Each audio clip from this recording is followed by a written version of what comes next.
Hey guys, welcome to my channel, and today we're going to take a look at another horrible case with you. This story, set in 2003, is reminiscent of a thriller plot. The residents of the small town of Nome, Alaska's west coast, were shocked when the naked body of a local resident, 19-year-old Sonia Ivanov, was discovered on the outskirts. Nome's population at the time was slightly more than 3,000, and everyone knew each other by sight. The terrible discovery made residents wonder how well they knew their neighbors, friends, and co-workers. After all, maybe the murderer was one of them. Sonia Dora Nikyuk Ivanov was born April 13, 1984, in Unalakleet, Alaska.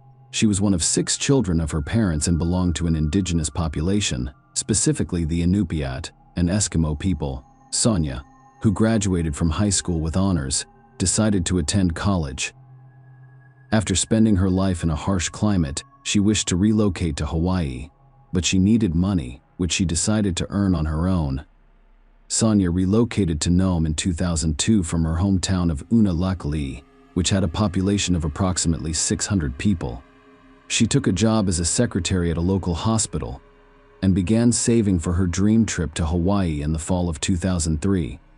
Sonia was supposed to travel to Hawaii, but her plans were ruined weeks before she left. Sonia moved to Nome and began living in the same room as her friend T. Mayer. On the evening of August 10, 2003, they went out to meet their other friends.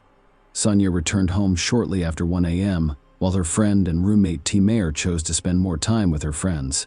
Nome residents knew each other. Sonia and her friends were not worried as she walked home.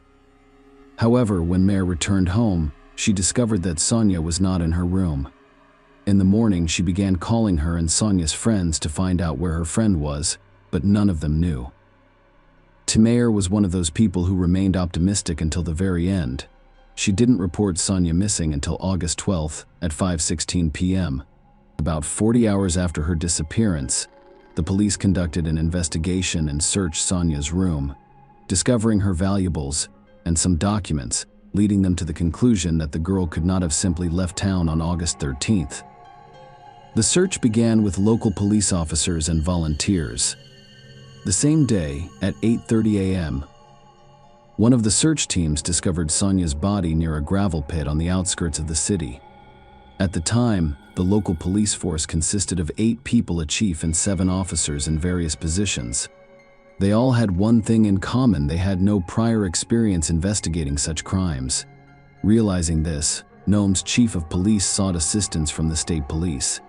A team of investigators and forensic specialists were scheduled to fly in from Anchorage. While waiting for her, the local police did everything they could to preserve the crime scene. The rain was approaching, so they decided to cover the body with a tarp. A large number of photographs were taken beforehand in case the rain destroyed any potential evidence. On August 14th, Anchorage officers arrived on the scene and immediately went to work. Sonia's body was naked except for a sock on her left foot. She was wearing nothing. No clothing or personal belongings of the girl were discovered. During the initial examination, the forensic scientist discovered an entry wound from a bullet on the back of the head, hidden beneath the hair. After the work at the scene was completed, the body was transported for an autopsy. During the forensic examination, it was determined that the girl died from a bullet wound to the back of the head. Despite the fact that the body was naked, there was no evidence that Sonia had sexual intercourse before her death, nor were there any defensive wounds. Given that the bullet removed from her head was fired at close range, her death appeared to be an execution. While Anchorage officers examined the evidence, local police interviewed Sonia's friends and colleagues to determine who might have intended to harm her. However, this ultimately produced no results because the girl had no conflicts and could find common ground with everyone. The townspeople's tension grew as time passed, because the perpetrator was most likely a well-known person who remained at large. 6 weeks after Sonia's death, on September 23, 2003, a patrol car with the tail number 321 was stolen from the local police parking lot. Officer Byron Redburn, to whom she was assigned, drove his personal vehicle throughout the city and surrounding areas in search of a stolen patrol car. He did it at night. Assuming that if a patrol car was stolen for entertainment, the teenagers would most likely turn on the flashing lights and be visible from a distance, Officer Red Burns' personal car had a walkie-talkie tuned to a police frequency. Around 3:30 a.m., he heard his colleague, Officer Owens, who was on duty that night, request backup. Owens reported finding a stolen car near one of the mines and being shot at when he approached it. Redburn rushed to the rescue, and when he arrived, he discovered Owens. He was terrified, but thankfully uninjured. The shooter escaped by abandoning a stolen police car bearing the tail number 321. A few minutes later, more police officers arrived and the area was cordoned off. At dawn, a helicopter took to the skies in search of the man who stole the car and shot at a cop. However, the search was unsuccessful and the intruder escaped. The car with the tail number 321, in particular, piqued our interest. The window on the driver's side was broken. That appears to be how the hijacker got in. However, the envelope lying on the passenger seat was more important. Sonia's work pass, complete with her name and picture, was inside, along with a threatening letter. Among other things, it said, "I hate pigs, I hate cops, and I hate everyone." Sonia was simply a person in the wrong place at the wrong time. Every one of you should be more careful. I keep track of every move you make. You leave me alone, I will leave you alone. I will also shoot you in the head if you get too close. The author of the letter was unequivocally telling the police that they should stop investigating. Sonia skipped directly, implying that the person who left it was complicit in her death. There were no fingerprints, DNA, or other evidence on the envelope. What had happened only strengthened the suspicion that someone in the community, whom everyone must know, was playing a double game. In such cases, people lose confidence and become suspicious, even of those closest to them. A threatening letter was discovered in a stolen police car on September 24, 2003. Before we proceed, we must return to the night Sonia went home alone around 2:30 a.m., dated August 11, 2003.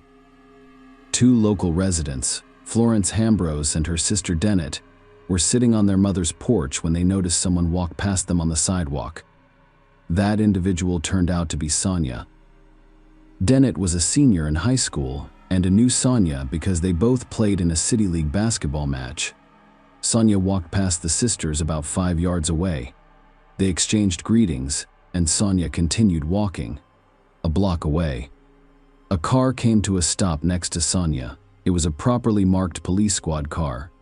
The sisters watched as Sonia leaned into the car and the passenger side window slid down.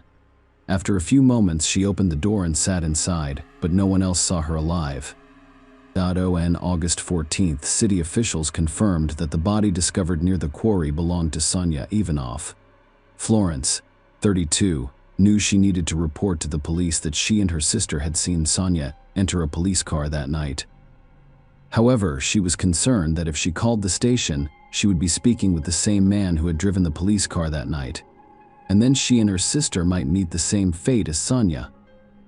However, she realized that if she did not report what had happened, the perpetrator could avoid punishment. Florence contacted the police and told them everything. Over the next 3 weeks, she was anxious because no developments had occurred. Nobody contacted or interviewed her, which only fueled her distrust of the police. It wasn't until 3 weeks later that one of the investigators who flew in from Anchorage to look into the case found out about Florence's call. He immediately went to her house to record her statement. It was unclear why the woman hadn't been interviewed earlier. It was attributed to a backlog of work and a misunderstanding regarding phone calls. The new information significantly altered the course of the investigation, as the trail now leads directly to the police station, where, in addition to the chief, 7 other people were working. All local police officers were removed from the investigation into Sonia's death. It was necessary to determine which of the 8 local police officers had picked up Sonia before she died. The suspects were narrowed down to 2 after it was discovered that only 2 police officers, Officer Matthew Owens and Officer Stampless Goya, were on duty the night the girl disappeared. Owens and Bessie Pitt were questioned. Both officers denied making any contact with Sonia that night to determine which of them was lying. Officers were asked to take a polygraph test. The test was scheduled for September 24th and would take place in Anchorage. Owens and Bessie Pitt agreed to take the test and planned to travel to Anchorage by plane on September 24th. However, on September 23rd, a police car was stolen and later discovered by Officer Owens, who claimed that the perpetrator had shot him several times with a gun. On September 24th, Stan Bessie Pitt boarded a plane and flew to Anchorage, where he easily passed a polygraph test. Officer Matthew Owens needed a day to recover from the night shooting, so he did not fly to Anchorage. This made Matthew Owens the primary suspect, and investigators focused on him. A new polygraph test is scheduled for September 28th, and Owens failed. When asked to reconstruct the night's events, he was on duty. When Sonia went missing, Owens began to provide conflicting testimony.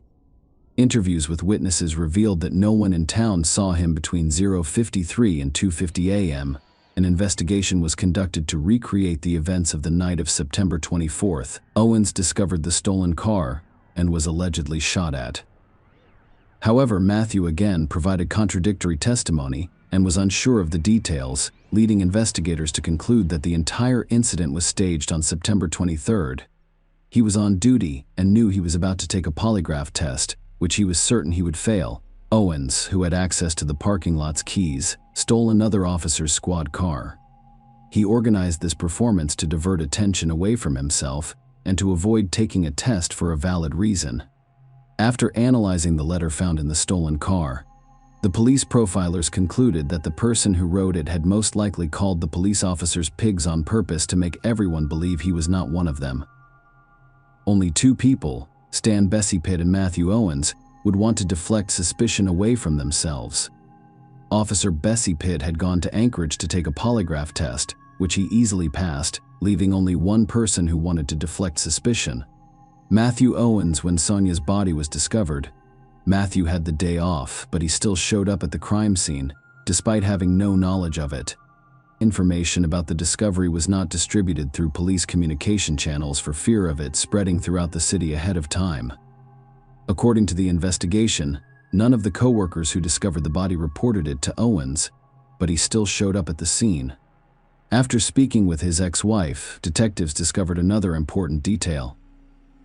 The woman recalled Matthew calling her on August 12th and asking her to pick up their 4-year-old son, who was visiting him that day early. This occurred at 4:30 p.m., and Matthew explained that he needed to arrive at work early because a girl was missing in town. It is important to note that this conversation occurred before Sonia's friend reported her missing.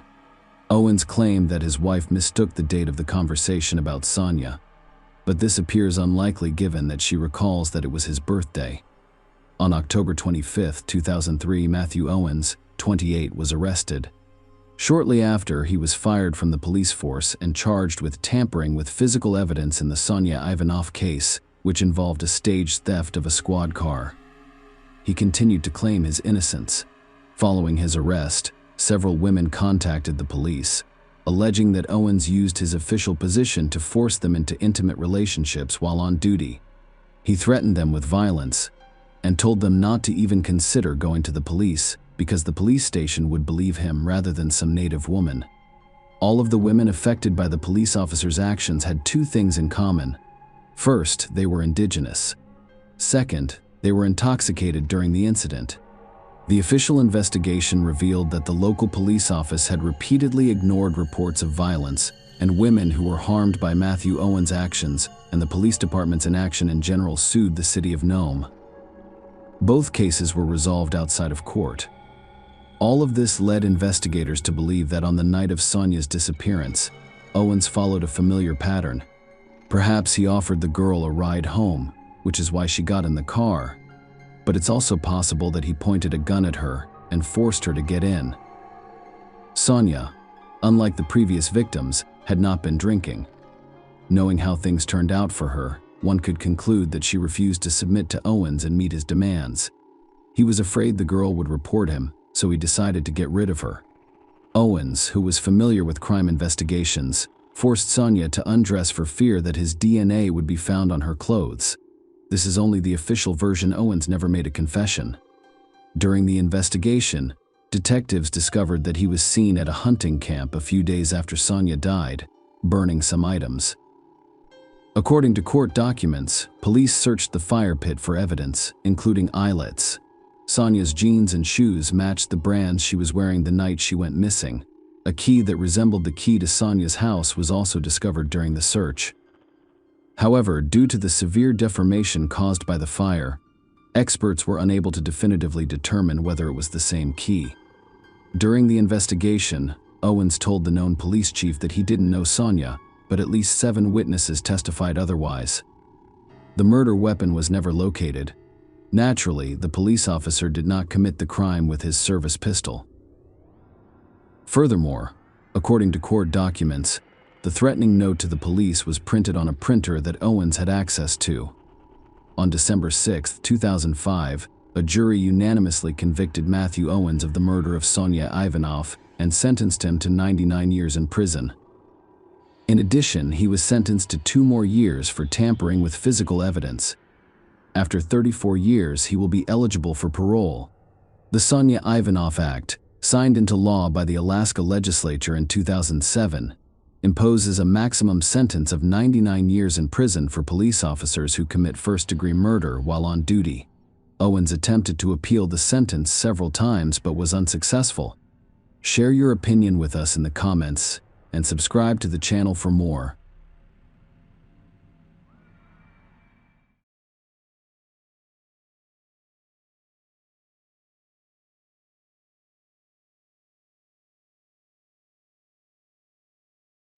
Hey guys, welcome to my channel, and today we're going to take a look at another horrible case with you.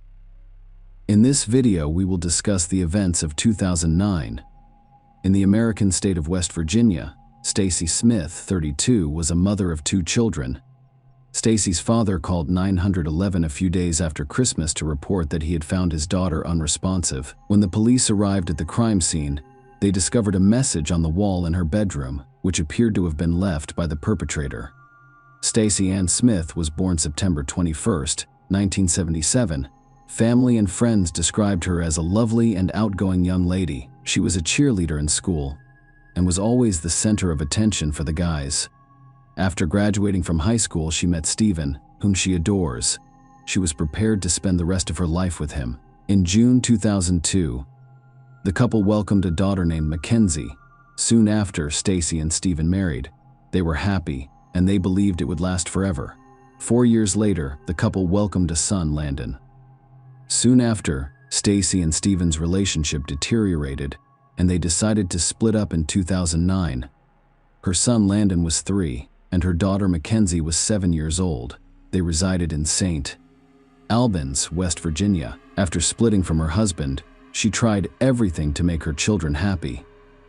Stacy happened to meet a guy on the street who was in love with her when they were both in high school. His name was Brent. Stacy disliked him in high school, but their communication has evolved into a romantic relationship over time. Stacy had officially divorced her husband Steven, and the latter knew she was re-establishing her personal life. He frequently saw Stacy and Brent together when he arrived to pick up the children for the weekend. Brent got along with Stacy's children, which made her happy. However, their relationship deteriorated over time. They occasionally quarreled, and most of the time, these quarrels were caused by Brent's jealousy. He was attempting to exert control over certain aspects of her life. Stacy was speaking with someone on the phone. He wanted to know who she was speaking to. They separated several times before reconciling on Christmas Eve 2009. Stacy and her children moved into a new house.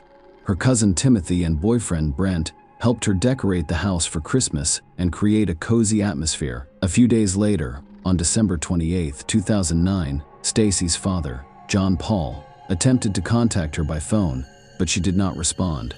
Several hours had passed since Stacy had answered the phone or called back. John became concerned and decided to investigate what was wrong. He got in his car and drove to Stacy's house, where she lived with her children. They had only moved into this house a few days before Christmas, and John wanted to make sure they were okay. When he arrived at the house, he noticed nothing unusual. He knocked on the front door and called out his daughter's name, but no one responded. The door was locked. looking through the window.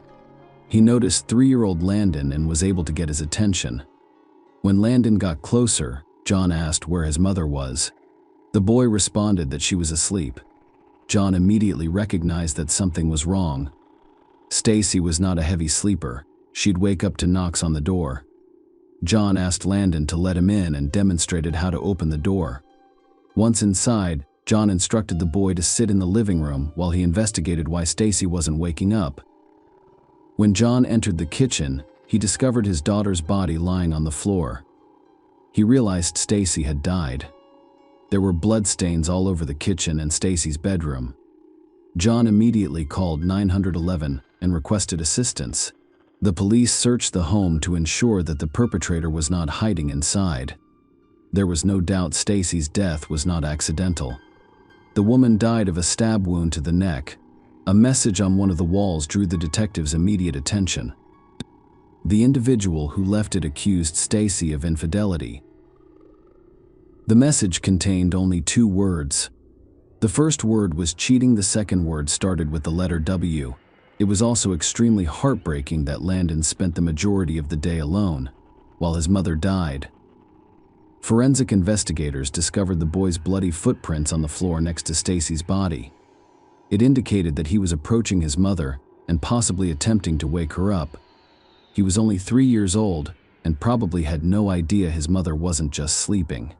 The police seized all potential evidence from the house, including cigarette butts and beer cans that could contain DNA. The investigators were most interested in the writing on the wall. They needed to figure out who had left it. There was every reason to believe that the motive for the crime was jealousy. Severe cruelty could also imply that everything was about vengeance. The culprit could be someone Stacy knew and trusted. There were no signs of forced entry on the doors, so it was reasonable to assume she had let the criminal into her home. Stacy's car and keys were missing. Furthermore, investigators found neither her phone nor the crime weapon in the house. They shared the information about the car with all patrolmen because the criminal could have used it to flee the scene. Stacy's death presented a challenge for her loved ones, particularly her children, who had to be told that they would never see their mother again. Psychologists talked to Landon to see if he notices anything unusual. Perhaps he saw the one who hurt his mother, but the boy was unable to assist the police because he was not present at the time of the crime. He awoke to find his mother on the floor and assumed she was sleeping. He went to her and tried to wake her up, but she remained unresponsive. The suspect in this crime could be someone who thought Stacy had cheated on him. The investigation began with 2 potential suspects: Stacy's boyfriend Brent and her ex-husband Steven. Perhaps Steven still loved Stacy, and despite their divorce, he was upset that she had found another man. Brent was jealous, and many people knew it. Perhaps he suspects Stacy of cheating. When solving such cases, investigators must consider all possible explanations, even if they appear absurd at first. So they wanted to know if there was a man in Stacy's life that even her closest friends were unaware of.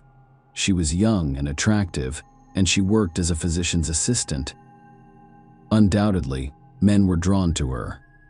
While patrolmen searched the streets for Stacy's car, investigators spoke with her family. Following this conversation, Stacy's boyfriend, Brent, was named suspect number 1. Brent's family and friends knew he was extremely jealous and frequently lost control of his emotions. When he thought Stacy was communicating with someone other than him, he became enraged for no apparent reason. That is why Stacy has stopped communicating with him several times. All of this made Brent an ideal suspect, so the detectives decided to find him and speak with him. They wanted to know if he had anything to do with the crime, where he was when Stacy died, and how he would respond to these inquiries. It was not hard to find him. Brent was in his country house. Before traveling there, investigators obtained a search warrant. When they arrived at the house, Brent was in the garage. When he saw the cops, he became nervous, but this meant nothing. Many people become concerned when they notice police officers on their doorstep. Investigators informed Brent that they had a search warrant for his home and that their visit was part of the investigation into Stacy Smith's death. Brent was stunned to learn of Stacy's death. He exuded a sense of grief. But what if he was simply a good actor? That is what the investigators attempted to discover when they took him to the police station for questioning. During the interrogation, Brent only raised the police's suspicions about him. He stated that their relationship with Stacy was not stable. They frequently quarreled. He claims that their most recent argument took place the day before she died. Brent informed investigators that Stacy had cheated on him with one of his friends. Despite the passage of time, this betrayal has shaken their relationship. Brent claims that on December 27th, he went home after their argument. After calming down, he returned to Stacy's house a few hours later for a quiet conversation. They were in her bedroom, and they were intimate. He left around 2 a.m. Stacy's son Landon and cousin Timothy were present in the house. They were both sleeping. Brent claimed that there were no issues between him and Stacy when he left. He went home and was unaware that Stacy had died until the police informed him. No one could confirm Brent's alibi. Investigators had reason to doubt his story. They invited him to take a polygraph test to see how he would answer the questions. Brent reluctantly agreed to be tested because he did not want to be on the suspect list. He passed the test with no problems. At first, police considered removing him from the suspect list. However, during the polygraph test, officers noticed a small red spot on Brent's shirt that resembled dried blood. Brent stated that he had slightly injured himself the day before and that it was his blood, but only an expert examination could confirm or refute this claim. To verify Brent's testimony, the detectives decided to speak with Stacy's cousin Timothy. After all, if Brent was telling the truth, Timothy was the last person who saw Stacy alive. But there was an issue. While the rest of the family gathered to learn of Stacy's death, no one knew where Timothy was. Timothy disappeared. He did not answer the phone, and no one knew where he could be. It worried both the family and the police. What if Timothy had been kidnapped? There were such concerns because Timothy had previously struggled with illegal substances. Perhaps he owed money to someone, and they planned to exact revenge on him, but something went wrong. It has become a new version of the ongoing investigation. As I previously stated, one of the first suspects in the crime was Stacy's ex-husband, Stephen. Perhaps he was upset about Stacy's relationship with Brent even before they divorced. Yes, they are no longer living together. Perhaps Stephen was offended by Stacy's behavior. What if his anger drove him to commit the crime and leave an offensive message on the wall? Furthermore, one of Stephen's motivations could be his children. He could only see them on weekends. But perhaps he wanted the children to live with him. When Stephen arrived at the police station for questioning, he remained calm and reasonable. He denied any involvement in Stacy's death and promised never to do so to his children's mother.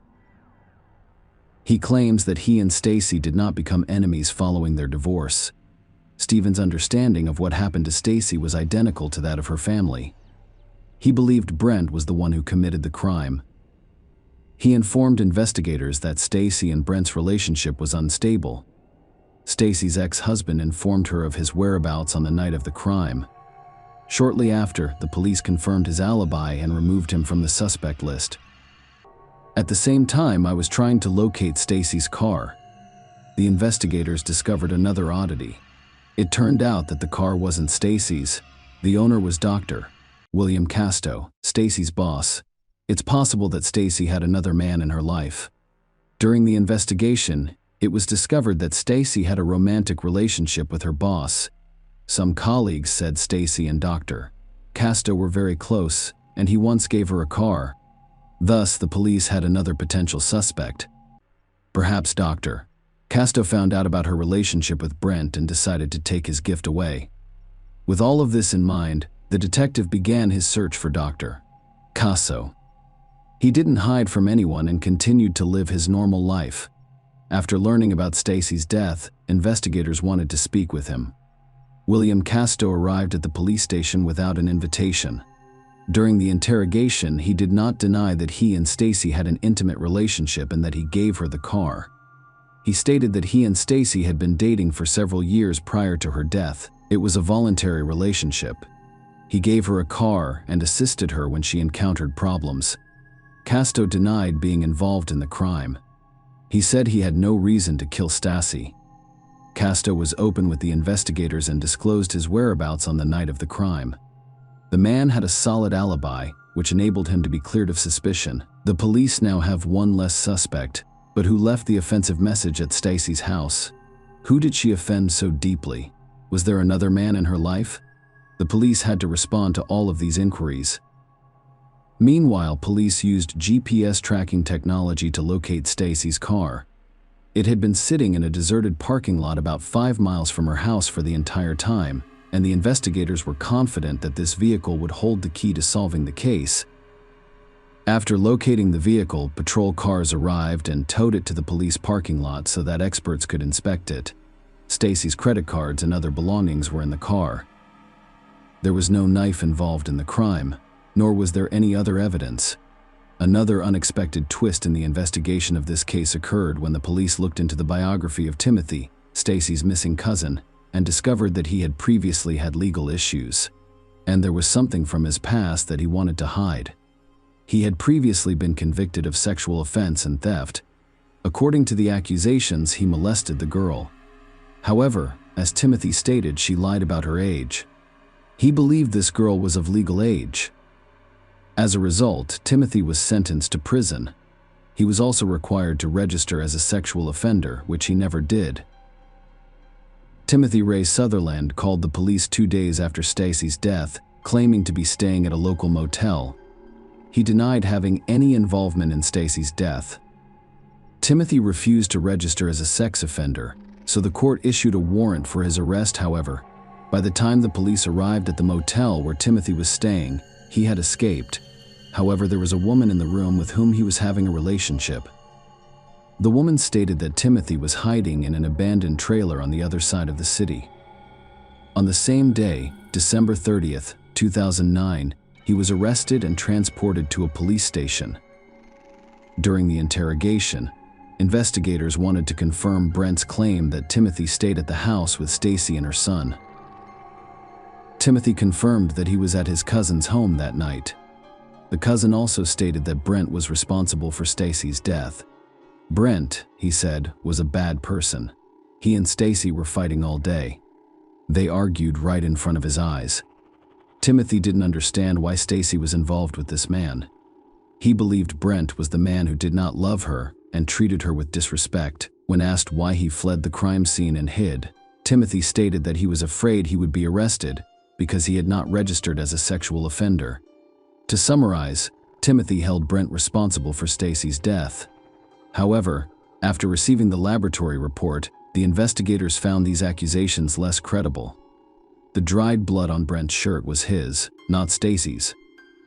The police were unable to find evidence that Brent was involved in the crime. As a result, the circle of suspects has shrunk once more.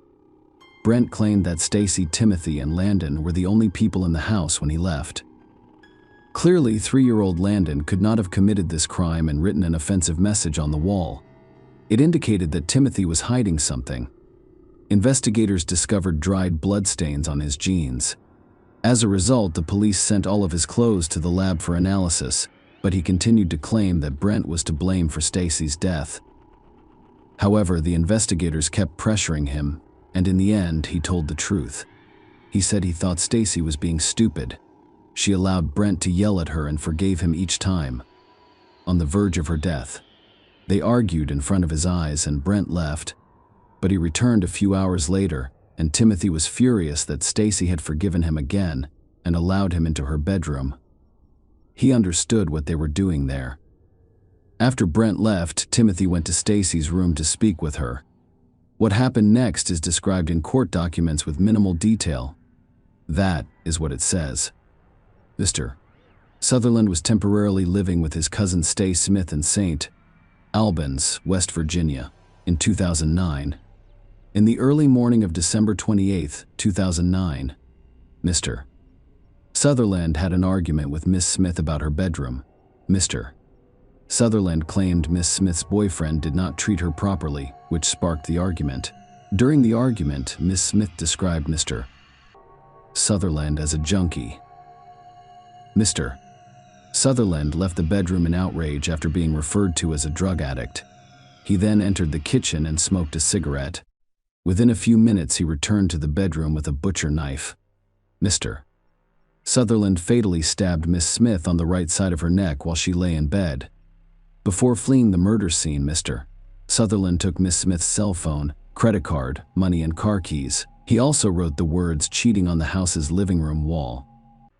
Timothy told investigators that after he injured Stacy, she was able to get out of bed and take a few more steps.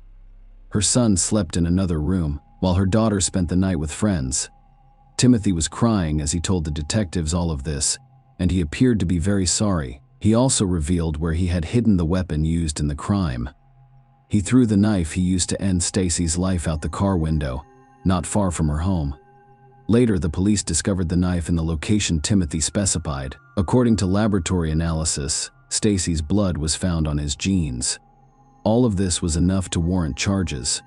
When asked why he wrote these words on the wall, he explained that he wanted Stacy's boyfriend to be a suspect. Everyone knew Stacy and Brent fought a lot back then, and he wanted everyone to believe Brent killed her out of jealousy. However, Brent believed that was not the only reason. Brent believed Timothy was in love with his cousin and was jealous of her. That night, he sat in an armchair in the living room and overheard everything Brent and Stacy were doing in their bedroom. Perhaps jealousy caused him to lose his temper and do something irreversible. The police are investigating the possibility that Timothy unsuccessfully attempted to persuade Stacy into intimacy after Brent left the house. However, they found no evidence to support this. Only 2 people knew what happened that night, and one of them had died. Although Timothy Sutherland admitted his guilt during interrogation, he claimed innocence at the first court hearing in 2010. However, the authorities had sufficient evidence to convict him. The only question was whether the jury would believe the prosecutor, who claimed the crime was premeditated, or the lawyer, who claimed his client committed the crime out of passion. Timothy left her bedroom after an argument with Stacy, went to the kitchen, smoked a cigarette, and then returned with a knife, indicating that he was aware of what he was doing. On March 18, 2011, Timothy Ray Sutherland was found guilty. The court sentenced him to life in prison with no possibility of parole. In 2013, he attempted to appeal the verdict, but was unsuccessful. In this video, we will discuss the events of 2009 in the American state of West Virginia. Stacy Smith, 32, was a mother of 2 children. Stacy's father called 911 a few days after Christmas to report that he had found his daughter unresponsive. When the police arrived at the crime scene, they discovered a message on the wall in her bedroom, which appeared to have been left by the perpetrator. Stacy Ann Smith was born September 21, 1977. Family and friends described her as a lovely and outgoing young lady. She was a cheerleader in school and was always the center of attention for the guys. After graduating from high school, she met Steven, whom she adores. She was prepared to spend the rest of her life with him. In June 2002, the couple welcomed a daughter named Mackenzie. Soon after, Stacy and Steven married. They were happy, and they believed it would last forever. 4 years later, the couple welcomed a son, Landon. Soon after, Stacy and Steven's relationship deteriorated, and they decided to split up in 2009. Her son Landon was 3, and her daughter Mackenzie was 7 years old. They resided in St. Albans, West Virginia. After splitting from her husband, she tried everything to make her children happy. Stacy happened to meet a guy on the street who was in love with her when they were both in high school. His name was Brent. Stacy disliked him in high school, but their communication has evolved into a romantic relationship over time.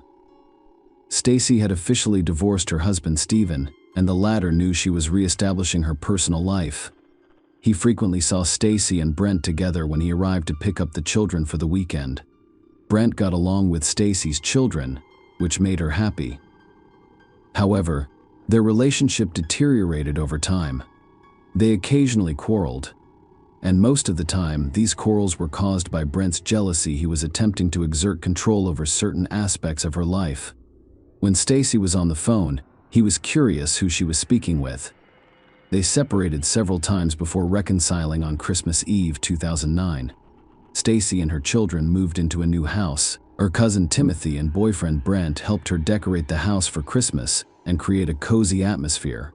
A few days later, on December 28, 2009, Stacy's father, John Paul, attempted to contact her by phone, but she did not respond. Several hours had passed since Stacy had answered the phone or called back.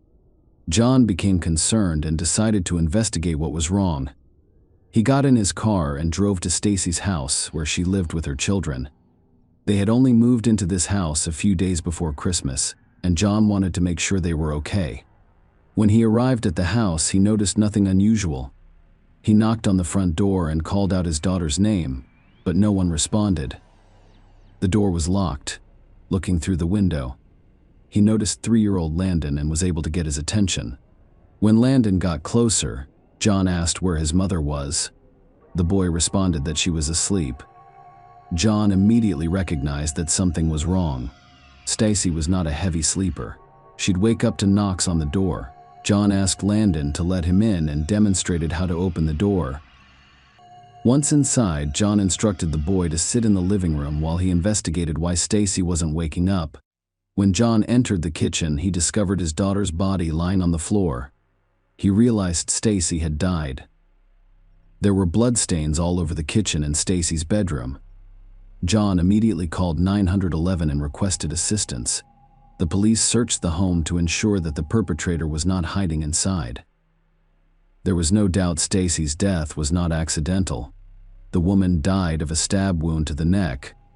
A message on one of the walls drew the detectives' immediate attention. The individual who left it accused Stacy of infidelity. The message contained only 2 words. The first word was cheating, the second word started with the letter W. It was also extremely heartbreaking that Landon spent the majority of the day alone, while his mother died. Forensic investigators discovered the boy's bloody footprints on the floor next to Stacy's body. It indicated that he was approaching his mother and possibly attempting to wake her up. He was only 3 years old and probably had no idea his mother wasn't just sleeping. The police removed all possible evidence from the house, including cigarette butts and beer cans, which could provide a source of DNA. The investigators were most interested in the writing on the wall. They needed to figure out who had left it. There was every reason to believe that the motive for the crime was jealousy. Severe cruelty could also imply that everything was about vengeance. The culprit could be someone Stacy knew and trusted. There were no signs of forced entry on the doors, so it was reasonable to assume she had let the criminal into her home. Stacy's car and keys were missing. Furthermore, investigators found neither her phone nor the crime weapon in the house. They shared the information about the car with all patrolmen because the criminal could have used it to flee the scene. Stacy's death presented a challenge for her loved ones, particularly her children, who had to be told that they would never see their mother again. Psychologists talked to Landon to see if he notices anything unusual. Perhaps he saw the one who hurt his mother, but the boy was unable to assist the police because he was not present at the time of the crime. He awoke to find his mother on the floor and assumed she was sleeping. He went to her and tried to wake her up, but she remained unresponsive. The suspect in this crime could be someone who thought Stacy had cheated on him. The investigation began with 2 potential suspects: Stacy's boyfriend Brent and her ex-husband Stephen. Perhaps Stephen still loved Stacy, and despite their divorce, he was upset that she had found another man. Brent was jealous, and many people knew it. Perhaps he suspects Stacy of cheating. When solving such cases, investigators must consider all possible explanations, even if they appear absurd at first. So they wanted to know if there was a man in Stacy's life that even her closest friends were unaware of. She was young and attractive, and she worked as a physician's assistant. Undoubtedly, men were drawn to her. While patrolmen searched the streets for Stacy's car, investigators spoke with her family. Following this conversation, Stacy's boyfriend Brent was named suspect number 1. Brent's family and friends knew he was extremely jealous and frequently lost control of his emotions. When he thought Stacy was communicating with someone other than him, he became enraged for no apparent reason. That is why Stacy has stopped communicating with him several times. All of this made Brent an ideal suspect. So the detectives decided to find him and speak with him. They wanted to know if he had anything to do with the crime, where he was when Stacy died, and how he would respond to these inquiries. It was not hard to find him. Brent was in his country house. Before traveling there, investigators obtained a search warrant. When they arrived at the house, Brent was in the garage. When he saw the cops, he became nervous, but this meant nothing. Many people become concerned when they notice police officers on their doorstep. Investigators informed Brent that they had a search warrant for his home and that their visit was part of the investigation into Stacy Smith's death. Brent was stunned to learn of Stacy's death. He exuded a sense of grief. But what if he was simply a good actor? That is what the investigators attempted to discover when they took him to the police station for questioning. During the interrogation, Brent only raised the police's suspicions about him. He stated that their relationship with Stacy was not stable. They frequently quarreled. He claims that their most recent argument took place the day before she died. Brent informed investigators that Stacy had cheated on him with one of his friends. Despite the passage of time, this betrayal has shaken their relationship. Brent claims that on December 27th, he went home after their argument. After calming down, he returned to Stacy's house a few hours later for a quiet conversation. They were in her bedroom, and they were intimate. He left around 2 a.m. Stacy's son Landon and cousin Timothy were present in the house. They were both sleeping. Brent claimed that there were no issues between him and Stacy when he left. He went home and was unaware that Stacy had died until the police informed him. No one could confirm Brent's alibi. Investigators had reason to doubt his story. They invited him to take a polygraph test to see how he would answer the questions. Brent reluctantly agreed to be tested because he did not want to be on the suspect list. He passed the test with no problems. At first, police considered removing him from the suspect list. However, during the polygraph test, officers noticed a small red spot on Brent's shirt that resembled dried blood. Brent stated that he had slightly injured himself the day before and that it was his blood, but only an expert examination could confirm or refute this claim. To verify Brent's testimony, the detectives decided to speak with Stacy's cousin Timothy. After all, if Brent was telling the truth, Timothy was the last person who saw Stacy alive. But there was an issue. While the rest of the family gathered to learn of Stacy's death, no one knew where Timothy was. Timothy disappeared. He did not answer the phone, and no one knew where he could be.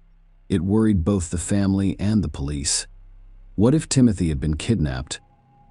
There were such concerns because Timothy had previously struggled with illegal substances. Perhaps he owed money to someone, and they planned to exact revenge on him, but something went wrong. It has become a new version of the ongoing investigation. As I previously stated, one of the first suspects in the crime was Stacy's ex-husband, Stephen. Perhaps he was upset about Stacy's relationship with Brent even before they divorced. Yes, they are no longer living together. Perhaps Stephen was offended by Stacy's behavior. What if his anger drove him to commit the crime and leave an offensive message on the wall? Furthermore, one of Stephen's motivations could be his children. He could only see them on weekends, but perhaps he wanted the children to live with him. When Stephen arrived at the police station for questioning, he remained calm and reasonable. He denied any involvement in Stacy's death and promised never to do so to his children's mother. He claims that he and Stacy did not become enemies following their divorce. Stephen's understanding of what happened to Stacy was identical to that of her family. He believed Brent was the one who committed the crime. He informed investigators that Stacy and Brent's relationship was unstable. Stacy's ex-husband informed her of his whereabouts on the night of the crime.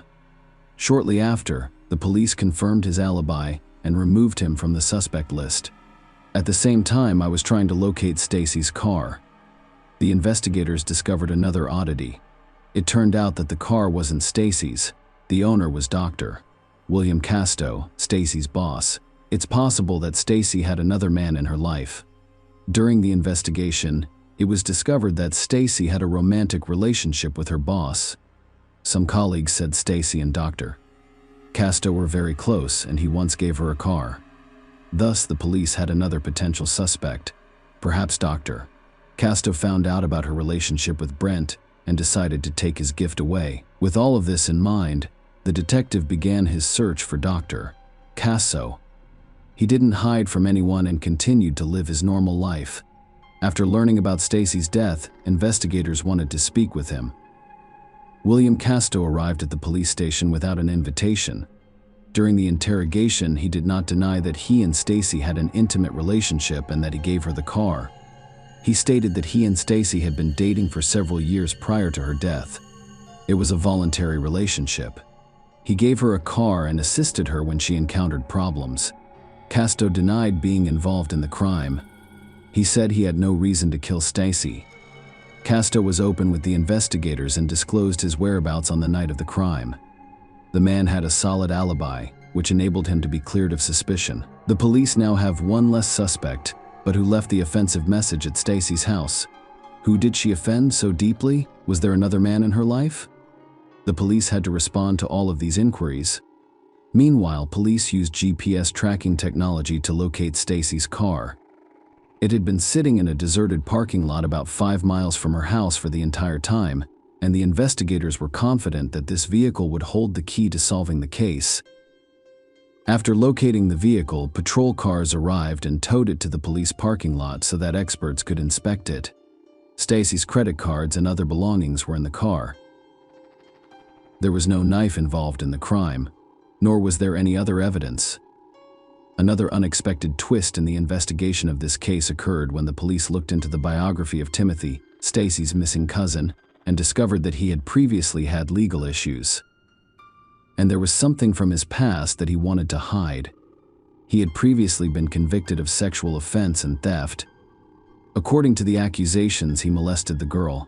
However, as Timothy stated, she lied about her age. He believed this girl was of legal age. As a result, Timothy was sentenced to prison.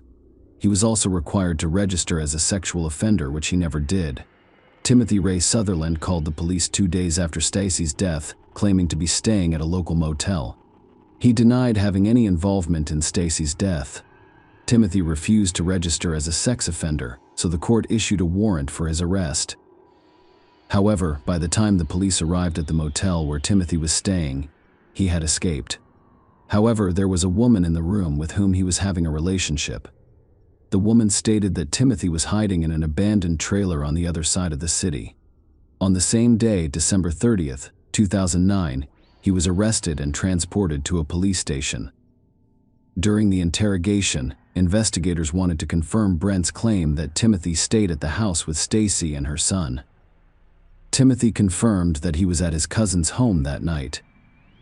The cousin also stated that Brent was responsible for Stacy's death. Brent, he said, was a bad person. He and Stacy were fighting all day. They argued right in front of his eyes.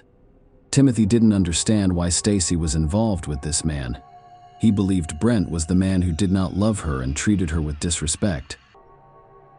When asked why he fled the crime scene and hid, Timothy stated that he was afraid he would be arrested because he had not registered as a sexual offender.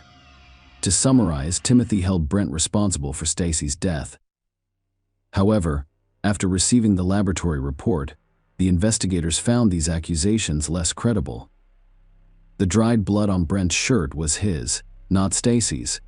The police were unable to find evidence that Brent was involved in the crime.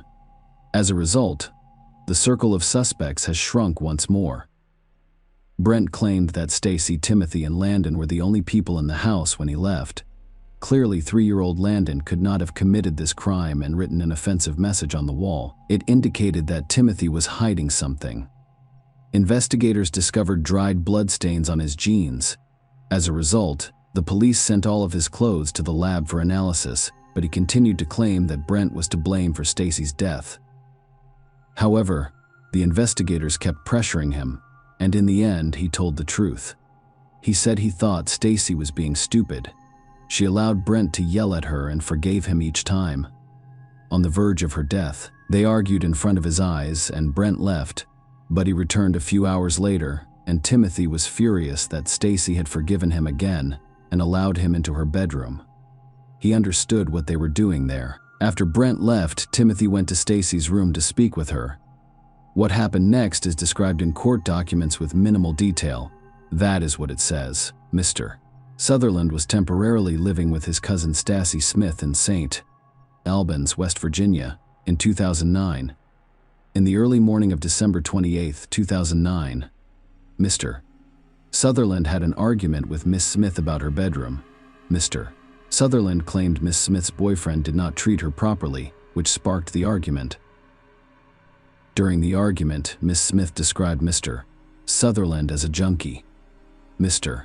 Sutherland left the bedroom in outrage after being referred to as a drug addict. He then entered the kitchen and smoked a cigarette. Within a few minutes, he returned to the bedroom with a butcher knife. Mr. Sutherland fatally stabbed Miss Smith on the right side of her neck while she lay in bed. Before fleeing the murder scene, Mr. Sutherland took Miss Smith's cell phone, credit card, money, and car keys. He also wrote the words "cheating" on the house's living room wall. Timothy told investigators that after he injured Stacy, she was able to get out of bed and take a few more steps.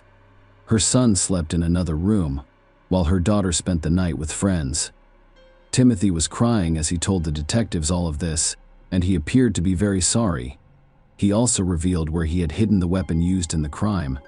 He threw the knife he used to end Stacy's life out the car window, not far from her home. Later, the police discovered the knife in the location Timothy specified. According to laboratory analysis, Stacy's blood was found on his jeans. All of this was enough to warrant charges. When asked why he wrote these words on the wall, he explained that he wanted Stacy's boyfriend to be a suspect. Everyone knew Stacy and Brent fought a lot back then, and he wanted everyone to believe Brent killed her out of jealousy. However, Brent believed that was not the only reason. Brent believed Timothy was in love with his cousin and was jealous of her. That night, he sat in an armchair in the living room and overheard everything Brent and Stacy were doing in their bedroom. Perhaps jealousy caused him to lose his temper and do something irreversible. The police are investigating the possibility that Timothy unsuccessfully attempted to persuade Stacy into intimacy after Brent left the house. However, they found no evidence to support this. Only 2 people knew what happened that night, and one of them had died. Although Timothy Sutherland admitted his guilt during interrogation, he claimed innocence at the first court hearing in 2010. However, the authorities had sufficient evidence to convict him. The only question was whether the jury would believe the prosecutor, who claimed the crime was premeditated, or the lawyer, who claimed his client committed the crime out of passion. Timothy left her bedroom after an argument with Stacy, went to the kitchen, smoked a cigarette, and then returned with a knife, indicating that he was aware of what he was doing. On March 18, 2011, Timothy Ray Sutherland was found guilty. The court sentenced him to life in prison with no possibility of parole. In 2013, he attempted to appeal the verdict, but was unsuccessful. Share your opinion with us in the comments, and subscribe to the channel for more.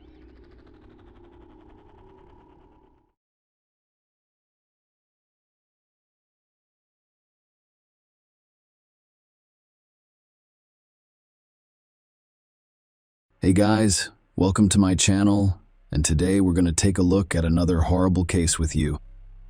According to official statistics, over 10 million people go missing each year around the world. Approximately a third of them were discovered alive and unharmed. Almost half of them are discovered dead after a while due to accidents, and approximately 2 million people disappear without a trace each year. Even after years, the latter is rarely found alive or dead. Agnes E. Klavina's story received a lot of attention in the fall of 2014. When a young and very attractive woman who was having fun in a club with friends vanished into thin air, everyone who could have been involved appeared to avoid any responsibility. However, in 2023, 9 years after the tragedy, the case took an entirely unexpected turn. But let's get to the bottom of things. Who is Agnes E. Klavina? Our heroine was born on July 8, 1984, in the Latvian capital, Riga. She grew up in a normal family and is the youngest of her parents' 2 daughters. Greta, Agnes's own sister, was only a few years older than her, so the girls were always friendly and nearly inseparable. The parents worked hard to ensure that their daughters received a good education and had the opportunity to pursue their dreams. Agnes grew up to be a friendly, cheerful, and physically active young lady. She excelled in school, participated in sports, and had a large social circle. She aspired to combine her profession with tourism or entertainment because she enjoyed traveling and knew how to plan the perfect leisure time. Furthermore, Agnes had a bright appearance and a stunning figure, which drew men's attention and compliments. From a young age, the girl has had a large number of admirers who constantly draw her attention. Agnes worked in the service industry for a while after graduating from school, while also taking language classes and studying to be a tourism manager. At the age of 20, she decided to relocate from her native Latvia to the foggy Albion and settle in London. She believed that here she would have more opportunities to realize her full potential and talents. Her parents and older sister sincerely supported her decision. Soon after the move, the beautiful blonde met a young man named Michael Mills. He was 8 years older than Agnes, had a good education, ran his own thriving business, opened a small movie theater and entertainment complex, and was widely regarded as a successful man. He and Agnes quickly discovered a common language and began dating. Michael wooed Agnes beautifully and presented her with expensive gifts. They traveled together and made long-term plans for the future. The couple was genuinely in love and happy. It appeared that they would live a long and prosperous life. Agnes's closest friends recall that this was her first true love. She seemed to glow in the presence of her chosen one, and she hoped to become his lawful wife soon. In 2014, Klavina was offered a 3-month contract as an administrator at one of Marbella's largest and most popular nightclubs. Naturally, this job entailed a temporary relocation to another country, but the ambitious and purposeful young woman refused to pass up this opportunity. Michael couldn't give up everything and traveled to Spain with his beloved because of his job, but he wasn't opposed to her signing the contract. For Agnes, it was an excellent opportunity to try herself in a new field of activity, gain valuable experience, and possibly advance and develop in this direction. It should be noted that Marbella is one of the most well-known and attractive resorts on the Mediterranean coast. Here come vacationers from all over the world, mostly wealthy people looking to have fun and spend money. Here, you can frequently meet show business stars, as well as famous athletes and businessmen. Klavina, who has always been sociable, enjoyed working in such an environment before moving. She visited her family in Latvia and informed them that she had signed a 3-month employment contract. She also announced another piece of good news. After returning to England, she and Michael intended to marry. Dad, mother, and sister were genuinely happy for Agnes and wished her luck. Agnes arrived in sunny Spain in late May 2014, having packed only the necessities for one season. Her lover remained in London, but they spoke on the phone and via video link every day, telling each other about everything that was going on in their lives. Klavina actively maintained her pages on various popular social media platforms, where she shared daily photos, short videos, and stories. She had a large number of followers who closely followed her activities and work. Agnes clearly led an interesting, busy, and enjoyable life. After her employment contract expired, Agnes decided to stay in Spain for a few more months. It was the beginning of the velvet season at the resort, and this was a good time to make money. She consulted with her boyfriend, who supported her and promised to pay her a visit for a few days because they hadn't seen each other in a long time and missed each other a lot. Agnes almost immediately secured a position as a hostess at a high-end restaurant and renewed her lease. Michael paid her a visit in September, as one would expect. They were having fun planning their upcoming wedding and deciding where to go on honeymoon. Less than a week later, the young man returned to London, and Agnes had another month of work in Spain before flying to England to see her lover and visit her relatives in Latvia. Unfortunately, these plans did not come to fruition. On September 6, Agnes and her friends visited one of the region's popular nightclubs, the Costa del Sol. She had called her fiancé a few hours before, and he was aware of her plans and did not object to Agnes having fun with her friends. The young people had a good time together and took pictures, which Agnes posted on her online profile that night. According to those who saw her that fateful night, the bright blonde was dressed in a stunning short dress and carrying a small white clutch handbag. When the friends were about to leave in the morning, Agnes mentioned that she would stay a little longer and then take a cab. She was always serious and responsible, and Agnes hadn't drank much, so her companions had no reason to be concerned. When the friends said goodbye and left, Klavina was talking to a man who had bought her a cocktail and was clearly trying to win Agnes's favor. After that night, Klavina was never seen again, alive or dead. It appeared that she had simply vanished into the crowded nightclub. No one could remember when or with whom the blonde left the establishment or where she went afterwards.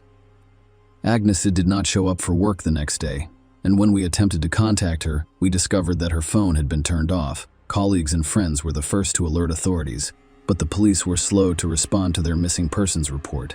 In the evening, a concerned Michael called his mother, Agnes, and explained that he had been unable to contact his fiancée all day, which had never occurred before.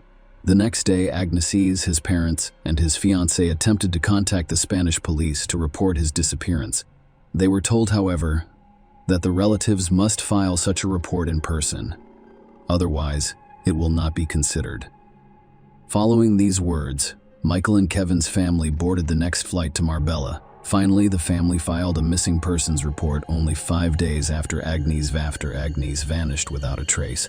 The first thing checked was Agnes's rented apartment, but it appeared that the owner had left for a while and would return soon. Documents, money, and a few expensive pieces of jewelry were in their proper places. The refrigerator was stocked with prepared food, and on the bed were several outfits from which Agnes had chosen to wear to the club on her final night. Clavina had clearly not been in her apartment since the day she went out with her friends. Her phone was turned off. She had stopped posting on social media, and she had not responded to any messages. The police only began investigating the disappearance at that point, but valuable time had already been lost. Agnes's friends and family began to distribute flyers throughout the city featuring her photo and requests for assistance in the search. The story was also covered by the media and aired on television news shows. Agnes's pictures appeared on the front pages of local newspapers. The police discovered the first leads and clues after reviewing footage from CCTV cameras located both inside and outside the entertainment venue. However, there were some issues with this, because all of the files had already been erased by that point, and the police had to seek assistance from specialists to restore them, but their efforts were not in vain. And one of the recordings made by a camera located at the exit to the parking lot shows Agnes leaving the club with a man around 6 o'clock in the morning, indicating that she does not have free will. This final footage, which showed Clavina alive, was to be studied in depth, but the closer the experts looked, the more frightening they appeared. Agnes was being led by a man of large stature, and it was clear that she was walking with him under duress because he was holding her tightly around the waist. Agnes appeared terrified, attempted to flee several times, and said something emotional, but her companion persisted in leading her to the parking lot, where he literally forced her into his tinted window Mercedes A63. When the big man pushed her into the cabin, another man was already inside. While the first man approached the driver's seat, Agnes managed to open the car door and attempted to get out and escape. But at that moment, the doorman standing next to her approached, and the driver gestured and said something. The doorman pushed Agnes back into the car, and the driver handed him something, presumably a cash reward for his help. Agnes's phone was turned off about 6 minutes after she got in the car and never turned back on again. It was also impossible to track the vehicle's subsequent movements, because there were no CCTV cameras along the way. It was clear that the men inside the cabin were the last to contact the missing beauty. Surprisingly, the case was treated with strict secrecy from the start. Everyone involved in the investigation signed non-disclosure agreements, and not only was information kept from the press, but Agnes and his loved ones were rarely given any information. For the first few months, parents and fiancés were kept in the dark. They were only told that the investigation was ongoing and that it was too early to make any conclusions. But, given that Agnes had not revealed any information about herself during this time, there was little hope that she was still alive. Michael gave interviews on a regular basis, asking for help in finding his fiancée. However, no one ever responded to his requests. Only 6 months later, the relatives were shown the exact footage from the club cameras, as well as the names of the 3 men who had last contacted Agnes. The large man who had forcibly removed the young woman from the club and pushed her into the car was identified as Wesley Capper, the son of a well-known British millionaire and a very powerful individual. In the car's passenger compartment sat his longtime friend Craig Porter, who had no particular occupation and was frequently on the police radar. The third was a dark-skinned doorman named Sion. During interrogation, Husman Porter and Husman stated unequivocally that they were innocent and that Agnes had voluntarily entered the car. According to Capper, he and a friend saw the lovely blonde in a club and approached her to get acquainted. She was allegedly already drunk, contradicting her friend's testimony, but she did not refuse a drink when they offered her one. Wesley then proposed that the party continue at his luxurious country house, which Agnesy had already agreed to in the car. Agnesy allegedly changed her mind about attending Wesley's private party and asked to be dropped off in the middle of the road, claiming she would take a cab to her house. The man claimed to have dropped the passenger off at the requested location, which was an unlit stretch of road with no CCTV cameras. But Craig Porter couldn't confirm or deny Wesley Capper's words because, according to his confession, he was also very drunk and didn't know when or how Agnesy was in their car. Furthermore, he stated that he fell asleep as soon as they drove away from the parking lot, and when he awoke, the young woman had left the cabin. The third suspect, doorman Sion Guzman, also stated that Agnesy Clavina was intoxicated but could not answer the question of whether she had entered the car voluntarily. He did, however, confirm that when the car touched down, the blonde opened the door and nearly fell out while driving.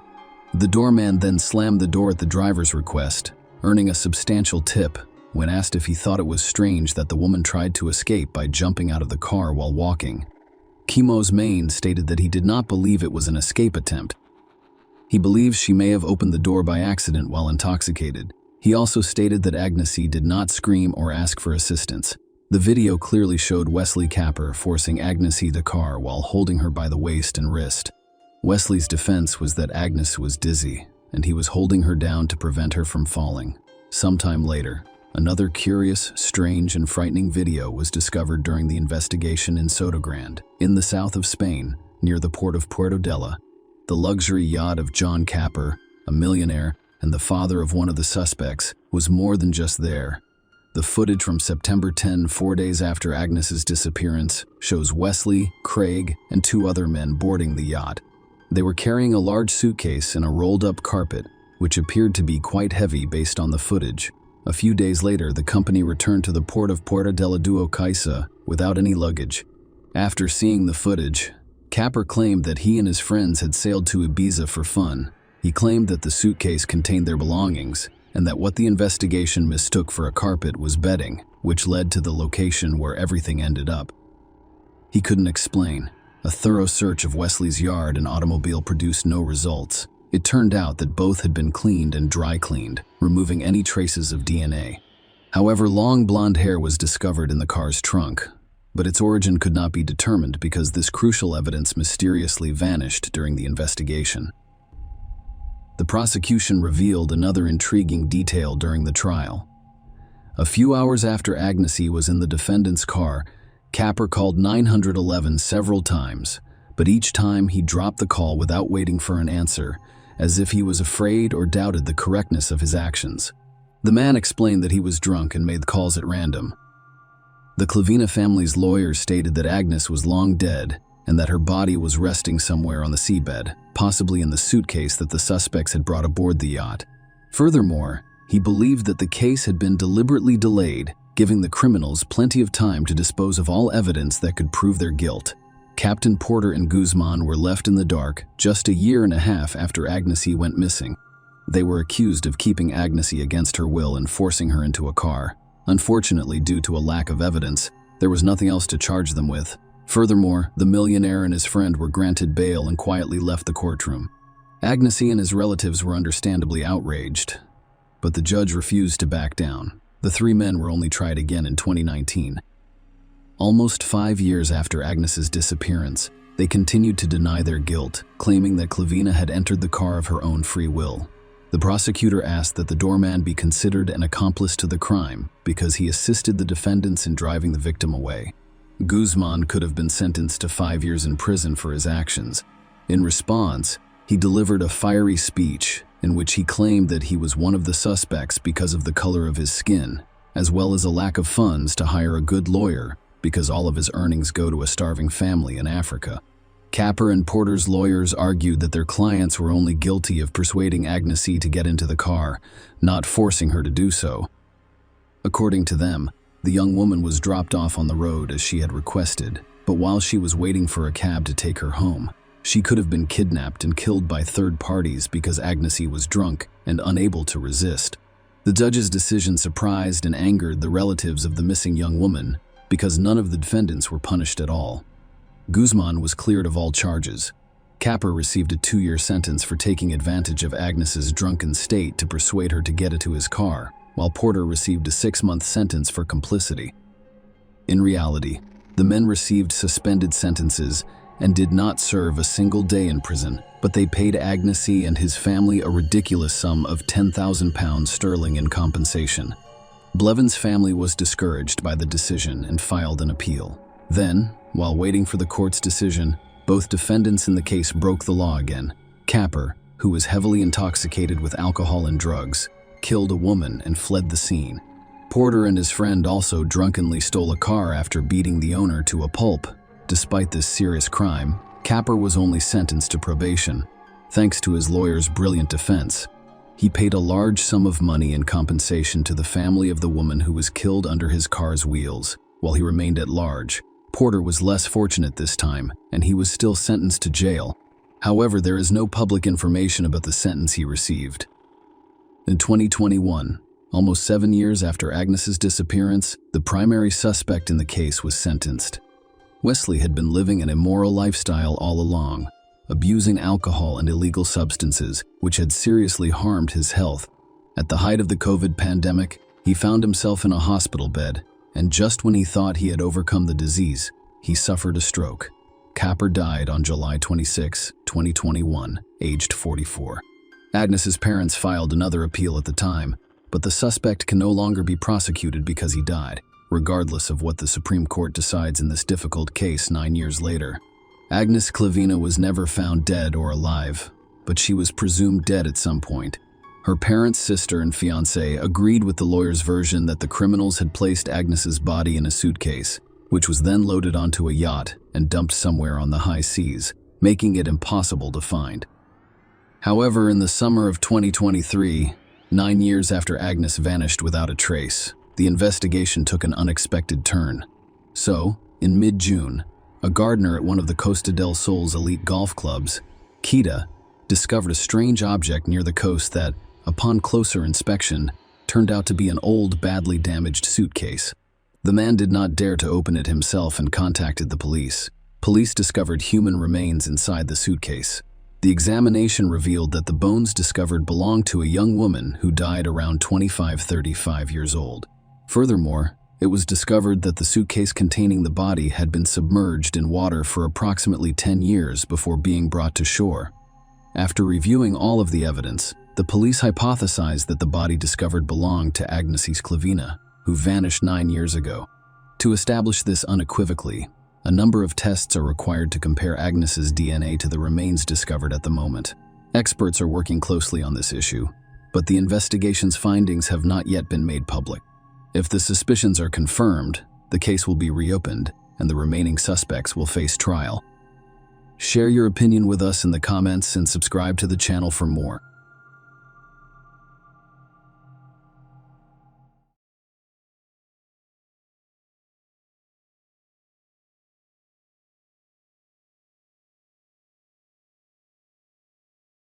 Hey guys, welcome to my channel, and today we're going to take a look at another horrible case with you. Today's story started on a Saturday evening in July 2011. During a dance lesson, Joseph Saunier, a respected and wealthy pathologist, met Rochelle Tina, a single man famous in his city and beyond who enjoys freedom, status, and money, as well as a beautiful, sweet woman, nearly 10 years younger than Joseph, who is successful and lives a life of pleasure. Meeting on the dance floor marked the beginning of their story, which ended tragically. At that moment, the ideal dance partnership evolved into a tender and passionate romance. No one could predict what would happen after a while.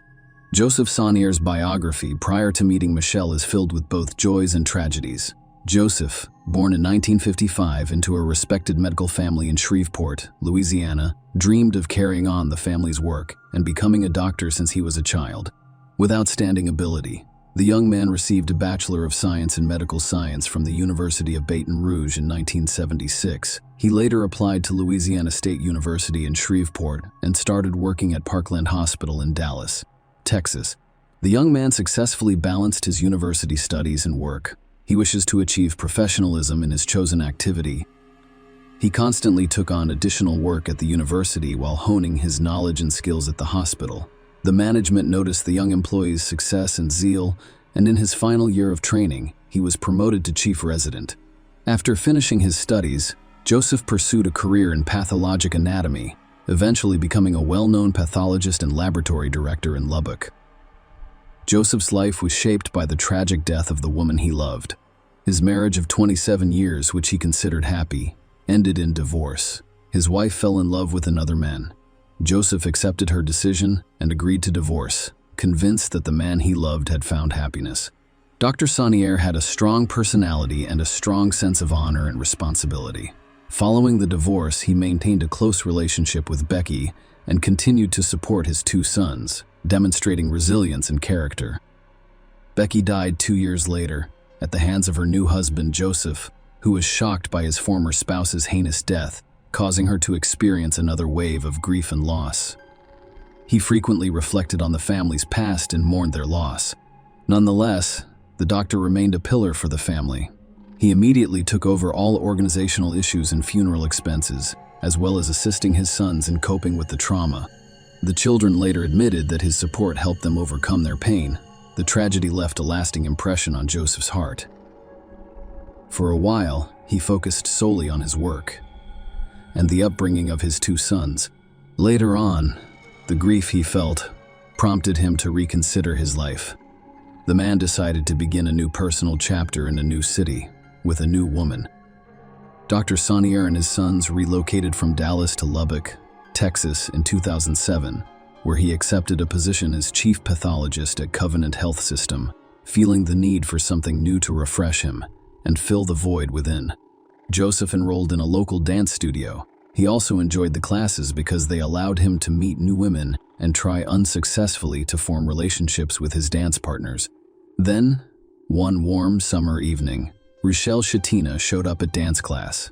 Dr. Saunier was immediately drawn to an elegant, graceful, and refined woman with a sense of humor and lively eyes. Her smile illuminated the room, and Joseph realized she was the one he was looking for. Rochelle, for her part, noticed the confident and respectful man moving deftly across the dance floor. Rochelle, 47, and Joseph, 57, danced together, complementing each other perfectly. With each new session, they realized they were getting closer. Dr. Saunier proposed dating, and Michelle agreed. Thus began a new and seemingly happy chapter in both of their lives. Rochelle possessed an attractive and innate charm that had such a strong influence on men that they were willing to change their lives, end marriages, and commit criminal acts for her. Rochelle was one of those women who possesses a distinct magnetism that draws attention and elicits passion. These are referred to as fatal minutes. Joseph and Michelle's paths would not cross until July evening because she had previously lived in Amarillo, which is about an hour's drive from Lubbock. In fact, they were both starting over after personal love dramas. Dr. Sonia, his new lover, was fleeing Amarillo because she was afraid of Mike Dixon, the owner of a private clinic that specializes in plastic surgery and cosmetology. The woman met Mike in 2008 when she came in for Botox injections. Initially, there was only friendly communication, followed by a slight flirtation when a spark between them ignited a romance. Michelle was a free and accomplished woman. For a long time, she worked as an NFL executive, had a successful career, and had no need for anything for her children. She owed nobody anything. Unlike Mike, who was bound by his marriage, a plastic surgeon began living a double life. A few months later, his wife discovered the affair and filed for divorce after 20 years of marriage. Mike was so enamored with Rochelle that he almost missed the end of an important chapter in his life. He made a firm decision to end his marriage. Michelle, who had never claimed to be married to Mike, went from an exciting affair in which she wanted nothing but joy and ease to a union that required her to be equally maniacally obsessed with her partner. He is not receiving the attention he expects. Mike attempted to press Michelle, but this only served to scare her away. Seeing the manipulation and desire for complete control over her life, the young woman decided to end her relationship with the plastic surgeon, and in 2010, their paths parted. Nonetheless, Even after the breakup, Mike pursued Rochelle for a long time, urging her to come back. His obsession went beyond all healthy boundaries, forcing Rochelle to decide to leave his sight and break free from his oppressive influence. Rochelle found herself in the lab, determined to start a new life. Dr. Sonny A.A. and her lovely, cheerful partner got along well right away. Their relationship gradually developed into true love. Sons and relatives readily accepted the new lover, and we are pleased for Joseph. The man spared no expense for her, showering her with gifts, inviting her to the best restaurants and private clubs in town, and taking her on excursions. When Joseph realized he had finally found a worthy woman with whom he wanted to spend his life, he took her to Los Angeles and proposed in front of his entire family. Rochelle was 47 years old at the time, and she was madly in love with her new man. Her personal social media page was almost daily updated with love confessions to Joseph. Of course, Mike Dixon couldn't help but notice the confessions. The former lover was emotionally shocked to learn that Rochelle not only met a new man, but also openly confessed his love and plans to marry him. He realized that he would not be able to re-establish contact with his former friend, but he dared to propose that they resume their previous meeting schedule and become lovers. The idea of forming a love triangle did not receive a response. Rochelle flatly rejected the proposal and told Joseph everything. After a while, the couple became aware that they were being watched. They even noticed something resembling a camera flash through the backyard window, but they didn't pay much attention because they didn't realize how serious the situation was. On July 11, 2012, the situation spiraled out of control. A landscaper who had arrived at the doctor's house to discuss an upcoming remodel called emergency services. When he arrived at the customer's home, he attempted to contact the owner but received no response. The man noticed an open door and, assuming Joseph couldn't hear him, went in. He saw the house in disarray, with the most disturbing feature being a bullet hole near the front door, indicating a possible intruder. The designer cautiously walked further inside in search of the homeowner before inspecting the garage, where he discovered Joseph Sonnier lying in a pool of blood on the floor, lifeless. The doctor's body bore evidence of stab and gunshot wounds, implying that the perpetrator might be nearby. The designer immediately left the house and called for help at 248. In the afternoon, the police department received a call, and several patrol cars were immediately dispatched to the scene. Arriving officers discovered the victim of the crime, Joseph Sonnier, a 57-year-old pathologist. Medics confirmed his colleague's death. The incident shocked the public because it occurred in one of the city's most peaceful, safe, and affluent neighborhoods, with almost no crime.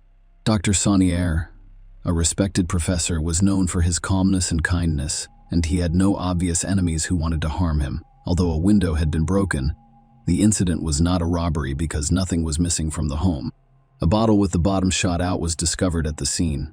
It appeared to be used as an improvised firearm silencer. A forensic team arrived shortly afterwards to gather evidence for examination. Apparently, the assailant was inexperienced, as he left numerous traces at the scene. DNA was extracted from the bottle used as a silencer, and blood samples were sent to a lab for further analysis. Detectives interviewed neighbors who claimed they saw and heard nothing suspicious. There were no CCTV cameras near the home. According to the investigation, the perpetrator entered the house through a panoramic window overlooking the backyard, which made his attack unexpected. In the dining room, the attacker confronted his victim and opened fire. It was most likely at this point that the wine bottle served as a silencer. According to the traces of blood left in the hallway, the doctor was still alive after the shots were fired. He went into the garage, where the attacker caught up to him and stabbed the victim several times. An autopsy on the body revealed 5 gunshot wounds and 11 stab wounds. The circumstances suggested that the murder was not a random act. The identity and motivation of the perpetrator remained unknown.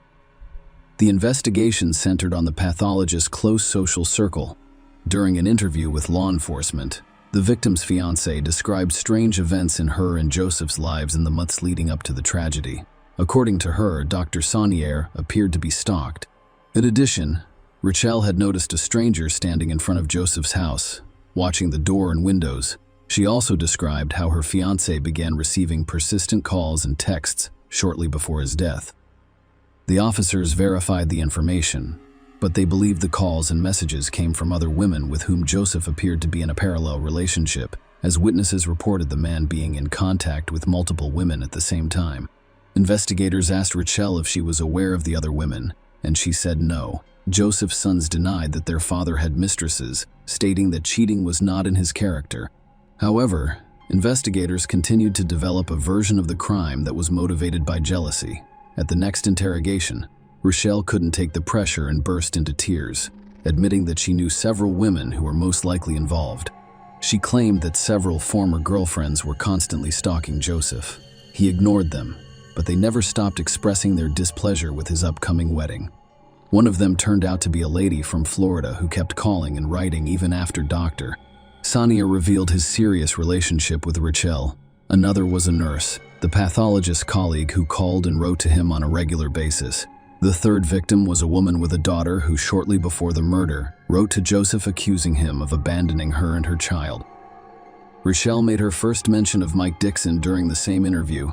Until then, she hadn't connected the surveillance of her and Joseph to Mike, who had stopped paying attention after her refusal to become a mistress. She assumed he had accepted their marriage and moved on with his life. The police had a viable suspect and went to speak with the plastic surgeon. Mike willingly went to speak with the detectives. He admitted that he was deeply in love with Rachel and had divorced his wife in order to create a future together. He admitted the separation had been difficult for him, and he attempted to reunite with Rachel for a while. She remained adamant, but he eventually relented and found a new woman who was much younger than him. His new girlfriend, a medical student, verified his alibi. Mike was at work at the time of the crime and later spent time with her. The investigation encountered difficulties. All of the suspects, including Michelle herself, had solid alibis. Detectives attempted to identify the murderer's potential enemies or those who would benefit financially from his death. However, no new figures were found. By the time the lab results arrived, the situation seemed hopeless. Unfortunately, the forensic results provided no additional clarity. The DNA sample in the bottle did not belong to the victim. However, the police database could not determine who was found at the crime scene. And that's when law enforcement officials got exceptionally lucky. The Amarillo Police Department received a call from Paul Reynolds, an aspiring EMT. According to him, he was living with a friend named Dave A. Shepard, who recently confessed to a murder in Lubbock and attempted suicide before being rescued. Paul reported that a neighbor had told him about the crime, including specific details that only a small group of detectives might have known, such as the use of a bottle muffler. The officers realized Shepard was actually involved in the crime. A witness who called claimed Dave was the only perpetrator and that the crime was ordered by an unknown plastic surgery doctor. Officers immediately began conducting a background check on the new suspect and discovered that Shepard had a violent criminal history, including theft and hooliganism, but no major crimes. They discovered that he was divorced, unemployed, and had been caught stealing on multiple occasions, including one where he stole $30,000 from a prominent businessman. Dave was brought to the station for questioning, and he quickly began to confess, confirming that Mike Dixon had hired him to commit the crime. According to Dave, the meeting with the plastic surgeon occurred in a bar where both had recently experienced painful breakups with their partners. Under the influence of alcohol, the casual conversation evolved into a genuine friendship. Mike Dixon shared a sad love story about Rachel, who had left him and was about to marry someone else. The man confessed that he can't get over his ex-partner and is willing to go to any length to reunite. Mike and Dave devise a strategy after concluding that Dr. Sun is the only obstacle they face. However, Dave claims that their intentions did not include murder. They simply wanted to slander the pathologist in the hopes that proud Rachel would abandon him and return to Mike. First and foremost, they discovered women who were well paid. Each will play the role of a mistress and pursue Sonia. Then a letter arrived from a woman with a child, claiming that Joseph had abandoned her. Dr. Sonia denied it repeatedly, and Rachel believed him. The couple also discovered that the camera flash they had seen was the light from Dave's cell phone flashlight. Dave drove to their house on a regular basis and pretended to be a surveillance agent. Mike Dixon financed each such trip, handing out money for gas and other expenses. When spying and slander failed to separate the lovers, Mike devised a radical solution. He told his friend that he wanted to kill the pathologist. Dixon offered 3 silver bars worth approximately $10,000 as payment. Dave agreed. One of the bars was used as a deposit, which the hired killer promptly cashed in at a pawn shop. According to Dave Shepard, when he arrived at Dr. Saunier's house, things became out of control. It was an unintentional shot. I became terrified, and he began walking away down the hallway. When I recovered from the shock, I shouted, "Dr. Saunier, are you okay?" I have not heard anything back. I followed him to the garage. He was lying down flat. I distinctly heard his final breath and bent down to check his pulse. There was no pulse. In his confession, Shepard claimed that he stabbed Joseph Saunier in an irrational and foolish attempt to conceal what he termed involuntary manslaughter. "I stabbed him several times. I'm not sure how many times you said I stabbed. 11 times. I had Dr. Saunier's phone in my hand and considered dialing the emergency number to seek assistance. But I did not. Perhaps that is why 11 times. I returned the phone, mutilated the remains I had taken to Mike's, retrieved the remainder of the bullion, and attempted suicide." Dave admitted that when he agreed to the crime, he had no idea what he was getting himself into. And when he found himself in front of Joseph, he realized he couldn't have killed. If it hadn't been for an accidental gunshot, Dr. Saunier would still be alive. The plastic surgeon was arrested the same day on first-degree murder charges based on Dave's testimony and a large body of other evidence, including compromising phone calls and text messages containing explicit confessions. Detectives hope that the first interview will result in a confession, but Mike Dixon stubbornly denied everything and demanded an attorney, resulting in a lawsuit. As part of an agreement with the prosecutor, Dave Shepard immediately pleaded guilty to his role as a hired criminal and waived his right to appeal the sentence. As a result, instead of the death penalty, he was sentenced to life without parole. Mike Dixon pleaded not guilty, citing only circumstantial evidence. Unexpectedly, Dave, a key witness for the prosecution, testified during the trial that he committed the crime on his own and had no involvement from Dixon. Under oath, he explained that the silver bars were intended as an investment in a business that the two of them intended to start. The jury was unable to reach a unanimous verdict, so a retrial was ordered. The second trial occurred in 2016. Dixon was found guilty of first-degree murder and sentenced to life in prison with no possibility of parole. His lawyers filed an appeal, and the judgment was reversed. The man was released on bail of $2 million. However, the prosecutor's office continued to fight for justice, requesting that the sentence be reinstated by the state's highest criminal court. Otherwise, a third trial would be held. The prosecutor's office filed a motion on February 11, 2019, which was granted. In April 2020, the bail was revoked, and another arrest warrant was issued.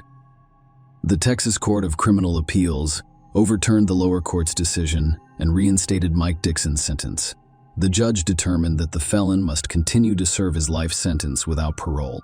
Mike Dixon is currently housed in a prison in Lubbock, Texas. Dr. Joseph Sonny joined the love triangle when he started dating Rochelle in July 2011. The woman still refers to him as the main love of her life, and she regrets unknowingly transforming a criminal into a noble, loving, and honest man.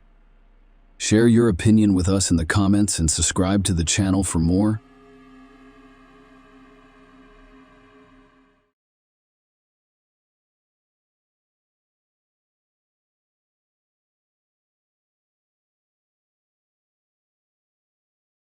Hey guys, welcome to my channel, and today we're going to take a look at another horrible case with you.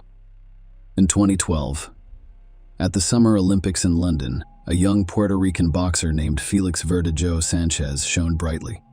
He was dubbed a diamond, one of his country's most promising athletes, and was expected to win championships and gold medals. Then it appeared to everyone that this talented and motivated young man would achieve great things in sports. In 2021, the boxer's name appeared in all of the world's media, but this time, in the Criminal Chronicles section. This story is about a teenage attachment that turned into an addiction and resulted in a terrible tragedy, as well as how the author of the main knockout of 2014, who was praised and promoted by two-time Olympic champion Vasily Lomachenko, nearly received a death sentence, but was eventually sentenced to life in prison. It is worth noting that, despite the presence of irrefutable evidence and confessions from the boxer's accomplice, he continues to refuse to plead guilty. The future world boxing star was born in San Juan, Puerto Rico, in 1993. Born on May 19, He grew up in a large, modest family and developed an early fondness for sport. True in childhood. He intended to make baseball a part of his life, but a funny incident changed everything. When the boy was 9 years old, a family friend came to see them with his son of the same age. The boys were playing in the yard when they suddenly got into a fight. Parents separated the children, and the future athlete's father advised him that if he wants to fight someone in the future, he should wear boxing gloves. Following that fight, Felix was taken to a local gym at his request, where the boy fell in love with boxing, as he later admitted after the first training session. At the age of 16, he won the Pan American Junior Championship. A year later, he won his country's championship, and a year after that, he competed in the Olympic Games in London, reaching the quarterfinals. In the same year, he began his successful professional wrestling career. Verdejo competed in 29 fights, winning 27 of them convincingly, and in 2014 he was named the author of the best knockout in a fight against Sergio Villanueva. Felix won his first championship belt, the WBO Latino title, a year later and defended it 6 more times over the next 2 years. Everyone who witnessed the fight was certain that this young man would leave his mark on the history of world boxing. Meet Keishla Rodriguez. The girl was born in San Juan in November of 1993. Her full birth name is Keishla Marlene Rodriguez Ortiz. Her parents, Josie and Kyla Rodriguez, shared another daughter, Belize Nicole, and they also raised Kyla's son, Jonathan. Keishla, who had a previous marriage with a woman, grew up to be an open and sociable girl. She excelled in school and adored animals, with aspirations of becoming a veterinarian in the future. Her best friend was her sister, Elise, to whom she confided all of her secrets and concerns. Keishla attended the same school as Felix Verdejo, who was her age. Young people have known each other since childhood, and in adolescence, they formed a romantic relationship. In 2011, Rodriguez's parents divorced and separated. Kyla moved to Florida with relatives, while her daughters, who were already adults, chose to remain in San Juan. Despite the fact that each of the sisters had long since lived their own lives, they remained in close contact and informed each other of everything that happened to them. At the age of 18, a promising boxer who had already competed in the Olympic Games had an affair with a young schoolgirl and aspiring model named Elisa Maria Santiago Sierra. At the time, the girl was only 14 years old and still in school. Even so, she had big plans for the future with a promising and world-renowned athlete. In addition, Eliza's parents were not opposed to the relationship. Felix, an attractive and talented boxer who has always had a large fan base and is on his way to becoming a star, was literally bathed in the rays of fame and surrounded by female attention.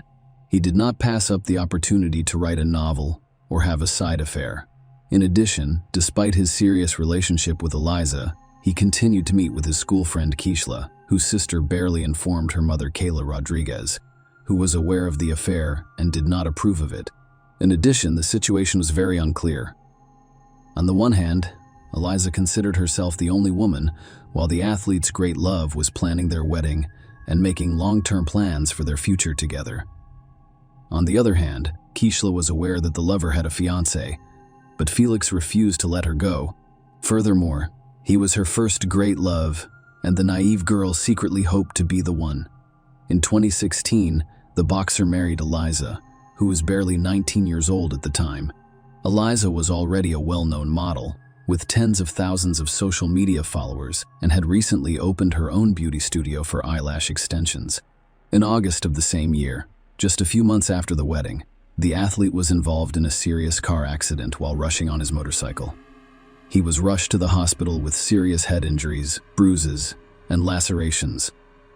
His trainer, Ricky Marquez, was concerned that his talented charge would go off the rails at the peak of his career.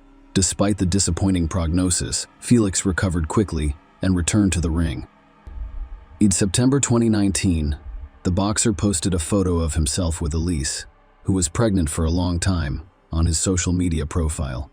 In the photo's comment, he wrote, "Soon I will meet my daddy's princess," and a month later, he announced the birth of a daughter named Miranda Verdejo Santiago. The young man in public appeared to be a devoted husband, a caring father, and an excellent family man.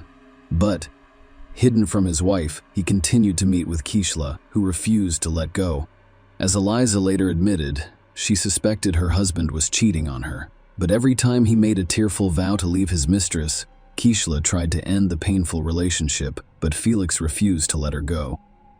She had no other men because the boxer threatened that if he discovered that Keishla had someone who was unsuitable for her and her chosen one, Keishla, who had fallen in love with Vertigo since high school, would continue to love him despite everything. Rodriguez, as planned, decided to devote her life to animal care and accepted a position at a veterinary medicine and aesthetic center. Colleagues described her as conscientious, hardworking, and responsible. She lived with 2 dogs and a cat, which he adored. In 2020, Eliza discovered her husband's correspondence with several mistresses, including Keishla. The wife scandalized her husband and threw him out of the house, threatening to file for divorce and forbidding him from seeing their daughter. Eliza's threats had some effect. Furthermore, the athlete's career at the time was in serious decline, with unnecessary problems that he didn't need for a while. He stopped seeing Rodriguez, but Felix refused to let her go. Keishla attempted to control almost every step after a few months of secret visits, and in April 2021, she discovered she was pregnant. She purchased a rapid test from the drugstore, which only confirmed her fears. She first called her sister, who was aware of her complicated relationship with the athlete, and explained everything. Abortion was out of the question because Keishla was already 27 years old and ready to have a child, even if it meant raising it on her own. A few days later, Keishla broke the news to her child's father, hoping in her heart that he would accept it, but Felix was not pleased, to say the least. He became enraged and told his mistress that she should see a doctor, and if the pregnancy was confirmed, she would need to have an abortion. Rodriguez responded with a firm refusal, but the boxer began to threaten and insist. Felix stated that an illegitimate child will eventually destroy his reputation, which he cannot allow. Following Keishla's hospital visit, her pregnancy was confirmed, and she now had a certificate to prove it. She called Felix and told him everything, making him furious. Felix yelled and demanded that Keishla immediately get rid of the child, but she flatly refused.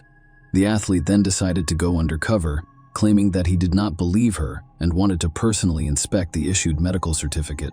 He invited Keishla to a meeting in the evening in a crowded location, which did not surprise her given that they always tried not to draw attention to themselves and did not stand in front of anyone.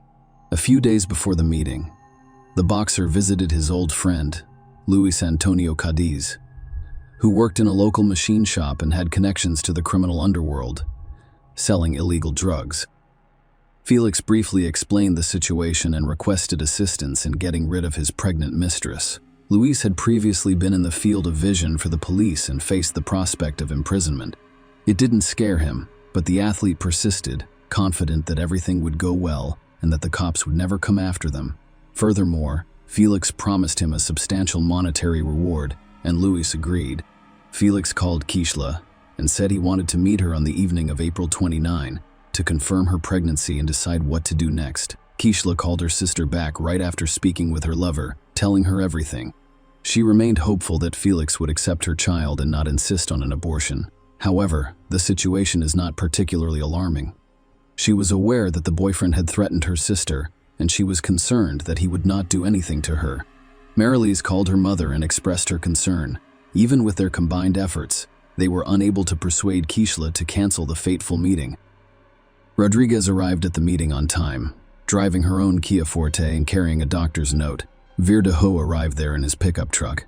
In the back, Luis was hiding. Keishla immediately got into the athlete's car and showed him the test results. He mentioned terminating the pregnancy again, but Keishla, crying, refused.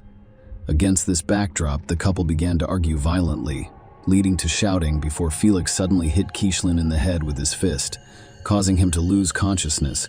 Until Keishla regained consciousness, Felix injected her with a syringe containing a large dose of illegal substances that Luis had obtained at his request. Then, he and his accomplice carried her to the back of the car, where pieces of wire and a concrete block had already been prepared. The men tipped Rodriguez up, attached the load, and then covered her with a tarp to ensure that no one saw anything. Felix then returned to the pickup truck while his accomplice took the wheel of the cashless vehicle. They drove together to the bridge that crosses the San Jose Lagoon. It was almost deserted at night, and the men made certain no one could see them through Keishla, who was still alive in the water. However, they decided to fire a few test shots in pursuit, using the firearms they had brought with them, so that the victim would not have a chance. After finishing the massacre, each of the perpetrators returned home. Kishla and his co-workers were the first to become concerned when she failed to appear at the Veterinary Medicine and Aesthetic Center the following day. Kishla has always been a responsible person who would never skip work without informing anyone. Because she didn't answer the phone, it was decided to call her sister and find out what happened. After several unsuccessful attempts to contact her sister, she went to her home. No one answered the door, but Marily's had a spare key, so she was able to enter without difficulty. However, she was met only by hungry animals who hadn't eaten in nearly 24 hours. Marily's was already panicking because she realized something terrible or irreversible had happened to Kishla. She immediately called her mother, told her everything, and then informed the police about her suspicions and threats against her sister. She also called Felix, but he said he had spent the previous evening and night at home with his family and had not attended any meetings. The missing girl's mother boarded the first flight from Florida to San Juan. She suspected that her lover had taken her daughter to a private clinic and paid for an abortion without her consent. Kyla didn't want to consider the fact that cash flow was no longer viable. The first step was to question the missing girls, their neighbors, and co-workers, but they saw nothing suspicious and were unable to provide any useful information for the investigation. In parallel, messages about Rodriguez's disappearance were posted on popular social networks with requests for responses from anyone who knew anything about her fate or current location. The case quickly gained widespread attention, and when it was revealed that the missing girl was in a long-term relationship with a famous athlete and was expecting a child with him, reporters lined up to interview any of Rodriguez's family members. The relatives did not hold back and openly expressed their suspicions, including blaming Felix for the incident. On April 30, Kishla's car was discovered abandoned on the east side of the city. She has her documents and personal belongings inside. No signs of struggle were discovered in the interior, giving a slim chance of finding its owner alive. On May 1, a passerby on the lagoon bridge noticed a strange shape in the shallow water that resembled a human body. He informed the police, who quickly recovered the body of a young woman from the water, presumably the same one the entire city had been looking for several days. Members of the Rodriguez family, who arrived to identify the body, hoped to the very end that it was not Kishla. However, their hopes were not realized. The body had been in the water for a few days and had changed significantly. However, the girl was easily identified by a remarkable tattoo on her arm. When news of the gruesome discovery reached the press, city residents revolted and began to hold spontaneous rallies, demanding punishment for those responsible, who were detained and taken to the police station for questioning on the same day. However, the athlete categorically denied his involvement, claiming that on the night of Kishla's disappearance, he was at home with his family because there was no evidence to charge him. Felix was released under his own recognizance. One of the key witnesses was the athlete's legal wife, who admitted during the initial interrogation that she was aware of his affair with Kishla, but had only recently learned of her rival's pregnancy. Furthermore, she did not confirm her husband's alibi, claiming that he was not home on the night of the murder. The first thing investigators did was review traffic surveillance footage on the way to the bridge from which Kishla was thrown. That's how they discovered Felix's pickup truck and the victim's car driving behind each other. However, the Kia Forte was clearly not driven by its owner. On the same day, the boxer's car was seized for examination, and some of the deceased's hair was discovered in it. Lewis was the first to surrender to police, promising to tell the whole truth in exchange for a lighter sentence. Felix was also arrested, but he refused to cooperate with the investigation, did not answer questions, and continued to deny his guilt. Despite the presence of irrefutable evidence, Felix was apprehended with a firearm that he used to shoot the victim from the bridge, and for which he had a valid permit. Furthermore, a cell phone check reveals that Felix Lewis and Kishla were in the same location on that fateful night. Kishla's final farewell took place on May 8, and the funeral ceremony made national headlines. It was a type of action that called for the perpetrators of the tragedy to be punished to the fullest extent of the law, while also drawing public attention to the issue of gender violence. The coffin containing Rodriguez's body was transported to the cemetery in a white carriage, over which white flower petals were thrown from the air, rather than the traditional hearse.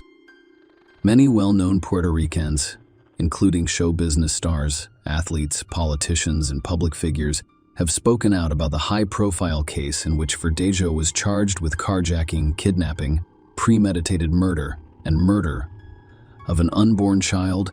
Each of these crimes carried the death penalty. However, the relatives of the deceased requested from the start that the court sentence the killer to life in prison so that he could suffer in captivity for the rest of his life. The hearing was repeatedly postponed due to the global coronavirus pandemic, but in the spring of 2021, the trial was held virtually. The court determined that the crime was committed by a group of people through prior conspiracy with particular cruelty to a pregnant woman. The chain of events of that night, as well as the details of the crime, could be reconstructed, thanks primarily to Lewis' testimony, who did not deny guilt. He admitted that, at the request of a friend, he obtained the drug for injection and brought a wire and a concrete block to dispose of the body. But Felix insisted on his lack of involvement in the case. Although his words had no significant impact on the situation, the boxer's wife, who testified in court almost immediately after her husband's arrest, filed for divorce and attempted to distance herself from what was going on, focusing on the development of his business and raising a young daughter instead. According to some reports, Lisa Santiago recently remarried. Elisa admitted in an interview that she had received numerous anonymous calls and messages containing death threats, as well as death wishes for her and Miranda. Many believed the athlete's spouse was the organizer of the crime, but no evidence was found. In summer 2023, it became clear that the jury, having reviewed all of the evidence and heard testimony from all of the witnesses, was finally ready to announce the final verdict. Felix Verdejo and his accomplice Luis Cadiz were found guilty of all of the charges against them. Despite this, the killers have yet to be sentenced. The next court hearing is set for mid-November 2023. Most likely, both men involved in Keishla Rodriguez's and her unborn child's deaths will be sentenced to life in prison with no possibility of parole. Share your opinion with us in the comments and subscribe to the channel for more.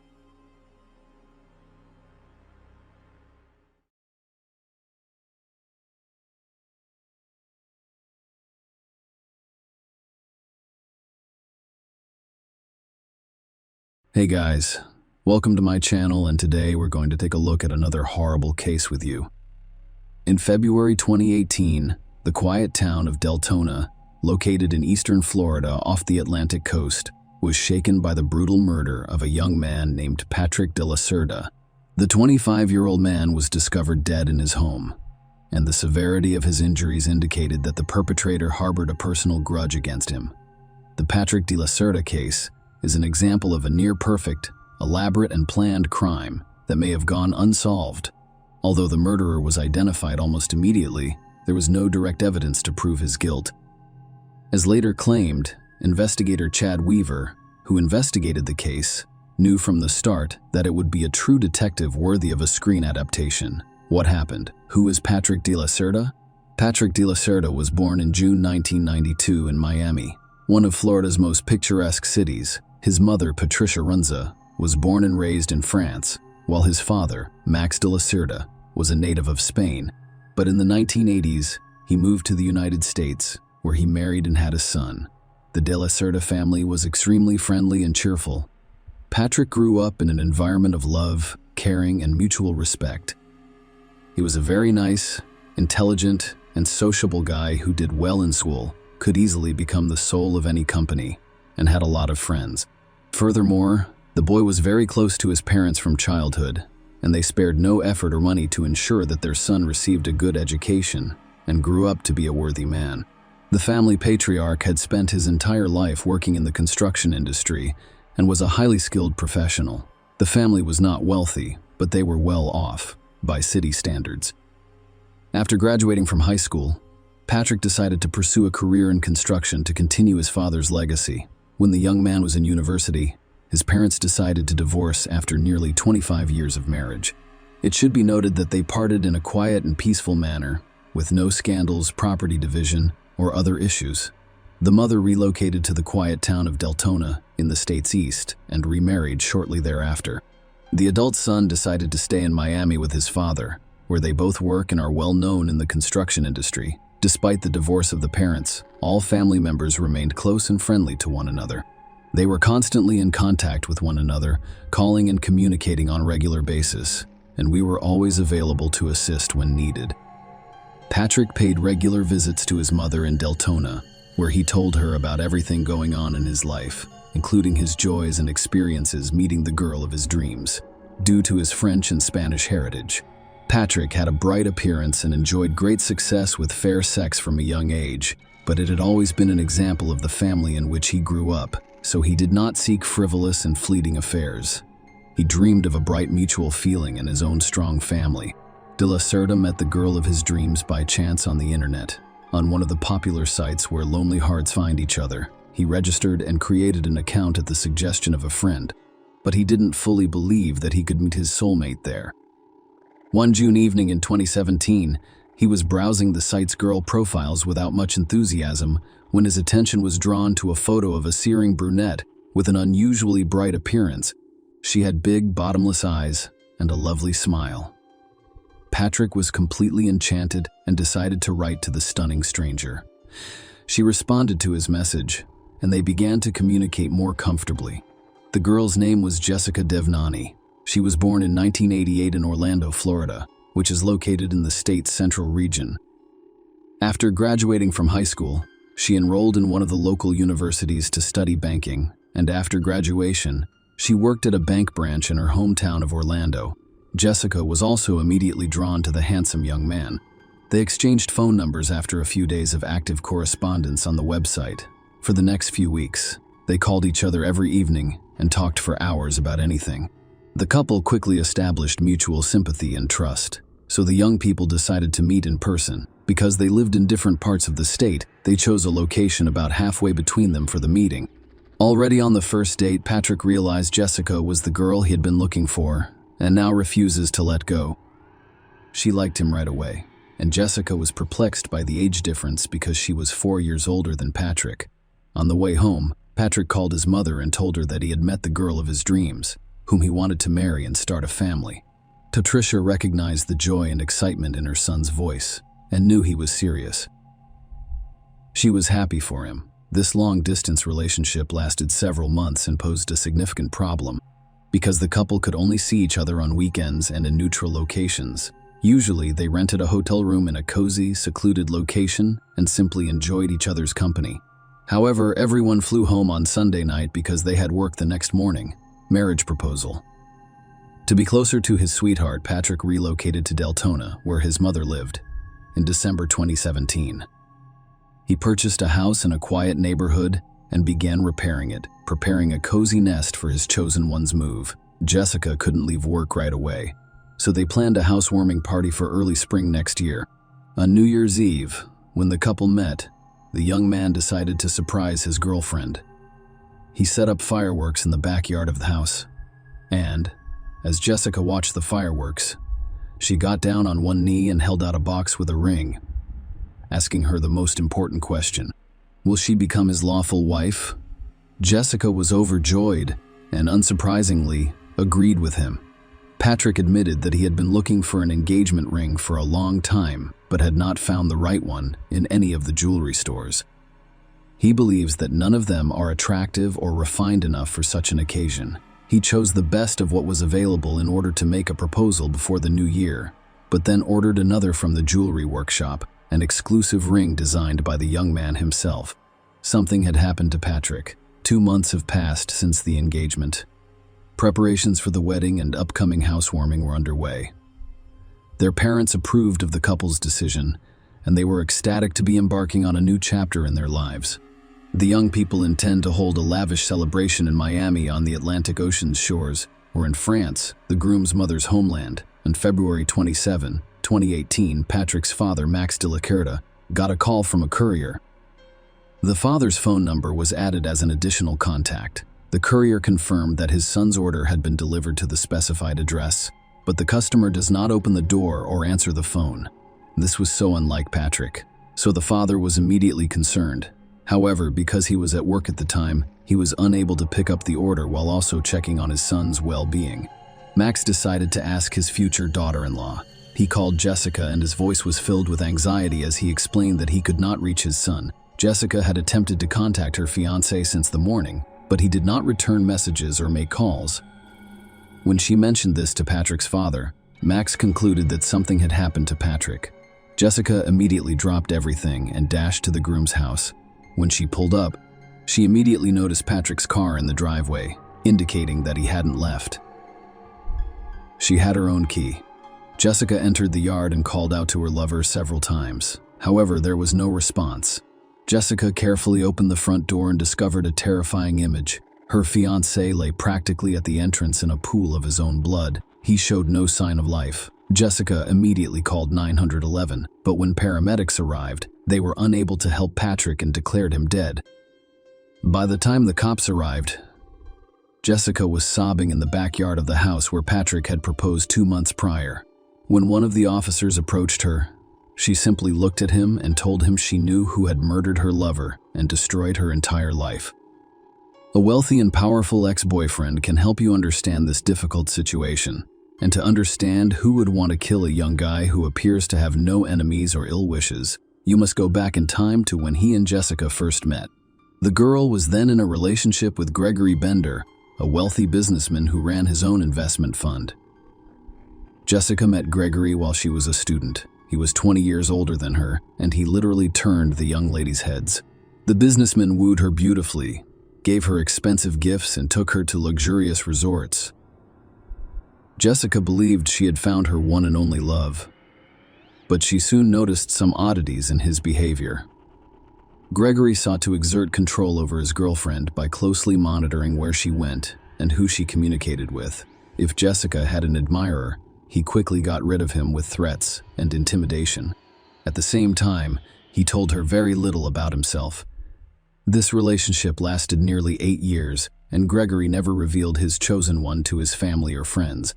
Gregory rarely invited his girlfriend to his house, and they only met, spent time together, or went on vacation when he wanted to. He argued that he was extremely busy. Jessica, of course, wanted to have a normal family and have children. But Bender insisted that it was not yet time for that, and when she tried to end the relationship, Gregory gave her a ring and proposed marriage. Jessica agreed, but nothing had changed. They continued to live apart and only saw each other when the groom said so. Gregory was involved in a car accident that left him in a hospital bed. Jessica rushed over to him when she heard about it, but first she stopped by his house to get some items for Gregory. Jessica encountered a woman she had never seen before and inquired as to her identity. Rather than responding, the stranger asked her a similar question. Jessica showed the ring on her finger and announced that she was the bride of the house's owner. The woman then laughed and showed her the ring, claiming to be Bender's legal wife, Damara Sanchez. Bender? After such a shocking revelation, Jessica decided to immediately end her relationship with the businessman who had cheated her for so long. However, the boyfriend began to literally pursue Jessica, begging her to return and promising to divorce Damara in the near future so that they could marry. She renewed her faith in this man, but time passed and nothing about their relationship changed. Jessica became tired of this affair and filled out a questionnaire on a dating site where she met Patrick. After beginning to communicate with him, she made the firm decision to end her relationship with Gregory, which she informed him of, but he refused to let go. Obsessive stalker.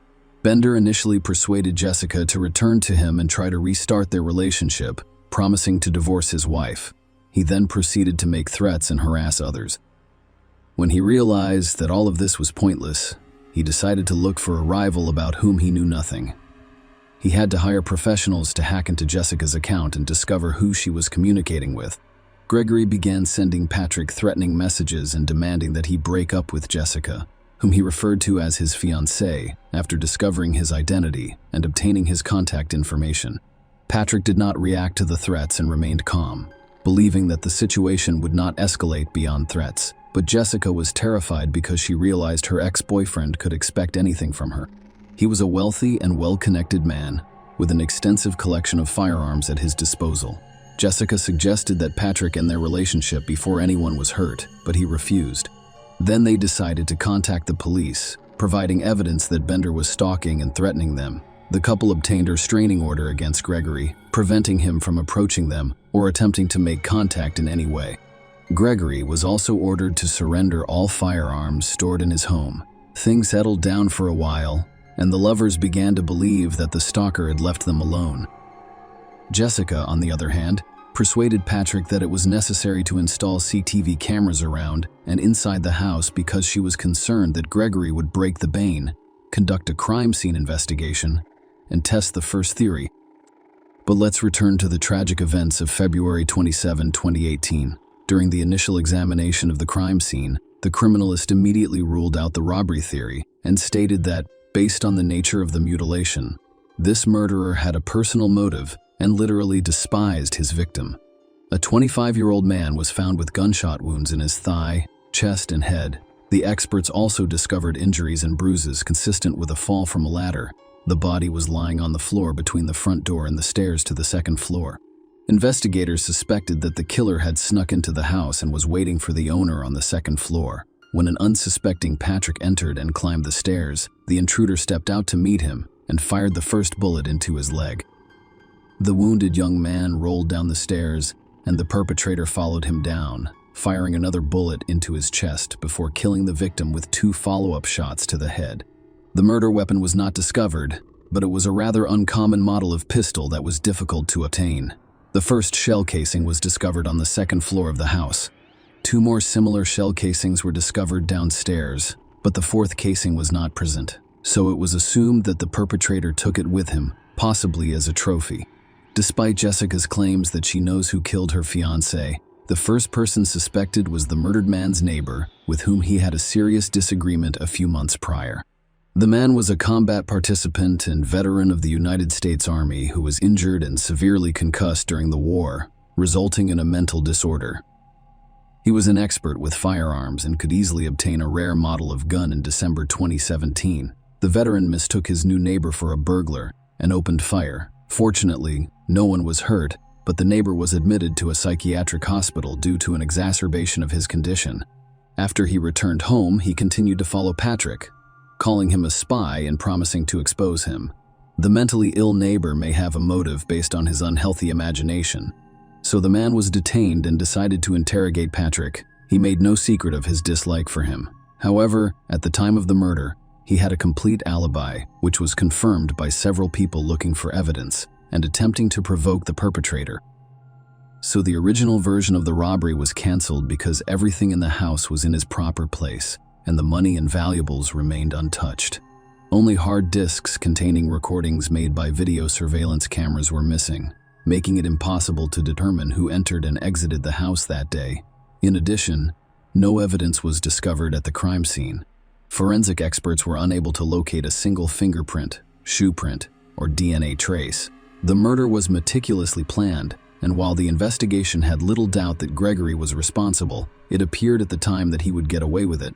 The police decided to go undercover and ask Jessica to call her former lover and invite him to a candid conversation. Jessica agreed without hesitation, dialing Bender's number and making a spectacle of herself. She blamed him for what had happened, cried, and repeatedly asked why he had done it. However, Gregory appeared to have figured out what the investigators were up to from the start and persisted in pretending he didn't know. When Jessica revealed that he had killed her fiancé, the businessman pretended to be surprised, and after expressing his condolences to the ex-girlfriend, he attempted to persuade Gregory to confess in order to enrage him or force him to make a mistake, but it never worked. The police had no reason to stop or question the man. He could only be called to testify, but he followed the restraining order and appeared to have let his ex-girlfriend go long ago. The killer's notes. While the investigation was treading water looking for leads, the police received a call from Daymara Sanchez Bender, who claimed to have important information about the Patrick de la Cerda case. The woman was immediately invited to the station for an interview, during which she stated that shortly before the crime, she noticed a strange notebook on her husband's desk in his office. Looking into it, I discovered a detailed plan of some stranger's house, along with a strange algorithm of actions. She had not paid attention to it at the time. However, when Daymara saw a news report about a young man's brutal murder and the story showed the plan of his house, She immediately remembered the sketches of her unfaithful husband, with whom she was on the verge of divorce, and decided to tell the investigators that this information gave the police enough reason to search the alleged perpetrator's home. The mysterious notebook about which the businessman's wife spoke was found in the office, but the pages containing the house plan and other records had been removed. However, they were quickly discovered in the office. But, in a trash can that Gregory had apparently failed or forgotten to empty, he simply ripped out the pages, crumpled them up, and tossed them away. Apparently, he was confident that his house would not be searched because the sheets of paper contained no evidence against him. In addition to the layout of the house, there was a detailed plan of the crime itself, indicating that the criminal had planned extensively and thoroughly, working out every detail. It was specifically mentioned that the phone should be turned off, gloves should be worn, and shoe soles should be lubricated with a special compound to avoid leaving traces on the floor. The records revealed that Gregory followed his victim, knew when Patrick returned home, and was aware of the presence of surveillance cameras in the house and yard. In addition, Gregory disposed of the crime weapon, dirty clothes, shoes, and gloves. He was only disappointed because his own records had not been destroyed in time, and by his wife's curiosity. In addition, a fourth missing shell casing was discovered on the table in a cigar box that the gunman was supposed to have taken as a trophy. Forensics determined that it was the same shell casing from the crime scene. The trial and defense attorneys attempted to shift the blame onto Jessica, but the evidence was sufficient to arrest Gregory and begin the trial. The main issue was that all of the evidence found could be considered circumstantial, because the criminal weapon was never found. There was no evidence that the accused had ever visited the victim's home, and there were no witnesses. Bender's trial didn't start until May 21, more than 3 years after the atrocity. During this time, he hired the best lawyers who had enough time to fully prepare for the case. The businessman was upbeat and appeared to believe he'd get away with it. Jessica was a key witness. She detailed her long-term relationship with Gregory, including how she discovered he was married and attempted to end it, as well as the harassment and threats he made against her and Patrick. She provided saved screenshots of correspondence and phone records. In response, Bender's attorneys attempted to shift all of the blame to Jessica. The defense claimed that Jessica provoked Gregory with her behavior by registering on a dating site and beginning a new relationship while still in a relationship with Gregory, which hurt his pride and ego. Jessica was also accused of mercantilism, with some claiming that she enjoyed receiving expensive gifts from wealthy suitors. In the main evidence sheets containing records of the murder plot, the lawyers described it as a fantasy of a wounded man seeking vengeance on his rival. At the same time, the defense claimed that the defendant's involvement in the crime was limited to plans and fantasies, so no traces of him were discovered. Furthermore, the lawyers claimed that the search of their client's home was illegal and violated, so the second evidence was a shell casing that he could simply plant in the process. The crime weapon was also not discovered, and Jessica identified the model of the gun from a picture, claiming that she had previously seen it in her boyfriend's collection, but she could be mistaken because she was not well versed in weapons, according to her ex-wife's testimony and final verdict. At one of the sessions, the defendant's now ex-wife, Damara Sanchez, was called as a witness. The man who had previously appeared indifferent suddenly became animated and confessed his love for her. The ex-wife was moved by this confession and appears to have changed her mind about testifying against Gregory. She erred in her testimony, citing forgetfulness, and finally stated that she had lived with the man for many years and doubted his ability to commit murder. Despite defense attorneys' attempts to challenge the legality of the defendant's home search, his ex-wife's unexpected statement, and a lack of direct evidence, the jury found Gregory Bender guilty of first-degree murder after hours of deliberation. He received a life sentence and will never be eligible for parole. As the judge read the sentence, the defendant stared at Jessica, seemingly without blinking. He was literally glaring at her, making her feel sick and nearly causing a panic attack. She sat next to her late fiancé's mother and, at one point, started sobbing and choking. Despite numerous attempts by Bender and his well-paid lawyers to appeal the verdict and have the case reviewed, all of their appeals were denied. Not least among these factors was the case's widespread societal resonance, because a wealthy millionaire businessman murdered a simple working man in cold blood and attempted to evade justice. Patrick de la Cerda's story received widespread media coverage. Gregory Bender is still behind bars at the moment. Jessica Devnani says she feels safe and will continue to live for Patrick and honor his memory. She wears the ring that he gave her as a gift. In addition, Patrick never gave her the exclusive piece of jewelry he promised. Jessica has a close relationship with her deceased fiancé's parents, who treat her like their own daughter. Share your opinion with us in the comments and subscribe to the channel for more.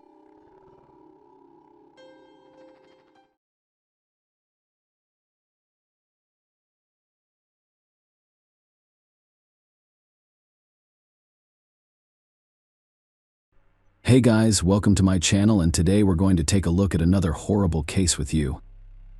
A wedding is one of the most anticipated and emotionally charged events in a woman's life. However, not all happy endings are fairy tales. Some people live happily ever after and die on the same day. Today we find ourselves in Somerset, England.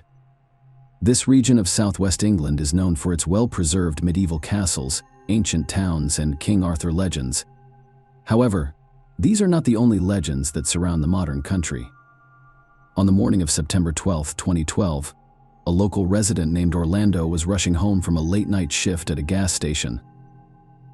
He had promised his wife that he would take their young daughter Maria to daycare. Loud music was playing in the car to keep him awake as trees along the road passed by one after another. Coming out of a sharp turn, he noticed black smoke. Orlando slowed down. Smoke billowed from a nearby parking lot, where a car had caught fire. Orlando came to a halt and ran to get a better look, but the fire prevented him from getting any closer. When firefighters arrived 4 minutes later, the car had completely burned out. The arriving police cordoned off the area with safety tape to keep the gathering at a safe distance. The area was deserted so early in the morning, and there were no witnesses nearby to describe the incident at its exact moment. A charred body was discovered while examining the scene. The police had to identify the victim and determine the cause of his tragic death. There were no signs of a car accident or skid marks anywhere nearby. Likewise, no tire tread marks from another vehicle were discovered. The police initially believed that a car would self-ignite or spontaneously combust due to malfunctions. A lengthy investigation and several expert analyses lay ahead. The remains were taken to a forensic laboratory to determine the deceased's identity and the cause of death. Fragments of the burned vehicle were also delivered to the forensic laboratory to determine any malfunctions and the cause of the fire. The police began their investigation by searching the missing persons database and reviewing recent reports of disappearances. Forensic experts were quick to identify the deceased. Catherine Wells Burr, 23, is a local resident. Rafal Nowak filed a missing person report on the same day in connection with the young woman's disappearance. Rafal Nowak reported that he left for work at 5:30 a.m., while his girlfriend Catherine slept soundly at home. Despite working for the same company, his shift began 2 hours earlier. Catherine did not show up for work after that, and Rafal could not locate her among any of her relatives. He contacted the police. The investigation began. The police questioned the victim's parents and sister, as well as Rafal Nowak, who reported her missing, and all of her co-workers and friends. They were able to reconstruct a sequence of events that led to the young woman's tragic death by gradually piecing together information about her final days and, eventually, years of life. Phil and Jane Wells gave birth to Catherine Wells Burr in the United Kingdom in 1989. In the summer of 2010, she was the second child in her family, following an older sister named Lynn. During a university break, Catherine met one of the employees, Rafal Nowak, 31, on a new vacuum cleaner production line. Catherine was immediately drawn to the tall, ruggedly handsome blonde. He was a Polish immigrant who had a former wife and son back home. He had moved to England 4 years ago in search of a better life. Catherine and Rafal soon began dating. They began by meeting for lunch at the production site cafe, but these lunches quickly evolved into romantic dinners. Rafal courted Catherine admirably, giving her lovely bouquets, taking her to the movies, and going on walks. Rafal opened up to Catherine about his past and reasons for moving to the UK.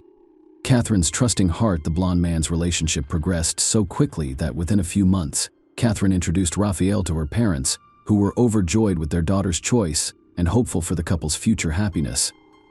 Soon, the lovers were planning their wedding for 2011. Catherine graduated with honors from Bath Spa University and secured a promising position as a business analyst at Pneumatic International, the manufacturer of Henry vacuum cleaners. she quickly advanced in her career, creating job opportunities for her parents and sister. Catherine was intelligent and well-educated. She always knew how to approach people, was concerned about her colleagues' problems, and was very aware of those around her.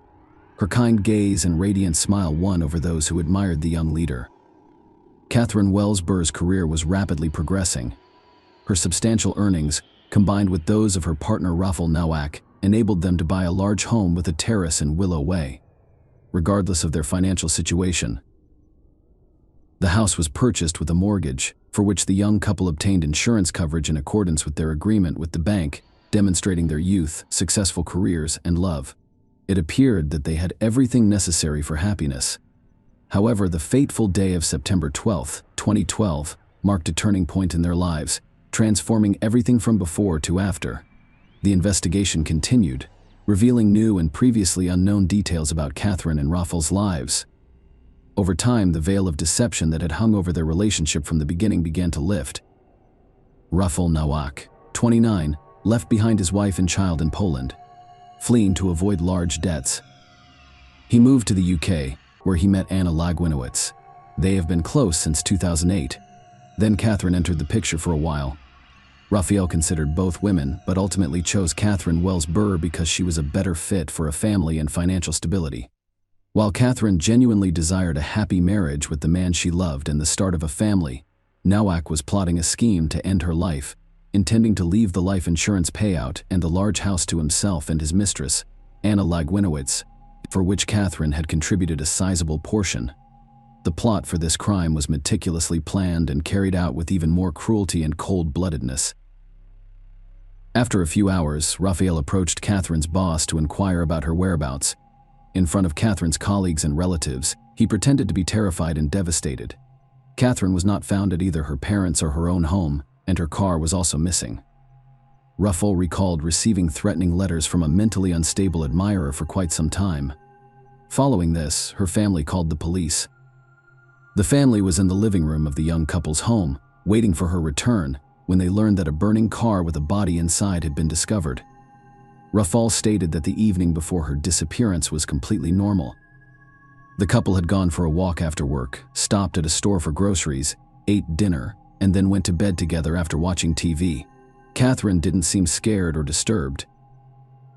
However, a more thorough investigation reveals that her death happened earlier. Catherine was strangled around 2 a.m., most likely in her own bed, while sleeping. Her lifeless body was then placed in a car, driven a short distance from the house, and set on fire in an attempt to destroy evidence. However, Rafael Nowak had a solid alibi. He was at work since 5:30 a.m., and Catherine was asleep in bed when he left. The burning car was found between 6 and 7 a.m., however. Rafael was still at home at 1:30 a.m., which significantly shifted the case's trajectory. Rafael Nowak became the primary suspect in Catherine Wells Burr's murder. Evidence allowed Nowak to be detained pending further investigation. Rafael claimed Catherine was being stalked by someone who had repeatedly written to her, driving her insane.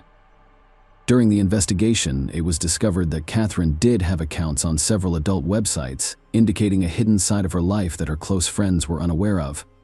Intimate photos and flirtatious interactions with men were discovered, along with a letter from a secret admirer. However, no matter how long you try to hide the truth, it eventually comes to light.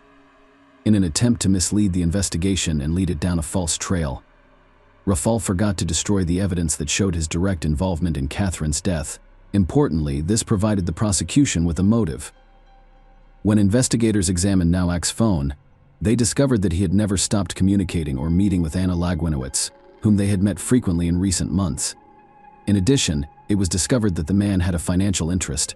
Shortly before Catherine's death, they both insured their lives for £123,000.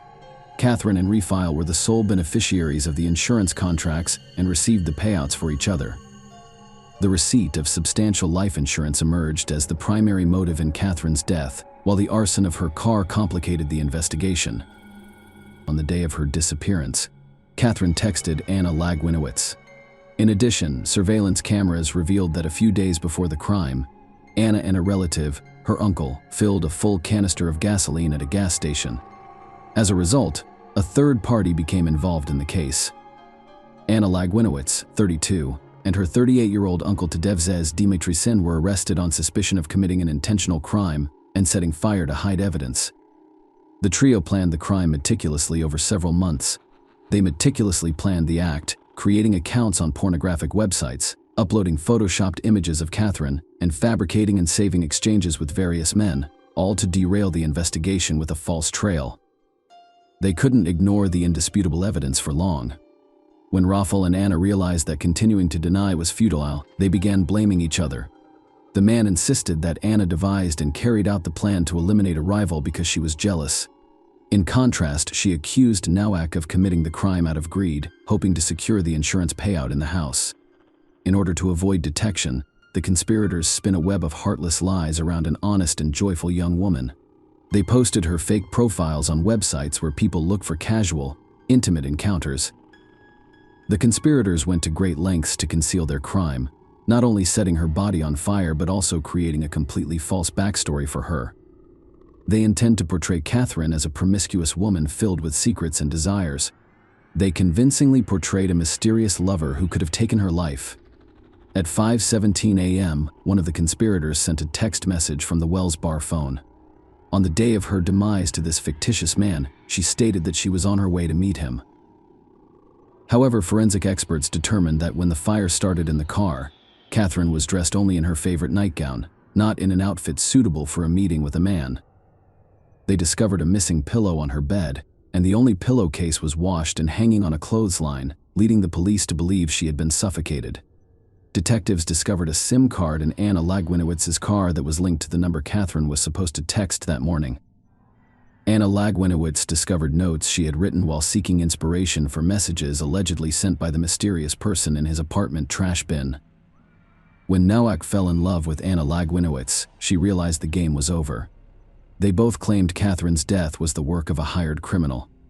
A week before the trial began, Anna Lagwinowicz asked a fellow inmate to secretly pass on a fake confession from an imaginary hitman who claimed Nowak paid him £20,000 to kill Catherine. Anna Lagwinowicz's story may have provided chilling insight into what happened to their victim. According to this fictitious hitman, Catherine's body was found in the car's trunk. Nowak was ecstatic that he had ended Catherine's life. Hitman wrote, "I helped him put her in the driver's seat. Nowak removed the tape from her mouth, and she put on her shoes. He buckled her seatbelt and kissed her goodbye. At 6 a.m. I approached Catherine's car and set it on fire, per Nowak's instructions. Rafael Nowak played the role of a loving boyfriend admirably in the days preceding Catherine's death, holding hands and kissing her in front of family members. He told her mother, Jane, 'I have lost my world, I have lost my future.' Rafael Nowak refused to admit his role in the young woman's death and went on to tell her mother, Jane Wells, that her daughter was receiving emails and text messages from an ex-boyfriend who said that if he couldn't have her, no one could finish the story. He even claimed she discussed taking her own life. We are still Nowak." Allowed the distraught Wells Bar parents to console him, who assumed he was also mourning the young woman he loved. Rafael's acting was so convincing that Catherine's mother, Jane, hugged him after her death and gave him permission to call her. She stated that after the police informed her in the early stages of the investigation that he was viewed as a witness rather than a suspect, she made the decision to provide him with every possible support. "I figured if Catherine loved him so much and he was a member of our family, he deserved to come back." The lengthy trial began under the chairmanship of Justice Sharp. During the trial, the jury learned that the three defendants hoped to receive a life insurance payout of £123,000 and half ownership of a two-bedroom home in Mangold, Somerset, worth £137,000, following Catherine Wells Burr's death. According to the court, Rafael Nowak showed no emotion when police discovered the woman's body in burned car on September 12th.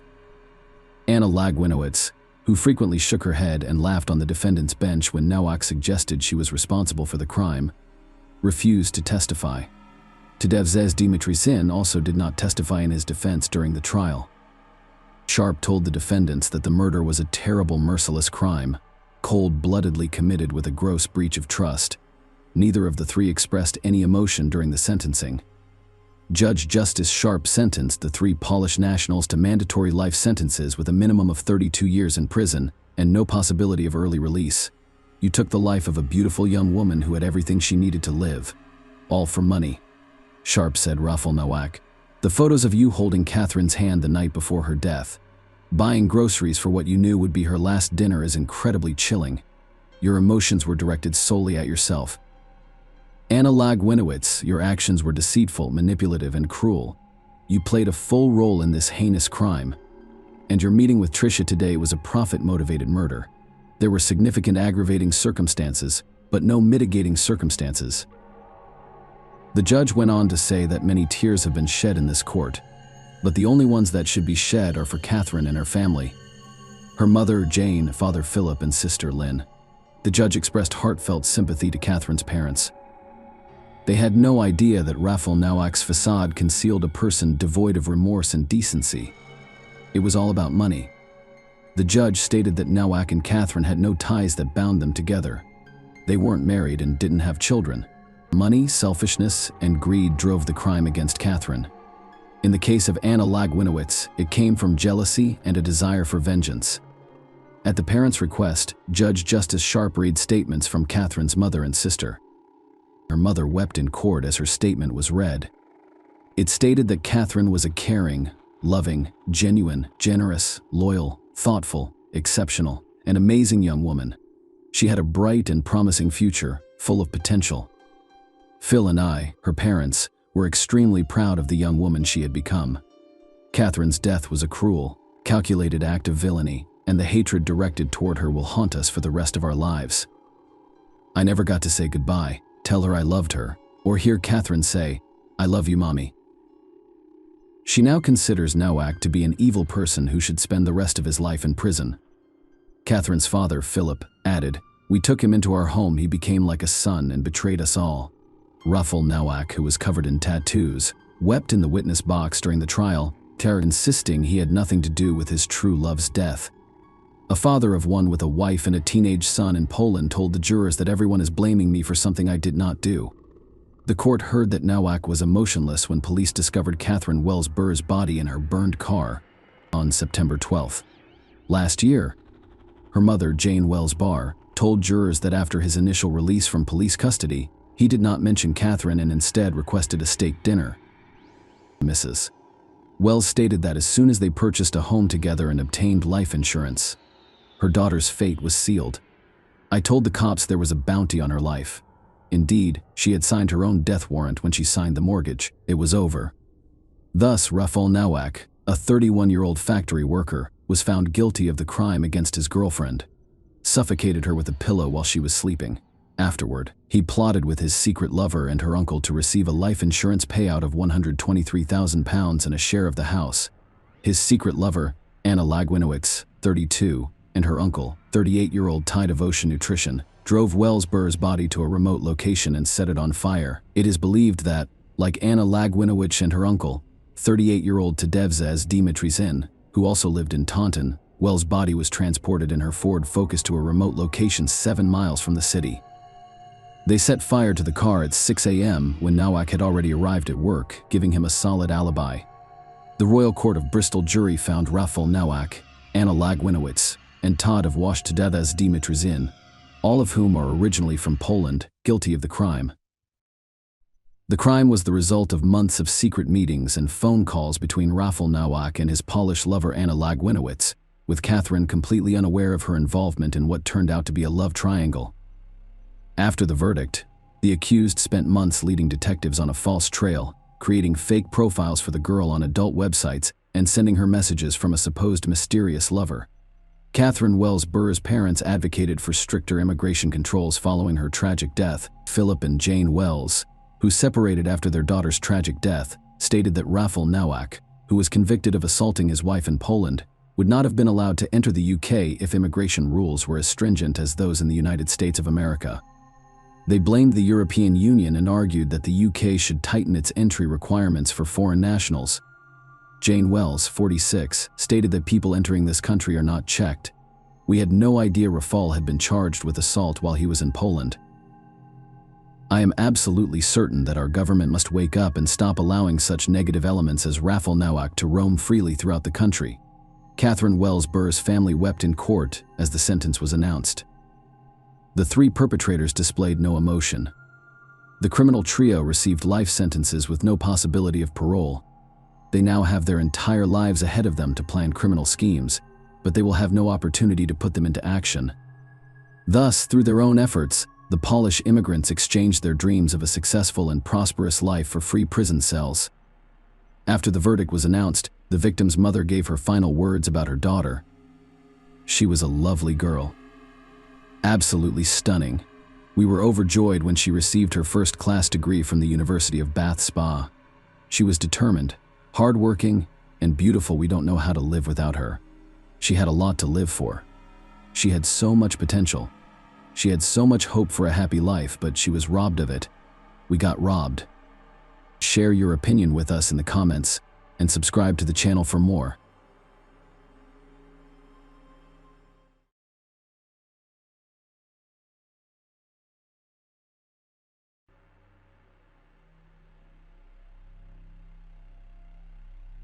Hey guys, welcome to my channel, and today we're going to take a look at another horrible case with you. A student who came to visit her family for a holiday went for a run and disappeared. Without a trace, the residents of the small village were shaken by this event, as nothing like this had ever happened in their area before detectives began an investigation that lasted for many years. And it was only after 28 years that everyone learned the gruesome truth that shocked the residents of the small village. Mandy Stavik was born on April 16, 1971, in the American city of Bellingham, Washington. She grew up in a large family with loving parents, 2 brothers and a sister. Soon after Mandy's birth, her parents decided to move to a town called Palmer, Alaska.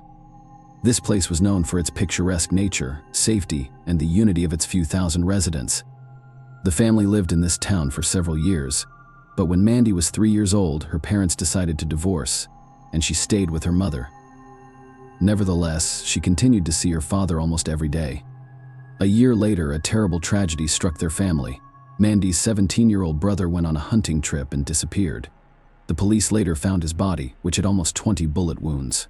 Despite all the investigators' efforts to solve the case, they could not find any suspects for Mandy's family. This event was a real shock, but she continued to grow up joyful and active. She excelled academically, participated in many sports, and played various musical instruments. When Mandy was 12 years old, her mother decided to move back to Washington, but this time to a small village called Acme, whose population at that time was less than 300 people, and all the residents knew each other well. There were practically no serious crimes in this place, and the woman decided that she and her 3 children would be better off there. Mandy enrolled in the local school, quickly made friends, continued to play sports, joined the school music group, and became a cheerleader. In addition, she loved the local nature and enjoyed going for runs towards the picturesque river. When Mandy was 17 years old, another tragedy struck her family after the divorce. Her father stayed in Palmer and started a new family with several children. In 1988, Mandy's stepbrother drowned in a river. It was another blow for her and reminded her of her older brother's death after graduating from high school. Mandy enrolled at Central Washington University in 1989, which was 3 hours away from her home. She wanted to become a pilot and strove to get straight A's. She lived in a dormitory, but whenever she had the chance, she visited her family. At the end of November, she came home to spend Thanksgiving with her relatives and planned to stay there for a few more days. On November 24th, the day after the holiday, Mandy decided to go for a run. Usually her mother accompanied her and rode her bike next to her, but this time she stayed home because her sister had come to visit her briefly, so Mandy set off alone, taking the family's German Shepherd with her usual route, started from home and ran along the road to the river, after which he turned around and ran back, totaling about 5 kilometers. Usually the run takes less than an hour, but this time Mandy was clearly delayed. When her brother returned home, he was surprised that Mandy was still not back. He was visiting a friend whose house was located along the road. The brother saw Mandy run back towards home, but after a few minutes she ran in the opposite direction. He thought she decided to do another lap, but even considering that she should have returned home much earlier than him, as time passed, Mandy's relatives began to seriously worry about her, in addition to the fact that she had never run for so long before. She had plans for the evening before heading home for the holiday. She invited her dorm mate, who came with her. They were planning to go to a neighboring town that day to meet with friends. 2 hours later, something happened that made the whole family worry even more. Their German Shepherd returned home without Mandy, which was extremely strange. The mother of a young woman who had already lost a child once decided to immediately contact the police, and despite Mandy being 18 years old, the sheriff agreed to start the search right after the woman's call. Meanwhile, the mother began calling literally every resident of the village and asking if they had seen her daughter. Upon hearing that Mandy had disappeared, many of them went out into the street and quickly organized their own search together with the young woman's relatives. They walked along the route she had run several times, but she was not found. Meanwhile, the police began questioning people close to Mandy. They learned that the young woman had a boyfriend named Rick, whom she'd been dating since high school. The young woman's mother also said that the couple had broken up and got him back together again. The investigators spoke with him but found no reason to suspect the young man. They questioned several other people while combing the area with the villagers. By that time, people on SUVs, horses, and helicopters had joined the search. The local dog handler even tried to work with a shepherd dog, hoping that it would lead them to Mandy. However, the dog was clearly frightened and did not want to leave the porch of its house. The search continued until late at night, but it yielded no results. The next day it continued, and the police managed to find the first worrying clue. Volunteers found women's sports bands on one of the back roads. They were covered in mud, looked old, and had several holes. The pants were immediately shown to Mandy's mother, but she hesitated to say that they belonged to her daughter. Despite this, the police still sent them to the laboratory, where experts found traces of male semen on them. Detectives immediately asked for DNA samples from all the men who were familiar with Mandy and were in the area, but no matches were found. The FBI's general database, which contains DNA of convicted criminals, did not exist yet that year, so investigators could not do anything with this clue. Meanwhile, specialists with search dogs began to participate in the search, and soon they discovered a new lead. They managed to find traces of the young woman on the dirt road as well as the tracks of her sheepdog. But there was one strange moment when their tracks stopped at the same place. From this, only one conclusion could be drawn. Mandy must have gotten into someone's car. Detectives suggested that she may have been abducted and forced into a car, but experts disproved this assumption, as there would have been a different scene at the point where the tracks ended, as the young woman should have resisted. In reality, it looked as though she got into the car of her own accord, meaning that the driver could have met someone she knew on the third day of the surge. Police, along with firefighters, began searching the nearby river that flowed alongside the road where the young woman was last seen. They made a distressing discovery about 5 kilometers downstream from the village. They noticed a female body in the water. After retrieving it, they immediately realized that it was Mandy, as she was naked except for her socks and sneakers. The police did not see any serious injuries except for several large scratches on her legs. In connection with this, they began to speculate that the young woman could have drowned, but this version made no sense. First, it was the end of November, and the water in the river was very cold, so Mandy could not have gone into it voluntarily, especially without clothes. In addition, the depth of the river in that place was significantly lower than human height, and the young woman could have stood there safely. Medical experts examined the victim's body and found a head injury, which was most likely caused by a strong blow. However, they determined that this injury could not have been the cause of death. In the end, the experts concluded that the young woman died of suffocation in the water. In other words, she drowned. In addition, the medical experts found evidence of violence against the victim and were able to extract biological material from the perpetrator, as well as detect male DNA under the victim's fingernails. Based on all this, the police developed the most likely version of what happened. Someone kidnapped Mandy on the road, dragged her into a car, and drove her to the river, where an unknown perpetrator subjected her to violence. After that, the young woman managed to escape, evidenced by the scratches on her legs, most likely caused by prickly vegetation along the riverbank. At some point, the criminal caught up to Mandy, hit her on the head, and threw her into the water. Forensic experts identified a DNA profile and compared it to samples from everyone who was in any way connected to the case in total. They checked over 30 men, but no matches were found. Police continued to search for any leads by questioning all residents of the village and surrounding areas. Apart from Mandy's brother, another Acme resident saw her on the day of her disappearance. The man parked near his house and saw the young woman running along the road when she disappeared from view. A dark pickup truck drove past. At that moment, the man did not attach any importance to it, but after Mandy's murder, he shared his observation with the police. He could now remember the model of the pickup truck and refused to provide detectives with his DNA sample. This behavior seemed suspicious, and they obtained a court order to compel the man to give his DNA. However, it did not match the sample found on the victim's body. The murder received active media coverage, and unfortunately, they all led to dead ends, and as a result, the investigation dragged on for years. Detectives were unable to identify any serious suspects, although they continued to actively consider various candidates. At some point, investigators speculated that an unknown serial killer known as the Green River Killer might be behind the crime. He was suspected of killing dozens of young women, and he often dumped their bodies in rivers. However, no evidence in favor of this version. Often dumped their bodies in rivers. Even when the killer was caught and his identity became known, investigators could not link him to Mandy's murder due to the lack of evidence and new suspects. The investigation into this case stopped for many years. Periodically, detectives retrieved it from the archives, trying to find some fresh ideas, but it did not produce any results. In 2009, 20 years after Mandy's death, a new detective from the local police department reopened the investigation. Given that no new evidence had emerged over the past 2 decades, he decided to take a different approach together with his colleagues. They went around the entire village and surrounding areas, asking every male resident to provide their DNA sample.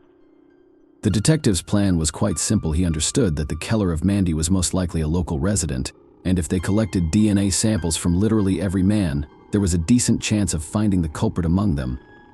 Considering that there were only a few hundred men living in the village and its surroundings, this task seemed quite straightforward, but in practice it turned out to be much more difficult.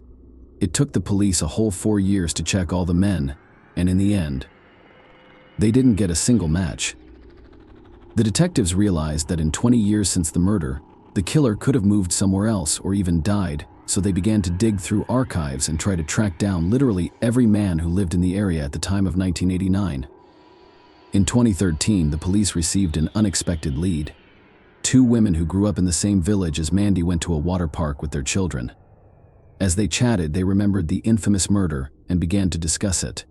At some point, one of the women said that she suspected who might have killed Mandy. The other replied that she also suspected a specific person, and they both named the same person, Timothy Bass. At the time of the murder, he was 21 years old and lived just a few houses away from the victim. The women were shocked that they had been suspecting the same person all this time, but even more interesting were the reasons why they considered Timothy to be the culprit. One of the women said that Timothy had been hitting on her when they were teenagers once when she was in a car with Timothy, and some other friends. He began to aggressively pursue her and make advances. The other friends intervened, and since then the woman had been seriously afraid of being near this person. The second woman's story was even more shocking. Several years after Mandy's murder, when the woman was already living with her husband and their newborn baby, Timothy knocked on her door one evening. While her husband was at work, the woman was not surprised by his visit since he and her husband were friends. Timothy said that he had been passing by after hunting and needed to use the phone. The woman let him in, but Timothy started to behave strangely. Instead of making a call, he stood there with the phone in his hand and then put it down. He then began to tell the woman that he had been in love with her for a long time and offered to engage in a sexual relationship. She refused and demanded that he leave, but Timothy continued to insist aggressively. The woman then threatened to call the police, and only after that did he leave their home. Sharing these stories, they decided to go to the police together and talk about their suspicions about Timothy. When asked why they waited so long, the women replied that they were not sure of his involvement in the murder. In such a small community, they would never be forgiven if they accused an innocent person of murder. So none of them dared to share this information. Detectives immediately became interested in this person and noticed something interesting. During the initial investigation, none of their colleagues interviewed Timothy or asked him to provide a DNA sample. This was very strange. The young man did not appear in old police reports, despite being acquainted with the victim living nearby and his house being next to the same road that the young woman ran on. Digging deeper, investigators also found that Mandy was friends with his younger brother Tom. Another suspicious moment was that Timothy moved to another city less than 2 months after the murder. Perhaps this was the reason why the guy remained out of the police's sight. At that time, they were busy with a huge amount of leads and checking people who voluntarily cooperated with them. Timothy settled in the town of Emerson, located 40 kilometers from his old home. Shortly before moving, he married and eventually had 3 children. Opening his criminal history, detectives found another alarming fact. In 2010, his wife filed a statement with the police that Timothy had beaten their children, but the investigators were most surprised by one small detail contained in this statement. In it, his wife described why Timothy was a danger to their family among the stories of domestic violence. She briefly mentioned her husband's strange behavior while watching documentary crime films. When they watched similar programs together, Timothy constantly criticized criminals for how poorly they commit murders, leaving behind a lot of evidence. The man also loved to say that he would never make the same mistakes and would not have been caught. After studying all this information, the detectives began to seriously consider his involvement in Mandy's murder. They went to his house to ask a series of questions and request a voluntary DNA sample, and that's when the most interesting part began. Timothy claimed that he did not remember the crime and could not even remember who Mandy Stavik was. This statement immediately made detectives doubt his words. First of all the residents of the village, with a population of less than 300, knew each other. Secondly, Timothy lived just a few houses away from the Stavik family, and it was simply impossible to imagine that he did not know her. Moreover, after the murder, this case was talked about not only in the village itself but also in all neighboring towns. It was the first such crime in the area in many years, and for local residents this topic remained number one for many months. Therefore, detectives did not hurry to believe the man's words, and they asked him to provide a DNA sample, but Timothy refused, which aroused even more suspicion. Unfortunately, they had absolutely no evidence that could link him to the murder, so investigators could not obtain a court order that would require the man to provide his DNA. Then they decided to go another way. Detectives found out that Timothy had worked as a courier at a bakery located in a neighboring town for many years. They went there and talked to the manager, asking him to provide them with information about Timothy's routes for the next few days. The police planned to track him and get some items on which the man could leave his DNA. They did not tell the manager which particular crime their employee was suspected of. Detectives only said that an investigation was underway, but the woman refused to provide this information without the permission of higher management. The police contacted them and demanded a court order. Thus, investigators were again at a dead end. They continued to study Timothy's biography and try to find new clues that would allow them to obtain the much-needed court decision, but other attempts led to nothing, and the case was stalled for several more years. In 2015, the police came to his house again, asked a few questions, and requested a DNA sample, but he refused again. It continued until 2017 when something unexpected happened. A woman named Kim Wagner, who was a manager at the bakery, went to a bar with her husband and friends, all of whom used to live in Acme and were around the same age as Mandy when she was murdered.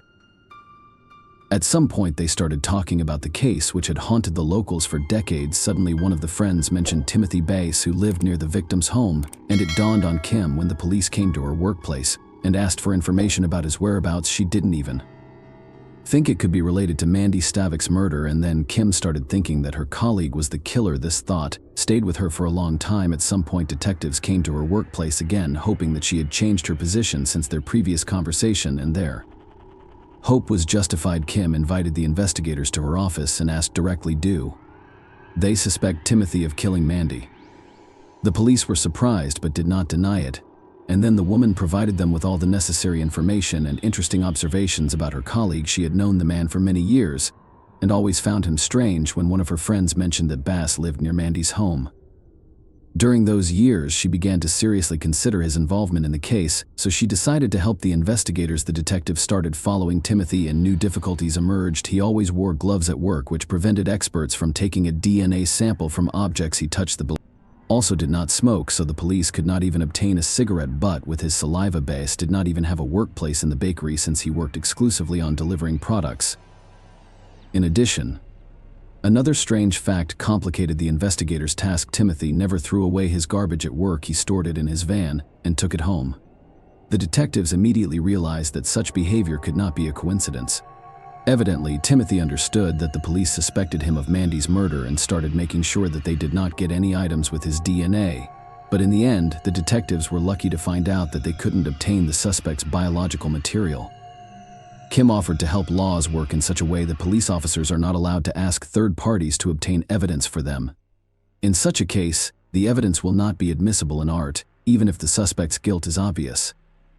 However, if any person voluntarily hands over evidence to the investigators, they have the right to accept and use it. Thus, Kim offered to obtain some DNA samples from Bass, and the detectives waited. The suspect was very careful and it took the woman a long time to achieve her goal. Only after 3 months did she see the man drink coke from a plastic cup and then throw it away in the trash with the can. Waited until Timothy left, took both pieces of evidence, and handed them over to the police. They immediately sent the can with the count to the laboratory, and the experts extracted a DNA profile from them. It fully matched the biological material found on Mandy's body. Having finally obtained the long-awaited evidence, the police immediately went after the man and arrested him 28 years after the murder. The suspect was finally charged during the interrogation. Timothy denied his guilt until the investigators told him about the DNA sample match. Hearing this, the man immediately changed his story and said that he and Mandy had a secret affair. They supposedly started dating many months before her murder and had to hide the relationship from everyone because she had a boyfriend. According to Timothy, on the day of her death, Mandy came to his house during her jog. They had an intimate encounter, and she left. He added that his father was at home at the time, but it was impossible to use him as a witness since he had passed away long ago. The detectives did not believe this story for a second. In their opinion, Timothy made up the whole story about the secret affair just to explain the presence of his DNA on the victim's stone. Proof of his words, he referred to his deceased father, who could not refute this information. Investigators talked to Mandy's relatives and friends, and they all expressed complete confidence that the young woman would never date. Timothy, who was very strange, avoided communication with other people and spent most of his time alone. The detectives decided to speak with Timothy's wife, despite the fact that the woman had filed statements against her husband and lived separately. They were still married, and here the police were waiting for another interesting turn. The woman suddenly said that on the day of Mandy's murder she was with Timothy at his house, and he was there all day. The detectives did not believe her story, but her words created possible difficulties for the court. On the other hand, they contradicted Timothy's version. According to Mandy, who came to his house on the day of the murder and had an intimate relationship with him, the trial began in May 2019. Timothy's lawyer continued to insist that his client was innocent and that his DNA got on the victim's body as a result of consensual intimate contact. The prosecution, however, insisted that there was no evidence to support this version. Timothy never called Mandy, she never wrote her notes or letters, and no one among the witnesses saw them together. It was much more likely that Bass had a one-sided crush on the young woman and was even obsessed with her. Investigators found out that the guy started attending all the sports matches when Mandy joined the school team. Before that, he had absolutely no interest in sports. In addition, his windows overlooked the road where the young woman was running, and he could watch her during her runs. Apparently that day he decided to talk to her and caught up with her. Perhaps the guy started to harass Mandy, but the young woman resisted, or he persuaded her to get into his car on some pretext. Later, Bass took her to a deserted place, subjected her to violence, and then the young woman managed to escape. The guy caught up with her near the riverbank, hit her on the head with some object, and threw her body into the water. Timothy's wife testified as a witness in court, who by that time had already divorced him. And this time she surprised everyone again instead of sticking to her original story. The woman told a new one. According to her, she did not remember that she was at Timothy's house on the day of the murder. The woman added that Bass had forced her to lie to the police during the first interrogation, otherwise he could go to jail.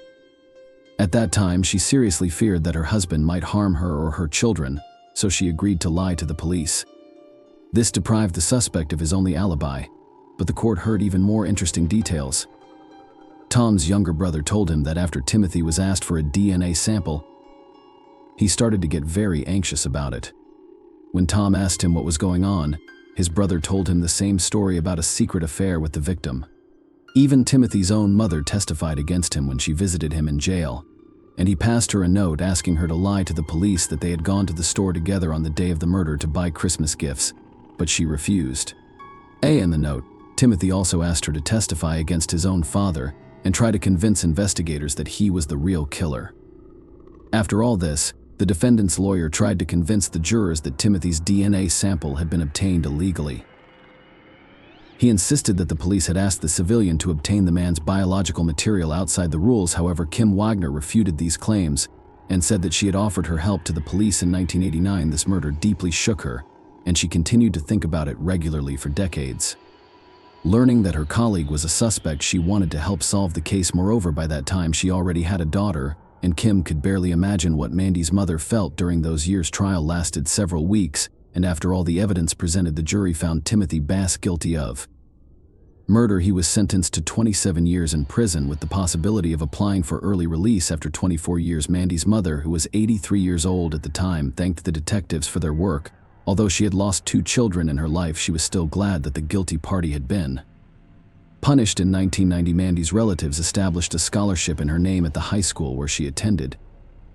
They continued to support this program to this day, annually awarding the most talented students who study music. The foundation of this scholarship was $25,000 collected by the residents of Acme and other towns. Initially, this money was offered as a reward for information, but after the case was solved, it was decided to put it into this program. Share your opinion with us in the comments, and subscribe to the channel for more.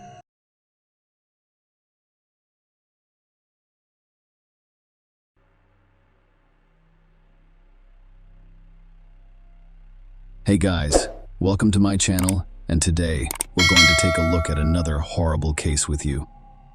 In this video, we'll look at what happened in England on Christmas Eve 2020, when 26-year-old Ella Edwards was with her friends at the Lighthouse pub in Wallasey Village on the Wirral. Rather than a Christmas miracle, Ella had to confront real evil. Unfortunately, that evening marked the end of the beautiful young woman's life. Ella Edwards was 26 years old in 2019. She was a dental nurse as well as a cosmetologist at Nova Studio Beauty Salon. Her colleagues and many clients adored her. Here's how Tim Edwards, Ella's father, described her.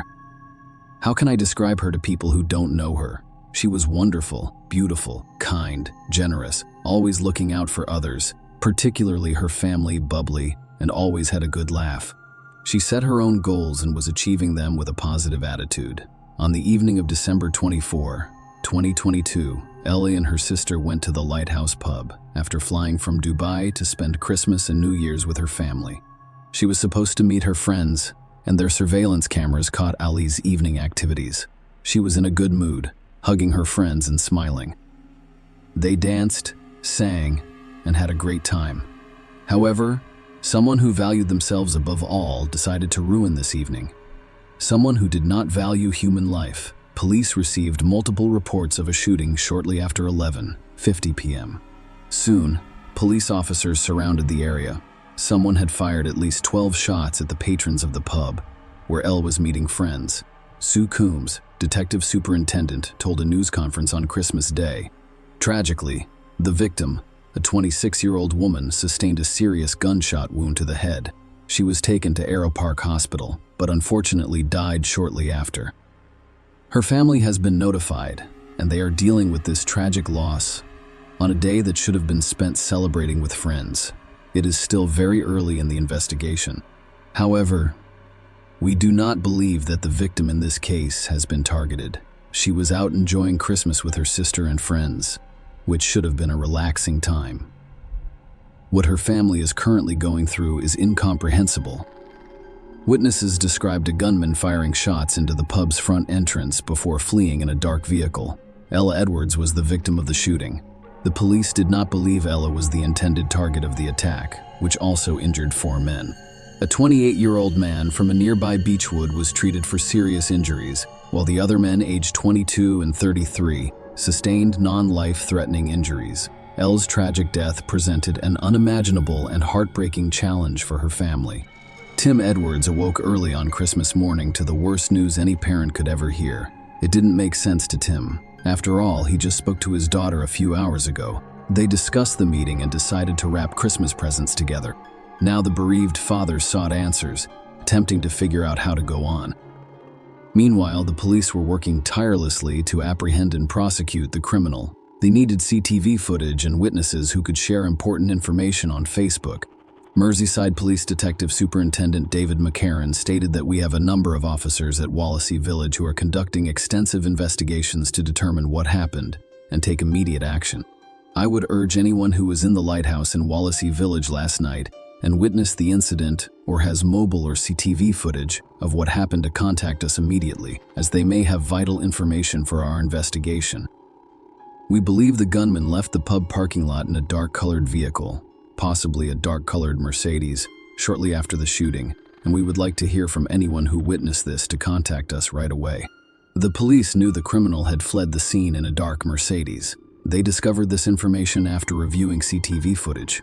you can see Mercedes pulling into the parking lot next to the pub where Elle was with her friends. The driver parks the car to see who is inside the establishment and leave as soon as possible. The man observed everyone for a while. He then got out of the car and approached from the side to remain invisible. Moments later, he fired 12 shots, dashed to his Mercedes, and fled the crime scene. As a result, the police had to answer a few questions. Who was this man? Who was the target of the attack? What was the motivation? They began patrolling the streets near where the shooting occurred. Officers went from one door to the next, interviewing residents. 2 days later, police announced the arrest of 2 suspects but did not reveal their names. They were a 30-year-old man and a 19-year-old woman who were eventually released. According to the authorities' statement, the arrested man did not fire the shots. The police spokesman stated unequivocally, "We will not rest until the offenders are brought to justice." And by that I mean the person who pulled the trigger of the gun in the most indiscriminate manner, anyone who was responsible for arranging, facilitating, or harboring this individual, and anyone who continues to withhold information on who did this or where the weapon is. We will work tirelessly to find justice for LA and her family. The shooting was reportedly the result of a feud between 2 local rival gangs. It confirmed LA was a random victim and asked if he could directly link the shooting to a gang feud in Whirl. Critchley stated that there has been some escalation in this area over the last few months. The detectives determined that Jake Duffy and Kieran Salkeld were the intended targets of this attack, but we'll discuss them later, on December 29. The police arrested a 3rd suspect in this case, but he was not the one who fired shots at the Lighthouse pub's patrons. The man whose name was kept public was charged with conspiracy to commit a crime. The police were also able to locate the criminal's dark Mercedes, which he used to flee the crime scene, but the vehicle had some issues. Let's look at the CCTV footage from the evening of December 31. A week following LA's death, the bright, flashing light you see now is fire. The criminal knew that the police were only a few steps away from apprehending him, so he burned the Mercedes to destroy any evidence that the police might find there during a search. The Mercedes had become a pile of burned metal, but the police were able to identify it. It turned out that the criminals stole this car, most likely to use it to commit a crime. Almost 2 weeks later, on January 11, police announced the arrest of 2 additional suspects. They arrested a 22-year-old man and a 23-year-old woman in Central Wales. The man was named Connor Chapman, and he had a lengthy criminal record. These 5 photos show him at various times. In a matter of years, Chapman went from petty criminal to the main suspect in Lee Edwards' death. Here are a few of the offenses for which he has previously been arrested: aggravated carjacking, threatening behavior, burglary, disorderly conduct, and a high-speed chase that ended with him hiding in the bushes and telling officers he was waiting for his mate. Growing up in the woods, he spent most of his time in Birkenhead with his grandparents. Chapman went to Woodchurch High School, but left before taking his exams. He first appeared in court in 2014 when he was around 14 years old for shoplifting. In 2016, the young man faced criminal charges for being on enclosed property and driving a stolen car.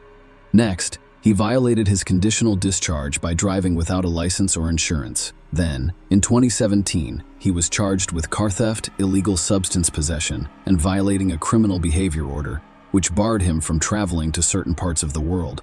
In 2018, the police detained him again for possessing a prohibited substance and carrying a cold weapon in public. During the same year, the general public became aware of Chapman's name after he first appeared strangely on the pages of local newspapers. After an unsuccessful attempt to flee a police chase, officers noticed the stolen Audi and attempted to stop it, but the driver disobeyed. Chapman, who was 18 at the time, was speeding at 60 mph in a 30 mph zone while attempting to escape. He flew into oncoming traffic and then crashed into a curb, forcing him to abandon the car and flee. When the police discovered him hiding in the nearby bushes, he stated, "I'm waiting for my mate." Chapman's lawyer claims he is influenced by older peers and has struggled with his own health issues, such as ADHD and other medical diagnoses. Chapman admitted to reckless driving, aggravated vehicle theft, driving while disqualified, and violating a criminal behavior order. The court sentenced him to 8 months in a Young Offenders Institute and a 2-year and 4-month driving ban, passing the sentence. Recorder Mary Lauren told him poignantly, "You have a bad record despite your youth, and you have been given every opportunity. You show no regard at all." Other people with this diagnosis do not behave in the same way that you do. They do not cause a nuisance to the public in the same way that you do. By the age of 18, he had 14 convictions for 30 offenses. As a result, it is reasonable to assume that this man had no intention of improving his situation. Unfortunately, there were no legal grounds to keep him isolated from society for a long time. In January 2020, the court sentenced him to 10 months in prison for possessing stolen goods and carrying a cold weapon in public. According to records, Merseyside police issued public appeals for information on his whereabouts on 5 separate occasions while he was a wanted man. Chapman once claimed that he was in custody more than he was out. By the age of 20, Chapman had 19 convictions for 43 offenses. In summer 2022, he got out of prison. Edwards passed away after about 6 months. His first child was born while he was still in prison, and a second daughter was on her way. He told the jury that he wanted to start over and become a better person, but these were empty words. Chapman turned out to be a member of a local gang. He sold illegal drugs, robbed another home, and stole 2 electric motorcycles. But his most heinous and devastating crime was yet to occur. On December 24, 2022, during a dispute between organized crime groups based on the Wood Church and Beechwood Estates, Chapman armed himself with a Scorpion submachine gun. He waited for Kieran Salkeld and Jake Duffy, members of the rival gang outside Wallasey's Lighthouse pub, for 3 hours. Chapman fired 12 shots just before midnight. Both Salkeld and Duffy were seriously injured, but they survived. Unfortunately, when Chapman fired the gun, Lee Edwards, who was enjoying the evening with close friends, was next to Sol when 2 bullets struck her in the head. She didn't know Salkeld or Duffy. She just happened to be present during an attack on them. On January 25, 2023, family, friends, and hundreds of others attended Lee Edwards' funeral. Locals lined the streets in the rain as mourners arrived for the 12:30 p.m. service. The funeral procession was led by a hearse with a floral tribute stating that Ella's coffin was transported in a carriage pulled by 4 white horses. Pallbearers, including her heartbroken father Tim, carried it into the church, topped with a floral display. Her grandfather George delivered a message to the mourners, encouraging them to leave the church with hope. The Lighthouse pub was closed that day as a mark of respect. According to a statement posted on the pub's Facebook page, Ellie and her family have been on our minds for several weeks. This is especially true right now. May she rest peacefully.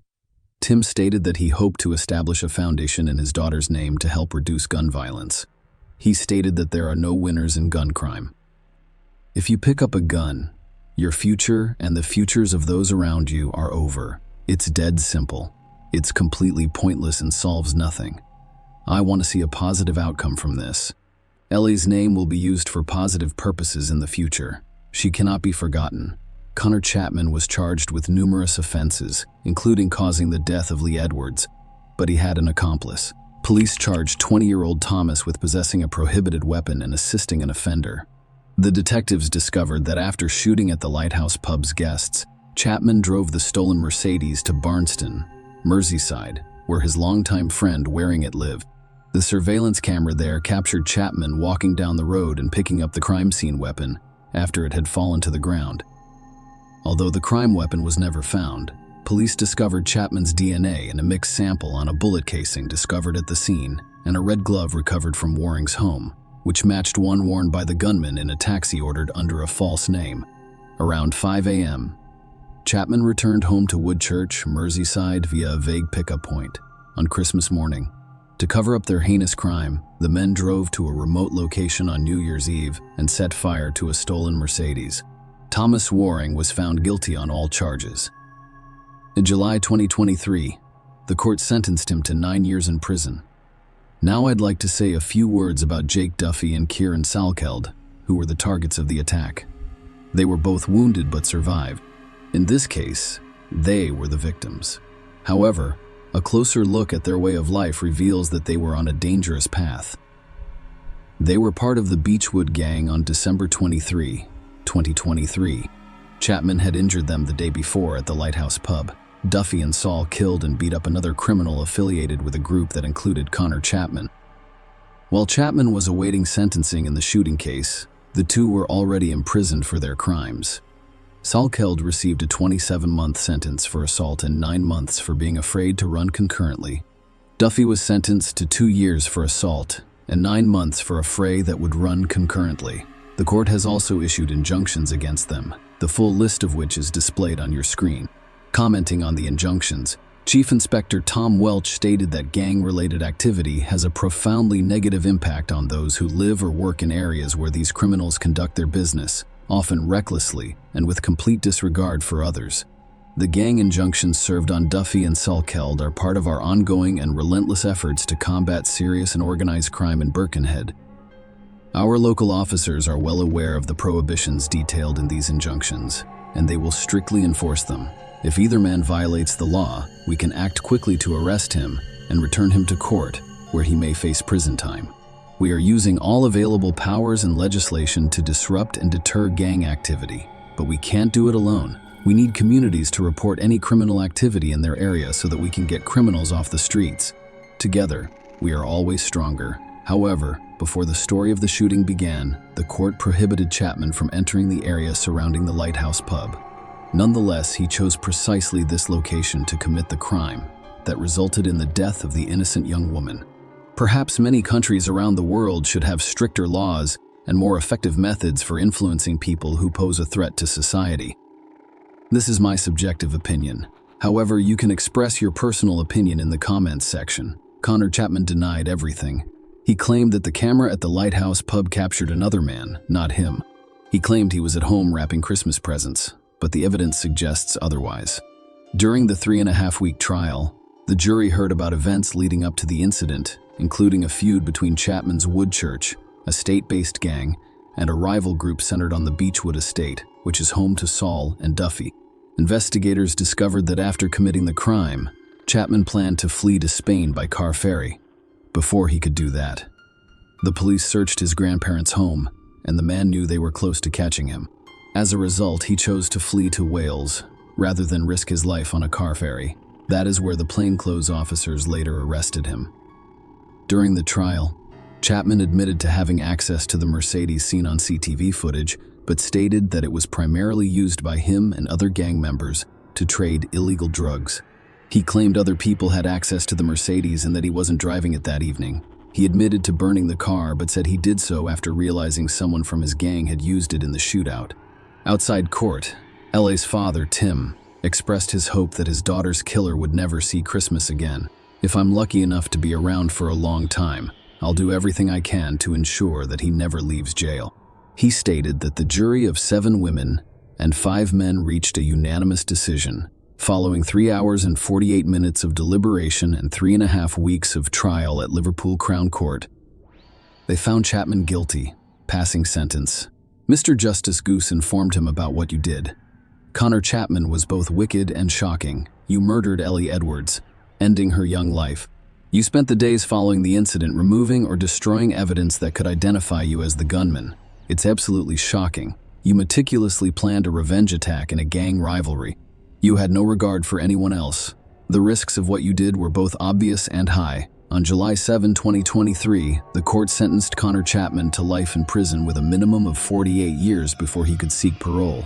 During the verdict announcement, Ellie's family breathed a sigh of relief and whispered yes. Her father, Tim Edwards, also went on air to answer questions from journalists. Tim said some crucial words. I believe Elle's legacy will hopefully inspire people to be more positive. She was a caring person who would devote more of her time to others than to herself. If she can be remembered for that, as well as her warmth and the happy-go-lucky life she was leading at the age of 26.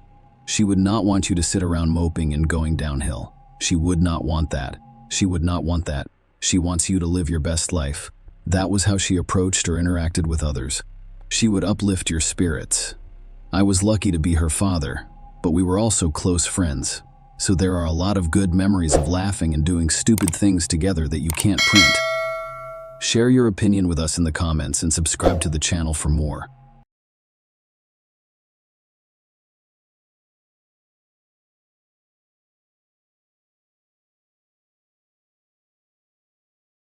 Hey guys, welcome to my channel, and today we're going to take a look at another horrible case with you.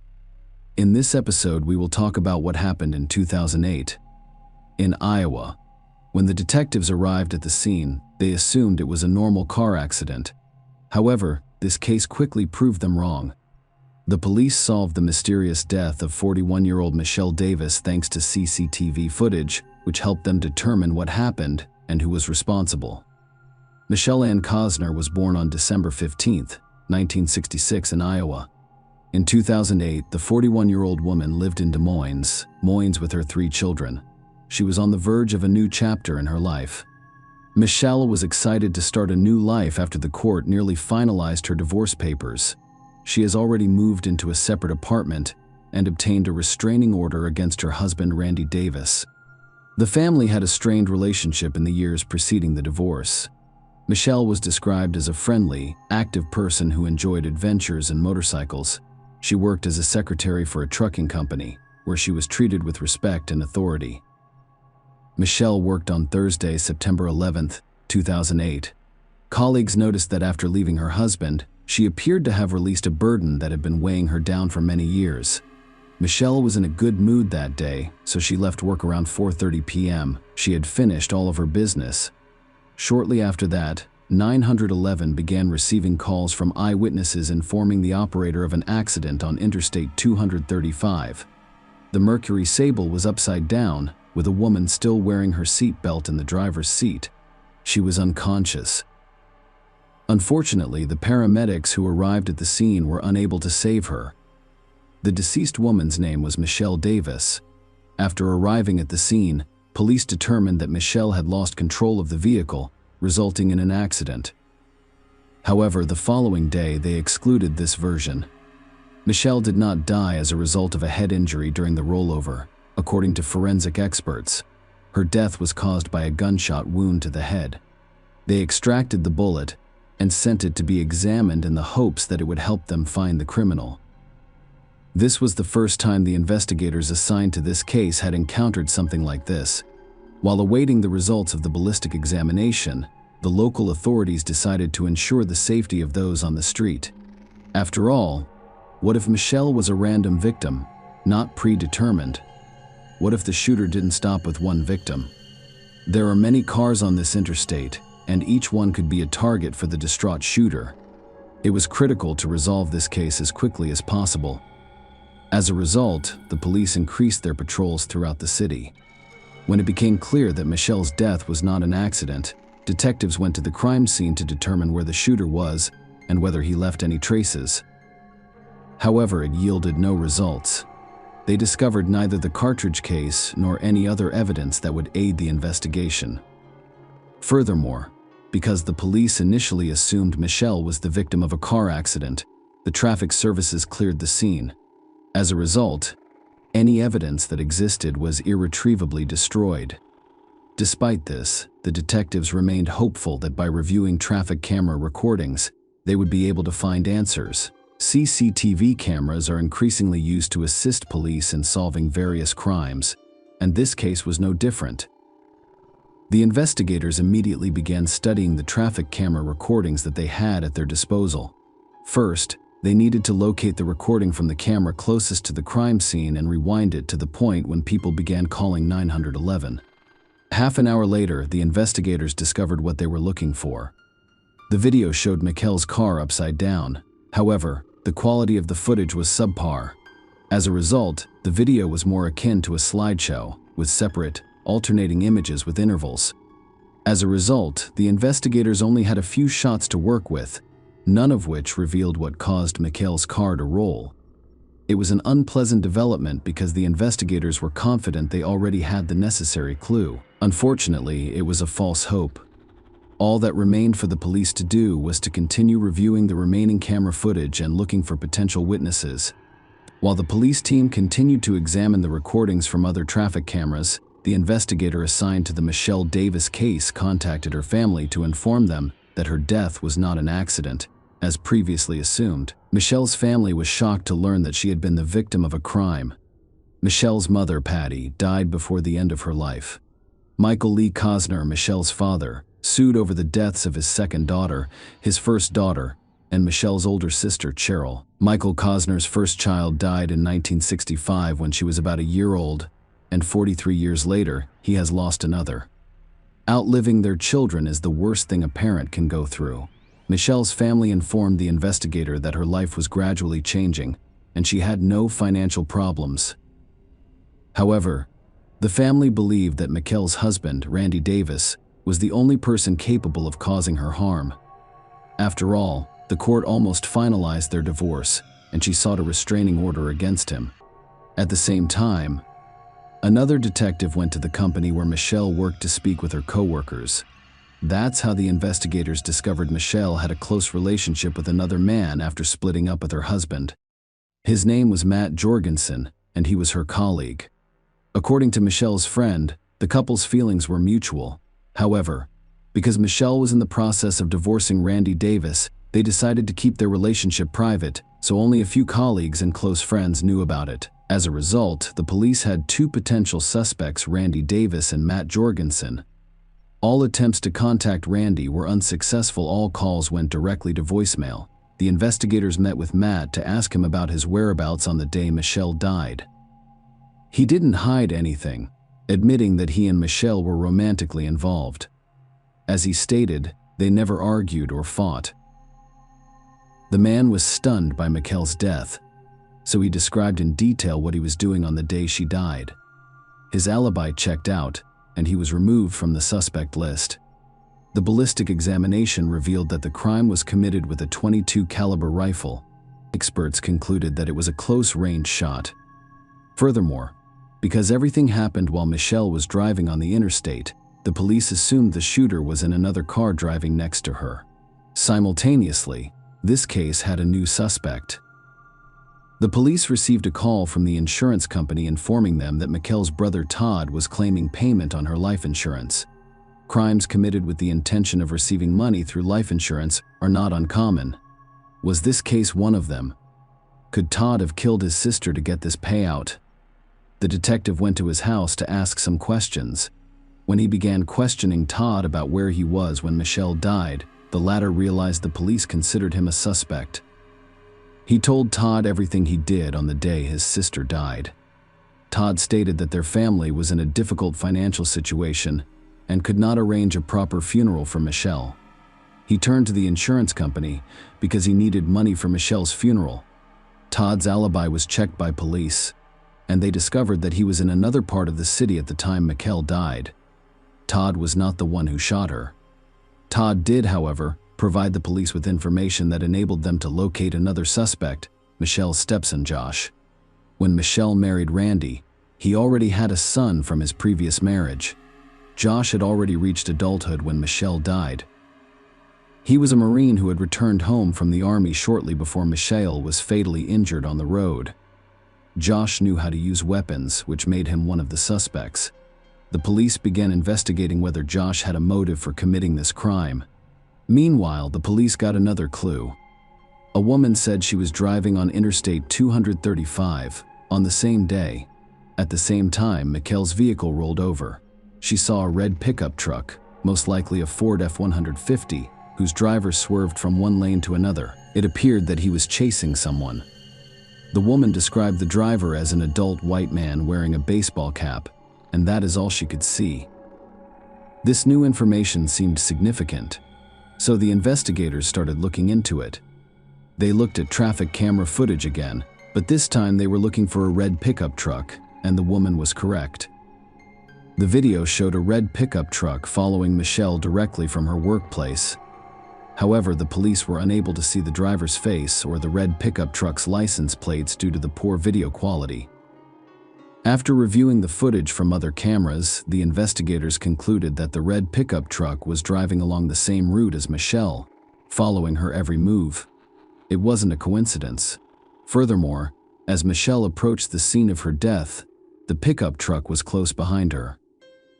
This information suggests that the criminal fired the decisive shot while driving, with a few suspects in mind. Detectives quickly discovered Michelle's husband, Randy Davis, had a red pickup truck. Detectives immediately went to his home. Randy was not at home, but his son Josh was present. He was a Marine who knew how to use weapons professionally and had access to his father's car.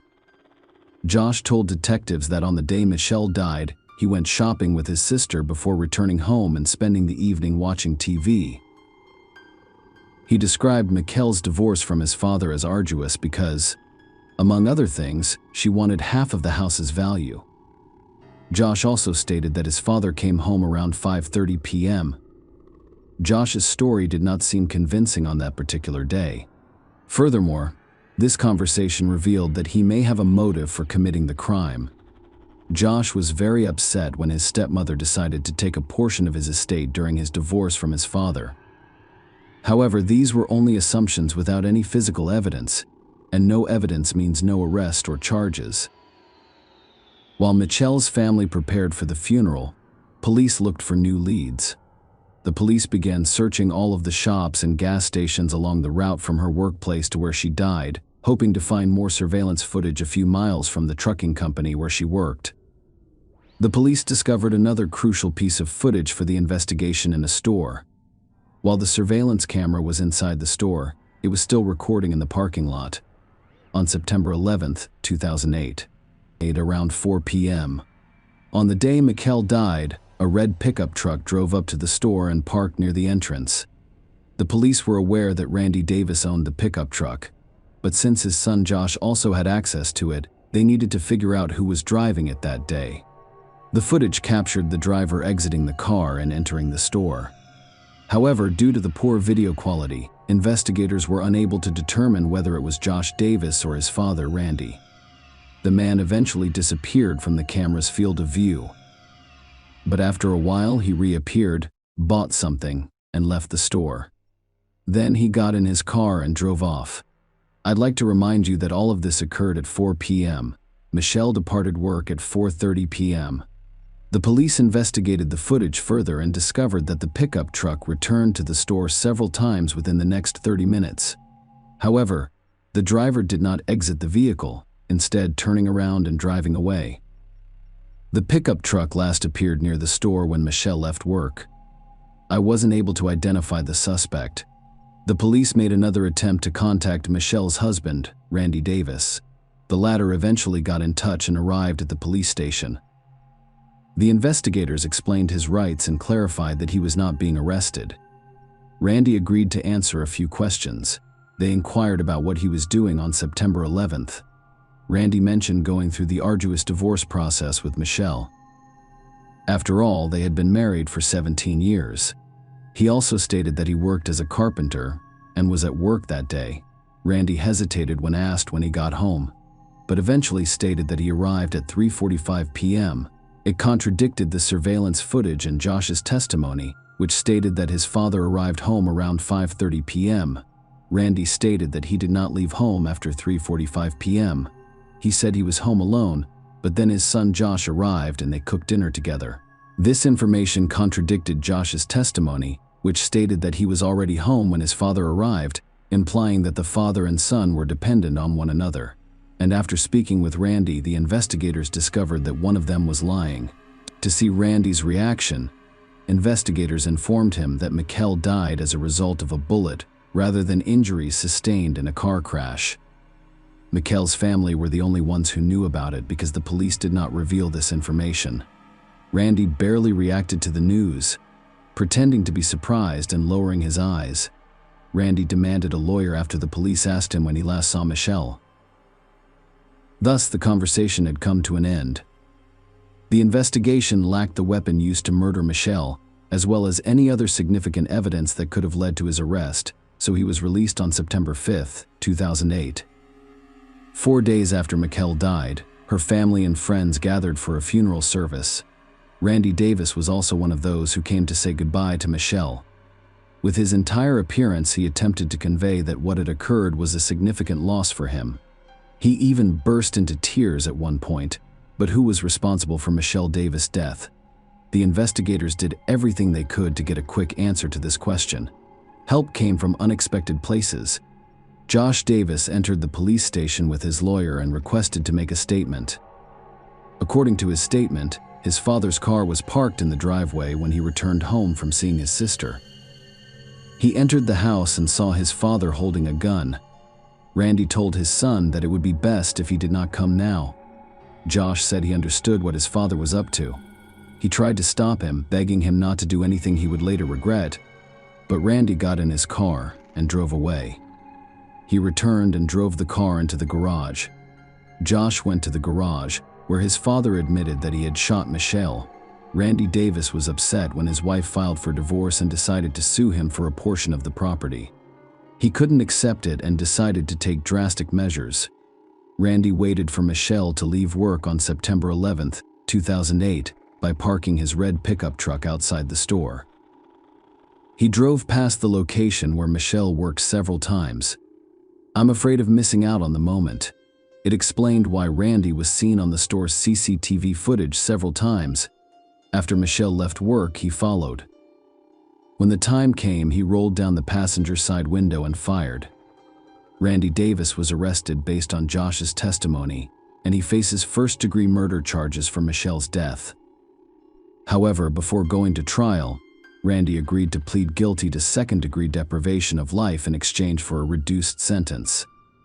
Based on this, 53-year-old Randy Davis was sentenced to 50 years in prison in 2010. His guilty plea indicates that there will be no trial.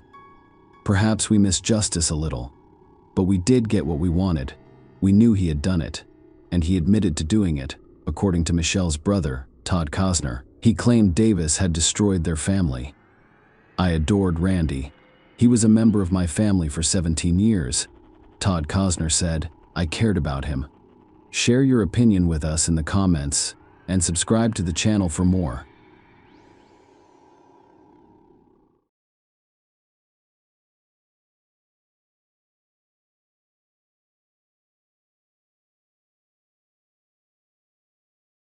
Hey guys, welcome to my channel, and today we're going to take a look at another horrible case with you. During the mid-2000s, this high-profile case shook America and received extensive media coverage. The horrific crime was investigated for years before the killer was apprehended. One of the primary reasons for the delay was a lack of a visible motive and disconnected evidence, and no one could believe that this man was capable of it. The investigation took nearly 6 years to complete the puzzle, and the investigator at the trial openly stated that he had never seen anything like this in his many years of experience. In this tragic story, Jason Young discovers a location, a love triangle, a double betrayal, and an ominous omen that no one initially noticed.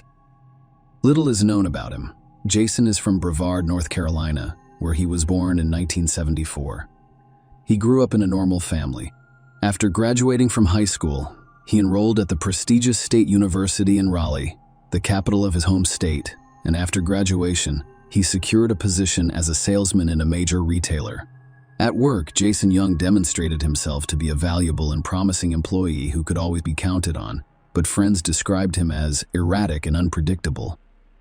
He was fickle in his relationships with the opposite sex and frequently changed women, earning him a reputation as a womanizer, which he took pride in. Michelle Marie, a young maiden known as Fisher, was born in New York in February 1977.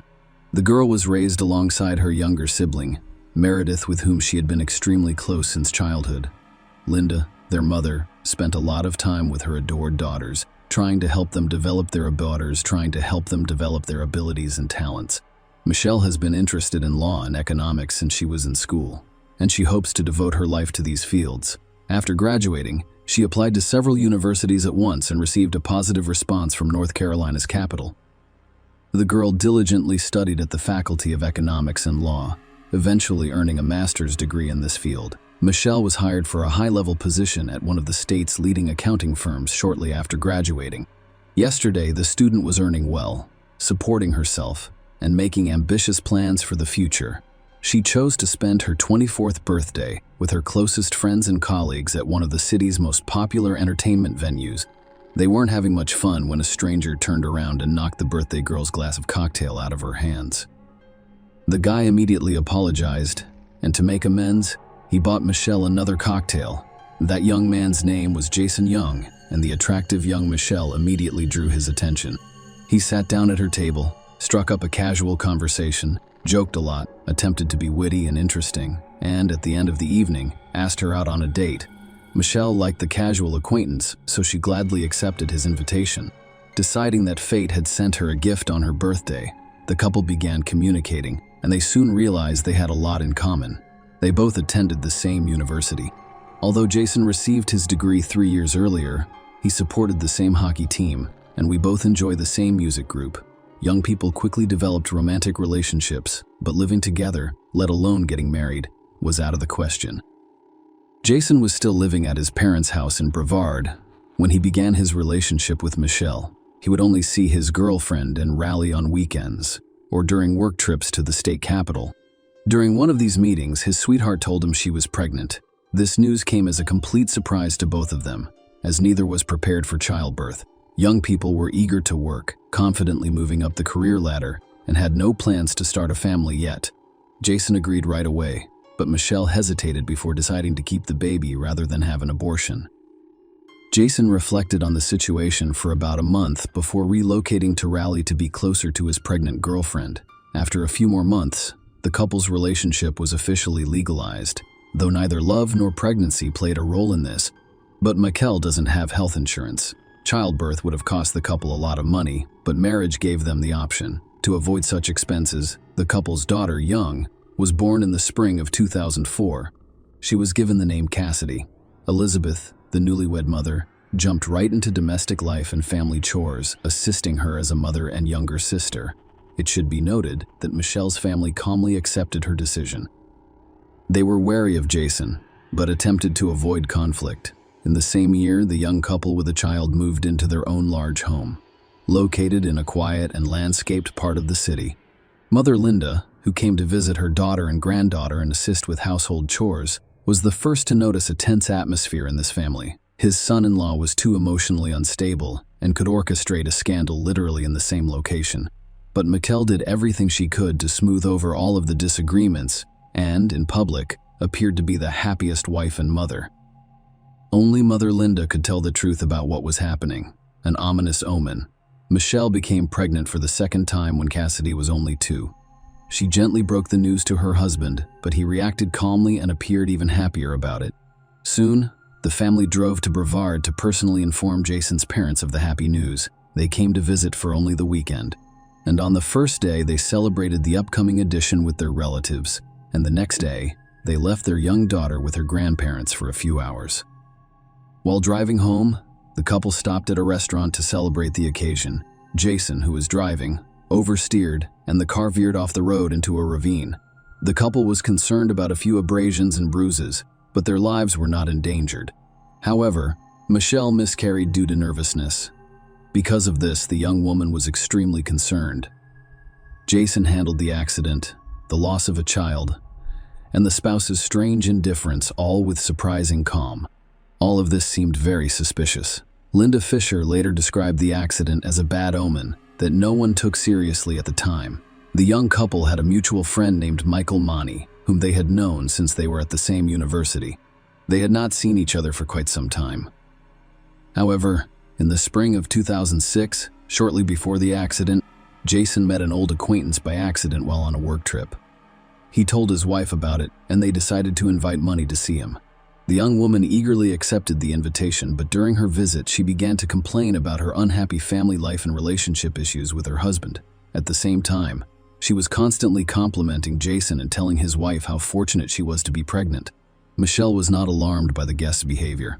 She genuinely wanted to comfort and support her friend, but she saw what was going on as a call to action. Jason had never missed a chance to flirt before, but this relationship quickly progressed beyond flirting and friendly support. Jason Young and Michelle Manny started calling each other nearly every day and sneaking out to see each other. Jason always justified his absence with business trips, and his wife never suspected anything. Michelle told her husband in the summer of 2006 that she was pregnant again.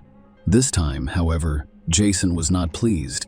The wife didn't understand what was going on.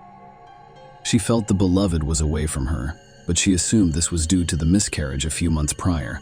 Jason was constantly thinking about how to break free from marital bonds with the least amount of himself. Michelle's husband went on another business trip in early November, while she was 5 months pregnant. He drove 300 miles away from home in his own car, but he had reserved a hotel room about halfway through the journey. That evening, Michelle, who was pregnant, had a long phone conversation with her best friend, telling her about family problems and mentioning that she had a big fight with her husband the night before he left. After the conversation, she went upstairs, put her daughter to bed, and fell asleep beside her, around 10 o'clock in the evening. Jason arrived at the hotel and went straight to bed, claiming to be exhausted from the journey. In reality, he was scrutinizing all of the hotel's entrances, exits, and security camera locations, planning how to leave and then return undetected. Jason was preparing an impenetrable alibi for what he thought would be the ideal crime. During the early morning hours, Young called his wife's sister and asked for help. He explained that he wanted to give his wife a piece of jewelry for their wedding anniversary, but he had accidentally sent a page from an online store to the home fax machine. He was concerned that Michelle would discover his gift and be unimpressed. Meredith agreed to help her son-in-law, despite her dislike for him. When Meredith arrived at her sister's house, she entered through a secret door in the garage that only family members knew about, and it was never locked. The house was unusually quiet, although the landlady's papers, keys, and wallet were still in the hallway, indicating that she had not gone anywhere. Meredith went upstairs and noticed that the bedroom door was wide open, but neither her sister nor niece answered her call. When she entered the room, she witnessed a gruesome scene. Michelle lay on the floor by the bed, her skull fractured, in a pool of her own blood. Blood was everywhere. Blood was everywhere. Bloody footprints were visible on the walls, furniture, and the baby's body. Unfortunately, nobody could help the pregnant woman. She'd been dead for hours. Her sister rushed to call 911 when she heard rustling under the bed, looked down, and saw a small Cassidy staring at her in confusion. Cassidy was not harmed, but she was terrified. The girl witnessed her mother's death and then spent many hours near her body, as evidenced by the marks on the floor and the toys she brought her mother. Later, forensic experts discovered numerous bruises, abrasions, and fractures on the deceased's body, indicating a prolonged and brutal beating. Michelle had her teeth knocked out and her skull fractured with a blunt, heavy object. This instrument of crime was never discovered. A bloody pillow was found next to the body, with marks indicating that the victim had been smothered with it. Nothing was stolen from the house, implying that the night visitor had only one intention: murder. Furthermore, the locks had not been broken, and there were no signs of forced entry, implying that the perpetrator either had a key or was aware of the secret door, which was only known to family members. In such cases, the main suspect is always the deceased's spouse, but he appears to have a perfect alibi. He claimed that he checked into his hotel room, stayed until the morning, and then attended a scheduled business meeting. A check revealed that Young used his room key card to enter in the evening and leave in the morning. But a thorough investigation quickly revealed a slew of anomalies and inconsistencies. For example, a hotel employee discovered early in the morning that the emergency exit was not only open, but also propped up with a cobblestone to keep it from slamming shut. When the investigation decided to check the surveillance camera pointed at that door to find out who had done it, it was discovered that the same camera had been deliberately turned off on the night of the crime. Furthermore, it stopped recording about 30 minutes after Jung checked into his room. The weirdness did not stop there. It turned out that during the night, a man who resembled Jason was getting gas at a station between the hotel and the crime scene, but he was asked to provide identification as required by the rules. He refused to pay with cash and left without waiting for change. The gas station attendant at the inquest identified Jason as Young, but he continued to deny everything, insisting that he had slept in his hotel room that night. Another oddity was that on the day before the tragedy, young Jason called Michelle more than 24 times, and closer to the morning, he called his mistress 5 more times, with each conversation lasting no more than 15 seconds, implying that Jason was probably panicked. All of these calls were made outside the hotel, where, according to him, he had spent the entire night. He was also late for a scheduled business meeting with his partners and appeared confused.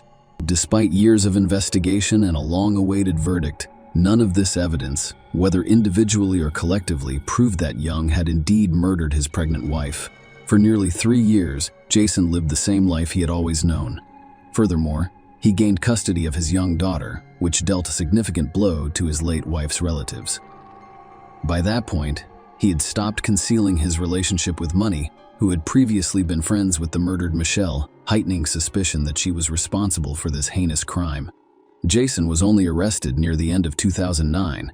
Despite overwhelming evidence, the jury failed to reach a verdict.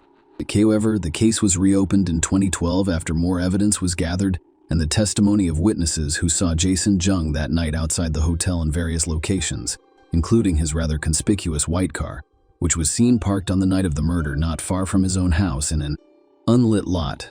The case also included testimony from a child psychologist who described little Cassidy's strange doll play, during which the girl demonstrated how her father spanked her mother and then refused to get up from the floor. Manny testified in court. She admitted that Jason had cheated on his wife with her but justified it by claiming that he was deeply unhappy in his family life, as he told everyone, and other former mistress of the defendant admitted that she was afraid of his outbursts of anger when he lost control and threatened to hit her. Following a lengthy trial, Jason Jung was found guilty of brutally assaulting his pregnant wife. For this crime, he was sentenced to life in prison with no possibility of parole. In 2014, convicted Jason filed his first appeal, which was denied. In 2018, he again requested a review of his case, but a panel of the State Court of Appeals denied it. Cassidy was virtually orphaned. Her mother was murdered, and her father was sent to prison for the crime.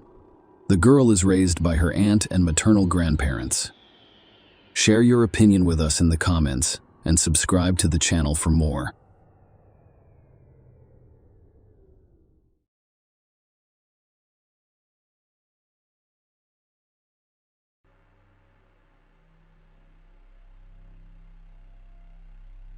Hey guys, welcome to my channel, and today we're going to take a look at another horrible case with you.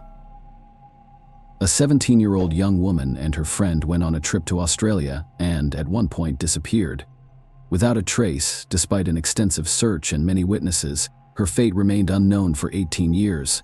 When this terrible mystery was finally solved, one shocking fact surfaced: the police had everything they needed to close the case in a matter of days, but their negligence and unprofessionalism stretched it into nearly 2 decades. In this video, we will tell you what happened to Haley. Haley Dodd was born on November 30th, 1981, in England. When the girl was young, her parents and other children moved to Australia, settling in the small town of Mandorah. The young woman was an excellent student of sports and planned to go to study to be a veterinarian or a school teacher, but before finally deciding on her choice of future profession, she wanted to travel around Australia. Graduating high school in 1999, at the age of 17, she set off on a trip to Western Australia with her best friend Lisa. Their plan wasn't just to drive through local towns and attractions, but to spend a few months away from home. The young women were going to look for temporary jobs along the way to cover their living, food, and travel expenses.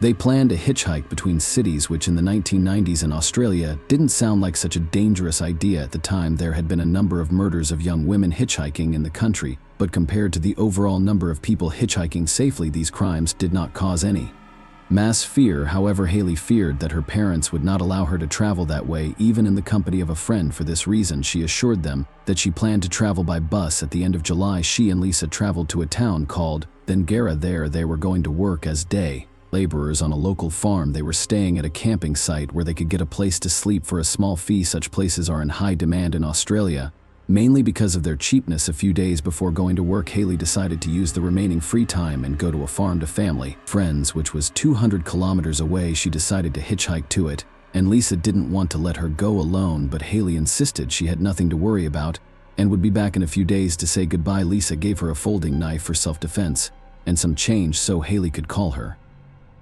The phone booth, after saying goodbye, hit the road at about 8 a.m. Family and friends at the farm awaited her arrival, but Haley never showed up. Worried, they called her mother and informed her that the woman feared something might have happened to her daughter, so she immediately called the police. The first thing she did was dial an emergency number and describe the situation. After listening to her story, the operator thought that nothing urgent had happened, so she advised her to go to the local police department and file a missing person report. So she did. The detectives began their search for Haley, beginning to reconstruct the chronology of events. The first thing they did was arrive at the campsite where Lisa was staying. She was mortified at the news that her friend had never made it to the farm, but the young woman was able to give the police a comprehensive introduction. She accurately described all the clothes Haley was wearing that day and even drew a sketch of the earrings she was wearing for the police. Haley had bought these earrings a few days before the incident. She and Lisa had gone to the store to treat themselves to some inexpensive items, and the young woman was attracted to this jewelry at that time. She couldn't have imagined that those earrings would be the key to solving this terrible mystery of her disappearance. Detectives disseminated information about the missing young woman along with their description. Although she was almost 18 years old, Haley looked much younger. She was 152 centimeters tall and weighed just over 40 pounds. The police were able to locate the first witness fairly quickly. It turned out to be the truck driver who had given her a ride that day. According to the man's story, she had knocked on his cab window at a gas station and asked for a ride to Mora, a town near where there was a farm. The trucker was on his way to another town, but he agreed to give her a ride most of the way. The man dropped her off at a turnoff above 50 kilometers from Mora near the town of Ashangara, where she was to turn off the main road and onto a country road. According to the trucker, Haley was in high spirits, chatting with him the whole way and talking about her journey. After she said she was almost out of money, he gave her $15 so the young woman could buy something to eat. The man also left her his number in case she hitchhiked back. He made trips down that road almost every day and could have let her down again later. Detectives received several more calls from people who had seen Haley in that area. Based on their statements, police concluded that the young woman had been on foot along the northwest road towards Mora. Apparently, she could not find any driver at the gas station to give her a ride. For this reason, she decided to walk along the road and try to hitch a ride. Based on the testimony of the next witness, he gave Haley a ride to the turnoff on Goonder Doe Road, after which she headed further in her direction on foot. A woman driving along the road, she spotted Haley just as the young woman was getting out of her car and moving on foot towards Mora. In all, the police were contacted by more than 10 witnesses. After putting their statements together, detectives concluded that the young woman was last seen at about 12 noon on the northwest road, about 50 kilometers from Mora. There was another witness, though he had not seen Haley but still shared a disturbing observation with police. The man pulled over on the side of the northwest road because his engine was overheating. At one point, he heard a dog barking, followed by a piercing female scream. He couldn't see the source of the sound, as it might have been far enough away. The road passed through an empty, flat area where there was virtually no extraneous noise. With all this information in hand, the police's prognosis was disappointing from the start. Lead detective Eddie Rowe decided that they should look for the body and not consider the possibility that Haley might be alive, but management forbade him to investigate in such a manner, leaving it to the status of the search for the missing person. It's worth clarifying here that a murder investigation would have given the police more options than a missing person investigation, but the police had no leads that could help them get on the young woman's trail, so they quickly set about looking for potential kidnappers. In a short time, they were able to identify several dozen suspects who lived in the area, but eventually the police focused on 3 men. One worked as a teacher at a local school, another was a part-time gardener there, and the third lived not far from where Haley disappeared. When questioned, each of them pleaded not guilty and provided alibis. The police could not conclude with certainty of their innocence, but they could not find any evidence to the contrary. But soon the situation changed dramatically. The investigators were approached by a neighbor of one of the suspects. A 43-year-old school gardener named Francis told them that the day Haley disappeared, Francis borrowed his car to go shopping in Mora. When the man returned home around 1 p.m., a neighbor noticed damage inside the car. The turn signal knob was broken, and the dashboard also showed signs of impact. The neighbor didn't even have time to ask what happened to the car. Francis came home done with the shopping bags in the kitchen, got on his motorcycle, and drove off. This story seemed strange to the police, and they decided to re-interview Francis. The man said that at the time of Haley's disappearance, he was many kilometers away from the alleged place of her abduction. According to his story, after returning home, he immediately went to a party in the city of Perth on his motorcycle.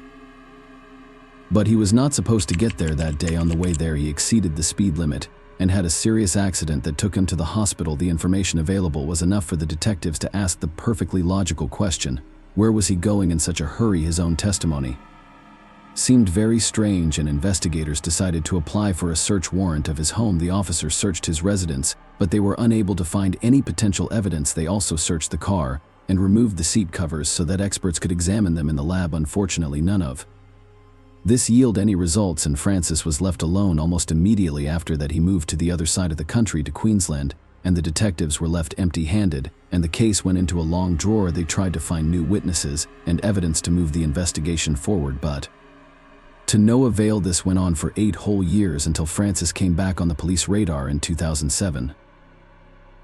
At the time, he was living in a remote outback in a small settlement. One morning, an elderly couple who lived next door to him were sitting on the porch of their house. At some point, they noticed with horror that a young woman with absolutely no clothes was running in their direction, and her head was covered with blood. She asked for help, and the residents of the house called the police. The victim said that she had tried to catch a ride the night before. A man stopped in front of her and offered her a ride. At one point, he told her he needed to go to a place to get gas and fill up his car. They drove up to a house in the middle of nowhere, and he called the woman inside and offered her some tea. Unfortunately for her, she said yes almost immediately thereafter.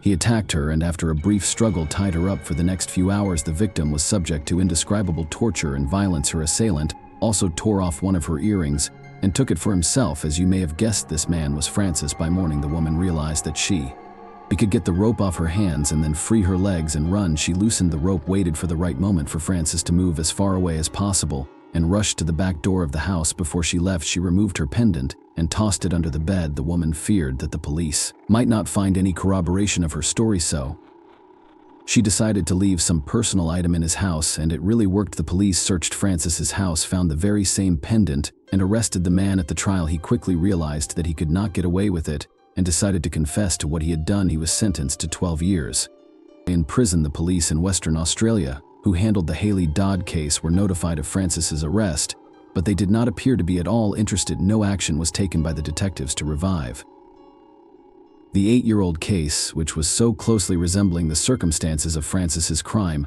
Only through the insistence of Haley's mother did the detectives agree to reopen the case, but they quickly concluded that there was still no evidence against Francis, which meant there was nothing they could do about it.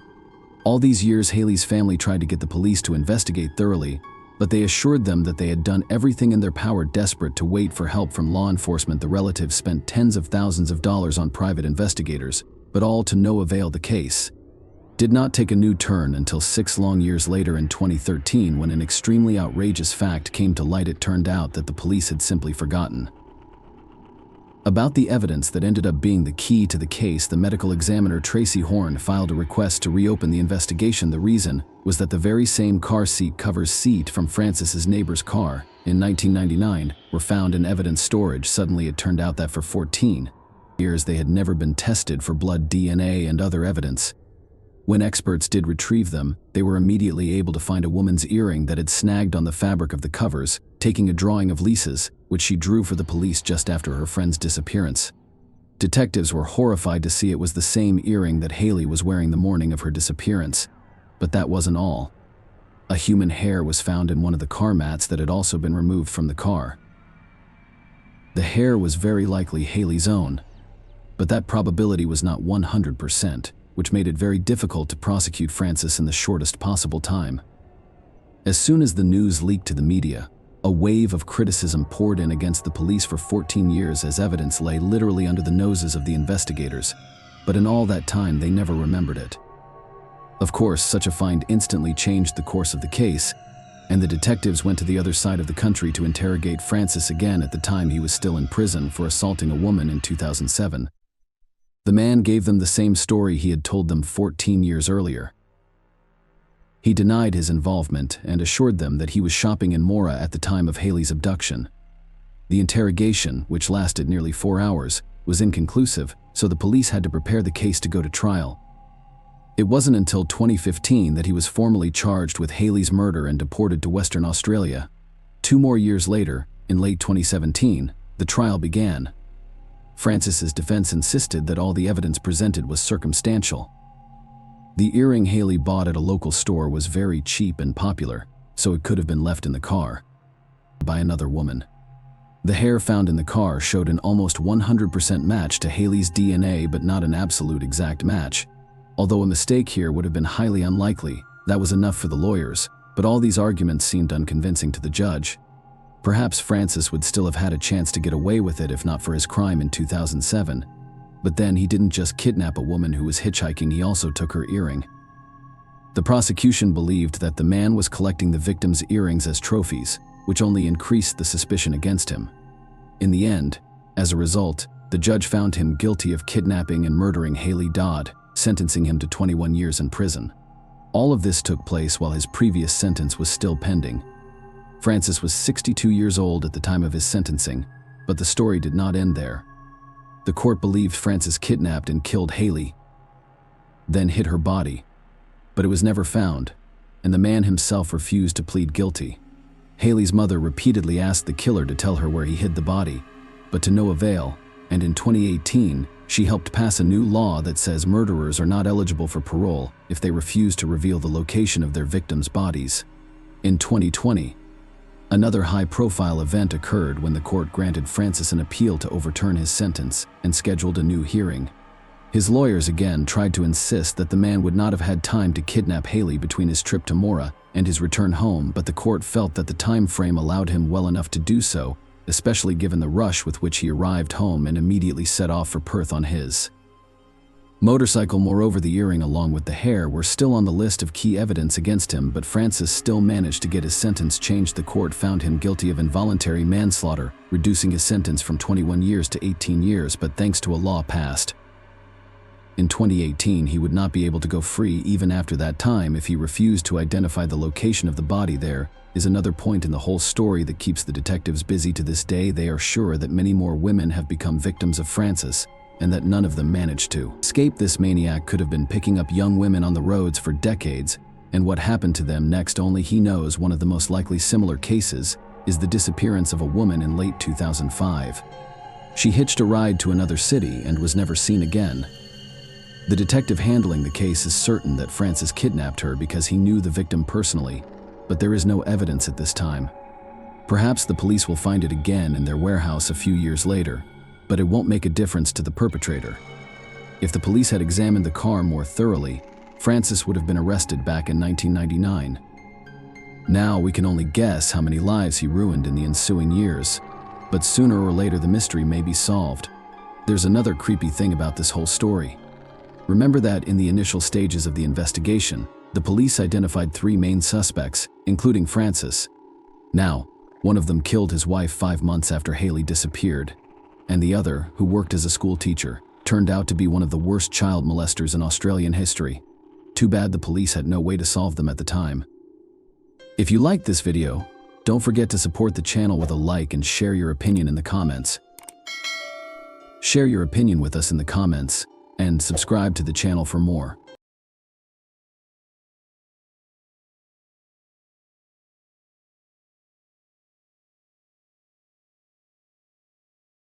Hey guys, welcome to my channel, and today we're going to take a look at another horrible case with you.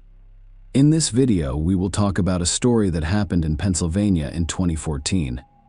Jessica Paget, 33, left work to send a fax but never returned. Her family filed a missing person report. CCTV footage helped to solve this case. What happened to the woman was so shocking that the jury refused to watch the video evidence presented by the prosecutor during the trial. Jessica was born on December 15, 1980. The woman has lived her entire life in Pennsylvania. She was a very energetic and cheerful child, and her parents, Thomas and Danielle, divorced when she was still a child. Jessica's mother soon married another man, and she considered him her second father. After graduating from high school in 1998, she attended college to study preschool education. Jessica met Michael Paget during her college studies. They began dating and eventually lived together. During their 8-year relationship, the couple had 2 children. However, they decided to marry only in August 2014. Some sources also claimed that they had another child, Michael's son, from a previous relationship. Michael was a caring father and husband. However, as with any other family, the couple's relationship had its ups and downs. Nonetheless, Jessica was pleased with Michael. And then, 4 months after the wedding, she went missing. She spent 2 years working at a kindergarten in Northampton. She enjoyed this job because she loved children and knew how to quickly establish a common language with them. The children liked Jessica and enjoyed spending time with her. On November 21, 2014, she took her older children to school before heading to work with her younger son. The latter led to the same kindergarten where Jessica worked. It was a normal day, with no signs of trouble. Jessica approached the administrator at lunchtime and requested permission to leave work for a short time in order to send a fax from her mother and stepfather's home in a rural area near Northampton. The administrator allowed her to leave. Jessica traveled by car, leaving her son in kindergarten. She was supposed to return within half an hour. However, an hour passed and Jessica did not return. Her coworkers became concerned and began calling her, but she did not respond. An hour later, the kindergarten administrator contacted Michael and asked if he knew where Jessica was, stating that she had left work for a while but never returned. Michael said he was at work and had no idea where his wife was. He also stated that he would try to contact her himself. Michael immediately began calling Jessica, but every call went to voicemail. It wasn't like Jessica, who never missed a call from her family. Michael decided to call his wife's mother, Danelle Bittner, who was in Florida, and see if Jessica had contacted her. But Danielle made no contact with her daughter that day. As a result, she became very concerned. She was also aware that not answering the phone was unusual for Jessica. Danielle told Michael to call her husband and Jessica's stepfather, Greg, and speak with him. But, as it turned out, Greg did not see or speak with Jessica that day. The relatives became increasingly worried with each passing minute. After hundreds of unsuccessful attempts to reach her daughter, Danielle went to the airport and purchased a ticket for the next flight to Pennsylvania. Michael called the police 4 hours after Jessica left work to report his wife missing. He stated that Jessica would never have abandoned the children voluntarily. As a result, he was concerned that she had suffered a terrible fate. The police immediately launched an investigation, sending Jessica's description to every station in the surrounding cities.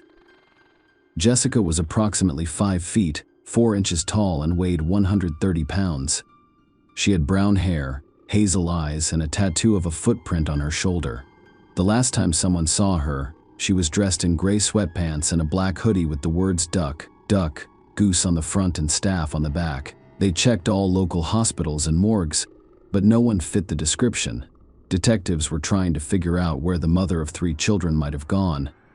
They questioned her co-workers, but everyone agreed that Jessica had no enemies. Both the children and their parents adored her. They also mentioned that Jessica seemed fine when she left work for lunch. They noticed nothing unusual about her behavior. 2 hours after Michael reported his wife missing, police were able to track Jessica's phone signal. According to the data collected, her phone was about a mile away from the kindergarten where she worked. This data was not completely accurate because there is always some error when determining a phone's location. Nonetheless, the police knew where the signal was coming from. It had already become dark outside when they began their search. In one of the parking lots, officers discovered a white Subaru Outback. It was Jessica's car. The car was empty and unlocked. Her purse contained documents and bank cards. The keys were in the ignition, and Jessica's phone was on the passenger seat, near her purse. There was no evidence of a crime in the car. At first glance, the police were required to answer several questions. Where's Jessica? What made her abandon her car and valuables so close to the kindergarten where she worked? The police required CCTV footage to answer these questions. The back wall of the store across the street was equipped with a CCTV camera. It captured the location where they discovered Jessica's car. The police entered the store and asked the manager to show them the recordings. While reviewing the footage, they noticed Jessica driving into the parking lot shortly after 1 p.m., getting out and standing at the driver's door for a while. After this, she left and never returned. The investigators couldn't figure out why Jessica left her documents, phone, and keys and vanished. Could she have gone into hiding voluntarily? Jessica left her car and walked between these 2 buildings to another parking lot. She then vanished, as there were no cameras present. The investigators watched the recording on a small OLED monitor in the store. As a result, they created a copy of the video to show at the station on a modern, large screen. The Northampton Police Department was small, so they had to enlist the assistance of the Pennsylvania State Police to organize the search.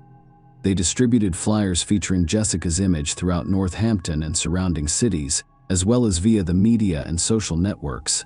State police detectives began retracing the events that led up to Jessica's disappearance. The first thing they did was talk to the kindergarten staff once more.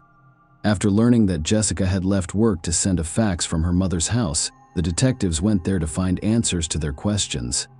This house was about 4 miles from the kindergarten, so the journey took about 10 minutes. Upon arrival, the detectives spoke with Danielle and her husband Greg, who informed them that Jessica had the keys to the house and could come at any time.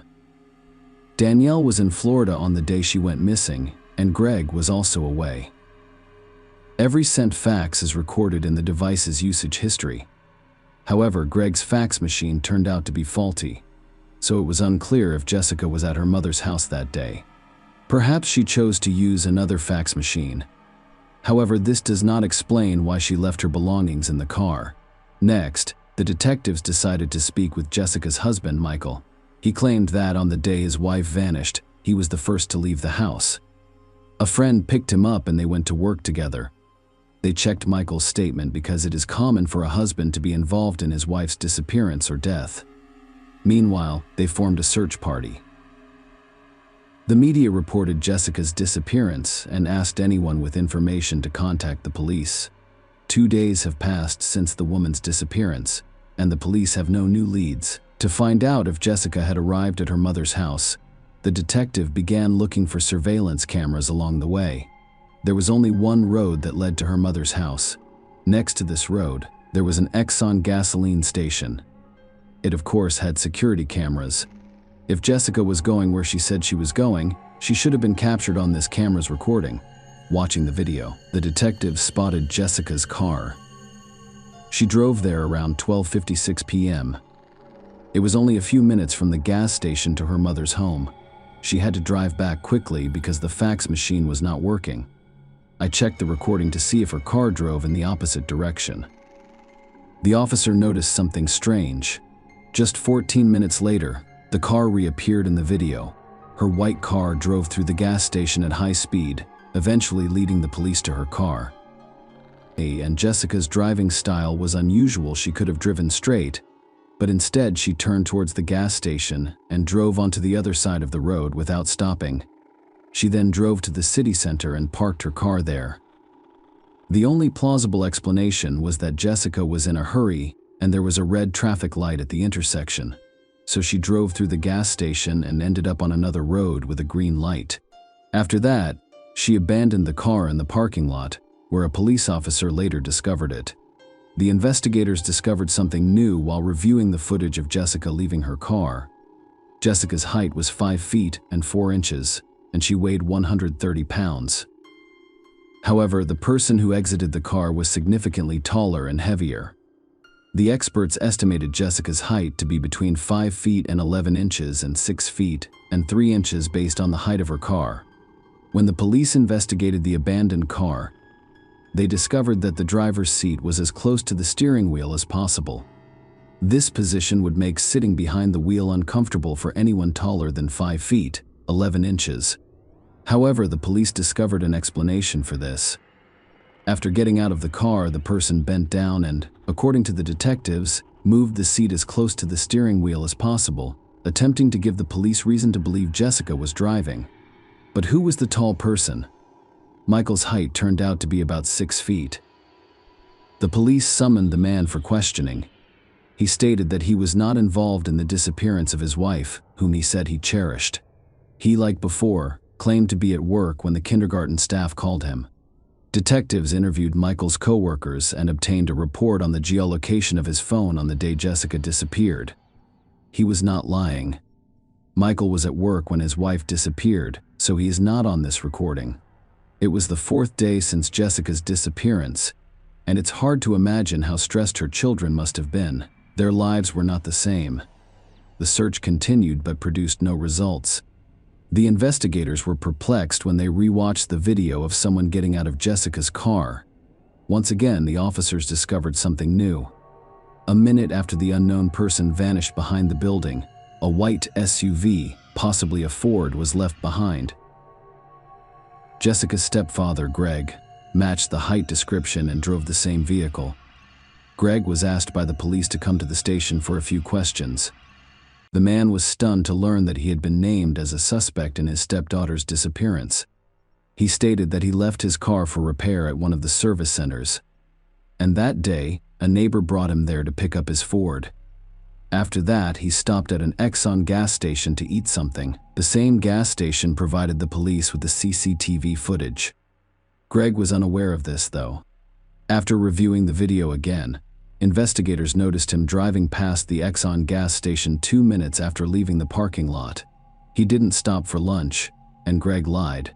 Could the man Jessica referred to as her father have been involved in her disappearance? After speaking with the man's neighbor, the detectives discovered she did not drive him to the car service.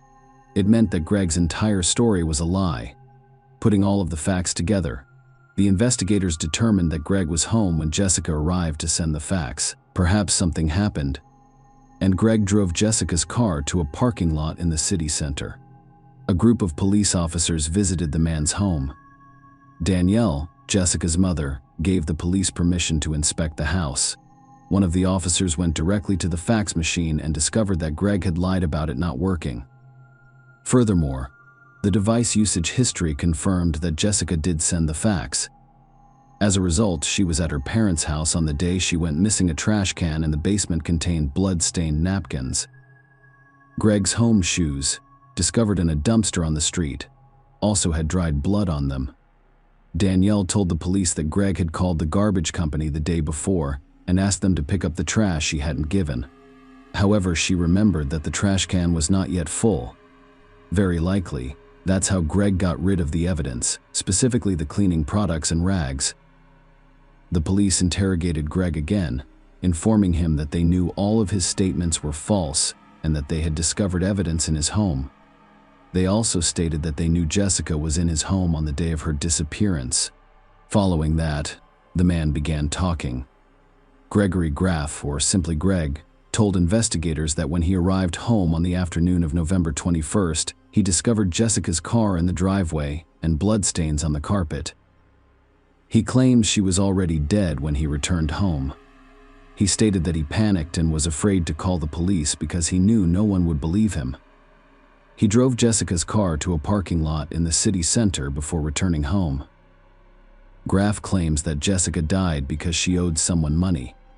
Gregory Graff had told yet another lie. Detectives discovered that Graff purchased adult toys the day before Jessica disappeared. They were tired of hearing Graff's nonsense, so they asked him directly where he had placed his stepdaughter's body, claiming that an autopsy would provide answers to many questions. Graff changed his testimony once he realized he'd been caught. He explained that he was at home watching adult videos when Jessica arrived and asked if she could send a fax. Graff stood behind her as she used the computer. He said he was aroused and desired his stepdaughter. Without saying anything, he took out a gun and shot her in the back of the head. Then he moved Jessica's body into her bedroom and drove her car to a city center parking lot. His Ford was standing near the car service, where he had previously left it for minor repairs. That is why he went there. After getting out of Jessica's car, he adjusted the seat so that everyone assumed she was driving. His next words shocked the investigators. When he got home, he turned on the video camera and placed it next to the bed. Then you'll understand what I mean, even if the phrase sounds strange. He recorded a video of his interactions with his stepdaughter. Jessica, as you are aware, is no longer alive. The police later discovered the video on Greg's computer. He then claimed to have wrapped her body in a blanket and hidden it in a ravine near his home. After that, he returned home and started cleaning. Graff stated during the interview that he wished he could get help. "I'm not actually a bad guy," Graff told Pennsylvania State Police Corporal Jeffrey Smith. "I just lost my mind following the confession." He discussed how his life had changed since the crime. "I lost everything." Graff stated that my business was my home in Florida, my dogs were my wife, and he then mentioned his family and parents, but he never mentioned Jessica's death. As a result, Danielle discovered both that her daughter had died and that her husband was responsible. But what Greg had done to the body went beyond the woman's imagination. Following Graff's arrest, authorities released an official statement. "Unfortunately, we have some sad news to share today. Jessica Paget died. She is a victim of homicide. Northampton County District Attorney John M. Morganell stated, "We are still a little hesitant to believe the defendant's version of events. However, we have reason to believe that there was a will motive in this whole situation. Unfortunately," he said. According to Morganell, the prosecutor's office reviewed all of the evidence to determine whether Graff planned the attack. Through a statement issued by the Pennsylvania State Police, Paget thanked law enforcement, the media, and the public for their efforts. "The loss of Jessica has left us devastated. She was a stunning, vibrant young woman who was adored by her family and friends. The world is less bright today." According to the statement, Gregory Graff, 53, was charged with taking Jessica Paget's life.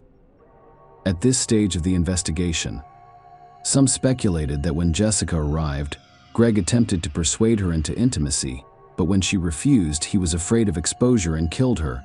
But there was no way to prove this because Jessica had no defensive wounds on her body. She died of a single wound to the back of the head, which supported Greg's testimony. According to Pennsylvania law, the man could face the death penalty. However, because Jessica was dead when he committed the second part of his heinous crime, the prosecutor's office had no authority to seek the death penalty for him.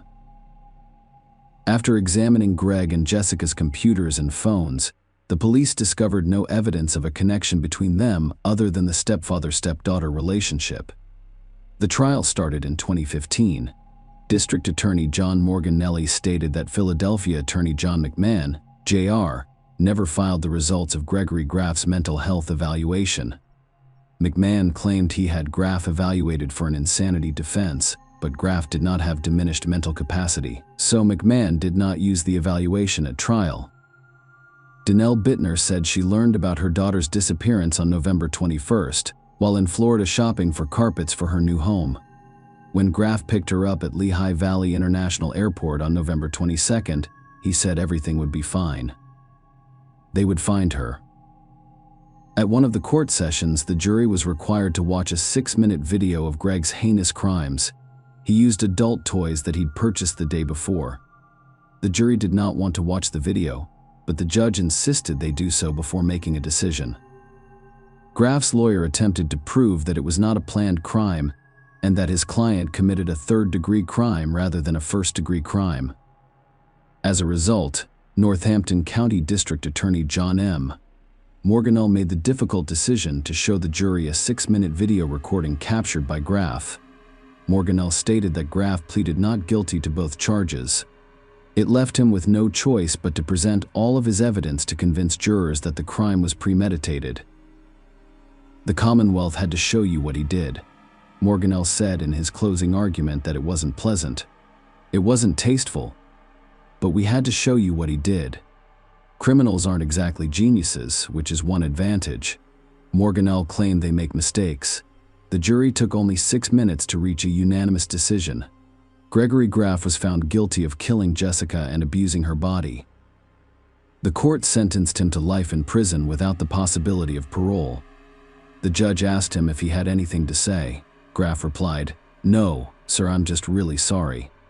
Following the sentencing, the judge recommended that the jury seek psychological counseling. Following the verdict, Jessica Paget's husband, Michael, stated that it has been difficult to move on without the only woman he has ever loved and to raise 3 children alone. "She was the most wonderful person you had ever met." He told reporters that Danielle had filed for divorce. However, there were complications, so she had to go to court. Gregory Graff, 55, who appeared in court via video feed from his Pennsylvania prison cell, refused to sign documents granting him 25% of his joint assets with Danelle Bittner. Share your opinion with us in the comments, and subscribe to the channel for more.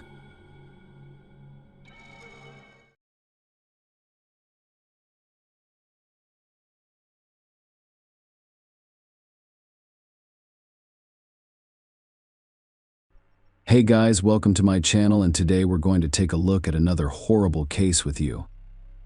In this video, we look at a story from 2021 that involved 2 countries far apart.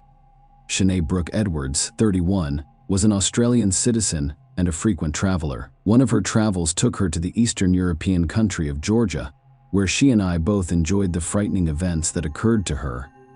Shanae was born in 1989 in Warrnambool, Australia, where she lived with her parents and older brother Tyson. There is little information available online about her youth and upbringing.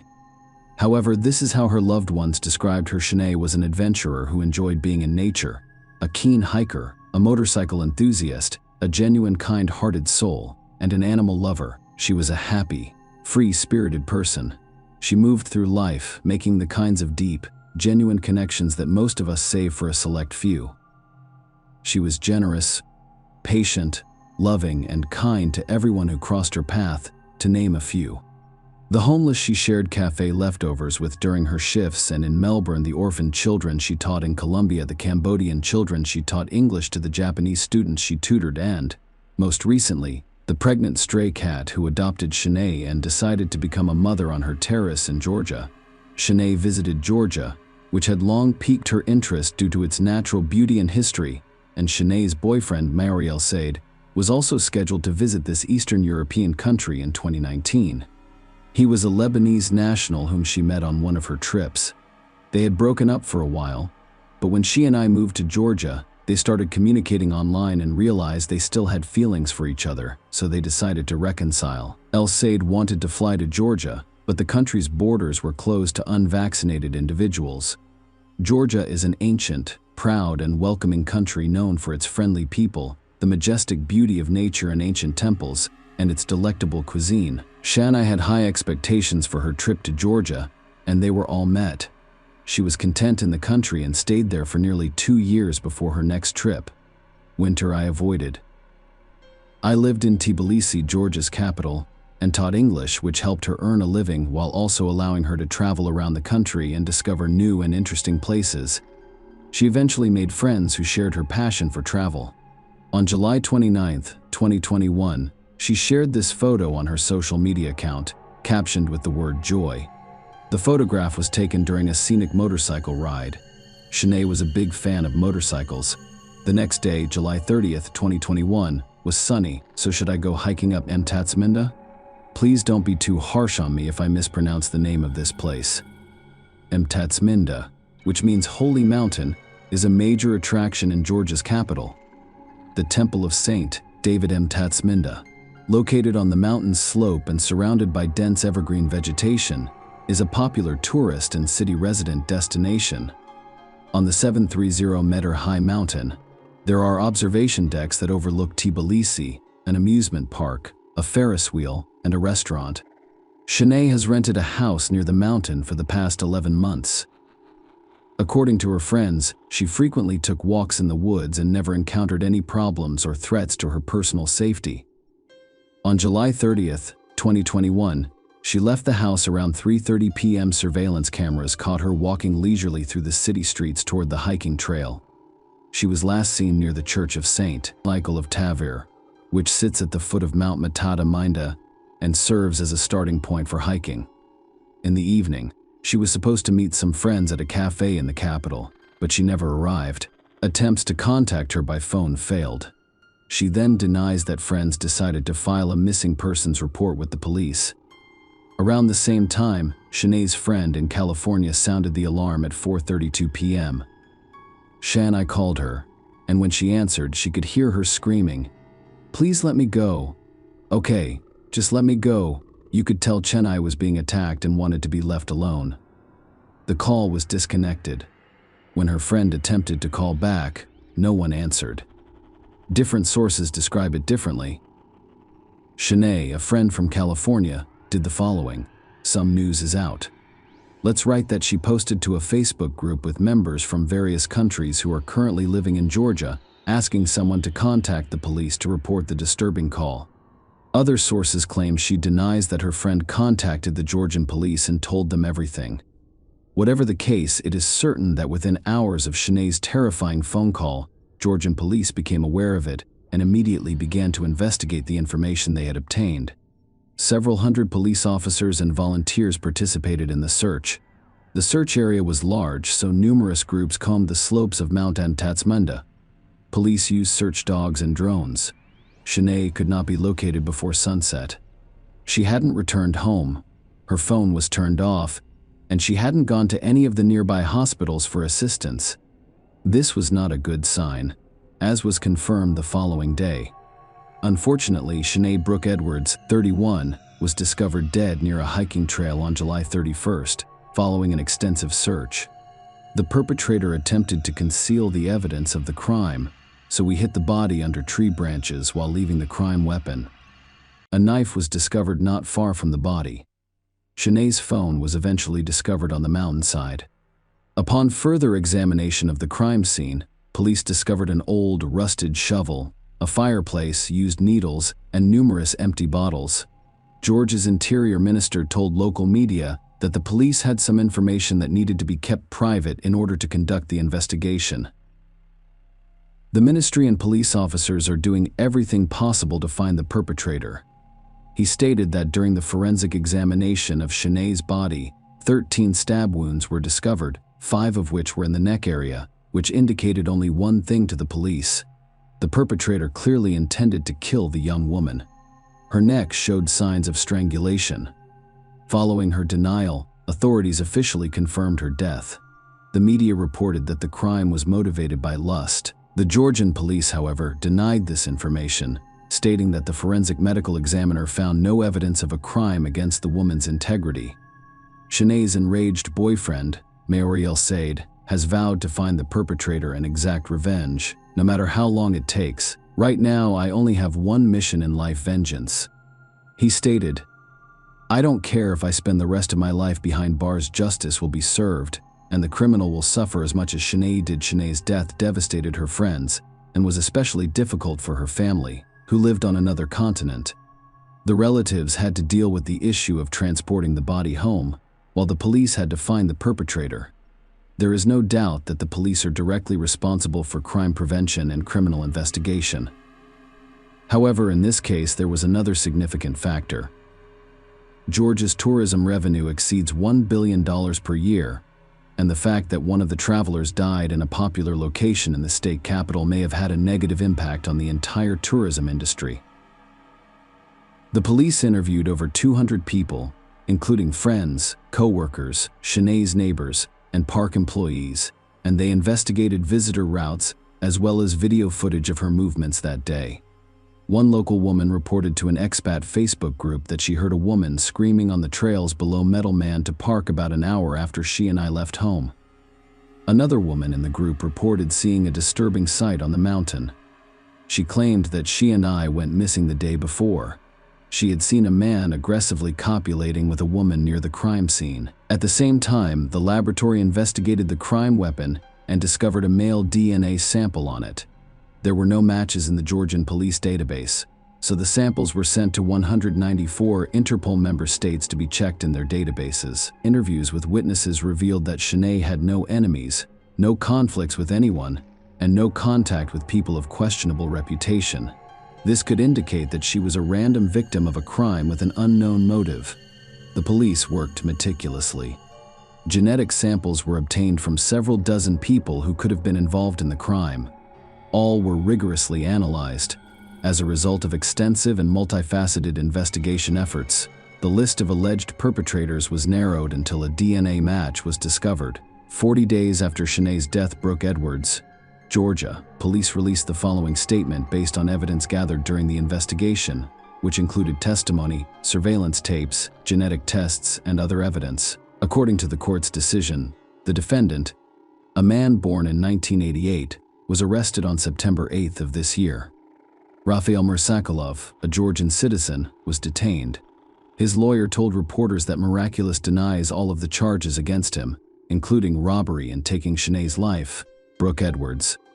He pleads not guilty. He had no involvement with the case. I have already seen him. We talked and decided on a position.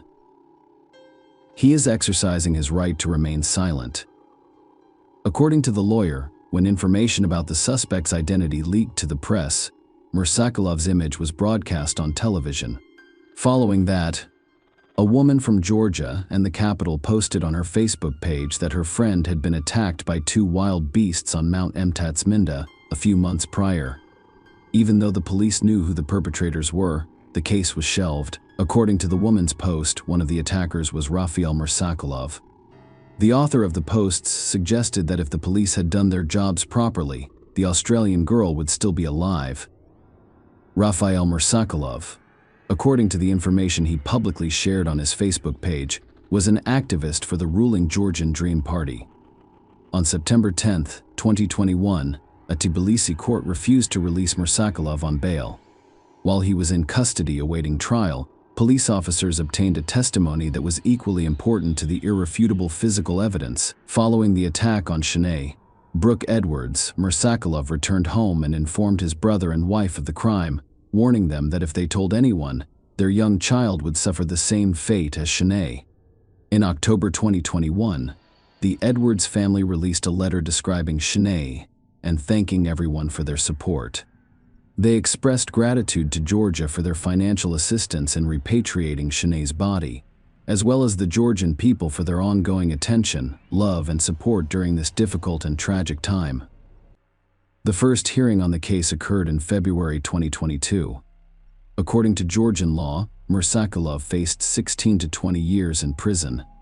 He chose not to exercise his right to remain silent and pleaded guilty to robbery during the trial, but he denied that he killed Sinead on purpose. However, the prosecutor did not believe so. In his opinion, the number of stab wounds indicated that the defendant intended to kill the victim. He stabbed Sinead Brooke 13 times, including 5 in the neck, indicating that he intended to kill her. Furthermore, the prosecutor stated that after breaking his knife, the defendant strangled the victim. In turn, the defense insisted on classifying the offense as robbery. Mursakulov pleaded guilty to robbery, which was his motive. His lawyer stated that he had repented for his actions. In addition, the defense claimed that Miracle had mental problems and acted abnormally. Meanwhile, the examination found him miraculously sane, so the court had the authority to impose a proper punishment on him, depending on the nature of the crime. According to the prosecutor, traces of potent drugs were discovered in Miraculous' blood following the arrest, but this in no way mitigates his guilt. More sacrilege, in his final statement, admitted guilt and apologized to the Sinead Brooke Edwards family. "I sincerely apologize to the people of this country. I apologize to the woman's family. It's a loss I can't compensate for. Please forgive me. Whatever the sentence, I will remain silent and will not appeal it. I apologized," said Mursakulov, and wept. The alleged motive was the defendant's desire to take Sinead's iPhone 12. He was unable to do so because she threw the phone into a ravine. In any case, only 2 people knew what happened that day, and one will never speak again. The prosecution requested that the sentencing be postponed because Tyson Edwards, the victim's brother, wanted to be present. The family of Sinead Brooke Edwards issued a statement urging Georgia's justice system to sentence Rafael Mursakulov to life in prison. "We lost our lovely girl. Tragically, she disappointed and devastated many of her friends and family. We are proud of Chennai's accomplishments in many countries during her short life." According to the Sinead Brooke Edwards family statement, Rafael Mursakulov was found guilty during the March 9, 2022 trial. Sinead, brother Tyson, on behalf of the family, again requested that the defendant be sentenced to life in prison. Mercer Acula has apologized to Tyson Edwards, stating that he is not that type of person and that he simply got into this situation. As a result, Rafael Mursakulov, 33, received a 20-year prison sentence. According to Georgian law, the maximum sentence he can receive is 20 years. Share your opinion with us in the comments and subscribe to the channel for more.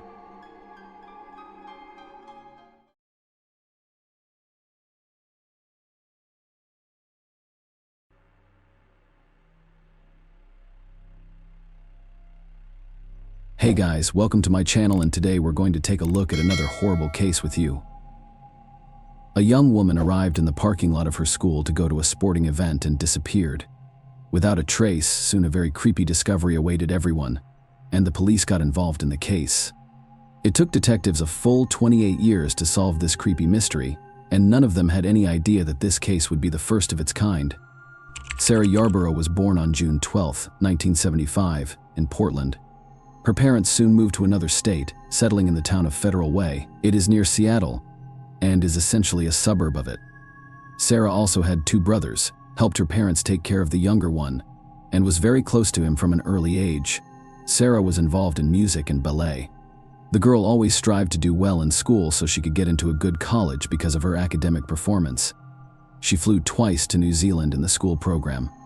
Later, Sarah joined her school's cheerleading team. She also had a great many friends.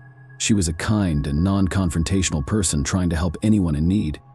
On Saturday morning, December 14, 1991, when she was 16, Sarah gathered for an event with her cheerleading team.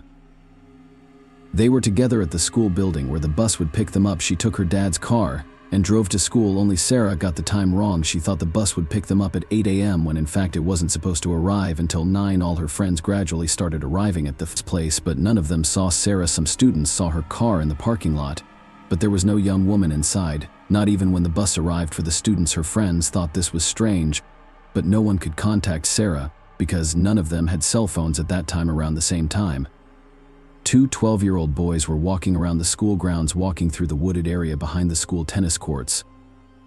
They noticed a strange man. He came out from behind the bushes, looked at them, and walked away in the opposite direction. He seemed strange to the children, but they did not pay much attention and walked just a few meters away.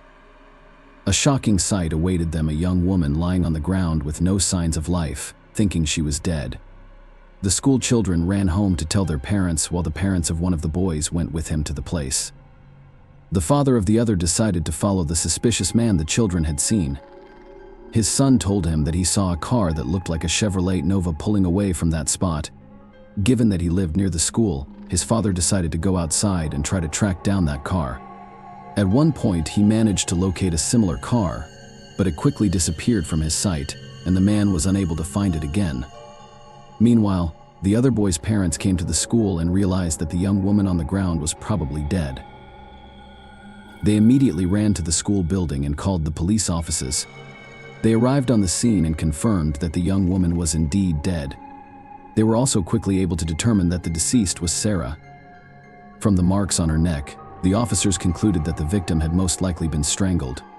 Next, the body was some of her belongings, including a jacket, underwear, and socks, with no other items near her.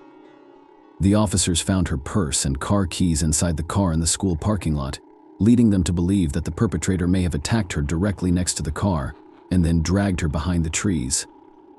The body was turned over to medical examiners, and the police set about looking for clues.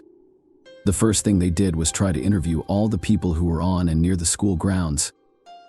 The 2 guys who found Sarah gave a rough description of the man who had come out from behind the bushes near her body. They said he was a tall man in his early 20s with shoulder-length blonde hair, a dark raincoat, and black pants. Soon the police found another witness, and here a very surprising story awaited them. A man out for a jog noticed a strange picture in the same wooded area. A young woman was lying next to the bushes with a man hovering over her. The young woman was not moving at all, and the witness thought that some couple had just decided to have some privacy. A few minutes later, he ran down the same road in the opposite direction, and the man and the young woman were still there. In both cases, it did not appear to him that he was watching a felony being committed. The witness himself explained to the police that he had only recently immigrated to the United States from another culture and was not sure what behavior was the norm in that country. But nevertheless, this witness gave the police a rough description of the killer, which matched the words of the children who discovered the body. Detectives interviewed several dozen other people who had been near the school, but no other useful leads were found. Meanwhile, medical experts examined Sarah's body and concluded this triangulation was the cause of her death. Apparently, the perpetrator used her own pantyhose. In addition, a serious injury was found on the young woman's head. The experts assumed that from this below the victim lost consciousness, which was consistent with the runner's story. He saw that the young woman on the ground did not move at all. Forensic investigators studied Sarah's clothing, and on almost every item, they found traces of male semen belonging to the same person. But in 1991, there was no common DNA database yet, so all the investigators could rely on was a direct comparison of DNA samples from specific suspects. There was another nuance that was brought to the detectives' attention. Even though forensic scientists found traces of male semen on Sarah's clothes, the medical examiner stated that there were no signs of sexual abuse on her body. With all this information in hand, investigators formed their own view of what happened. Sarah arrived at the school almost an hour early, and there was no one in the parking lot, but her attacker most likely spotted her there, waited for the young woman to get out of the car, hit her on the head with an object, and Sarah lost consciousness. He then dragged her from the parking lot behind the trees, where her body would later be found. The perpetrator removed some of her clothing and performed lewd acts on her before strangling the victim with her own stockings. When one of the children who found Sarah's body told police about the car in which the perpetrator allegedly fled, the scene detectives put out a search for a Chevrolet Nova, and soon they were able to find her, but here they were disappointed. It turned out that the driver of that car had just been delivering donuts that morning. He provided his DNA sample, which did not match that found on Sarah's clothes. Apparently, the kids just saw the car that drove down the road next to them and thought the perpetrator was behind the wheel. In fact, none of the boys could recall exactly whether they saw a man approaching any car from the bushes. Over the next few days, police continued to search for witnesses and new leads, but no significant progress was made on Monday. School classes resumed even though all the students were horrified by what had happened. In addition to the fact that the murder had taken place only a few meters from their school, the perpetrator was still at large and his identity remained unknown. The young women were afraid to walk the grounds alone, so the boys on the sports teams arranged to walk each student to her car or bus so they would not be left alone on the street. Detectives determined that there were about 70 potential witnesses in and around the school that morning, and they talked to each of them, but no new details could be learned. Based on the accounts of the two children and the jogger, a rough portrait of the killer was compiled and distributed to all local newspapers and television stations. The story received extensive media coverage, and over the following weeks, the police received hundreds of tips. Investigators checked every one of them, but in all cases they hit a dead end. At one point they received a tip about a man who matched the killer's description and had a criminal history, but here the detectives encountered a setback. His DNA did not match the perpetrator sample. Since then, the case has been stalled for many months. In total, the police received about 4,000 different leads, and the detectives encountered a setback. His DNA did not match the perpetrator sample. Since then, the case has been stalled for many months, and they tried to work with each of them, but the resources of the local police department were simply not enough to cope with so much information. Time also played against them, even as investigators continued to search for the perpetrator, and each month there were new cases to be investigated. When Sarah's family learned that the police didn't have enough resources to handle all the tips, her grandfather tried to help as much as he could. He worked for a technology company and convinced management to temporarily provide the police department with a very powerful computer for $150,000. It was a colossal sum in the 90s, but management still went along for $150,000. With this computer, police officers could store information about all the leads in one place, process them at an increased speed, and sort them in a convenient form for quick study. Despite all this, every lead led them down a dead end, and they made no progress in the years that followed. 2 years later, Sarah's classmates graduated, and before graduation, they decided to memorialize their friend. They raised an impressive sum of money and spent it to create a memorial. It was a bench on which Sarah's things were cast in metal.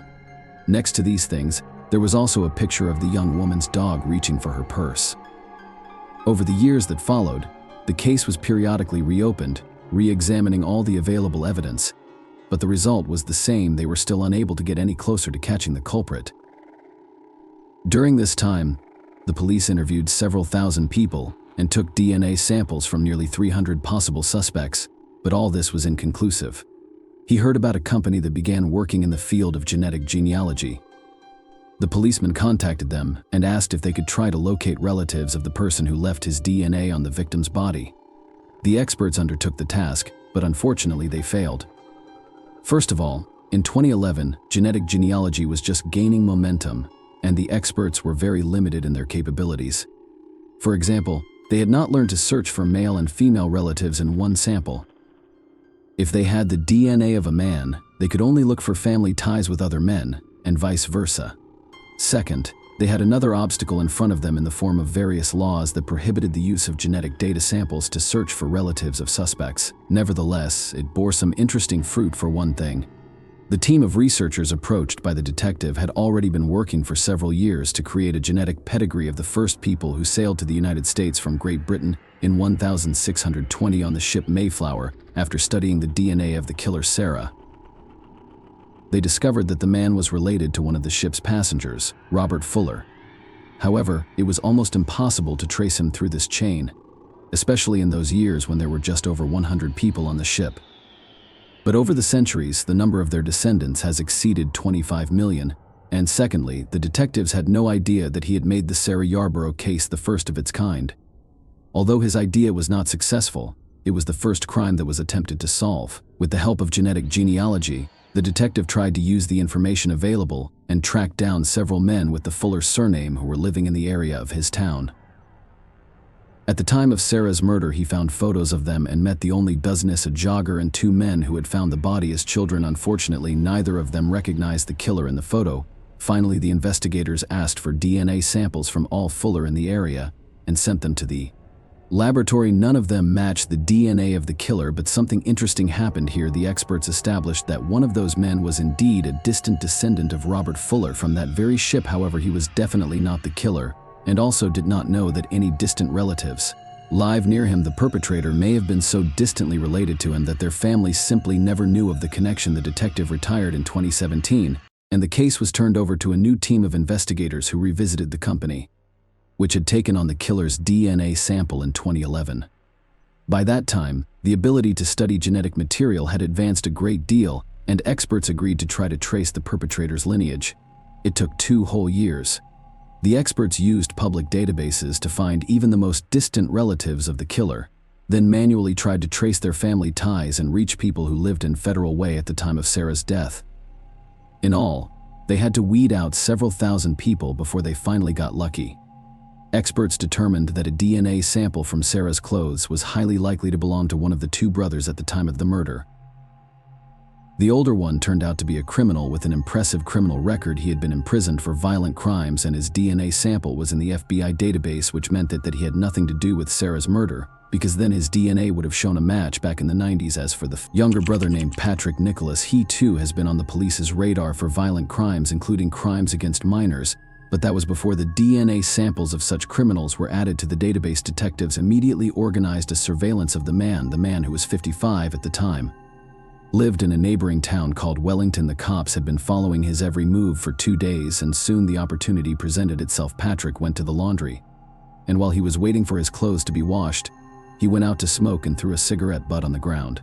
One of the cops immediately took it into an evidence bag and returned to his car. Patrick went out to smoke a second time, and this time a rag handkerchief fell out of his pocket. The men didn't pick it up and went back to the laundry room, and the police were happy to take the second piece of evidence in case the experts were not able to get a DNA sample from the cigarette. However, the experts were easily able to extract samples from all these items, and the very next day they told the detective the long-awaited news: Patrick's DNA was a perfect match for the semen found on Sarah's clothes in 1991. The judge immediately issued a warrant for the man's arrest, and the police took him into custody. It all took 5 days from when investigators first learned his name to the formal murder charges. When his biography was leaked to the media, many began to ask the perfectly logical question: why was a man with such a criminal history not even considered a suspect for all those 28 years at age 19? Patrick Nicholas approached a young woman and got into her car, where he tried to abuse her. The victim managed to escape, but to do so she had to jump into the river and swim for a long time until she was a safe distance from the perpetrator. Patrick spent 4 years in prison, after which he was released. The next crime that the police caught him for was in 1994 when he tried to abuse an underage young woman. He was arrested again, but his DNA was not entered in any database. The reason for that is strange. The article he was prosecuted for was not hard enough to collect DNA, and the police never came across his name in 3 decades. He also didn't appear in any of the 4,000 leads obtained over the years. It also turned out why genetic genealogy experts could not trace them back to Robert Fuller. It turned out that Patrick's biological grandfather was adopted and grew up under the adopt-a-family name. One of the men who discovered Sarah's body as children in 1991 immediately stated that Patrick was without a doubt the killer. He admitted that the incident had had a profound effect on him. He was only 12 at the time the body was discovered, and the perpetrator had seen his face for years. The witness was constantly afraid that the killer would come after him, and it was only after Patrick's arrest that he finally felt safe. Patrick's trial did not begin until 2023. The man insisted on his innocence, and his lawyer tried to challenge the main evidence. In his opinion, the presence of Patrick's semen on the clothes of the murdered young woman did not prove his guilt, but this argument did not work. The lawyer also tried to challenge the accuracy of the DNA analysis itself, but the experts declared the absolute invalidity of such claims. Patrick was eventually found guilty of first-degree murder without prior intent. On May 25th, he was sentenced to 45 years and 8 months in prison, virtually eliminating the possibility of ever getting out during the pronouncement of that sentence. Patrick showed no emotion. Unlike Sarah's relatives, they also spoke before the judge, thanking everyone involved in the trial and the investigators for bringing the killer to justice even though he had managed to evade justice for 28 years. Share your opinion with us in the comments and subscribe to the channel for more.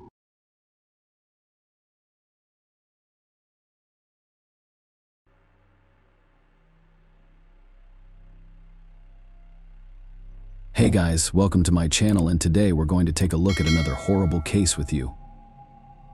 A young woman who worked at a jewelry store disappeared without a trace during her lunch break. When investigators began to unravel this mystery, they were only able to find a few unusual clues and witnesses. Only several decades later, the truth finally became known, and it was a big surprise for the detectives. Linda Reed was born in 1962 in the Australian city of Gold Coast. She grew up in a loving family, was a cheerful and energetic child, and had many friends in her school years. Linda met a guy named Robert. The couple began dating, and at 19 years old, the young woman married him. They dreamed of creating a large and friendly family as well as building the house of their dreams. The newlyweds started working on this. Almost immediately after the wedding, they bought a plot of land and began saving a significant portion of their income for construction in order to have the house ready as soon as possible. The couple decided not to spend money on rent and lived in a trailer on Robert's parents' backyard. Linda got a job as a salesperson at a jewelry store located in a large shopping center. She immediately liked this job and found common ground with the team, and the decent income allowed her to save up for her dream home even faster. December 1983 was a tense month, as there was a frenzy in the store due to the approaching holidays. Linda, who was 21 years old at the time, had to work in an intensified mode. December 13th was no exception. From the beginning of her shift, Linda worked diligently, and only at 12 p.m. did she have the opportunity to take a break. Usually she had lunch in the same shopping center and returned earlier than the allotted time, but on that day, it didn't happen. Linda's colleagues were very surprised that she did not return from her break at the appointed time, as the young woman had never been late before the workday went on and Linda still did not show up.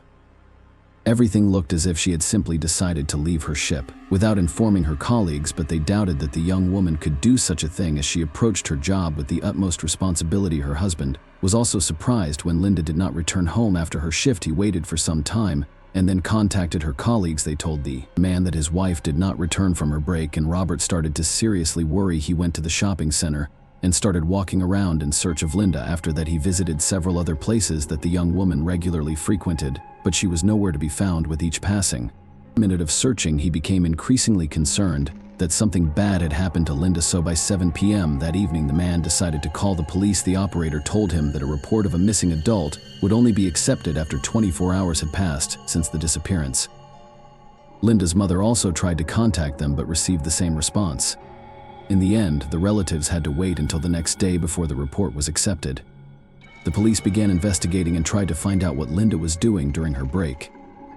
They learned that the young woman went shopping for New Year's in several stores located in the same building. After that, she visited her bank branch and received a check to pay bills. The last person to see her was the shopping center security guard, who noticed Linda leaving the parking lot in her car. The police could not find any other information. The young woman's relatives had no idea why Linda left in the middle of her shift, and most importantly, where she was headed. The police sent out alerts for the young woman and her car and began keeping an eye on Robert. According to statistics, husbands are more likely to commit crimes against their wives, but in this case, Robert had a reliable alibi. No other suspects were found. According to everyone who knew Linda, she never had enemies and was generally a very positive person. As investigators tried to find new leads, several days had passed since Linda's disappearance. On the third day, the police received a report about an abandoned car that matched the description of the young woman's car. It was located in a suburban area 20 kilometers from the shopping center. Arriving At the scene, the police realized that it was indeed Linda's car. The vehicle was parked on the side of the road next to bushes. In the 1980s, this area was almost undeveloped, with most of it covered in bushes and trees. Inside the car, the police found Christmas presents that Linda had bought before her disappearance. The doors were unlocked and the ignition key was inside. In the salon, the police found an unusual clue. An empty menthol cigarette pack was lying next to the front passenger seat. Linda and Robert never smoked, so investigators came to the most obvious conclusion: the pack could belong to the kidnapper. The police immediately began to search for evidence, and soon they made a sad discovery. About 40 meters from the car, in the stream bed of a small creek, they found Linda's body. Her hands were tied with a bikini and eyeglass cord. The victim's relatives said that she never owned either of these items. Medical experts determined that the cause of death was asphyxiation, and the young woman was also subjected to violence, but at that time specialists could not extract a DNA sample from the criminal. Thus, the investigators presented an approximate chronology of events. In their opinion, an unknown criminal attacked Linda in the parking lot of a shopping center. When she came to put the gifts she bought in the car, he forced her to sit behind the wheel and drive to the place where they later found her body. After that, he subjected her to violence and killed her. There were no leads that could lead the investigators to a suspect. Then they decided to try to interview all the visitors of the shopping center who were there during Linda's lunch break. Of course, this was an extremely difficult task to attract people's attention. The police took the victim's car and placed it in the shopping center, attaching a photo of the young woman and information about her disappearance to it. Investigators hoped that such a visual installation would help visitors who saw Linda that day remember some details. Several witnesses told the police that they saw a teenager with light hair in the shopping center parking lot, but investigators could not identify him. Other witnesses told something more interesting. On the day of Linda's disappearance, they saw a man who was trying to catch a ride on the highway less than a kilometer from where the victim's body was found. Soon, the driver of the van turned to the police and reported that on the same day he had picked up a man who was hitchhiking on the road in the same location where other witnesses had seen him. Here's where things got interesting. The driver recounted that the man was smoking menthol cigarettes, but he was holding them all in his hand without a pack, since an empty pack of menthol cigarettes was found in the victim's car. This became the first significant lead for investigators. Forensic specialists examined the driver's van and found a fingerprint on the glass near the passenger seat that did not match the owner's prints. Unfortunately, a comparison with existing databases did not yield any results. The suspect's description that the driver provided was also superficial and did not help the authorities find the man. No other evidence was found, and the investigation into this case came to a standstill for many months. A new lead only appeared just over a year later, in 1985, when a prisoner in one of the state's prisons who was a police informant gave investigators an interesting tip. His cellmate Craig Andrew McConnell had confessed to him about Linda Reed's murder. According to Craig, he and another man were trying to steal a car from the parking lot of a shopping center. When Linda noticed them, fearing that she would remember their faces and report them to the police, the criminals abducted and killed her. Detectives had come across this name before. Craig had received 2 life sentences for murders committed in 1984, and he was considered a suspect in Linda's case, but the police could not find any connection at the time. After the tip from the informant, they talked to Craig in prison, but he claimed that he had nothing to do with the murder. He added that his cellmate had made it all up, and they never talked about the case, but the police were not quick to believe him. Craig committed 2 brutal murders just a few months after Linda's death, and the story told by the informant could very well be true. Forensic experts compared the suspect's fingerprints to those found on the van's glass, but they did not match. Despite this, the detectives continued to consider Craig a possible killer, and in 1986 they decided to bring the case to trial. The only arguments against him were the words of an informant. However, he himself did not live to see the start of the trial. The man died shortly before from an overdose of illegal substances. Nevertheless, the prosecution had his entire story. According to the informant, Craig drew him a rough map of the place where he left Linda's body. Experts concluded that it matched the terrain fairly accurately, right down to the location of the trees. In addition, Craig said that Linda told the kidnappers that Rob would seek revenge. The young woman really did often call her husband by his incomplete name. The suspect also told the informant that he ate a cheese and vegetable sandwich that belonged to Linda after her car was found. Experts did find traces of cheese in her purse. Despite such precise details, all of this with circumstantial evidence, and did not provide sufficient grounds for a guilty verdict. For this reason, Craig was not found guilty of Linda's murder. Investigators continued to believe that he was involved in the crime, and tried to find additional evidence that would allow them to secure a guilty verdict, but other attempts led to a dead end, and ultimately the case stalled for many years. In 2014, 30 years after the murder, detectives reopened the investigation and decided to review the existing evidence. They handed samples of fingerprints from the van's glass to experts who tried to reconstruct them using modern technology, and when they finally succeeded and loaded the data into the database, the police finally had a match. The fingerprints belonged to Troy James O'Hara, who was already serving a life sentence 1.5 years after Linda's death. He killed a 22-year-old young woman, and the details of this crime were very similar. His victim was returning from a shopping center with purchases for her upcoming wedding. When she approached her car, James forced her to sit in the car and drove her to a remote area where he subjected her to violence and killed her, tying her hands beforehand. Despite this similarity, James was never a suspect in Linda's case and was not even on the police's radar. The detectives remembered another fact. During the early stages of the investigation, several witnesses reported seeing a fair-haired teenager in the parking lot of the shopping center, and given that James was only 17 years old at the time, he fit the description. Despite this, the police wanted to find as much evidence as possible, and an interesting turn of events awaited them. It turned out that a DNA sample of the person who assaulted Linda had been stored at the warehouse all this time. Although it was no longer listed as evidence in the documents, the investigators discovered it almost by chance. But here was one problem: the sample was very small and had already begun to degrade, so local experts were unable to extract the perpetrator's profile from it. Then the investigators sent it to a modern laboratory located in New Zealand. The experts managed to extract the profile, and it fully matched James's DNA. All of this took several years for the investigators, considering that the criminal was already serving a life sentence. They could take their time and properly prepare the case for trial.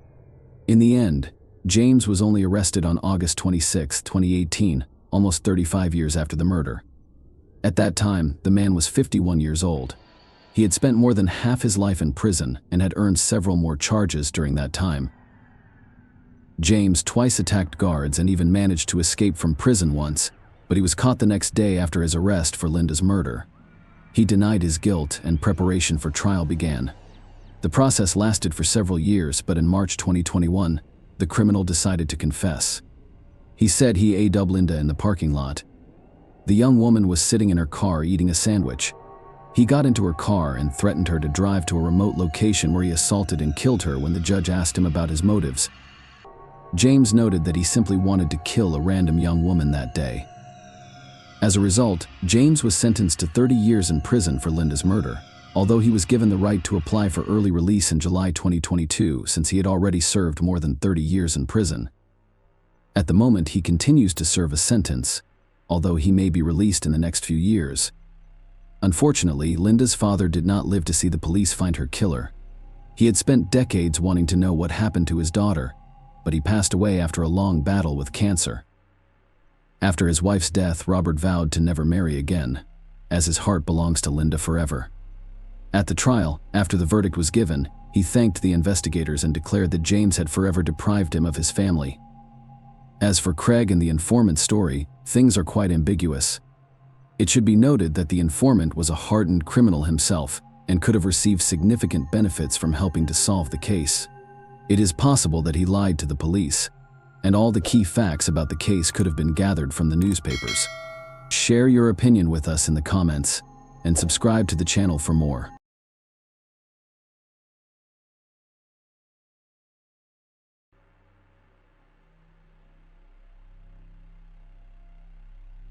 Hey guys, welcome to my channel, and today we're going to take a look at another horrible case with you.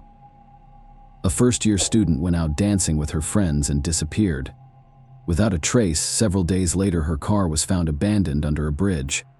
The police started an investigation, which eventually became one of the most high-profile and iconic cases in the entire state, although they did eventually uncover the truth. The case continues to haunt detectives to this day. 42 years later, Gina Renee Hall was born on August 24, 1961. In the American state of Virginia, she had an older sister named Vienna and loving parents. However, tragic events followed her in childhood. When she was 2 years old, she and her mother were involved in a serious car accident. As a result, Gina was seriously injured and suffered third-degree burns. She had to undergo a long course of treatment, but it was impossible to completely get rid of the burns. Her mother blamed herself for the accident, and over time things only got worse. The woman developed serious psychological problems, which eventually led to her leaving the family. Gina and her sister struggled to deal with this event, but their father did an excellent job of raising the children. Later, he remarried, and the girls gained his stepmother after finishing high school. Gina decided to attend a local college to become a nurse, but after the first semester she thought about changing schools. Her older sister was studying at Radford University, and Gina transferred there. This university offered more in-depth education in her chosen field, and was generally more prestigious. In addition, the young women could spend a lot of time together as they had been very close since childhood. Diana rented an apartment near the university, and Gina moved in with her from the first months of her studies. Gina had a group of friends with whom she spent a lot of free time. She was thrilled with the university and especially happy to be living with her sister again. Diana was finishing her final year at the time, while Gina was only in her first year during the summer break of 1980. Both young women decided to stay at the university and attend additional classes. Gina also wanted to spend more time with her sister before she graduated on June 28th.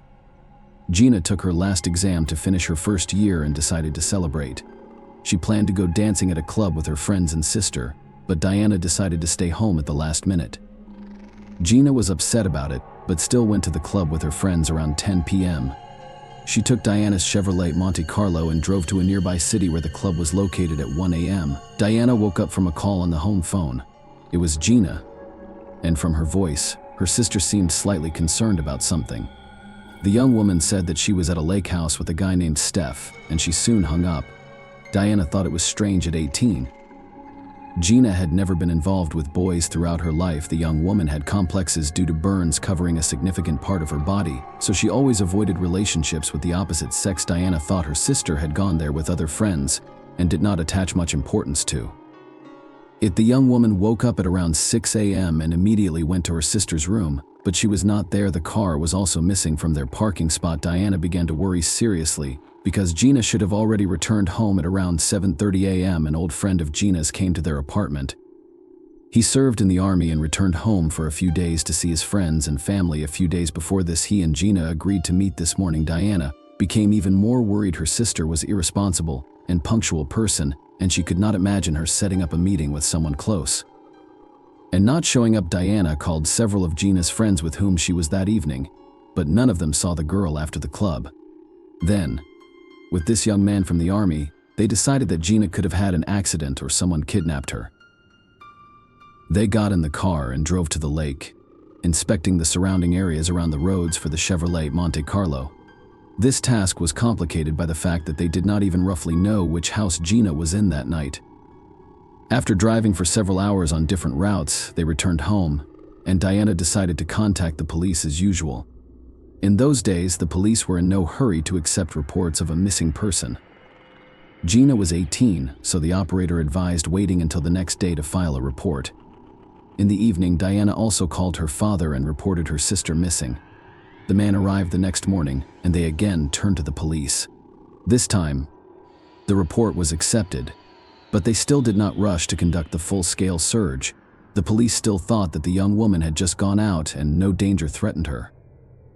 Then Diana, her father, and some of Gina's friends decided to go on their own search again. This time they were met with an alarming discovery. Driving near the bridge on the edge of Radford, they saw Diana's car next to the railway viaduct. The trunk was open, and the doors were unlocked. The first thing Diana noticed was that the driver's seat was pushed all the way back, which seemed very strange to her. Gina was just over 150 centimeters tall, and she always had to move the driver's seat as close to the steering wheel as possible. Physically, Gina wouldn't be able to drive with the seat pushed all the way back, which led everyone to a very alarming thought: someone else must have been behind the wheel. In addition, inside the car, relatives noticed several broken handles, and a red mark resembling blood was visible on the trunk lid. They reported their findings to the police, and detectives examined the car more thoroughly. Hairs were found inside that matched Gina's hair color and length near the location of the car.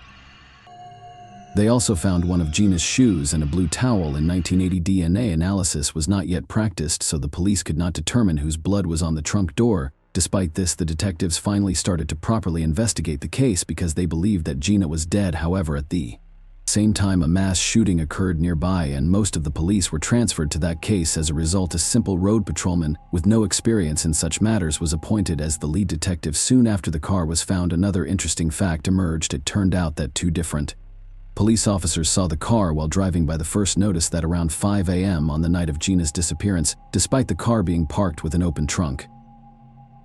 He did not suspect anything and thought the car belonged to a fisherman. They really liked to park in that spot because it was close to the riverbank. The second police officer drove by a few hours later. He did not approach the car, but only ran its plates over the radio, hearing that the car was not in the system as stolen. The officer left. The lead detective spoke with Diana and learned that Gina called her at 1 a.m. and said she was at a house by the lake. At the time, they did not know which exact house she was referring to or whose staff was there. The officers went there and knocked on every door. Unfortunately, this did not yield any results. Most of the houses were only used on weekends, and the residents of the others did not see Gina. Meanwhile, divers began inspecting the river next to where Gina's car was found. It looked as though an unknown person had killed Gina, brought her to the river and dumped her in the water.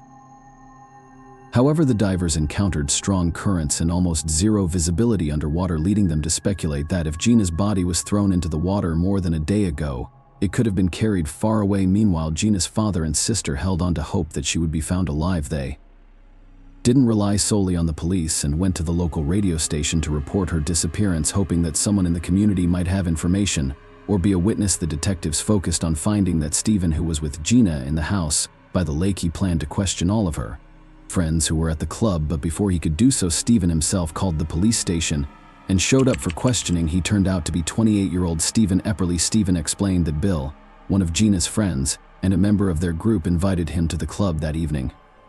They danced and had a good time, and then Stephen suggested going to Bill's parents' house by the lake. Bill's parents were away for a few weeks and asked their son to look after the house.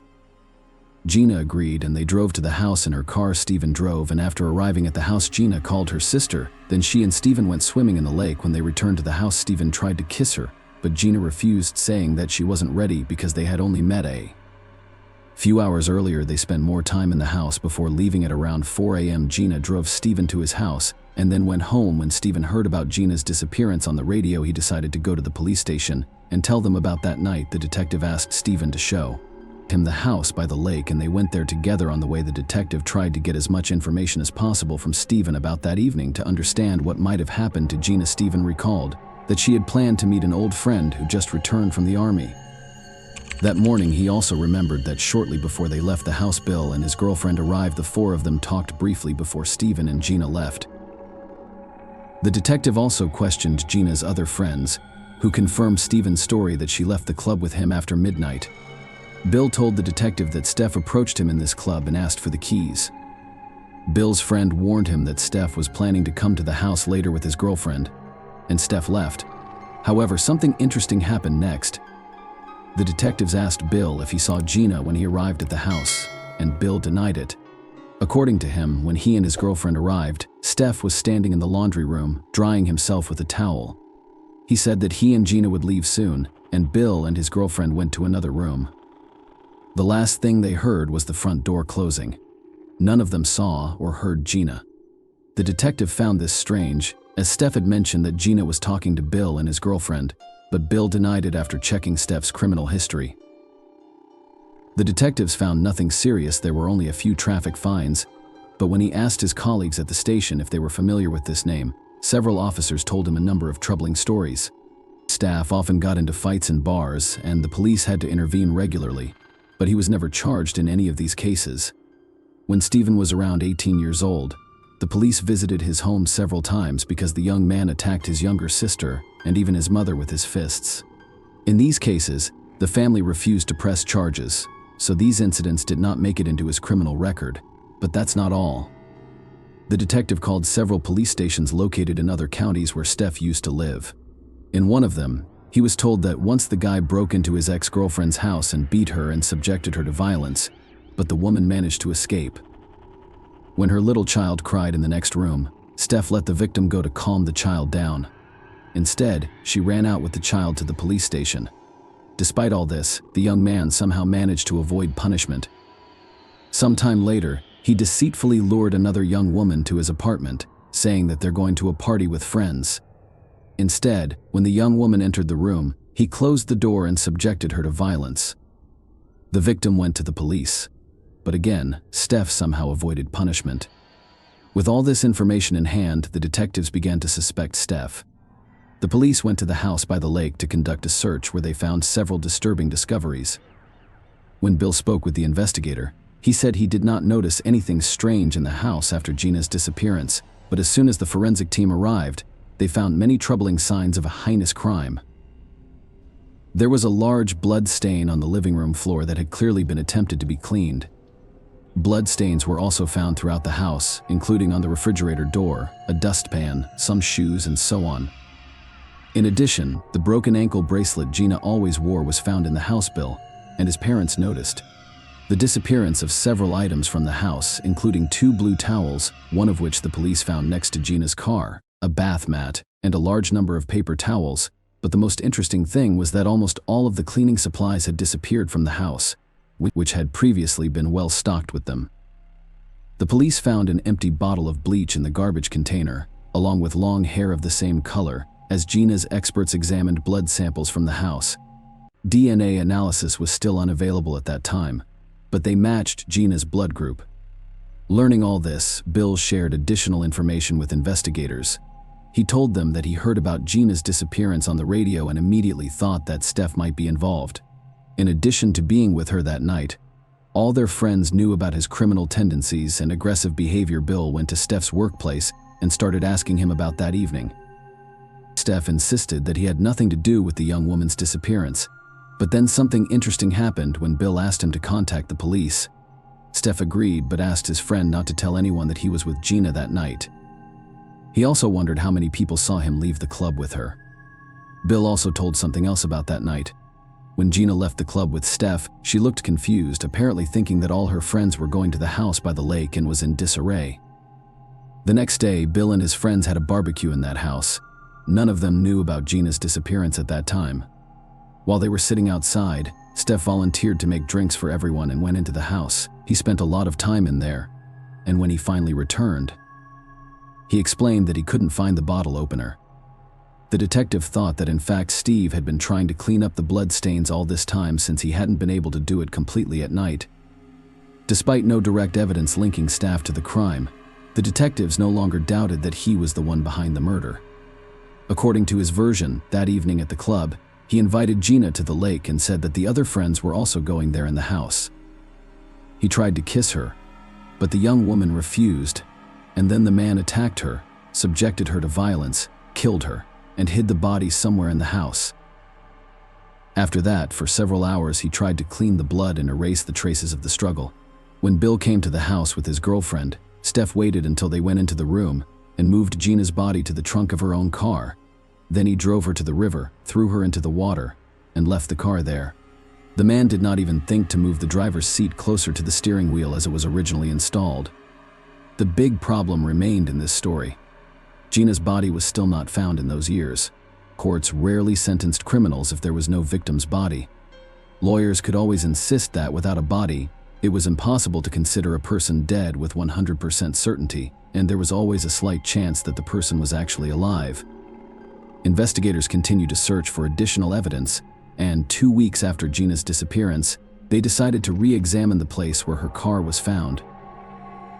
This time they brought more officers and it paid off. They found the young woman's clothing nearby covered in blood. Experts found several hairs on it, one of which matched Steph's hair. In addition, they found small particles of foreign fabric. After conducting a series of necessary analysis, they determined that these particles completely matched the carpet in the house by the lake. In addition to the clothes, they found a second towel missing from the house. However, the police admitted that all these things were thrown by the killer after the car was found, as this particular place had already been inspected that day. The detectives did not stop there. In an attempt to obtain more evidence, he contacted a dog handler, and he came with his search dog to the place where the car was found. Then something that shocked all the present officers happened. The dog took the trail and headed across the river on a bridge. Then it walked through the streets of Radford, almost circling the entire city, when suddenly the dog approached one of the houses, climbed down to the porch, and gave the signal to the dog handler.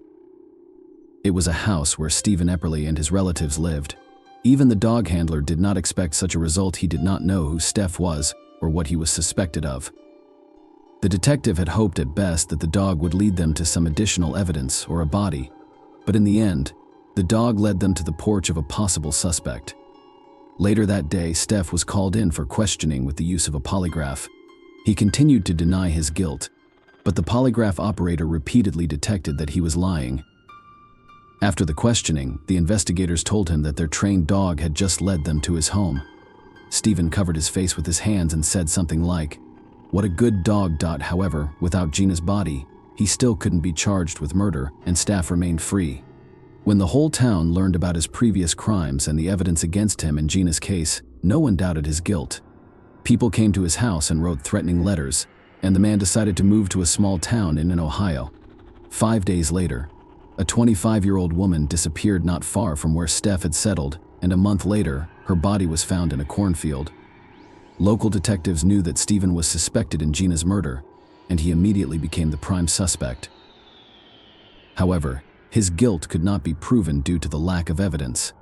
Bill continued to talk to staff and tell the police about their conversations. When Stephen found out that Bill had a good lawyer, he asked if he could represent him, and even more disturbingly, he asked Bill to ask him if the police could arrest him that the chances of a guilty verdict in court were slim. But after the other young woman's murder, he decided to risk his career and arrested Stephen. He was charged with murder, and the case went to trial. The situation was complicated by the fact that an inexperienced prosecutor was assigned to the case who had only been in the position for 7 months.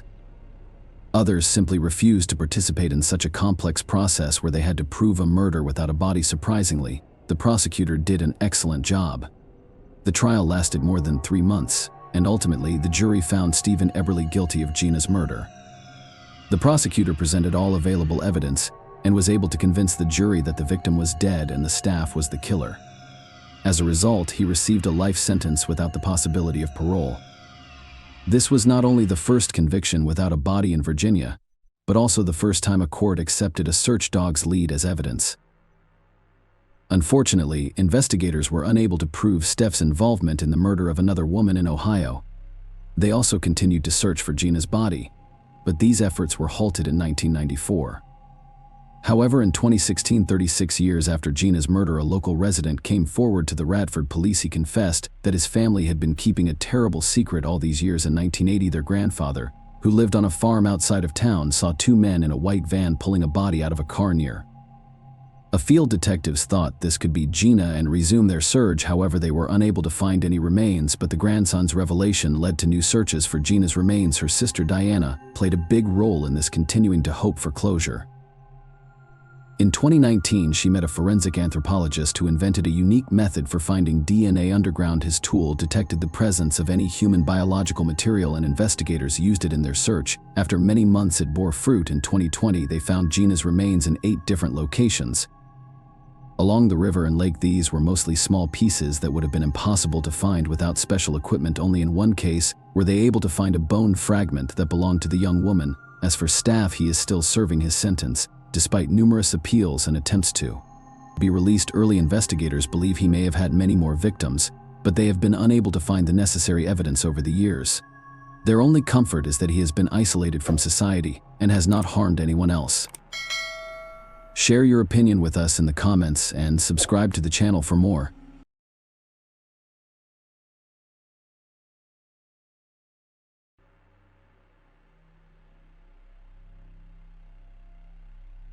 Hey guys, welcome to my channel, and today we're going to take a look at another horrible case with you. On July 3rd, 1989, another child was born in the municipality of Estreitão in Maranhão, Brazil. The boy was named Danilo, which is a common Portuguese name. This child was not spoon-fed or stroked on the head with bedtime stories. When he reached school age, he was not escorted there. He grew up on the streets, like all the other children in this impoverished neighborhood. Adults and children in Brazil's favelas live in conditions of oppressive poverty, low living standards, and unemployment. All of these factors provide the foundation for street crime to flourish. From childhood, there was only dirt, poverty, a lack of human contact, and ordinary food. All existing instincts for self-preservation are activated. Everyone survives in their own way. Unfortunately, more often than not, a person who has seen only violence and the speed with which results are obtained through force will choose the same path in life because he does not know how else. Our story today is about the horrific brutality and unwavering obsession that destroy people. Sarah Brandau was looking forward to seeing her younger sister Deborah and two nephews, a boy named Ian and a girl named Yasmin, at the airport in 2019. Deborah, 30, had a failed relationship with her children's father. Driven by a genuine desire to provide a better life for her children, she relocated from Brazil to Pennsylvania to live with her sister. The family quickly settled into their new home. I grew accustomed to my cozy home and the new standard of living. Deborah Brandau and her sister Sarah were inseparable. They not only worked together in the cleaning service, but they also spoke on the phone throughout the day. They lived a peaceful and happy life. They had moved to another country. However, an unexpected encounter altered the fates of all the heroes forever. Deborah met her compatriot, 31-year-old Danilo Cavalcante, in the park during a day off with children in 2020. The young people quickly developed a trusting relationship with one another. The man was extremely attentive to her and kind to her children. Deborah fell in love with her Brazilian neighbor, Danilo Cavalcante, and concluded that she had found a suitable and trustworthy man. After a few months together, they rented a small house and began living as a full-fledged family. After a while, the hot and emotional Danilo became bored with his ideal family life. As their relationship with Deborah grew closer, he became more jealous and obsessive. Mistrust arose from nothing and gradually evolved into complete control. Scandals between the couple erupted on a regular basis, eventually leading to violence. Danilo drank every night and returned home in a completely different person. He acted like an angry animal. He demanded complete obedience and submission from Deborah. In the event of resistance, he punished her severely in front of the children. The woman was not weak. She defended herself to the best of her ability and refused to let her beloved children suffer harm. Unwilling to tolerate such treatment, she returned to her sister's house, and after receiving repeated threats, she went to the police and then to court to obtain an order of protection prohibiting Cavalcante from approaching her. Despite Deborah's numerous attempts to distance herself from Cavalcante, he pursued her relentlessly, threatening violence if she dared to end the relationship. Deborah, fearing for her life, conducts a small investigation to learn more about Danilo Cavalcante's identity. After contacting acquaintances in Brazil via social media, she learns about Danilo's previous life and the reasons for his entry into the United States. The woman realizes her lover is not who he claims to be, and the revelation shocks her. On November 5, 2017, while in his native Brazil, Danilo Cavalcante fatally wounded 20-year-old student Walter J.R. Moreira dos Reis shot him 5 times near a restaurant in the city of Figueirópolis. An investigation revealed that the two were friends, and the killing was motivated by Walter's car repair debt. A week following the crime, the Brazilian judicial system granted the prosecutor's office's request for preventive detention, issuing an arrest warrant. However, Brazilian authorities did not have time to detain Danilo. Cavalcante was able to flee the country via Brasilia International Airport due to a disagreement with the Tocantins judicial system, which did not request that the decision be entered into the National Warrant Registry until 7 months after the crime. Cavalcante entered Puerto Rico illegally. A warrant for his arrest was issued in Brazil in June 2018. Cavalcante obtained a fake ID after entering Puerto Rico and eventually moved to Chester County, Pennsylvania, to live with his sister. Danilo's real identity was revealed. Deborah gave him an ultimatum: either leave her alone or she would reveal his identity. This was the woman's fatal error. Deborah was walking with her children in front of her house on the evening of April 18, 2021. The children were playing catch-up, and the woman was quietly conversing with an elderly neighbor.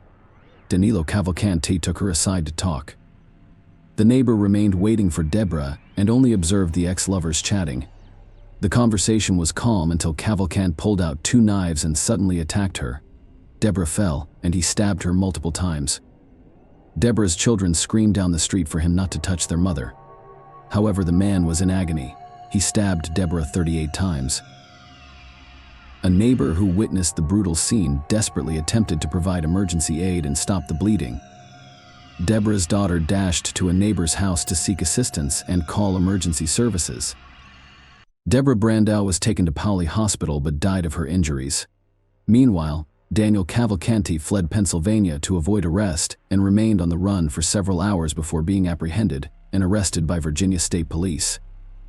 He was extradited to Pennsylvania and arrested pending trial on August 16, 2023, in Chester County. Danilo Cavalcante's trial for first-degree murder began. The investigation found that Cavalcante refused to accept the end of their relationship and had been intimidating Deborah since 2020. During the Cavalcante's trial, Deborah's crying child testified repeatedly about the horrifying events of that bloody day. It only took the jury 15 minutes to reach a guilty verdict. Cavalcante was sentenced to life in prison with no possibility of parole. After the verdict was announced, Cavalcante was transferred to the Chester County Jail in Poquoson, where he was awaiting transfer to a federal prison. However, on August 31, 2023, at approximately 9 a.m., he escaped from the Chester County Jail via a chimney, much like Spider-Man. He climbed across the wall between two cramped hallways, ascended through the chimney to the roof, deftly avoiding the barbed wire fences, and escaped. Surveillance footage captured the prisoner in the narrow space between two walls in the exercise yard. He walked up with his arms and legs to either side. He then ran across the roof, climbed over the fence, and pushed through the barbed wire to escape. Prison officials were well aware of all the vulnerabilities discovered in the prison after Igor Bolt escaped and believed they had been addressed. Officials believed that the barbed wire installed following a similar escape by an inmate named Igor Bowler a few months prior would prevent a jailbreak planned by the acting warden. According to court documents from May, an inmate named Igor Bowler climbed onto the jail roof and jumped to a less secure location. He was apprehended less than a mile from the prison, approximately 5 minutes after escaping. Again, we neglected to account for the failure on the human factors side. We concentrated solely on the physical infrastructure, not the human factor. According to Holland, 160 cells did not witness the escape, and a guard and a tower that watched over the prisoners did not notice the Cavalcante's disappear. The tower guard was initially placed on administrative leave and then fired. As a matter of urgency, the prison was closed, and the hunt for a particularly dangerous criminal began. Alerts were everywhere.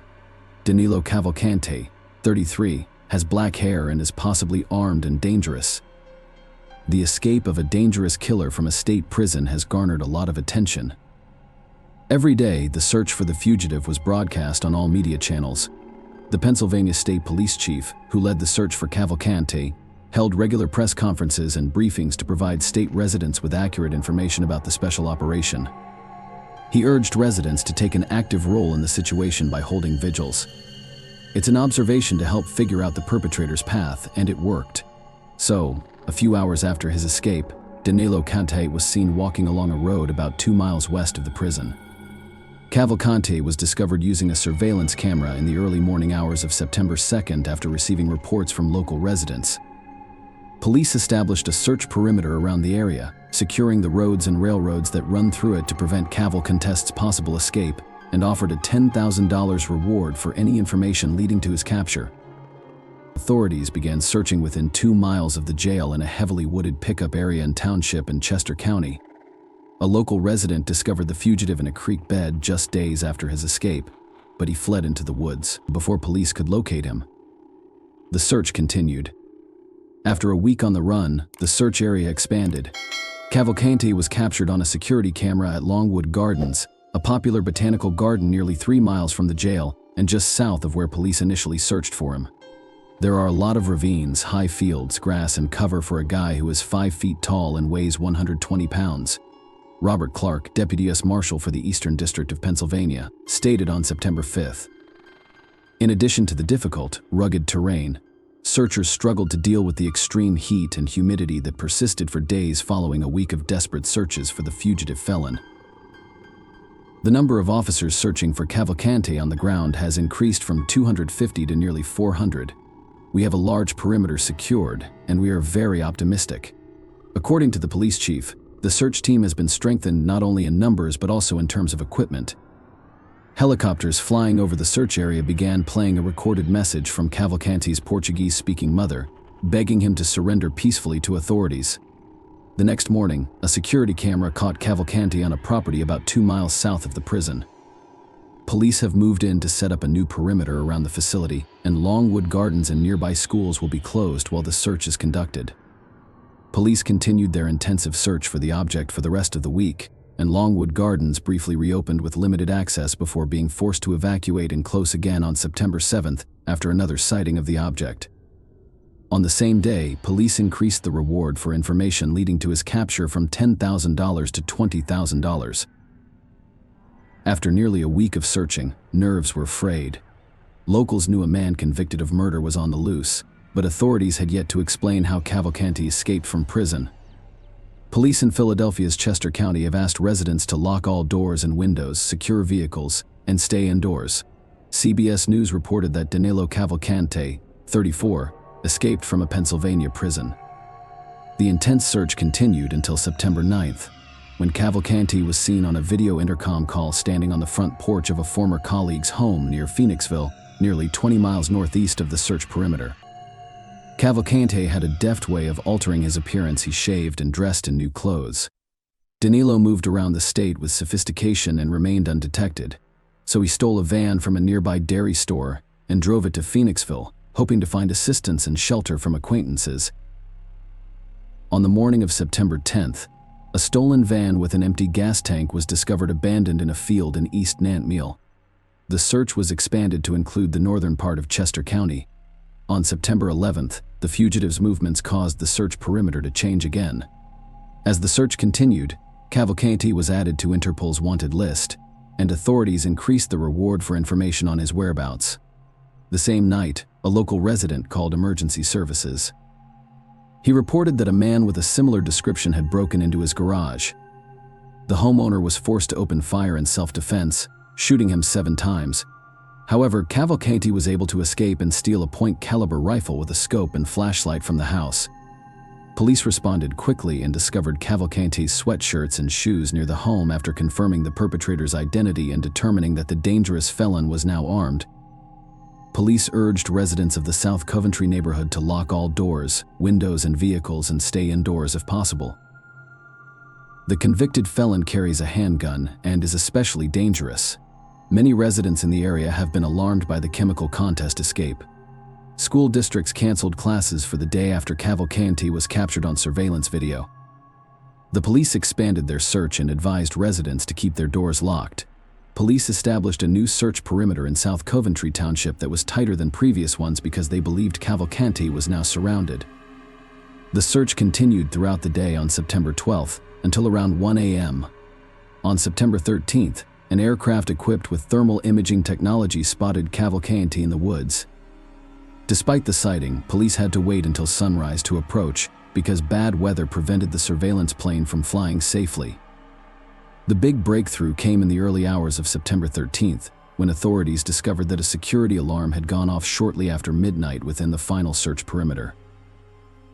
According to Bill Evans, an illegal drug enforcement aircraft using thermal imaging technology detected a heat signal in the area around 1 a.m. An alarm was triggered.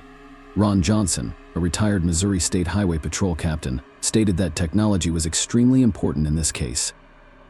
Things went against law enforcement for a long time, but they were able to detect the heat signature of a DA spy plane around 8 a.m.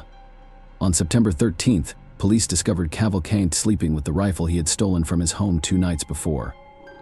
Danilo Cavalcanti, a dangerous criminal, attempted to flee by crawling into dense undergrowth, but a police dog named Yoda apprehended him by biting his head and holding him until officers arrived. Lieutenant Colonel George Bivens stated at a press conference that Yoda caused Cavalcanti minor head injuries during his capture.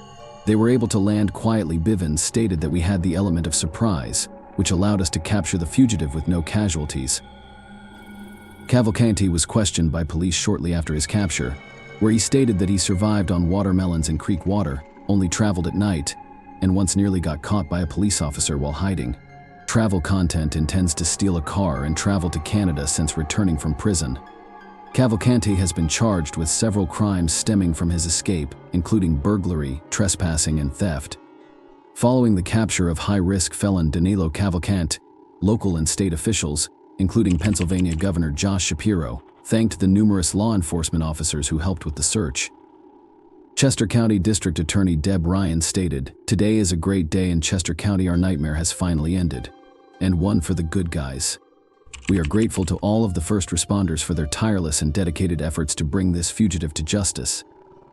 They worked around the clock, and we are very grateful to them all." Chief George Bivens, who led the search, discussed the various challenges law enforcement officers faced in finding Cavill content, mentioning the intense heat and thunderstorms that occurred during the search, as well as the fact that each of the search perimeters established during the search were in heavily wooded areas.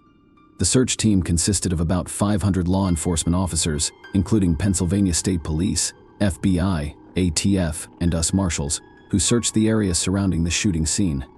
The police set up a perimeter of several miles in each direction. After Cavalcanti's escape, the Chester County Jail Board, which oversees the Chester County Jail, was heavily chastised by locals for failing to prevent Cavalcanti's escape. Residents pointed out that the jail had the opportunity to make appropriate security improvements following Igor Bolt's May 19th escape attempt, which could have potentially prevented Cavalcanti's escape because he used the same method Bolt did.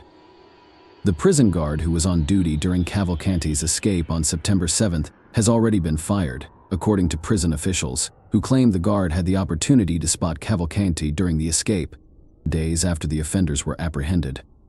The Chester County Jail announced the installation of a tin roof over the area where Cavalcanti climbed up walls to access the roof and escape, as well as a number of other security measures and improvements. I believe Chester County officials will have to answer questions about how the suspect was able to escape, particularly given the prison's history, said Pennsylvania Governor Josh Shapiro.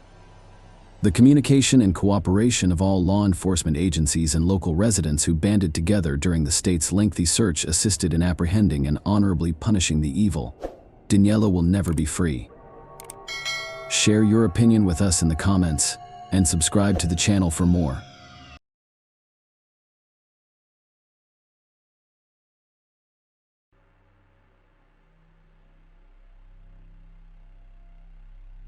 Hey guys, welcome to my channel, and today we're going to take a look at another horrible case with you.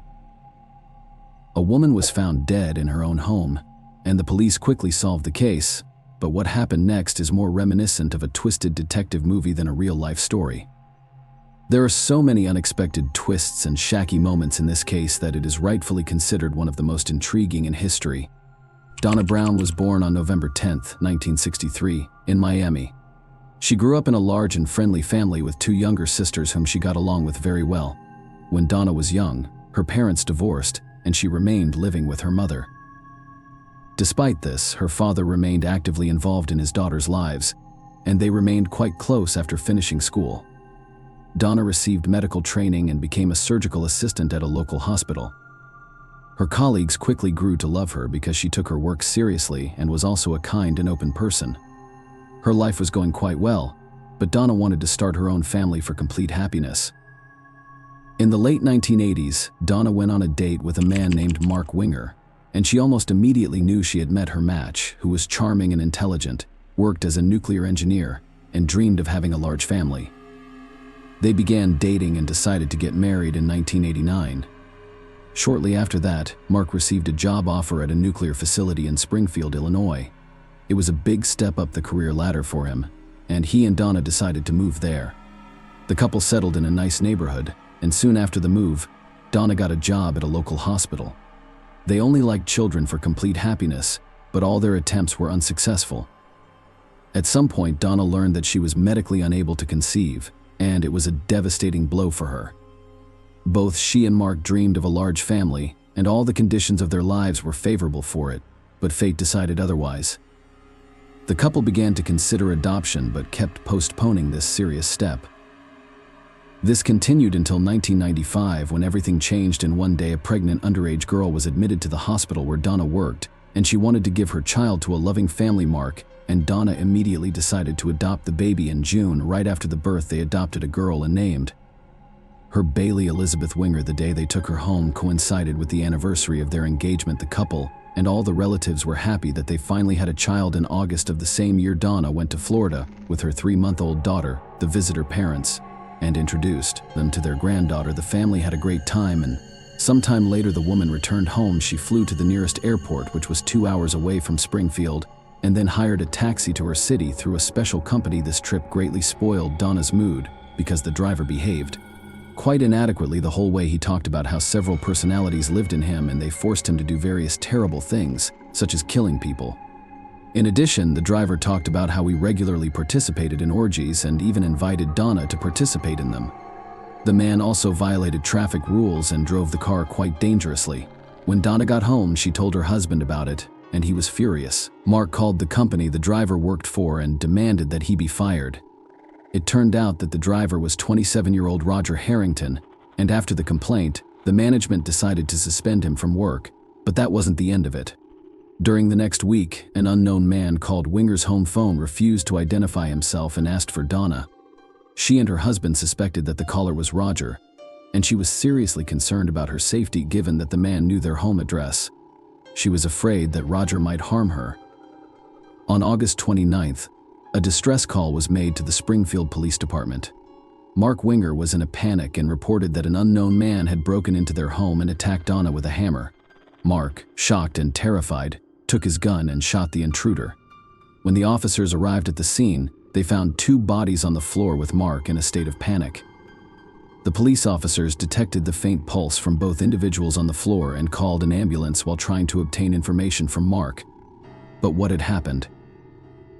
Although Mark could barely speak, the detectives managed to piece together a rough idea of what had occurred. Mark explained that he was using the treadmill in the basement when he heard a noise upstairs. He went upstairs to the main floor and found his 3-month-old daughter unattended on the bed. When he went to another room, he saw an unknown man attacking his wife with a hammer. Mark panicked and grabbed his gun, shooting the attacker before calling the police. While waiting for the ambulance, one of the officers found a wallet in the attacker's jacket with documents belonging to Roger Harrington. The detective knew this person well. Roger lived in a trailer park in Springfield and had a criminal history mostly related to minor offenses.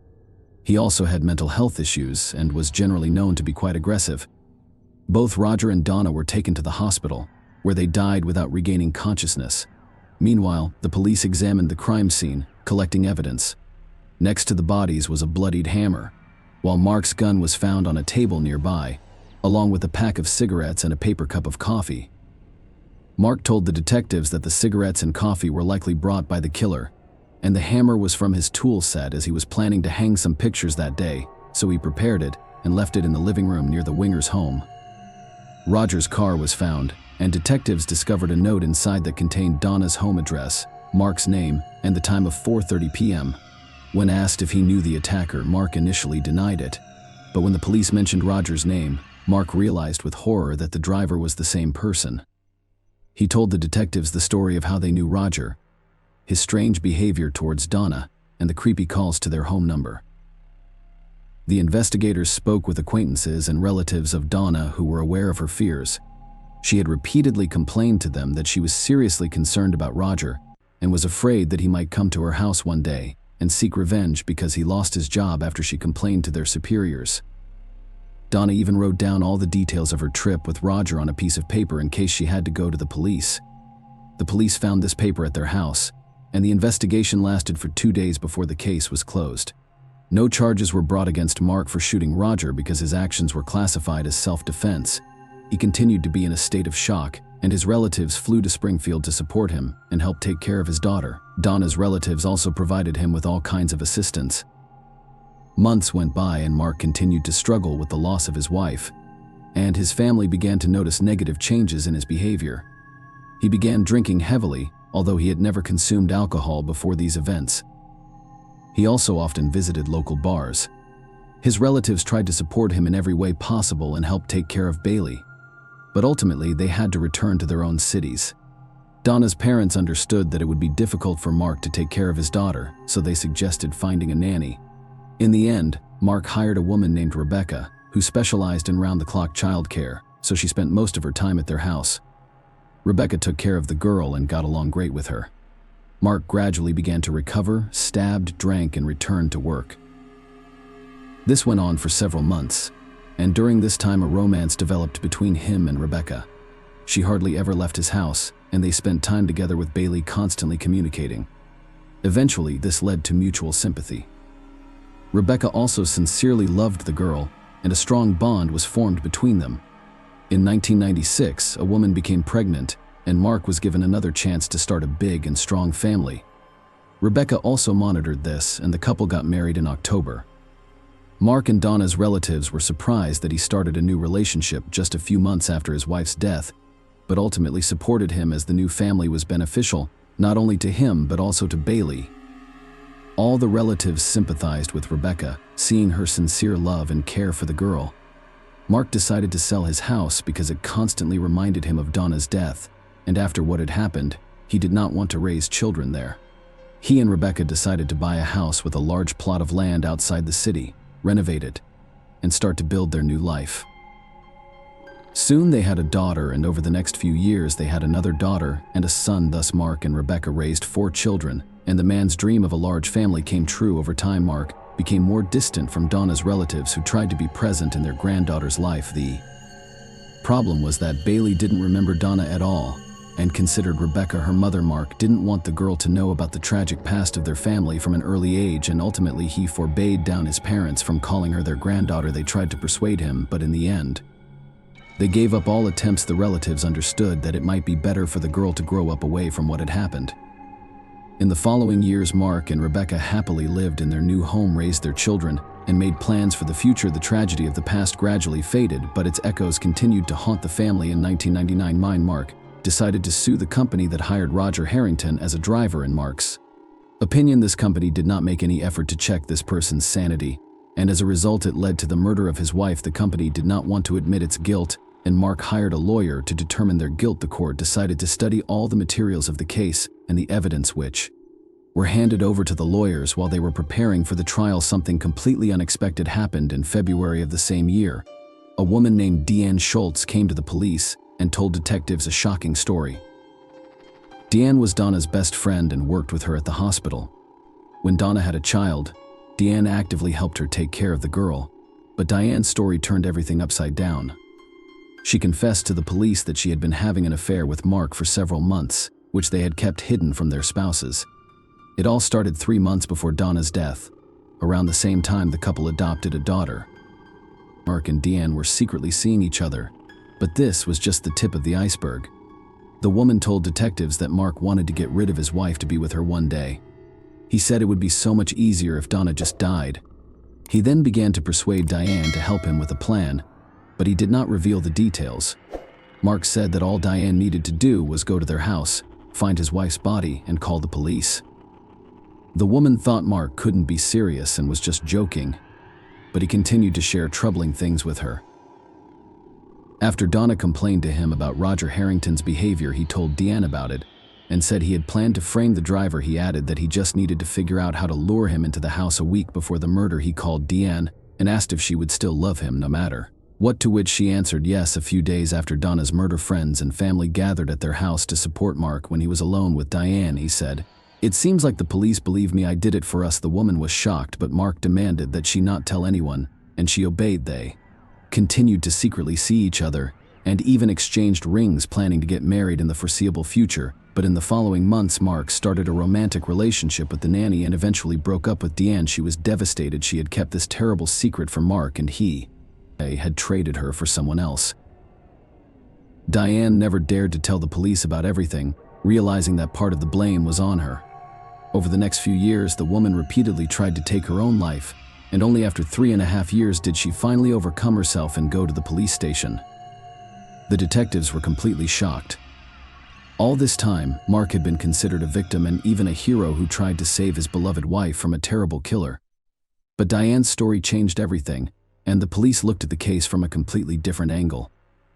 The investigators decided to re-examine the evidence, but they were met with an unpleasant surprise. All of it had been handed over to lawyers who were preparing Mark's case against the transportation company. It would take time to retrieve them, but some materials from the case remained at the station. The photographs from the crime scene. The lead detective looked at them and realized with horror that they had missed some obvious things all these years. The investigation had been quickly closed after the murder, as no one doubted Roger's guilt. But now, as the detectives out these photos for the first time, he realized that the positioning of the bodies did not match Mark's story at all. He had told them that when he entered the room, Donna was lying on the floor and the perpetrator was striking her with a hammer from above, and then he shot him and Roger fell next to the woman. In reality, however, his body was lying in the opposite direction, and he physically could not have fallen in that direction. The detective realized the Mark's story was a lie, and it made him rethink a whole series of moments that now made much more sense. First of all, no one ever figured out how Roger got into the house. There were no signs of a break-in, and Donna certainly would not have opened the door for him. But if you remember the note inside Roger's car, everything falls into place. It had Mark's name and the time, which looked like a reminder of a meeting. Remembering Diane's story, detective concluded that Mark had somehow invited Roger to their home on some pretext and let him in, after which he shot him. Secondly, in Roger's car, they found a knife and several other items that he could have used for the murder, but he did not take them with him and used Mark's hammer, which the man took out of the closet on that very day, and left him plain sight. All of this sounded completely illogical if you assume that Roger came to the house to kill someone. Moreover, he left a pack of cigarettes and a paper cup of coffee on their table, a very strange thing for a person who came there to kill. The detective listened to the recording of the 911 call made by Mark and was once again shot. Mark told the operator that he had shot the attacker once, after which there was a male mumble in the background as if someone was trying to speak. Mark told the operator that his daughter was crying and he needed to go to her, after which she hung up. However, there was no hint of a child's crying on the recording. A more realistic scenario was that Mark did not shoot Roger once, and on hearing the gunshot, Donna rant, her husband hit her with a hammer. After that, he called the police and pretended to be panicked, reporting what had happened. Suddenly, Roger woke up and tried to say something, and those sounds were recorded on the call. Mark lied about his daughter crying, hung up, and shot Roger again. In support of this version, there was another fact that the investigators completely ignored. Mark and Donna's neighbors said during the questioning that they heard 2 shots. However, about 5 minutes had passed between them, which did not fit with Mark's story but completely matched the more realistic version in which he was the killer.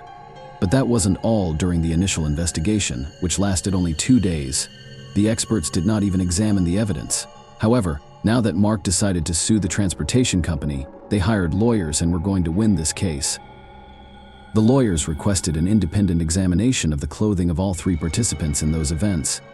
The results spoke for themselves. Blood spatters and traces indicated that Mark's story had nothing to do with reality. According to him, Roger was hitting Donna with a hammer, but there was not a drop of her blood on his clothes, not even the smallest well. There was plenty of blood from his wife on Mark's clothes, which directly indicated that he had killed his wife. The police took the evidence from the lawyers and conducted their own analysis, which showed exactly the same result. In the end, the police reopened the investigation, but this time it was about a double murder in which Mark became a suspect. His family was in shock, and no one believed that the man was capable of such a brutal crime. Donna's relatives were skeptical of the suspicions against Mark until they heard all the information that the detective said uncovered.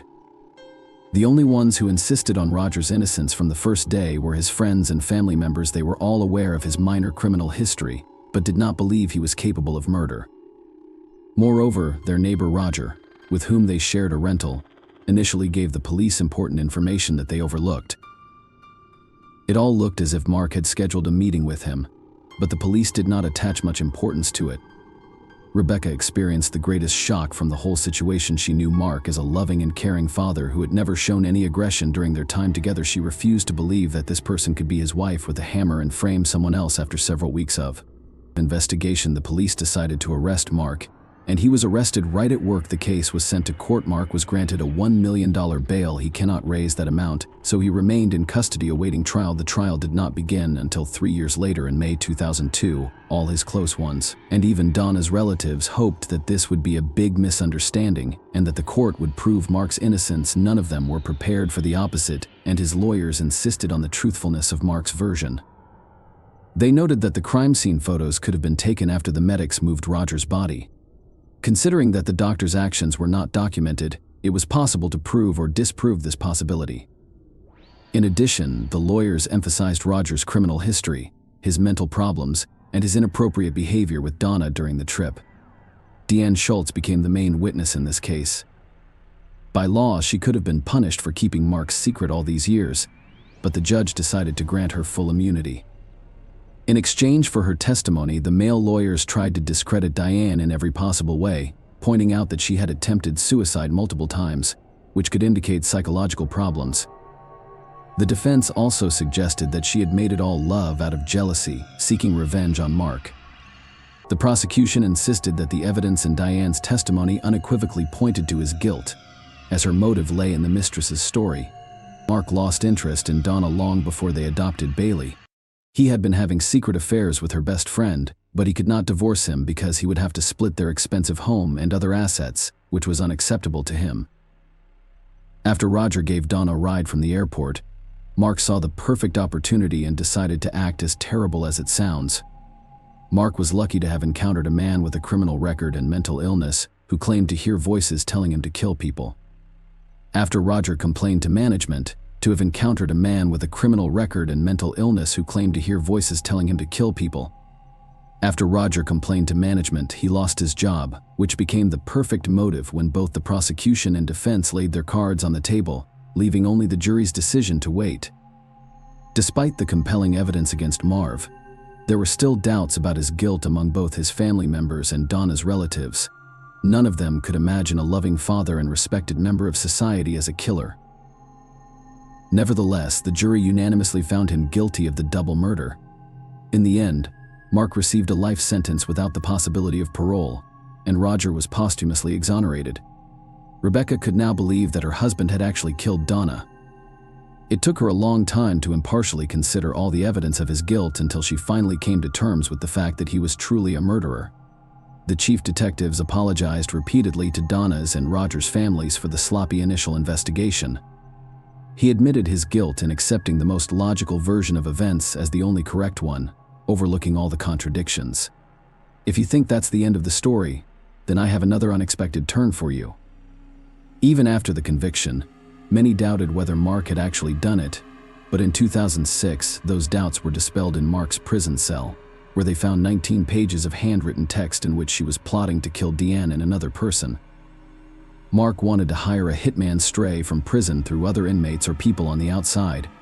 His desire to kill Deanne was understandable. He wanted to avenge the woman for revealing all his secrets to the police. The second person on the list was a man named Jeffrey Gellman. His childhood friend detectives quickly discovered the reason for such a decision. Mark asked him for $1 million in bail, but the friend refused to provide such a sum from these handwritten pages. It followed that Mark wanted to kidnap the man to get a solid ransom for him and then kill him. Why he needed money for life imprisonment was unclear. Perhaps he planned to eventually get out or escape, but in the end, the man faced another trial and received an additional 35 years in prison. She was planning a double murder, and after that, no one doubted that Mark was the one who killed Donna. Rebecca raised 4 children alone, and they all know what kind of monster their father is. They changed their last names and do not plan to communicate with Mark in 2019. Rebecca decided that Bailey should renew contact with Donna's relatives, who had not seen her since she was 3 years old.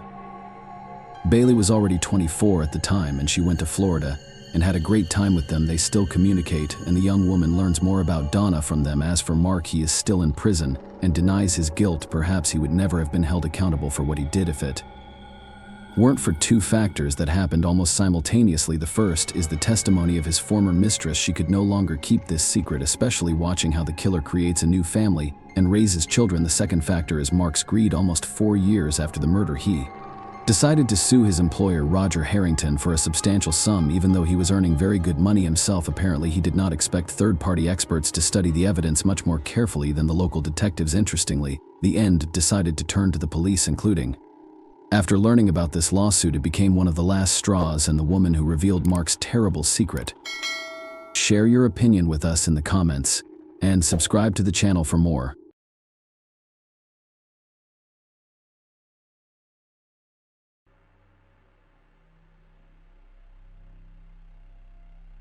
Hey guys, welcome to my channel, and today we're going to take a look at another horrible case with you.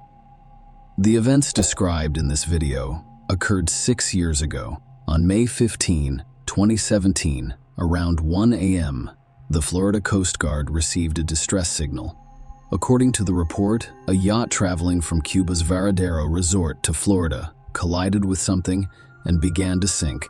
There were originally 2 people on board the vessel, and when rescuers discovered only one of them, many began to wonder where things really were. Louis Bennett and Isabella Hellman met online in 2015. Louis was born in 1977 in England. He moved to Australia with his family at a young age, and by 2017 he held dual British and Australian citizenship. Isabella Rodriguez was born in 1975 in Colombia. Her family relocated to Florida in the 1990s, eventually obtaining residency and then US citizenship in 2002. Isabella married William Hellman at the age of 27. However, the couple divorced after 10 years. She met Louis Bennett online in 2015, and their online communication quickly evolved into a real-life romantic relationship. In July 2016, Louis and Isabella welcomed a daughter named Amelia. 6 months after the baby's birth, the couple bought an apartment in Delray Beach on Florida's Atlantic coast.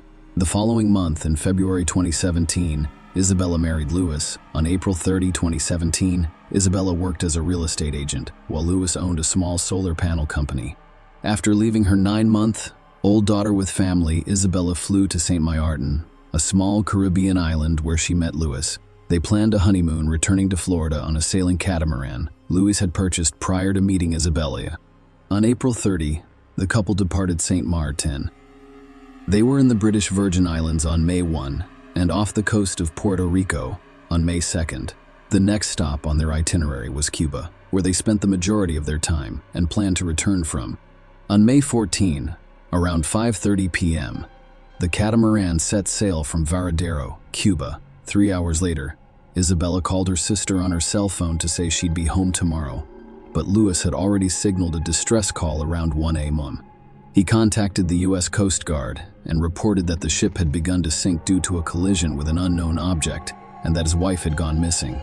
Around 4 a.m., a Coast Guard helicopter crew found the Bennett life raft.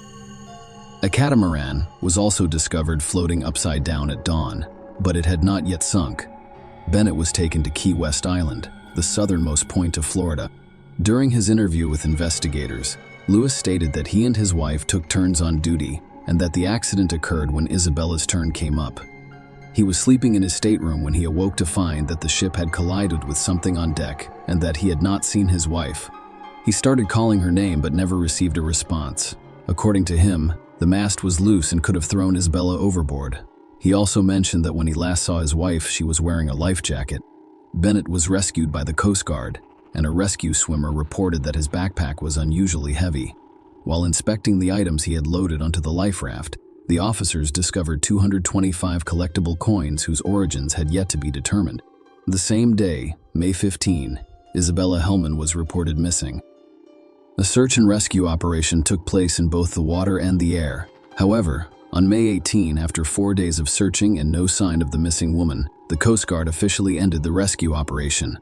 Authorities suspected something was wrong when, less than 24 hours after the search for Isabella concluded, Louis Bennett requested a letter from the Coast Guard stating that his wife was presumed dead.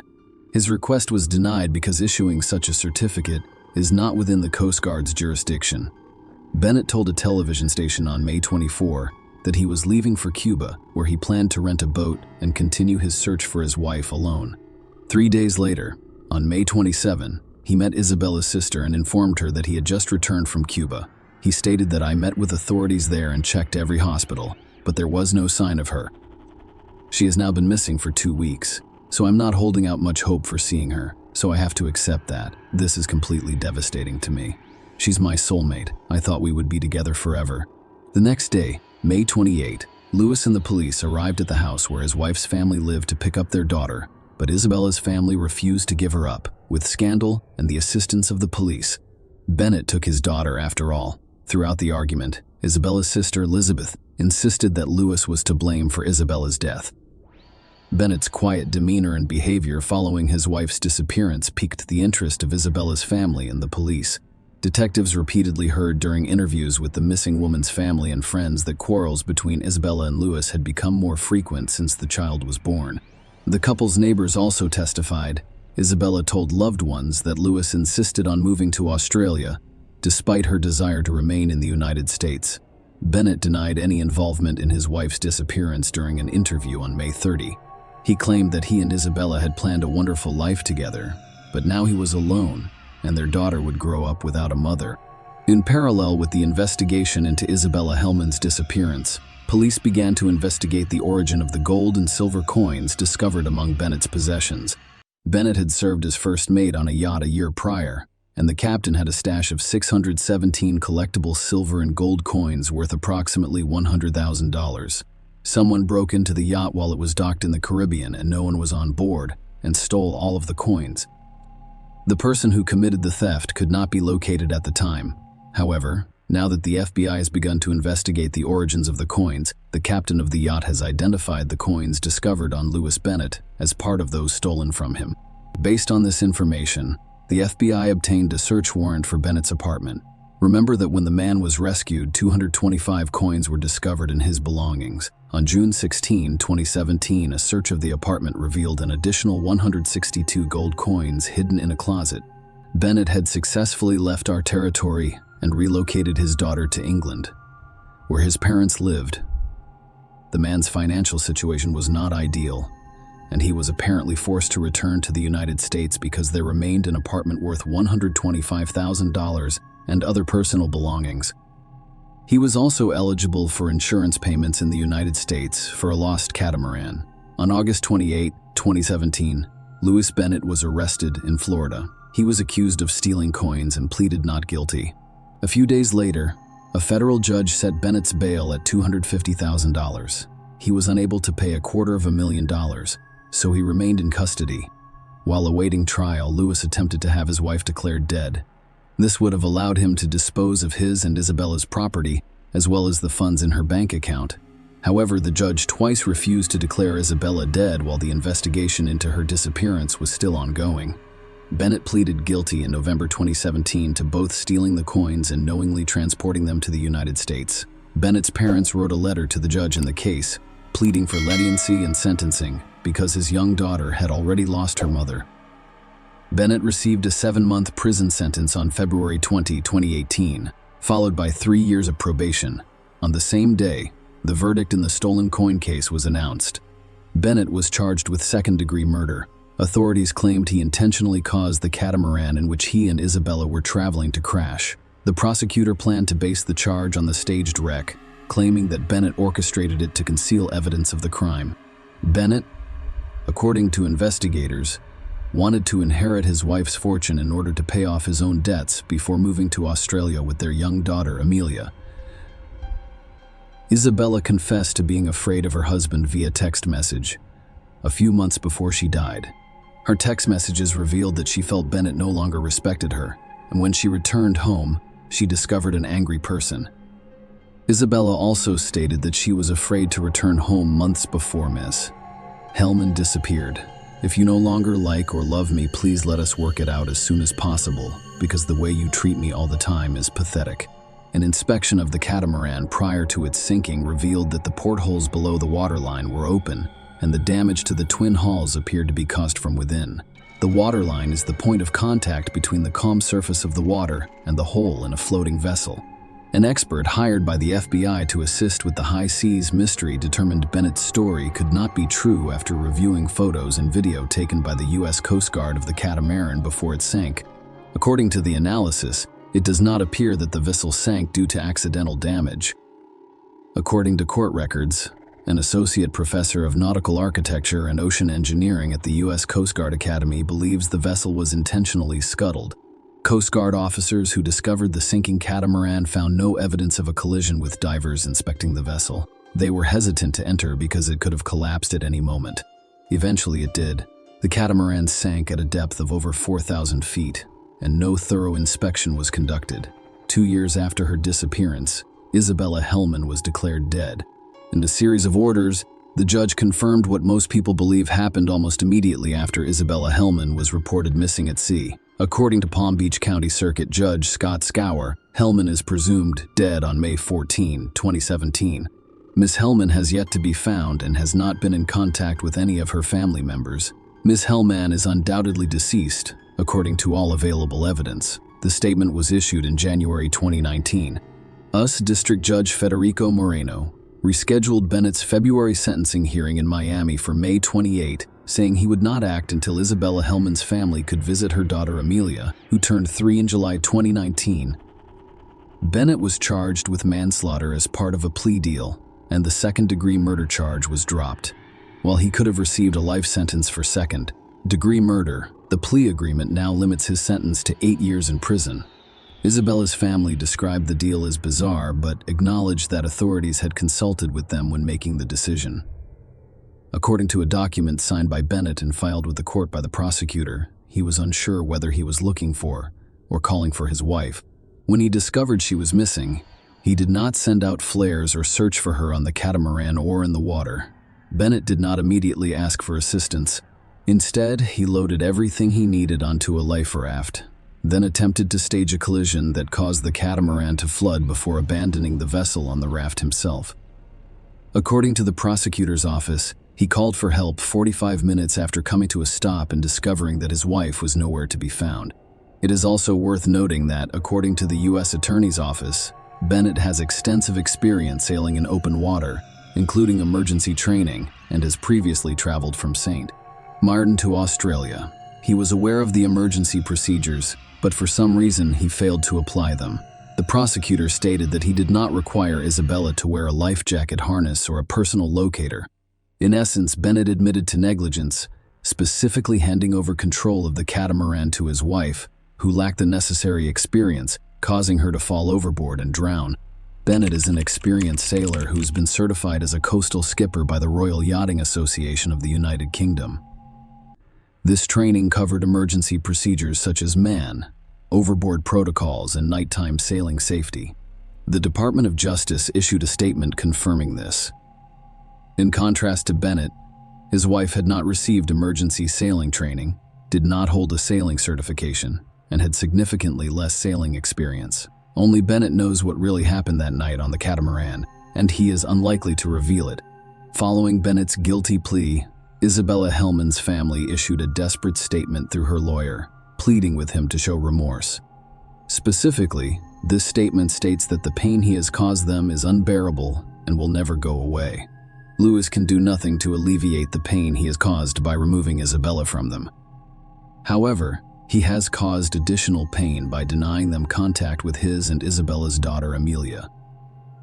She was as much theirs as anyone else's, and they adore and miss her. They've only had 3 FaceTime chats with Amelia, and they haven't seen or hugged her in a long time. They want to hug, love, and be with her. She, after all, is an equal member of their family as he is. According to the statement, they want Bennett to do the right thing. On May 28, 2019, Lewis Bennett, 42, was sentenced to 8 years in prison after pleading guilty to manslaughter in the death of his wife, Isabella Hellman. Bennett apologized to Isabella's family at the hearing. I would like to extend my heartfelt apologies to Isabella's family. I know they have endured unimaginable pain as a result of my actions, and for that, I deeply apologize. I made poor decisions that exacerbated a tragedy of such magnitude that I hope no one else ever has to go through it. Bennett stated this in federal court in Miami. He agreed to waive his right to appeal as part of the plea bargain. Bennett requested that he be released from prison early in order to continue raising his daughter. Bennett asked if he could be with his daughter as soon as possible. He wants to raise her in a way that respects his wife's wishes. However, Judge Moreno sided with the prosecutors and sentenced the defendant to 8 years in prison, followed by 3 years of supervised release. After the verdict was announced, members of Isabella Hellman's family stated that they intend to visit Amelia, who lives with Bennett's parents in England. At this point, I think all we can do is hope that the visits continue. There will be more of these so that Amelia grows up knowing she has 2 loving families, according to Michael Quatros, the attorney representing Hellman's family. She has lost her mother, but not her mother's family. I believe that the ideal scenario would be for both families to be involved in her life as she grows up, so that she has as many people supporting her as possible. Share your opinion with us in the comments, and subscribe to the channel for more.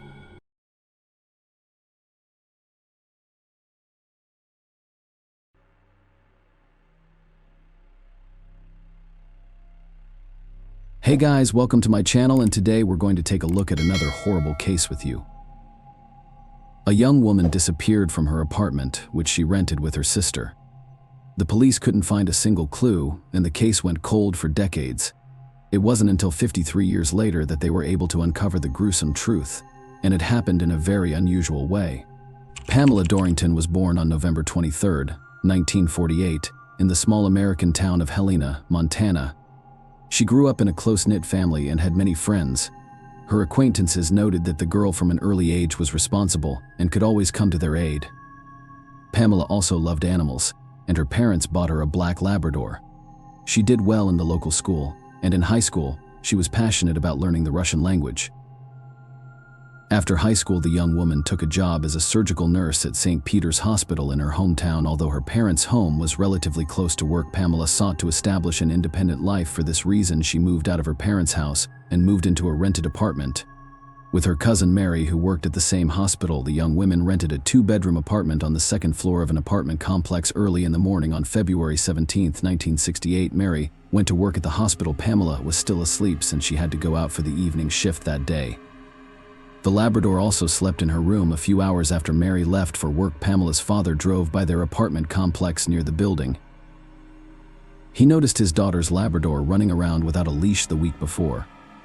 The dog had broken loose and run away from its owner, and Pamela had to pick it up from the local shelter, so what he saw didn't surprise the man. He knocked on the door of their apartment, but there was no answer. Thinking his daughter had gone to work, he took the dog and left at 3 p.m. Pamela was supposed to go to work, but she never showed up at the hospital. Her cousin tried to call the home phone at their apartment, but there was no answer. When she got home, Pamela wasn't there, and Mary and her parents began to get seriously worried. Pamela was a very responsible person and would never miss her shift without a good reason, especially without notifying management. Besides, if the young woman was going somewhere, she would certainly tell her parents and sister. Another cause for concern was the fact that Pamela's car was parked in the parking lot of the apartment complex. This fact also made it less likely that the young woman had gone somewhere on foot all day. The relatives waited until the next morning and contacted the police. They took a missing persons report but were in no hurry to start a search. Pamela was 19 years old, and investigators did not rule out that she left home of her own free will. After inspecting her apartment, detectives found no signs of forced entry or a struggle. Everything looked routine. They asked her sister to look through Pamela's things and tell her if everything was there. Mary noticed that her coat, terry cloth, robe, purse, and winter boots were missing from their apartment 2 days after Pamela's disappearance. Police organized a search operation within a 30-kilometer radius of her home. They searched fields, forests, and bodies of water while volunteers and the young woman's relatives handed out flyers on the city streets. A patrolman interviewed Pamela's neighbors, co-workers, and acquaintances. None of them had seen the young woman the day she disappeared and had no idea where she might have gone. Her supervisor at the hospital said Pamela was supposed to pick up a check for $200 that day but never showed up. This further indicated that the young woman was unlikely to have run off somewhere, leaving behind the money she had earned in the first days of the search. The police interviewed more than 100 people who had anything to do with Pamela. Some of them were interrogated by polygraph, but it yielded no results. Investigators were also unable to find any evidence that the young woman might have left town with no leads in their hands. The police concentrated all their efforts on the search operation. They expanded the area to about 50 kilometers around the city and brought in additional forces because many parts of the area were not easily accessible to pedestrians and cars. The search involved many officers on horseback. Speaking to reporters, the sheriff said that this was the most effective as a person on horseback could see better and an animal could smell a dead body and demonstrate this behavior. The search continued for a month but was inconclusive, and eventually the sheriff decided to suspend the search operation. Since then, the case has essentially come to a standstill as the detectives have had no leads on their hands. In April, 2 months after Pamela disappeared, something unusual happened. A patrolman in Great Falls, a town about 140 kilometers from Helena, stopped a car for speeding. He issued a warning to the woman behind the wheel and let her go. Later, as he was writing the report at the station, his colleagues noticed one odd thing. The driver's license the woman showed the officer was issued in the name of Pamela Dorrington. The Helena detectives asked for a description of the woman's appearance, and from what he said, it looked very much like she was the one behind the wheel. This news gave new hope to the relatives of the missing young woman, except that investigators never managed to find the car and its driver. On June 13th of that year, nearly 4 months after Pamela's disappearance, the sheriff's office received a call from a national park ranger just a few miles from Helena. Helena was walking near the docks of the lake and noticed a human body in the water. Police officers arrived on the scene and extracted a human torso about waist and knee from the water. it was turned over to experts, who proceeded to examine it and determined that it belonged to a woman about 17 to 23 years old. Detectives almost immediately made the assumption that the deceased was Pamela Dorrington. Along with it, they found several items of clothing that were similar to items from Pamela's closet. They showed them to her sister and parents, and they confirmed that Pamela did have something similar. Medical examiners found several stab wounds on it and signs that the young woman had been abused, but the torso alone could not be identified. All of this was before DNA testing was available. The only thing the experts could surmise was the approximate time the body had been in the water. In their opinion, it could have been there for about 4 months, which coincided with the time of Pamela's disappearance in the weeks that followed. Investigators, along with divers, searched the lake and the adjacent Missouri River, trying to find missing body parts, but it was inconclusive. Despite failing to identify the deceased, the sheriff told reporters that the body was very likely Pamela's, so police were no longer investigating a missing person but a murder. However, this discovery did not bring them any closer to the perpetrator himself, as there were still no leads. Since then, there has been no progress in the case. Police told reporters and Pamela's family that they'd had several suspects, but it was impossible to determine their involvement without any evidence. A year after the murder, the sheriff contacted a psychologist in Detroit who specialized in particularly violent crimes. From the information available, he concluded that the perpetrator was a psychopath with twisted desires, which was the motive for the murder. Given this, it is unlikely that he could have stopped at one murder, and detectives should expect more similar episodes. At the same time, the experts suggested that this man was capable of easily hiding his true face and leading an ordinary lifestyle. The man gave the psychologist the names of his suspects and asked him to assess which of them could commit such a crime, but the expert could not draw such conclusions without additional evidence. Pamela was not buried until 7 years after the murder on June 14, 1975. In all that time, investigators never found her other remains, nor did they come any closer to catching the perpetrator. Nevertheless, they continued to consider all sorts of possibilities once the detectives even turned to clairvoyance, but the result was quite expected.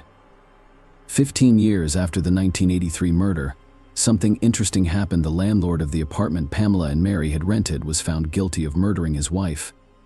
In 1968, a man named Brooke Atlas lived on the first floor directly below their apartment. He had been on the list of possible suspects since the early days, but a complete lack of evidence prevented any conclusions about his involvement. He later married and moved into a private home with his wife. In 1983, their home burned down and experts were quick to determine that it was arson. Moreover, the body of Ellis's wife was found in the house, but the cause of her death was not fire. The pathologist determined that she had been killed by strangulation. Investigators assumed that the man decided to get rid of his wife and house because of financial problems shortly before he declared bankruptcy, and the loss of his insured home could have resulted in a hefty payout from the insurance company. But instead, he received a life sentence for murder without parole and an additional 20 years for arson. Investigators in Pamela's case were interested in this episode. The man could have used a spare key, and over the months of living near the young woman, he may have well learned their work schedules. Detectives talked to Atlas, but he denied all allegations. Given that there was not a single piece of evidence against him, the cops had no choice but to accept it and hope that sooner or later new leads would emerge in the case. In the 38 years that followed, no progress was made.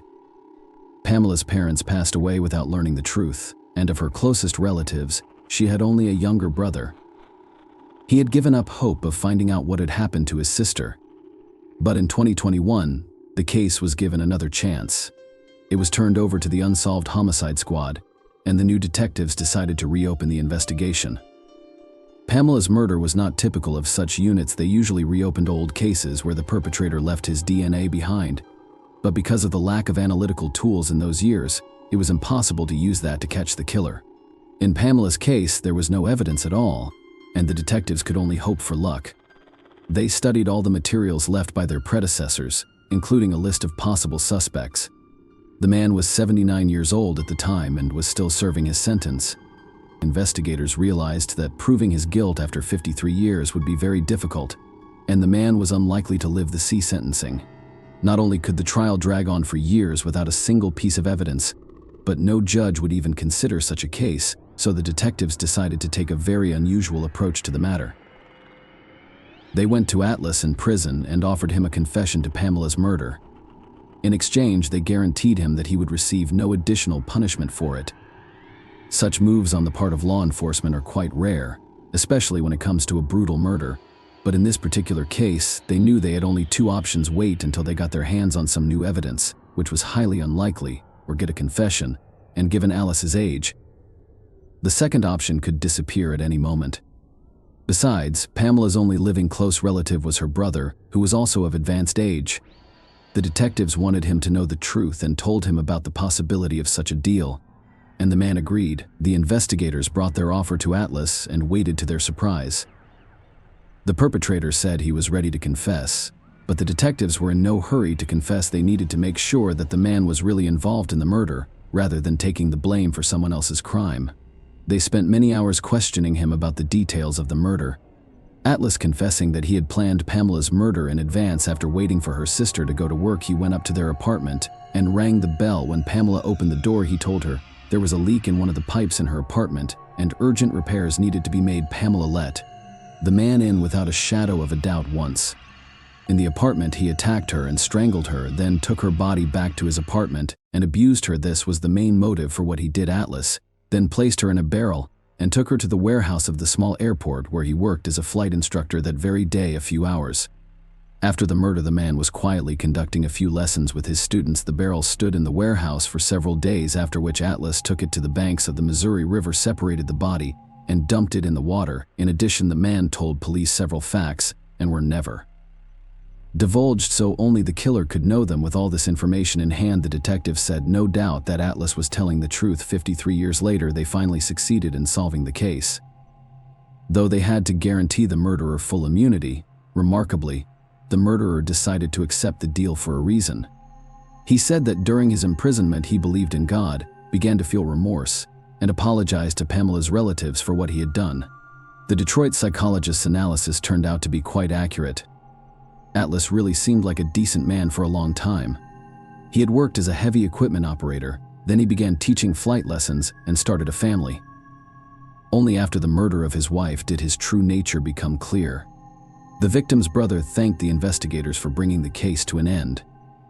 The man understood that a conviction and an additional life sentence for Atlas wouldn't have changed anything, and thanks to the detectives, the case was over. Share your opinion with us in the comments, and subscribe to the channel for more.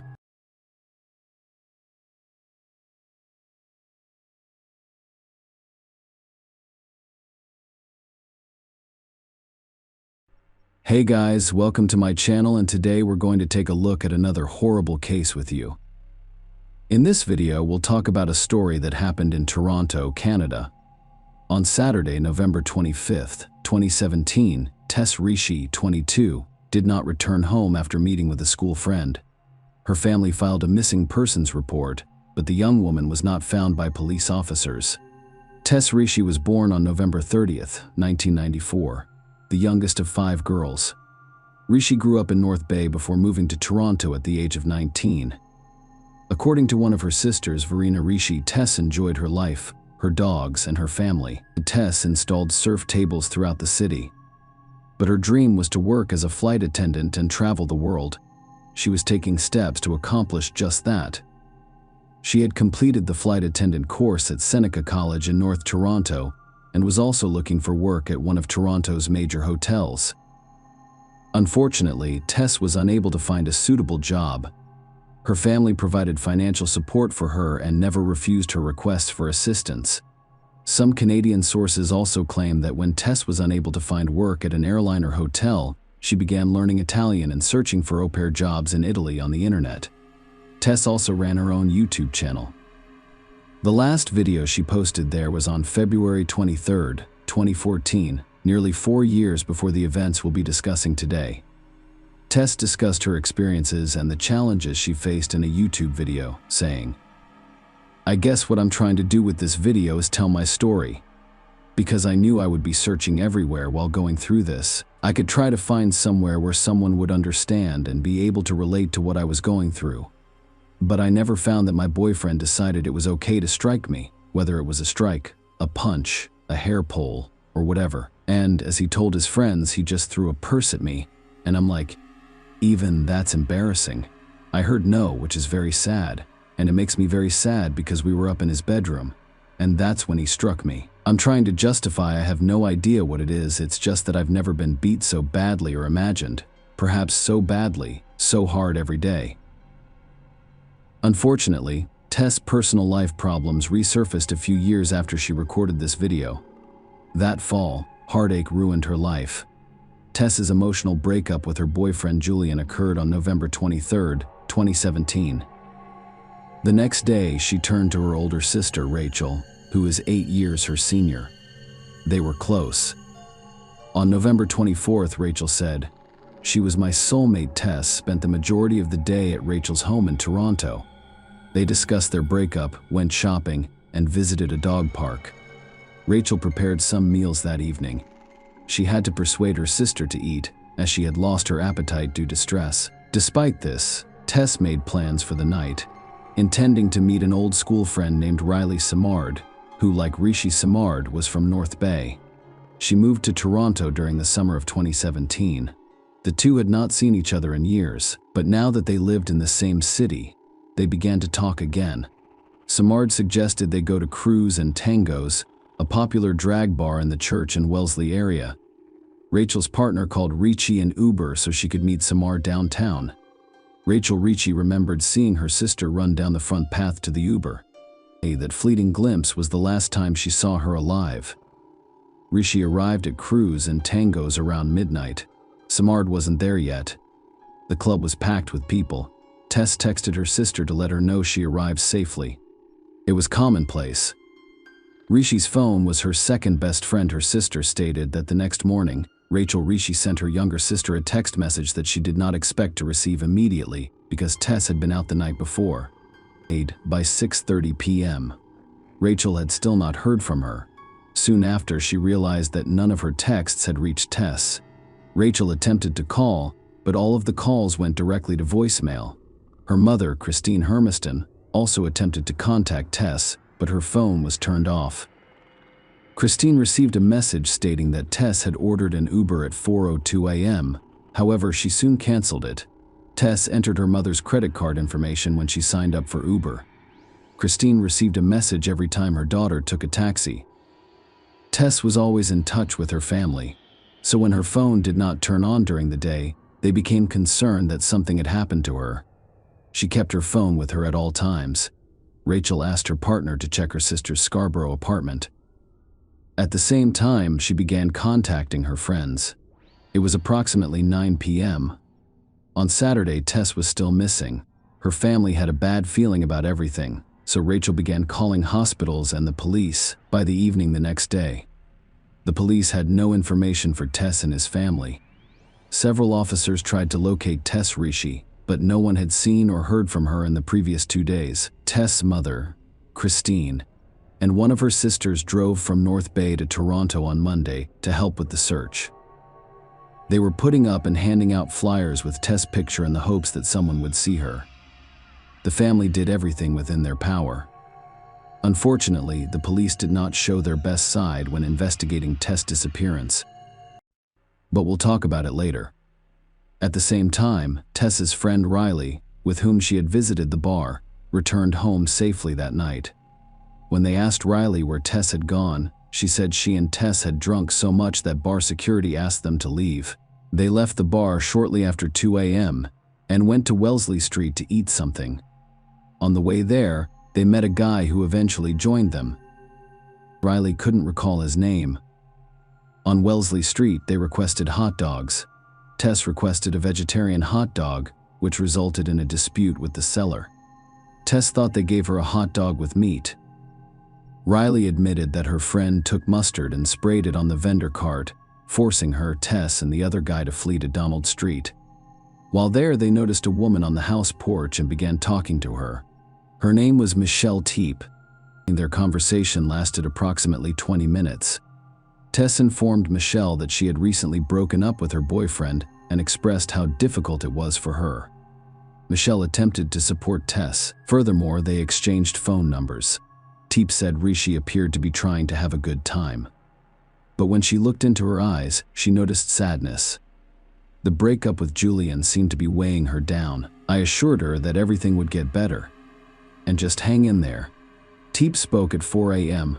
Riley got a text from her boyfriend asking her to come home. She said her goodbyes to Tess and walked towards Yonge Street before returning home. Tess was disappointed when Riley left her at 4:02 a.m. She requested an Uber. As a result, one can assume that after her friend left, Tess decided to return home, and the driver arrived at 4:14 a.m. But Tess wasn't present.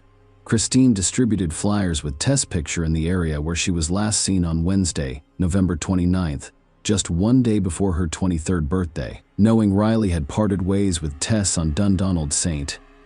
Christine decided to investigate this area. She turned to Brazeau, a nurse at St. Michael's Hospital, whose daughters had been friends since elementary school in North Bay. They set out to find Rishi amidst a growing search and social media campaign to locate her. That's when Brazeau made an unsettling discovery. Looking down an outdoor stairwell in a construction site at 582 Church Street. In 2017, Brazeau immediately recognized Rishi's body lying on the concrete. This building was under construction and was partially fenced. It looked like this. I experienced complete shock, horror, and disbelief. I couldn't process or understand what I was seeing. Brazeau spoke through tears. I felt terrified. Dust from a nearby gravel pile lay like sand on her skin. Brazeau let go of the staircase railing and walked backward down the gravel driveway to Church Street. Hermiston was further up the sidewalk at this point, unaware that her daughter's body was so close. Brazeau began to call out to her. "Christine, come back here," she said.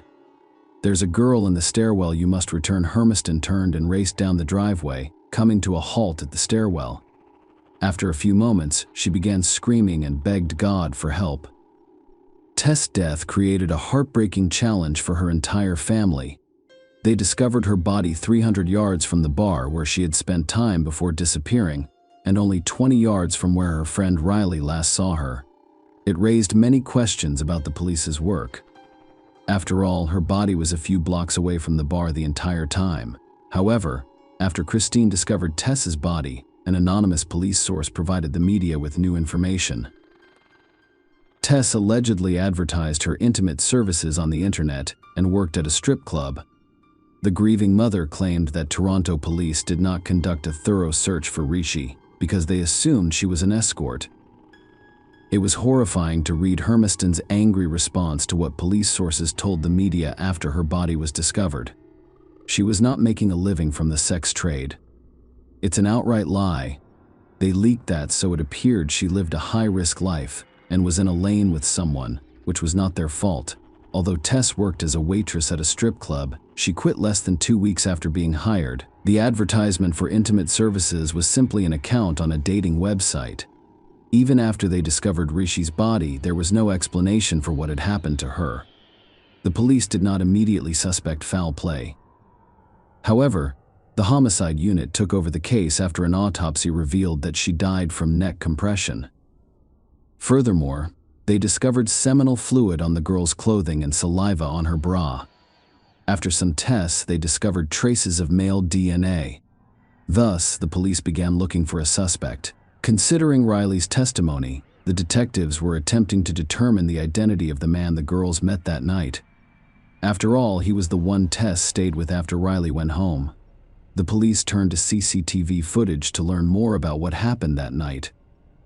This video shows Tess and Riley leaving the bar and heading to the hot dog vendor's cart. There were also CCTV cameras on the building near where Brazeau discovered the body. After reviewing the recordings, the police noticed Tess and her new acquaintance walking hand in hand up the gravel driveway. According to the police, the camera captured Tess and an unknown man at 4:14 a.m. The following video, shot 46 minutes later, shows the man leaving the scene alone. Tess was never seen in the footage again. As a result, the police believed this man was the primary suspect in the Tess Rishi case. On December 10th, during a press conference, the Toronto Police Department released photos of this man taken with the assistance of a video surveillance system. They hoped somebody would recognize him. The photos taken with an ATM camera were of poor quality. Ricci found an ATM near the hot dog stand. The police discovered the man's identity that evening. Interestingly, after seeing the published images, the man called the police station himself. "I am the guy in the photo." He said Tess was with Kaylin Schlatter, 21, that night. Schlatter was 21 years old in the fall of 2017 and lived in North Toronto with his parents and younger brother. He had finished a year of postgraduate study as a car mechanic and worked for his father and Schlatter Construction. His parents and one of his lawyers went to the police station, where he spoke briefly with detectives before refusing to testify. His parents brought food and a bottle of water for him. They eventually provided the police with some crucial evidence while still at the station. Schlatter an empty water bottle into a trash can. The police quickly seized it and transported it to a forensic medical facility. It took some time. However, they eventually determined that the DNA sample on the bottle and the DNA samples extracted from seminal fluid and saliva found on Tess Ricci's body were from the same person. Police had planned an undercover operation to monitor Schlatter for several weeks, but the DNA results accelerated the investigation. Schlatter was arrested at approximately 11 p.m., dated February 4, 2018. After watching the Super Bowl with his family at Cineplex Cinemas Queensway in Etobicoke, he was taken to the 13th Division and placed in a holding cell at 3:19 a.m. On February 5th, 2 more men were placed in holding cells on either side of him. Schlatter had no idea they were both undercover cops and that he was about to give them a slew of evidence. The 3 men sat in separate nondescript holding cells that included a toilet, sink, and bed. Schlatter was placed in a cell between the 2 cops, with all 3 men facing the same wall. Even though they couldn't see each other, they talked for hours. Schlatter told these officers about his love of card games and his ability to seduce women. Despite his young age of 21, he claims to have slept with over 40 women. However, he did not state that he liked both men and women. As it turned out later, Schlatter did not encounter Tess and her friend Riley on the street. He was in the same bar as them. That's where he first saw them. This recording was made just before security asked Tess and Riley to leave the bar. Here's Riley, and here's Tess, along with Kaylin Schlatter, who told undercover officers about Tess. He initially stated that she was still alive when he left, however. Schlatter later added that something may have occurred because alcohol clouded his mind. He believed he lacked the necessary abilities. The police charged Kaylin Schlatter with Tess Ricci's murder, but he denied it. In June 2018, 2 police officers, Alan McCullough and Michael Jones, were charged with 2 counts of misconduct for neglect of duty under Ontario's Police Services Act. According to the notice of hearing, they allegedly did not conduct a thorough search of the adjoining property or immediate area, interview neighbors, or notify the supervisor. If they had followed protocol, Christine Hermiston claimed, they would have found her. She was lying just around the corner. Despite this, both officers remained with the police department, but Kaylin Schlatter was penalized. During the 7-week trial in 2020, his defense attempted to prove his innocence by claiming that someone else could have approached the stairs where Tess was lying by climbing over the fence on the other side of the building and remaining invisible to the cameras. The lawyers even provided the name of another suspect. However, the police thoroughly investigated and interrogated this person and found no evidence linking him to Tess' death. The DNA evidence pointed to only one person. Kaylin Schlatter was a slight man who spoke softly in court. He claimed to have a speech defect that causes him to slur his words and stutter, and he even attempted to explain the presence of his DNA on his belongings. He claimed she offered him a place to hide from prying eyes. Tess Ricci ordered an Uber at 4:02 a.m. The driver arrived at the pickup location at 4:14 a.m., but Tess wasn't present. Instead of allowing Ricci to meet her Uber driver, Schlatter approached her again. They sat on a bench at the corner of Church and Dundonald. Tess appeared to be upset after the argument, so I approached her to see if she was okay. Schlatter stated that Ricci had asked him to sit and talk. It is impossible to verify his account because there is no sound on any security footage from the area. Schlatter testified that Rishi was upset about her breakup, so he began discussing the end of one of his previous relationships to make her feel better. She listened carefully, he said, and even declined a phone call during their conversation.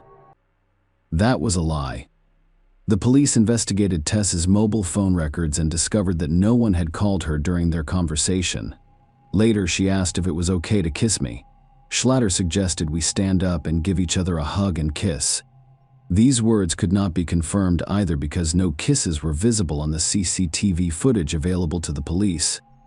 According to Schlatter, Ricky asked him to accompany her to the driveway at 582 Church Street and descend into the property's outdoor stairwell. The prosecution considered Tess' words to be a lie because the Uber driver was waiting for her at the time. They suggested Schlatter offer to escort Tess to her car, but he had other plans. We'll never know what Kaylin Schlatter told Tess Rishi as they walked up Church Street, convincing her to walk into the dark at 4 a.m. with a man she had recently met.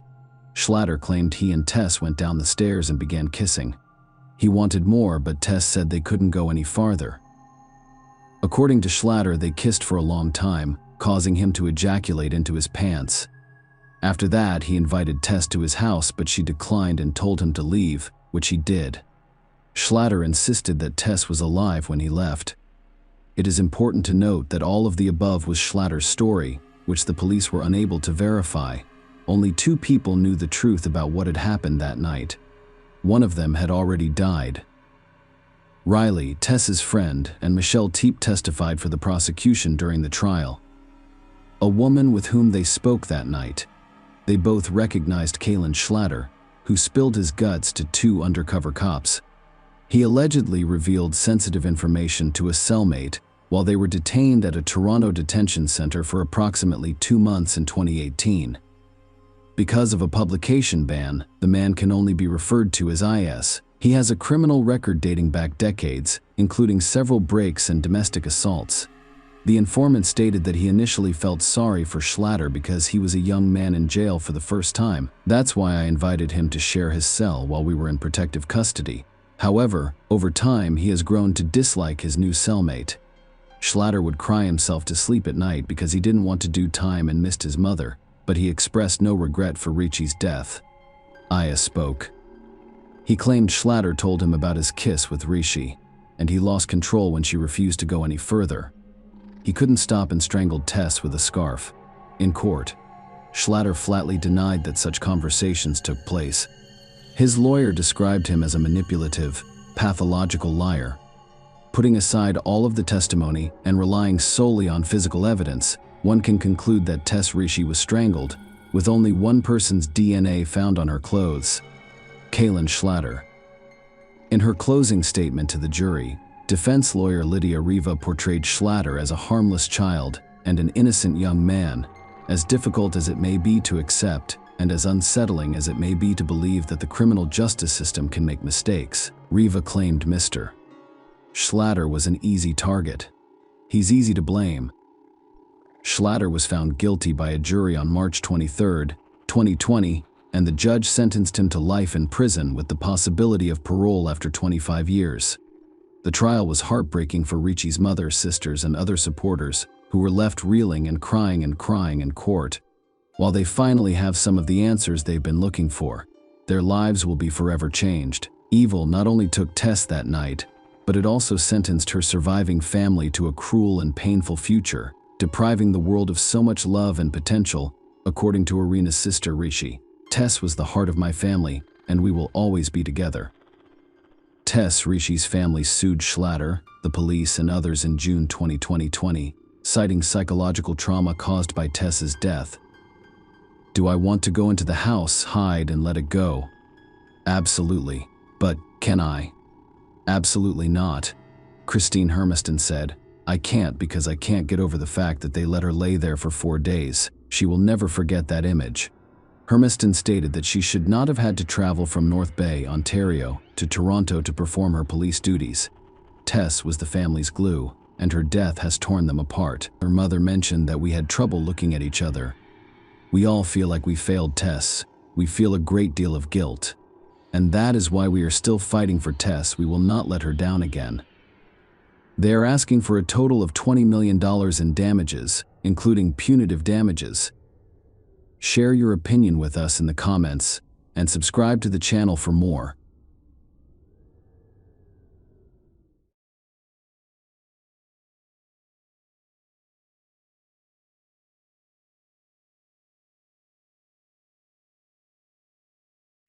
Hey guys, welcome to my channel, and today we're going to take a look at another horrible case with you.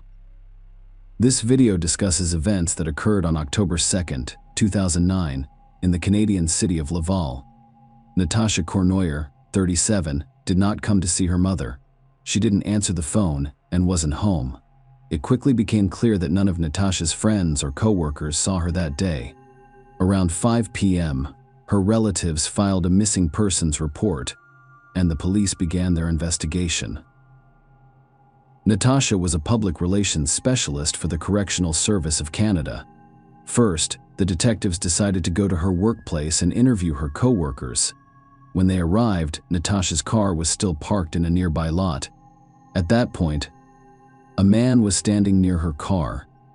He was nervous and acted strangely. In his conversation with the police, he stated that he and Natasha were in a relationship and that he was there to figure out where she could have gone. The man's name was Michel Trottier. Natasha's car had scratches on its back door. However, it was unclear whether this was related to her disappearance or if the scratches had appeared earlier. There was no reason to suspect Michel Trottier of involvement in Natasha's disappearance, so the detectives continued their investigation. After speaking with Natasha's co-workers, they discovered she was at work on October 1st, 2009. It was the day before the disappearance. None of her co-workers noticed anything unusual about her behavior that day. She was in a good mood and friendly. As usual, nothing seemed to bother her. On October 2nd, Natasha needed a day off. She and her mother intended to resolve issues concerning a tombstone for her recently deceased father. As a result, on October 1st, she worked longer hours than usual and left the building around 8 p.m. Natasha, according to her friends, had no conflicts with anyone, and it was difficult to believe that anyone could hold a grudge against her. She worked in an office and had no contact with the prisoners. They described her as an open and unkind person. The police deployed a large number of officers to look for Natasha Cournoyer. The search even included aviation and canine services. They began by inspecting the area immediately surrounding the parking lot. However, they discovered no clues that could aid the investigation. Natasha's friends and family worked tirelessly to distribute flyers with her photo in the hopes that someone would see her or learn more about her disappearance. The first hours after a person goes missing are crucial. This is when witnesses or evidence are more likely to be discovered. Natasha Cournoyer lost valuable time because the police received the report on the evening of October 2nd, 21 hours after she had left her job. The search activities took place on the 3rd, 4th, and 5th of October and yielded no results. Her relatives offered a $10,000 reward for information that could lead to Natasha's location. Michel Trottier, the man dating Natasha, believed she had been kidnapped. He approached a potential kidnapper via television, pleading with him to release his loved one. Meanwhile, the police conducted an investigation into Michel and Natasha's personal lives. They dated for 4 years and the relationship was far from perfect. The detectives discovered that Michel and Natasha had broken up several times before resuming their relationship.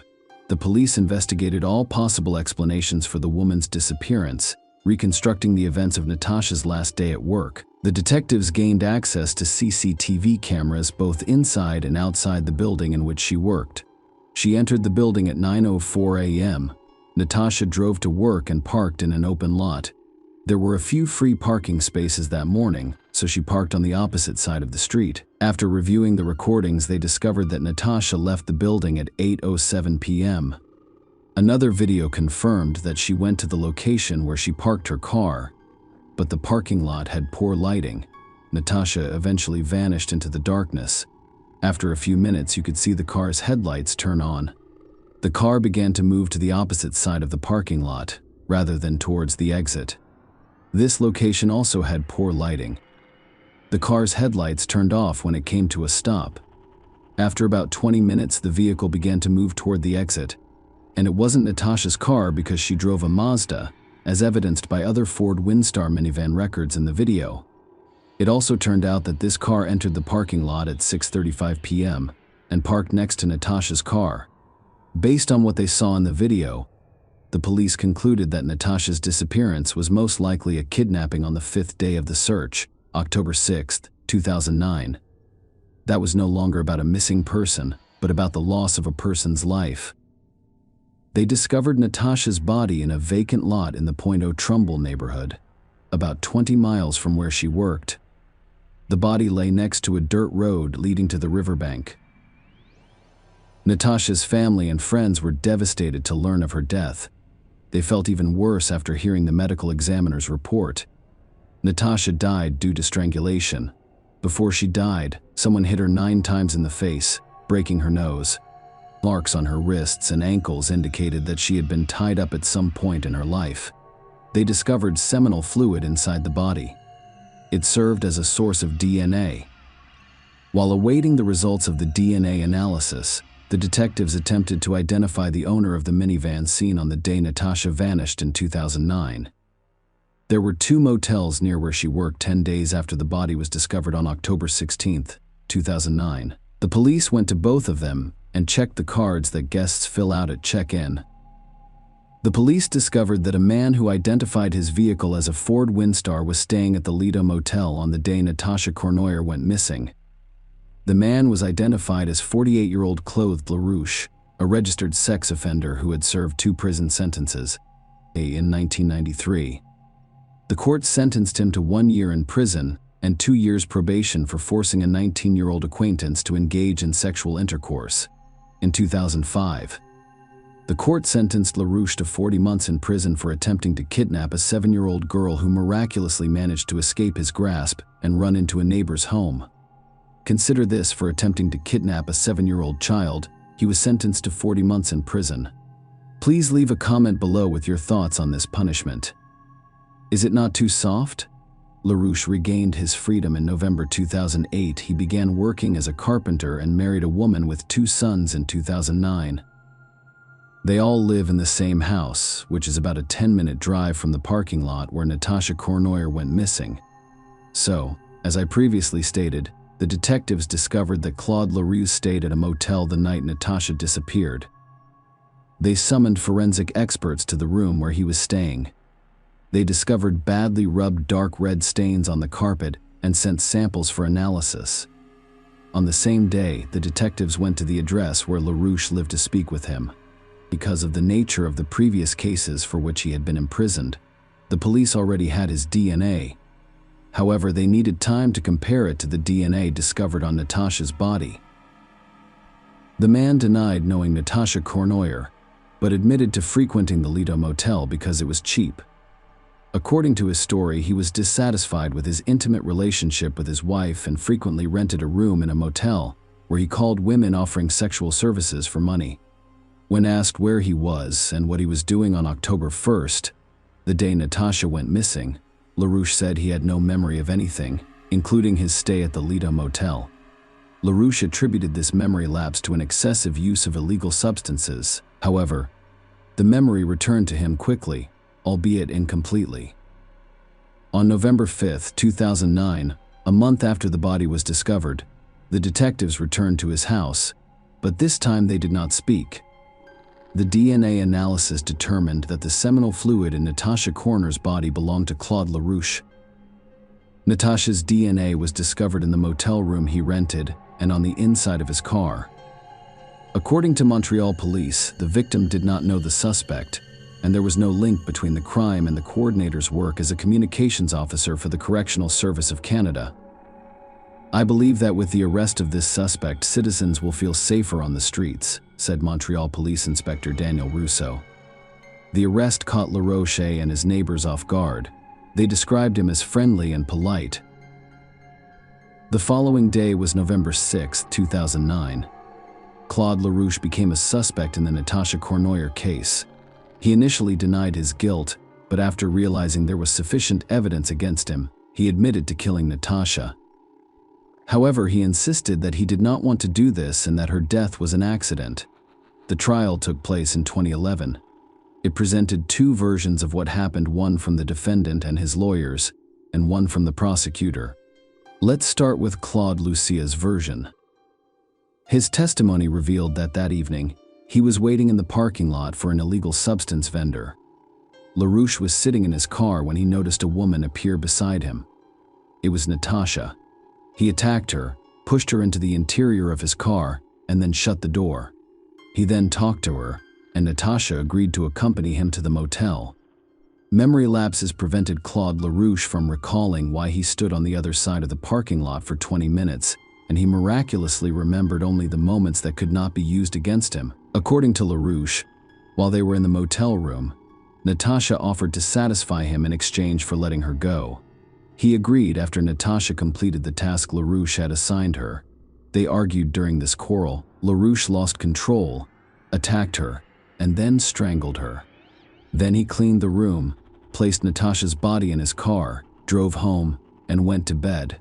When the substances he had used stopped working in the morning, he realized he had done something irreversible and decided to dispose of the body. He cut up Natasha's documents and bank cards and threw them out the car window as he drove the body to the location where they discovered it.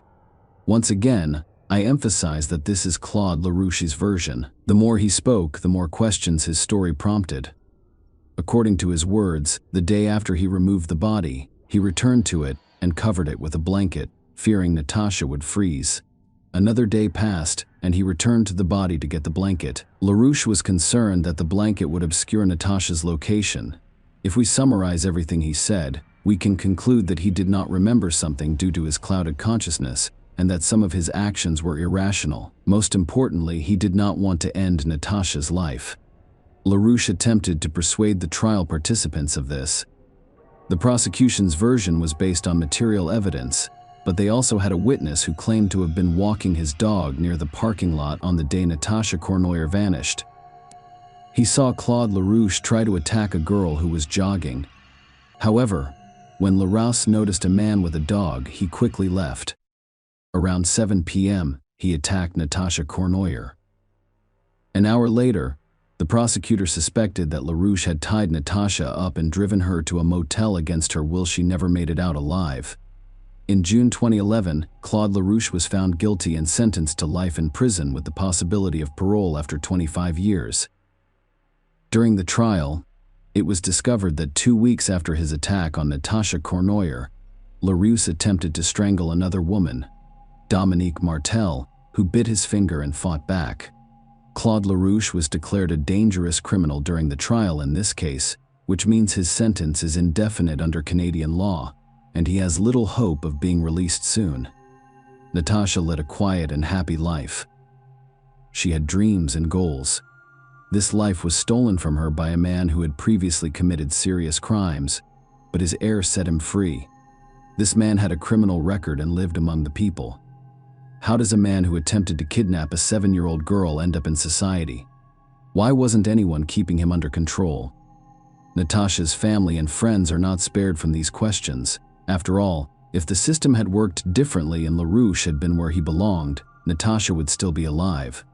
Share your opinion with us in the comments, and subscribe to the channel for more.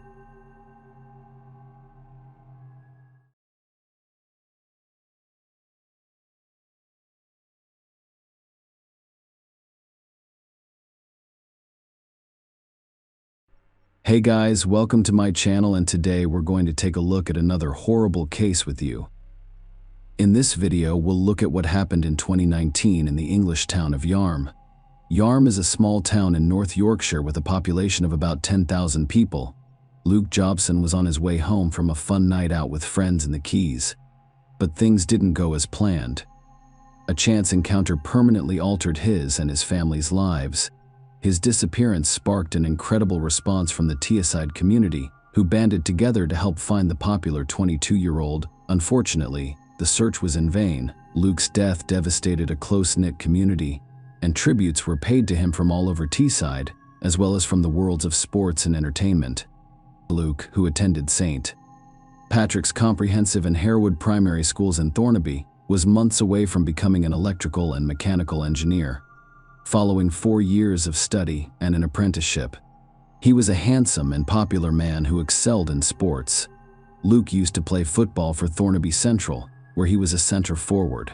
One coach referred to him as the fastest thing on two legs. His father, Stuart, also described his love of clothes and looking his best, adding that he would always tell me if my shirt had a crease in it. He took pride in his appearance. He adored his clothes, and he was spotless. If I wanted to go anywhere with him, he would inspect me thoroughly. He was proud of his physical appearance, but he was also beautiful on the inside. He was a very genuine person. On Saturday, January 26, 2019, Luke and his friends visited one of Yarm's most popular nightclubs, the Keys. As previously stated, Yarm is a small town, and the only nightlife available was on the High Street, where the Keys still work today. As you can see, the street is quite busy. There are numerous establishments here. Luke was at the Keys on Saturday night, but he never got home. His parents attempted to call him on Sunday morning, but the young man did not answer. Furthermore, none of his friends knew where he could be. His family issued an urgent appeal on Facebook, and dozens of people joined the search for him. The first official word that police were looking for Luke came later on Sunday. According to a Cleveland police spokeswoman, Luke has not returned home or communicated with family or friends, and they are extremely concerned because this is unusual for him. Police have asked members of the public for private CCTV or dashcam footage from the area. Shortly before Luke Jobson went missing, the police became aware of a possible conflict involving him. According to reports on social media, he got into a fight with several people. All this occurred around 2 a.m. in front of the nightclub. The last time anyone saw him was around 2:15 a.m. near Yarm School. The police, of course, began investigating this information, but the priority at the time was the search for the missing young man. Luke's girlfriend, Donnie Ord, made a desperate plea on social media, claiming she was going through a nightmare and begging anyone with information to report it. Luke's cousin Jake appealed to all concerned individuals on Facebook for assistance in the search. He wrote, "Surely someone knows where Luke is. He can't simply disappear." The final scene involves running away from a gang of lads on Yarm High Street. On Sunday, friends and family began looking for Luke near the river in Yarm, a search that quickly grew into a large-scale operation. On a bitterly cold Monday morning, hundreds of people gathered in the Yarm School parking lot to help with the search. Many people did not know Luke personally, but the response to a Facebook appeal demonstrated Teesside at its best. Cars full of people slowly entered the park.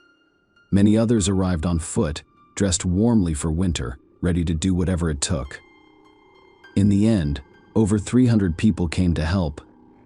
In total, 18 large groups searched areas as far away as Preston Park, Stokesley, Cotham and Early Nick and Hilton. Specialist police search teams also scoured the banks of the Tees near Yarm School, but at 1 p.m., everyone involved in the search learned the devastating news that everyone feared.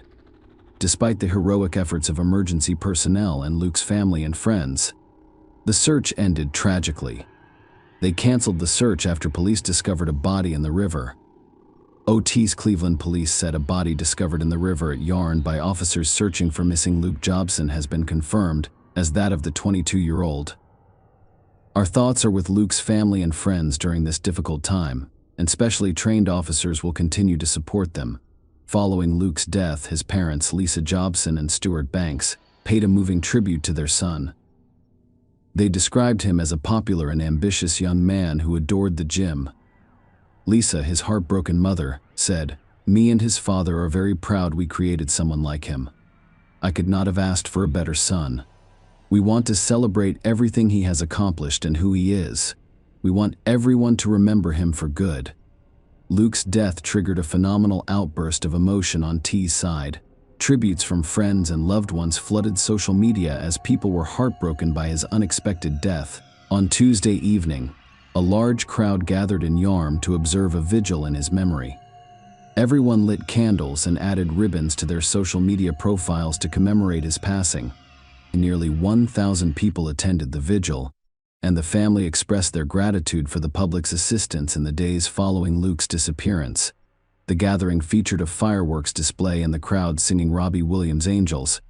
People left a large number of ribbons, balloons, and flowers in his memory near the site of his death. Pop star Robbie Williams was among those who paid tribute, tweeting, "Luke Jobson, rest in peace, Brother X." Furthermore, football matches were held in Luke's memory to raise funds for the charities chosen by his family. Danny, Luke's girlfriend, added that she was living a nightmare after his death. In a heartfelt tribute on Instagram, she wrote, "Nothing will ever take away my pain. The most gentle, loving, and well-liked boy I've had the pleasure of being with is trying so hard to be strong, but it feels like I'm still in a dream and haven't woke up. Thank you for all your memories. I'll make you proud. You were just too good for this world. I always love you, Luke." When investigating Luke's death, the police interviewed a large number of people, including those who were in a nightclub that night. Soon after, the police obtained CCTV footage which confirmed earlier reports of a conflict between Luke and other guys that night. Let us take a look at this recording.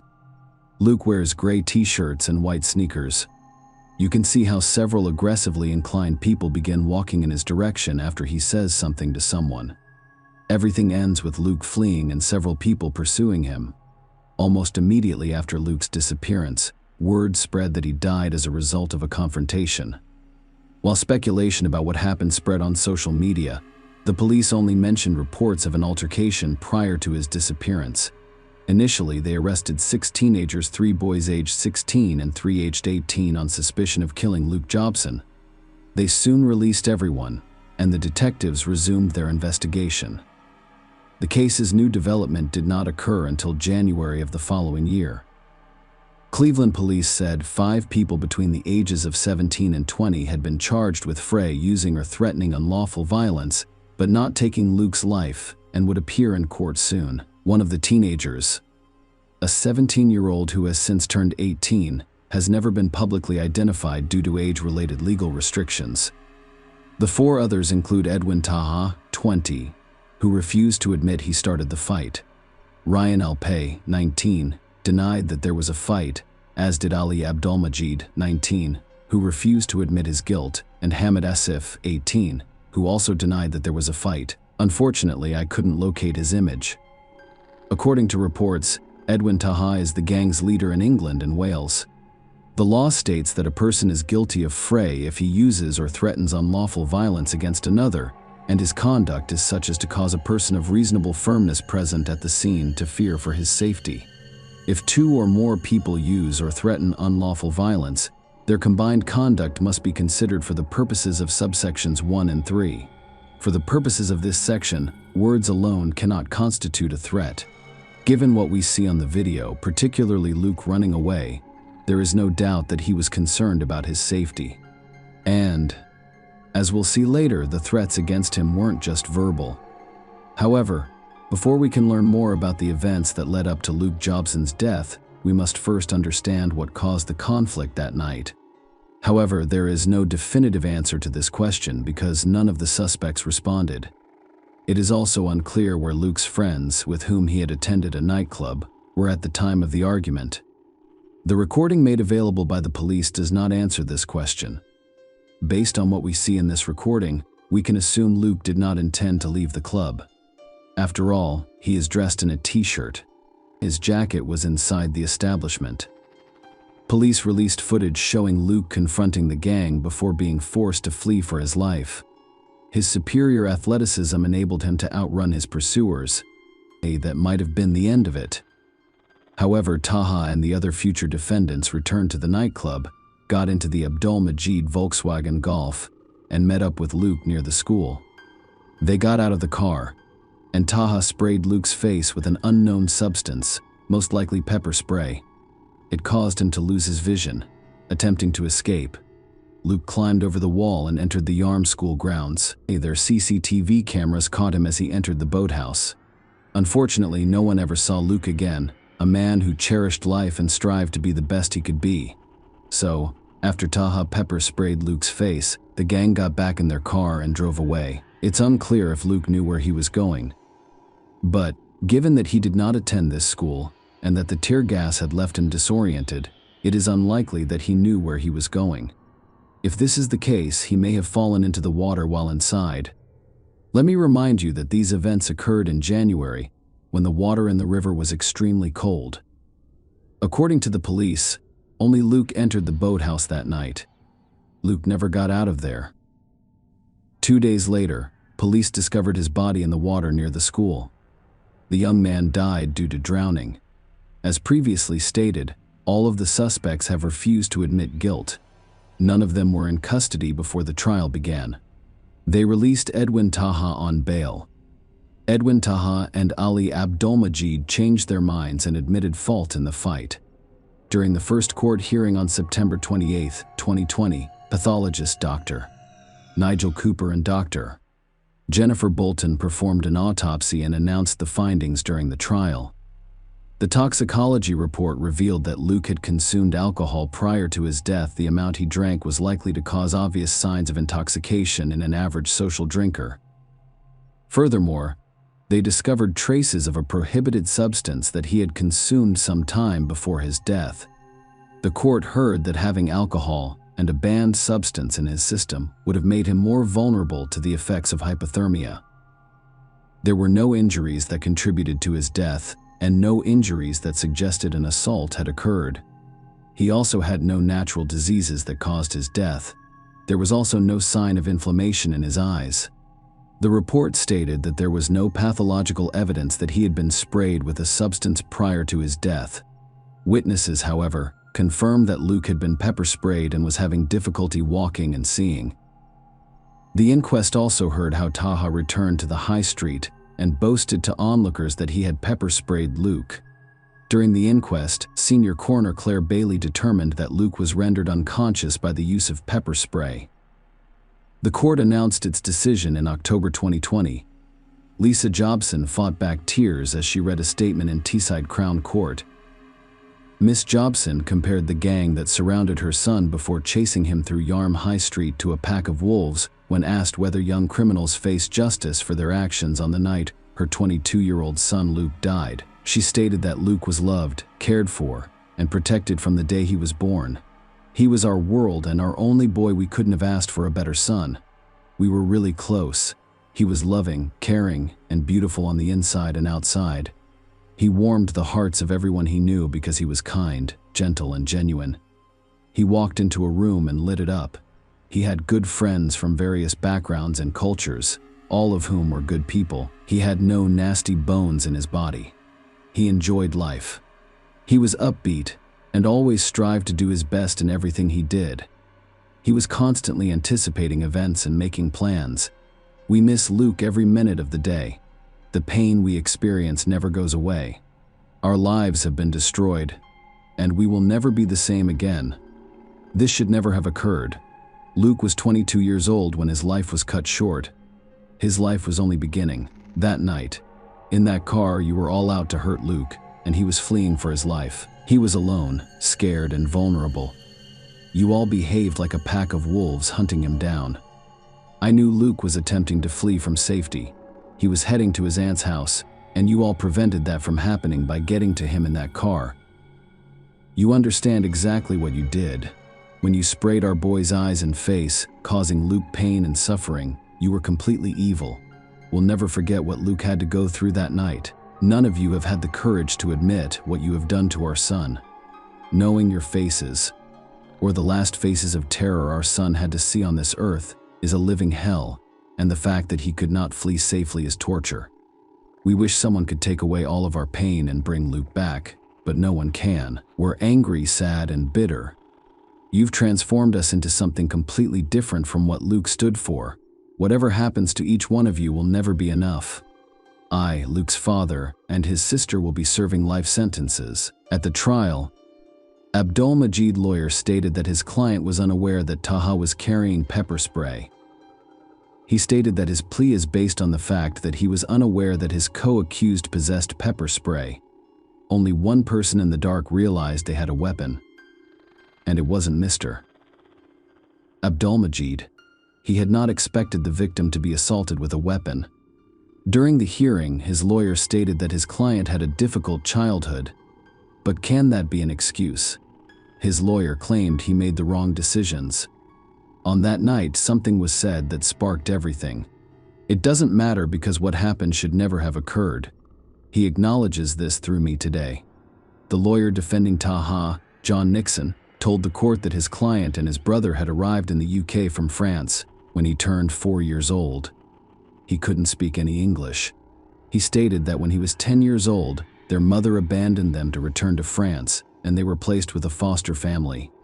In Stockton, Judge Howard Krause informed the couple that neither of them was legally liable for Luke's death.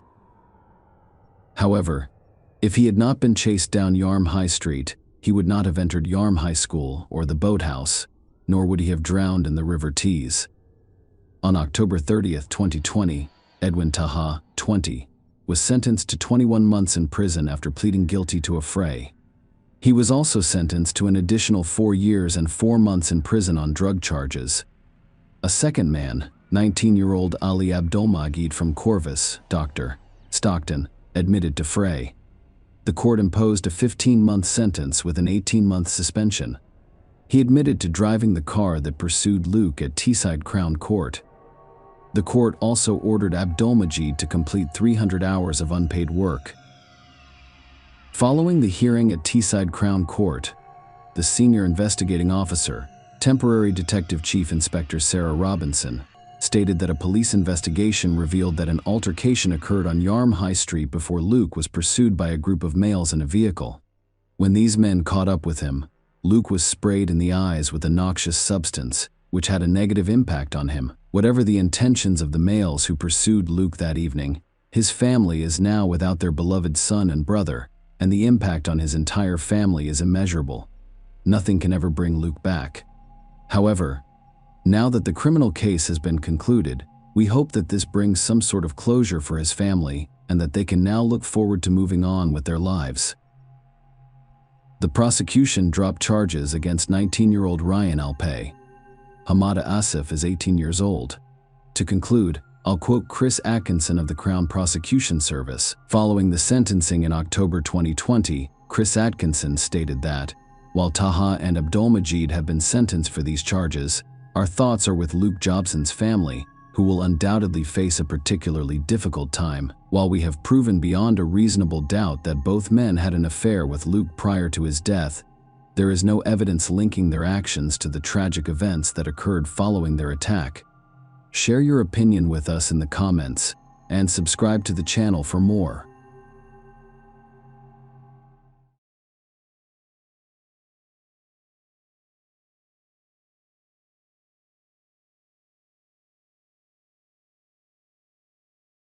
Hey guys, welcome to my channel, and today we're going to take a look at another horrible case with you.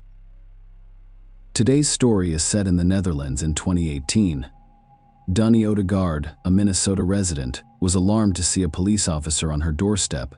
A terrible sense of déjà vu overcame her at that moment, transporting her mentally back 3 years. She immediately realized the officer's visit was related to her 21-year-old daughter, Sarah. Sarah Pappenheim was born on January 30th, 1997 in Minnesota. She was the second child of Dunny Odegaard and Jerry Pappenheim. Josh was the family's oldest child. He and Sarah were very friendly, and their close relationship grew stronger as they got older. When Sarah was in 2nd grade, her family relocated from Minneapolis to Redding, California. She graduated from Foothill High School in 2015, where she also played drums in the school band. Sarah was passionate about music in general, and drums in particular. She was an accomplished drummer who regularly participated in weekly jam sessions at reading venues. Sarah not only stood out for her drumming abilities, but she was also one of the few female drummers performing on stage. Sarah moved back to Minnesota with her mother and brother when she was 18 years old. By this point, her parents had divorced. She went on to play drums in various Minnesota venues before meeting famous blues guitarist and singer Bernard Allison through music. He was impressed by Sarah's performance, and she began to occasionally attend his concerts. By the age of 19, Sarah had become a local celebrity among blues fans, and her stunningly wide smile earned her the nickname Ronald McDonald. Josh was deeply hurt by his parents' divorce. He had been dealing with depression and mental health issues for several years. Nobody close to the guy at the time could have predicted how it would all end. It was February 2016. On a seemingly ordinary day, Dunny heard a knock on the door and opened it to find police officers on the doorstep, asking Josh Pappenheim who she was. The woman responded that she was his mother, and the officer broke the sad news that divided her life into before and after, at the age of 20. Josh ended his own life. His death was a devastating blow to his loved ones. Dunny later recalled crying so much that her tear ducts dried up. Josh's obituary still contains a message from her in which he promises to love her son forever. Sarah and Josh were extremely close. She was devastated by his departure, as well as the fact that her brother chose to die rather than allow the pain to consume her. Sarah decided to study psychology so that she could help people with mental health issues in the future. She had long been in contact with a man named Nico Carson. Sarah decided to travel to the Netherlands, where the guy lived. She enrolled at Erasmus University in Rotterdam, where she started studying psychology. Nico assisted Sarah in coping with her brother's death, with her studies and in general, as a native speaker in any way he could. Sarah's love of music persisted even as she focused on her studies at work. She wrote to Bernard Allison, with whom she had previously performed on stage and maintained a friendship, that she had nearly saved enough money to purchase the drum kit she had desired for so long. Bernard Allison and his band went on a European tour in January 2017.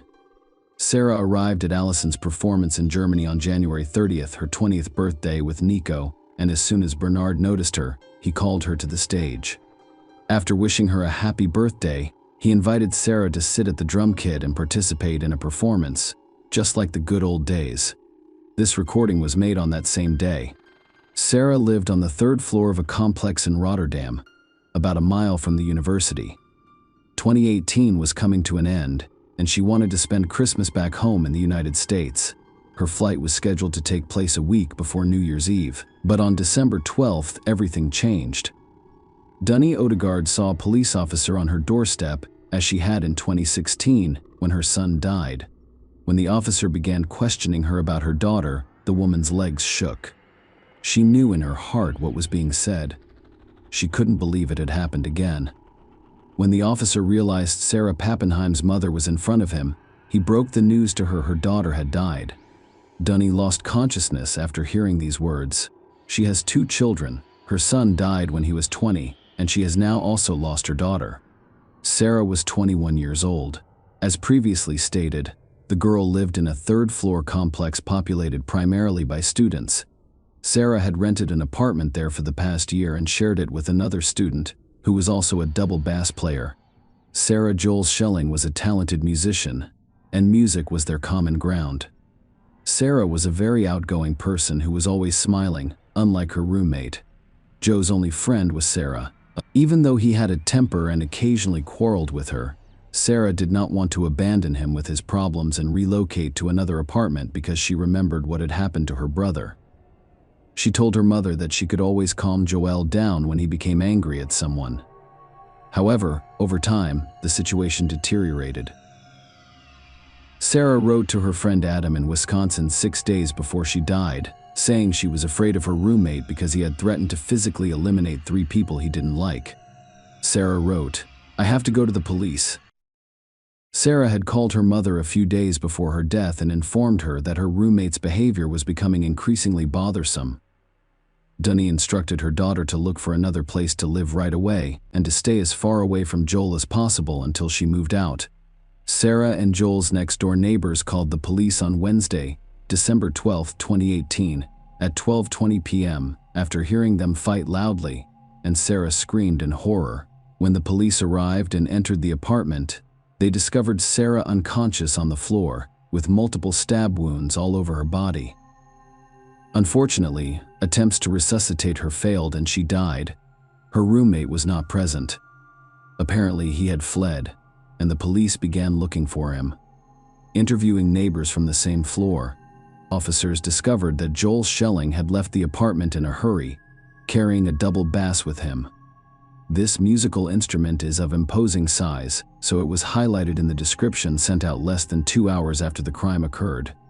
Joel Schelling, 23, was arrested at the Eindhoven train station, approximately 60 miles from Rotterdam. His parents lived in Eindhoven, and he was on his way to see them. He called his mother while on the train and confessed to her that he had killed Sarah. The judge arrested him for 14 days. During that time, it was determined whether Schelling had any mental disorders. The forensic experts who conducted the autopsy discovered 27 stab wounds on Sarah's body, including several in the neck, abdomen, and back. Donnie Odegaard left for the Netherlands just 2 days after her daughter died. She had to make a decision about returning Sarah's body to her home country. People who cared for the family assisted them in raising $40,000, which was necessary. Donnie's first question was whether Sarah had contacted the police to report that her roommate was planning to attack 3 people. It turned out that Sarah had not contacted law enforcement. She did, however, contact social workers who assist people who are experiencing psychological difficulties. The social workers paid Schelling a visit and got the impression that he was normal because he answered all of the questions calmly and directly. The next day, Sarah was once again forced to contact social services. Schelling became enraged and began beating himself with a hammer, claiming that he would soon have to kill several people. Sarah was afraid Joe would find out that she was the one who had sent the social workers to ask him. The specialists did not have time to respond to Sarah's second request, as she had already passed away. Schelling was accused of causing Sarah Pappenheim's death. He admitted his guilt but said he did not remember taking her life. According to him, he remembered how they began to fight. And then, when he came, he was already in the shower, cleaning himself. The hearing in the case began in March 2019. Sarah's mother, Donnie Odegaard, flew to each hearing, where she could only understand what the participants were saying with the help of an interpreter. At the trial, Schelling stated that he suffered from delirium and heard voices in his head. When the judge asked him if the voices had ordered him to fight with Sarah, he replied that he did not know and could not remember. He also said he did not remember what he and Sarah began fighting about. Before the verdict was announced in December 2019, experts said Schelling suffered from various disorders and needed long-term treatment, and at the same time, they concluded that he should be held responsible for taking Sarah Pappenheim's life. The medics reasoned that Schelling remembered the beginning of the fight and scuffle with Sarah and could have made a choice to stop or to grab the knife. He chose the latter and should be punished. The prosecutor demanded 10 years in prison for the defendant, but the judge in Rotterdam sentenced Schelling to 6 years in prison, followed by indefinite imprisonment in a psychiatric hospital. The court went on to explain that it rejected the prosecution's argument for 10 years in prison because of the suspect's relatively young age and his extreme diminished capacity when he took the victim's life. The suspect cannot therefore be fully blamed for the proven fact. Upon sentencing, the court released a detailed statement explaining that, considering the severity and unpredictability of the crime as well as the serious psychological disorders of the suspect, the court deems recidivism of a violent crime very likely because the suspect suffers from chronic disorders that require prolonged treatment and guidance in a clinical setting. It characterized the psychiatric detention as a punitive measure for Schelling, who has said he's willing to participate in treatment for depression and other disorders. He will remain held under treatment until the court, which will review his status every 2 years, determines if he is well enough to be released. The court also ordered Schelling to pay €68,700 in compensation to Sarah's family. Donnie Odegaard was furious at the sentence, saying this is not justice. Schelling was expecting a minimum of 10 years in America. The woman said Schelling would have faced life imprisonment or capital punishment so that he would never have the opportunity to do something like this again. She also expressed concern that after just 4 years, Schelling could be released from prison on parole, promising to do everything in our power to keep him behind bars as long as possible. There was also an investigation into the social workers Sarah had called in, and it was concluded that they could not be blamed because they were not competent enough to determine the disorders that Schelling was diagnosed with. Share your opinion with us in the comments, and subscribe to the channel for more.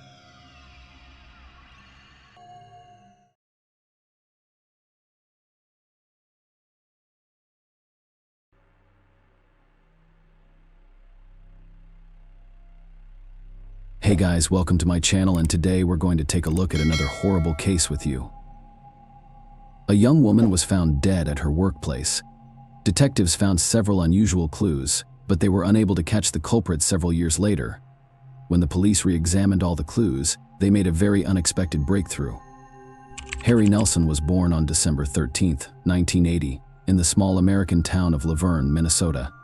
She had loving parents, a younger sister, and many friends.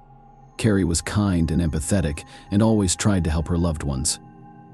After graduating from the local high school, she enrolled in college in the neighboring state of North Dakota. She wanted to become a doctor so that she could help others.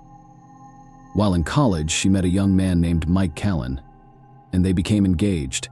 After a while, Carrie tried to balance her college studies with part-time work at the National Blue Mound State Park located near her hometown. Her duties included selling park tickets and escorting guests who came to relax at the camping site to go hiking or see the bison. Carrie worked there for the second season in a row, and she loved the place. In addition to being a relatively easy job, she can also spend a lot of time in nature, enjoying the picturesque landscapes. On May 20, 2001, she went to work as usual. Besides, only one young woman named Rebecca, who was doing an internship at the park, was working there. In addition to her main duties, Carrie had to train and introduce her to the work process. Carrie's shift started at 8 a.m. and was supposed to end at 3 p.m. for most of the day. She was with Rebecca, explaining the work nuances, around 12:45. Rebecca went to the office building located at the other end of the park, and Carrie stayed in a small room at the entrance. Rebecca returned around 2:30 p.m. She entered the building through the back door and immediately saw a horrific scene. Carrie lay motionless on the floor with a pool of blood near her head at around the same time as a shocked Rebecca heard the front door, thinking it might be the same person who attacked her colleague. She immediately ran out through the back door and rushed home. The young woman lived in a house located within the park grounds because her father was a manager, so she quickly ran there. Rebecca told her parents what had happened, and her father immediately ran there while the young woman's mother called the police. The man arrived at the building and found no one there except Carrie. He tried to feel her pulse and realized that she was dead. After that, he closed the curtains, locked the front door, and called 911. At around the same time, another call came in to the police. It turned out that Rebecca discovered her colleague's body inside a park. The visitor walked in, not the attacker. The woman went to the registration desk and saw Carrie's body next to a puddle of blood. She then returned to her car and also called 911. The police arrived on the scene and began their investigation. The young woman's body was lying behind the registration desk where phones and cash registers were located, and things and papers were scattered around. One of the phone receivers was off the hook, the plastic pen of Carrie's chair was broken, and its pieces were on the floor. Based on this, the police assumed that a struggle had taken place between the victim and the attacker. After talking to the managers, the investigators found out that 2 bank bags intended for money storage had disappeared from the building. In addition, cash was taken from the cash register, with the total amount stolen being approximately $2,000. Men's wristwatches with a torn strap and a pack of cigarettes. Considering that Carrie did not smoke, the police assumed that the cigarettes were left by her killer. They assumed that the young woman tore them off the perpetrator's wrist during the struggle. Large particles of orange-colored stone were also found on the floor. The manager told investigators that these particles likely came from the decorative stone with the park's name, which was located on the registration desk. The police searched all the rooms and could not find the perpetrator. Considering the blood spatters were visible on the walls and ceiling of the room, they immediately assumed that this stone was the murder weapon. At the same time, their colleagues blocked the road leading to the park entrance and began questioning all visitors. The couple who stopped at the campground reported that around 2:30 p.m. a white car with a brown vinyl top drove past them at high speed. Unfortunately, they did not remember the model or license plate number of the vehicle. The investigation was complicated by the fact that there were no surveillance cameras in the park since crimes were very rare. The available evidence included a wristwatch, a pack of cigarettes, and the vague testimony of witnesses. Medical experts examined the victim's body and concluded that the cause of death was blowing the head with a heavy object. They suggested that the perpetrator may have used a large decorative stone, but this version could only be confirmed after its discovery. According to the investigators, the attack on Carr occurred between 2 p.m. and 2 p.m. They found a love letter that Carrie had written to her fiancé at her workplace. In the letter, Carrie expressed her eagerness for their wedding and described her desire to have 2 children. She put the date and time of 2 p.m. that day on the letter. Another interesting fact was that the men's watch found next to the victim's body stopped at 2 p.m. Perhaps they stopped working just after Carrie had taken them off for the attacker's wrist. Police cordoned off the park and began searching for additional clues. 5 days later, they found the decorative stone in a nearby stream. Apparently, the killer took it with him and threw it into the stream from a bridge while driving over it. Medical experts compared the relief of the stone with Carrie's head injuries and confirmed that it was the murder weapon. However, the water had washed away all fingerprints and DNA traces that the perpetrator may have left. No other clues were found, and the police began searching for a possible suspect. They first looked closely at Carrie's fiancé, but he had a reliable alibi. At the time of the murder, he was attending a funeral about 110 kilometers away from the park around 3 p.m. that day. He tried to call Carrie at her work phone, but at that time he had no idea that his fiancée was dead. Detectives interviewed park employees and received an interesting lead. Several people told them that Carrie had complained to them multiple times about her 26-year-old colleague named Stephen Carey, who reported that he continuously asked her out on a date despite her being engaged. Stephen ignored her refusals and behaved quite persistently, causing Carrie to fear him. Additionally, the man used heavy narcotics and sold them to park visitors. Carrie mentioned to her colleagues that she was considering reporting him to the police or management. The detectives immediately questioned him, and he did not have a reliable alibi for the time of the murder. He did not work that day and claimed he was at his daughter's birthday party a few kilometers away from the park. However, he arrived at the party around 3 p.m., which means he could have had enough time to commit the crime. In addition, he drove a white Cadillac, while witnesses saw a light-colored vehicle leaving the park at high speed. Digging deeper, the detectives found out that Stephen had financial difficulties. This gave him a motive to commit robbery, especially since he knew where the money was kept. The detectives also suspected that he may have learned about Carrie's plans to report him and decided to murder her. They seized his car and took a DNA sample from him. Meanwhile, the forensic team finished collecting fingerprints and DNA samples from the crime scene, including DNA from a man's wristwatch. In total, 135 different fingerprints were found at the scene, excluding all park employees, leaving 38 unknown prints. As for the wristwatch, 3 different DNA samples were found on it. The problem was that these samples were not enough to create a full profile, since DNA analysis technology was not yet advanced enough in 2001. As a result, experts had to work with partial profiles. They tried to add them to databases, but the results were inconclusive. The system showed them 19 possible matches, and during the investigation, the police confirmed that none of these people were related to the murder. However, the experts were able to directly compare the obtained samples with other DNA. They determined that one of the samples belonged to Carrie and the other 2 did not match any of the park employees, including Stephen. Detectives did not rush to rule him out as he had a motive and opportunity to commit the crime, but there was no evidence against him. No other leads were found, and the caves remained unsolved for months. A year after the murder, a prisoner serving time in the local jail came forward to the police. He told them that his cellmate Anthony Powers had boasted to him about being responsible for Carrie's murder. Detectives investigated and found that Powers had an extensive criminal history, mostly for bank robberies, which had landed him in jail multiple times. Interestingly, Powers had escaped from prison shortly before Carrie's murder and was caught after the fact. His fingerprints and DNA did not match those found at the crime scene. Moreover, the witness's description of the murder did not match reality. The detectives concluded that both prisoners were attempting to deceive them for a reward of $50,000 for information, leading to the solving of the case. Since Powers was already serving a life sentence, additional charges did not scare him. Additionally, in the event of a guilty verdict, he could have avoided being transferred to a federal prison and remained in the state correctional facility, which he preferred. The case remained unsolved for several years. Detectives regularly reviewed the case, hoping to find new evidence, but their efforts were fruitless. They even put up a photo of Carrie in their office to remind themselves of the case every day. In 2007, the case was reopened. By that time, DNA analysis technology had significantly advanced, and experts re-examined the wristwatch. This time, they were able to identify 3 precise DNA profiles, one belonging to Carrie, the second to an unknown man, and the third to an unknown woman. Both of these samples were run through the state database, but no matches were found. The detectives, it was remembered an interesting detail that a special sticker was found on the pack of cigarettes discovered next to the victim's body. In those days, each state had a label for tobacco products, so the police knew for sure that the pack was purchased in South Dakota. The detectives then sent the DNA samples to their colleagues in that state and here.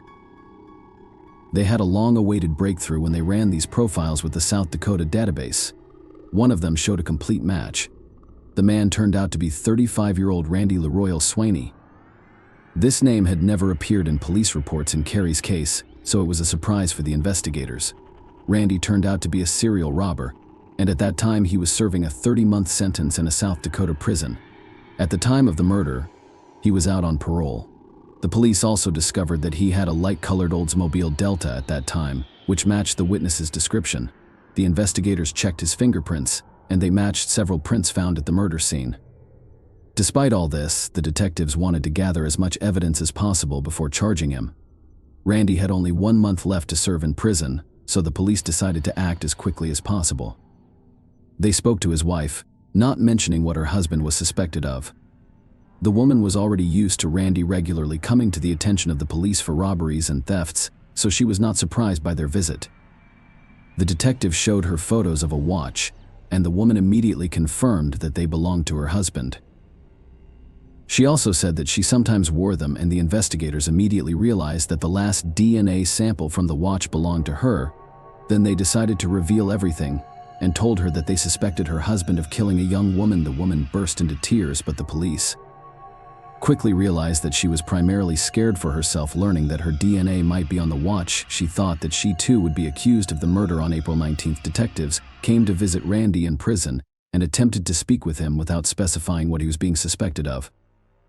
However, Randy refused to talk without a lawyer present. After the unsuccessful interrogation, Randy called his wife, as all prison calls are recorded. The police were able to listen, and the woman was angry and asked what did he do. She revealed the detectives were investigating him for a murder that occurred in Blue Mound State Park and was more worried about her DNA being found on a watch. At times, she began to cry and scream that she didn't want to go to jail for a crime she had nothing to do with. Randy, on the other hand, she repeated that he knew nothing about it.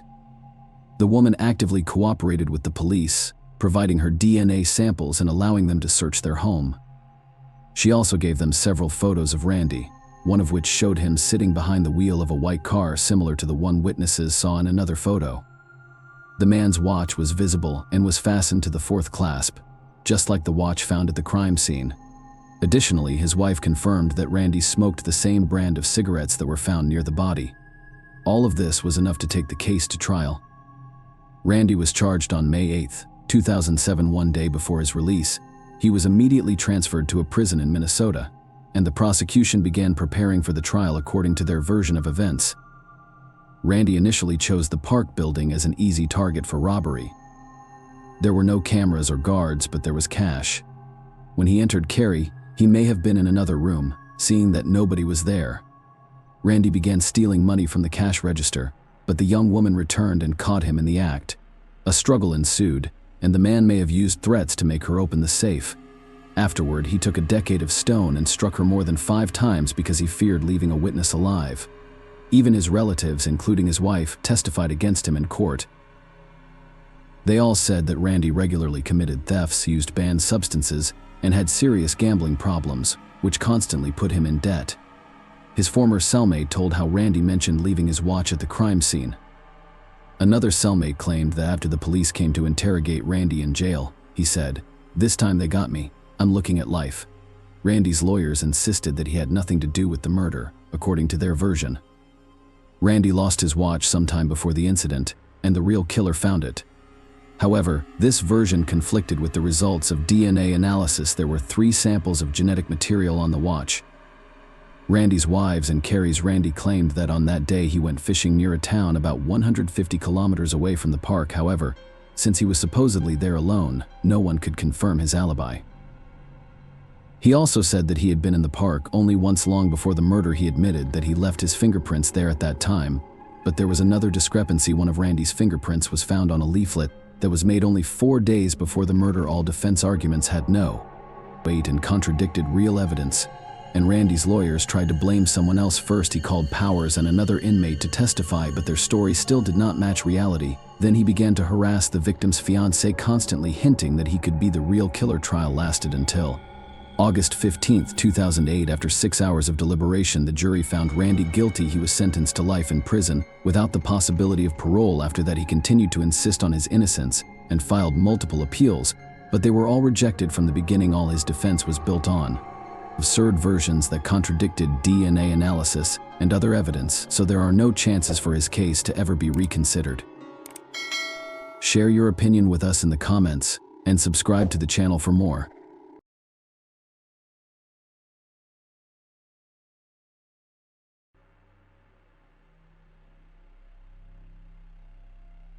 Hey guys, welcome to my channel, and today we're going to take a look at another horrible case with you. In this video, we'll look at an incident that happened in Florida, USA, on July 14, 2012, when Adrienne Robert, 29, was discovered dead by her roommate. Her eyes were open, but she didn't breathe.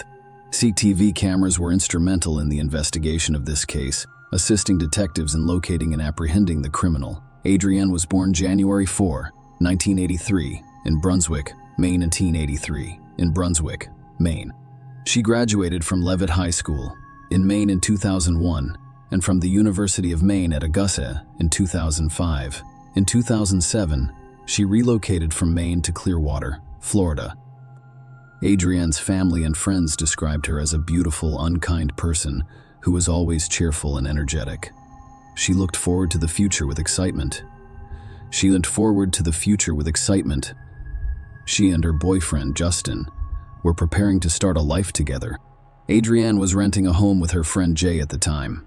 The relationship with Justin was progressing, and in July 2012, they found a home where they planned to live together. Adrienne packed her belongings and decided to throw a goodbye party on the evening of July 13, 2012. She told her boyfriend Justin that she and her roommate Jay planned to go to a movie, a bar or something. Justin was unable to join them due to an urgent business matter. At the same time, Justin had no objection to Adrienne spending the evening in Jay's company. After all, they were both roommates and friends. Jay and Adrienne began their celebrations at home. They had a few drinks, recalling happy memories from the past, but then decided to continue the night elsewhere, going to the Diamond Dolls strip club. This establishment is still in operation today and appears to be the same from the outside. At 3:34 a.m., Jay called 911 and told the operator that he had just returned home and discovered his roommate dead. Jay stated that he and Adrienne were at a nightclub, but she had left earlier, so he spent more time there. And when he returned home, he discovered her on the bathroom floor. Her eyes were open, but she didn't breathe. There were also signs of a struggle, implying a crime. The operator told Jay to concentrate and perform CPR on Adrienne while giving him instructions. Jay followed them all, attempting to restart Adrienne's heart until the paramedics arrived. Unfortunately, when the ambulance arrived, she had died, and they were unable to assist her in any way. She was pronounced dead on the scene. The police had to answer the following questions. Who killed Adrienne Roberts, and was her roommate involved? They began by thoroughly searching the house, inspecting every closet and checking under each bed. The police needed to ensure that the criminal was not hiding somewhere inside the house. When detectives and forensic experts arrived at the crime scene, they noticed that there were no forced entry signs on the front door. Adrienne was lying on the bathroom floor. She was wearing only a bra. Her death was caused by a stab wound to the chest. Adrienne was trying to protect herself, as evidenced by the signs of a struggle in the bathroom. The fact that she was nearly naked led the detectives to believe the criminal was a man. They had to wait for more details from the forensic experts who performed the autopsy. Detectives discovered something strange while further inspecting the house. While looking around Adrienne's bedroom, they noticed that a portion of the sheet on her bed had been cut. Without a doubt, that detective had a reason for suggesting that was how the criminal was attempting to destroy the evidence. Maybe the criminal's DNA was on the sheet. However, it was strange that the person who did it did not take the entire sheet.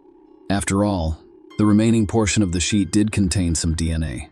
They discovered something similar to seminal fluid and sent the samples to the lab for testing. Adrienne's car was also discovered to be missing from the parking lot next to the house, implying that it had been stolen by a criminal. The police searched for potential witnesses to the crime and placed an ad on the victim's car. To resolve this case, detectives needed to learn every detail of Adrienne's final hours. But first, they had to inform her family of the tragic news about her. Adrienne's parents were shocked by what had happened to her. They couldn't believe someone had taken away their beloved daughter. Adrienne's boyfriend, Justin, learned about the incident the next morning.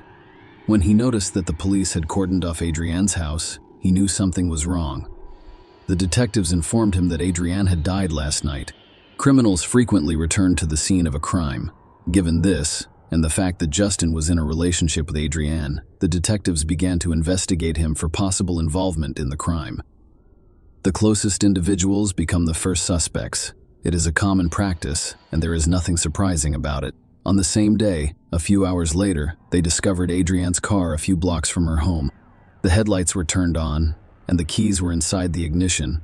The abandoned car only confirmed the investigators' assumption that the criminal used the victim's car to flee the crime scene.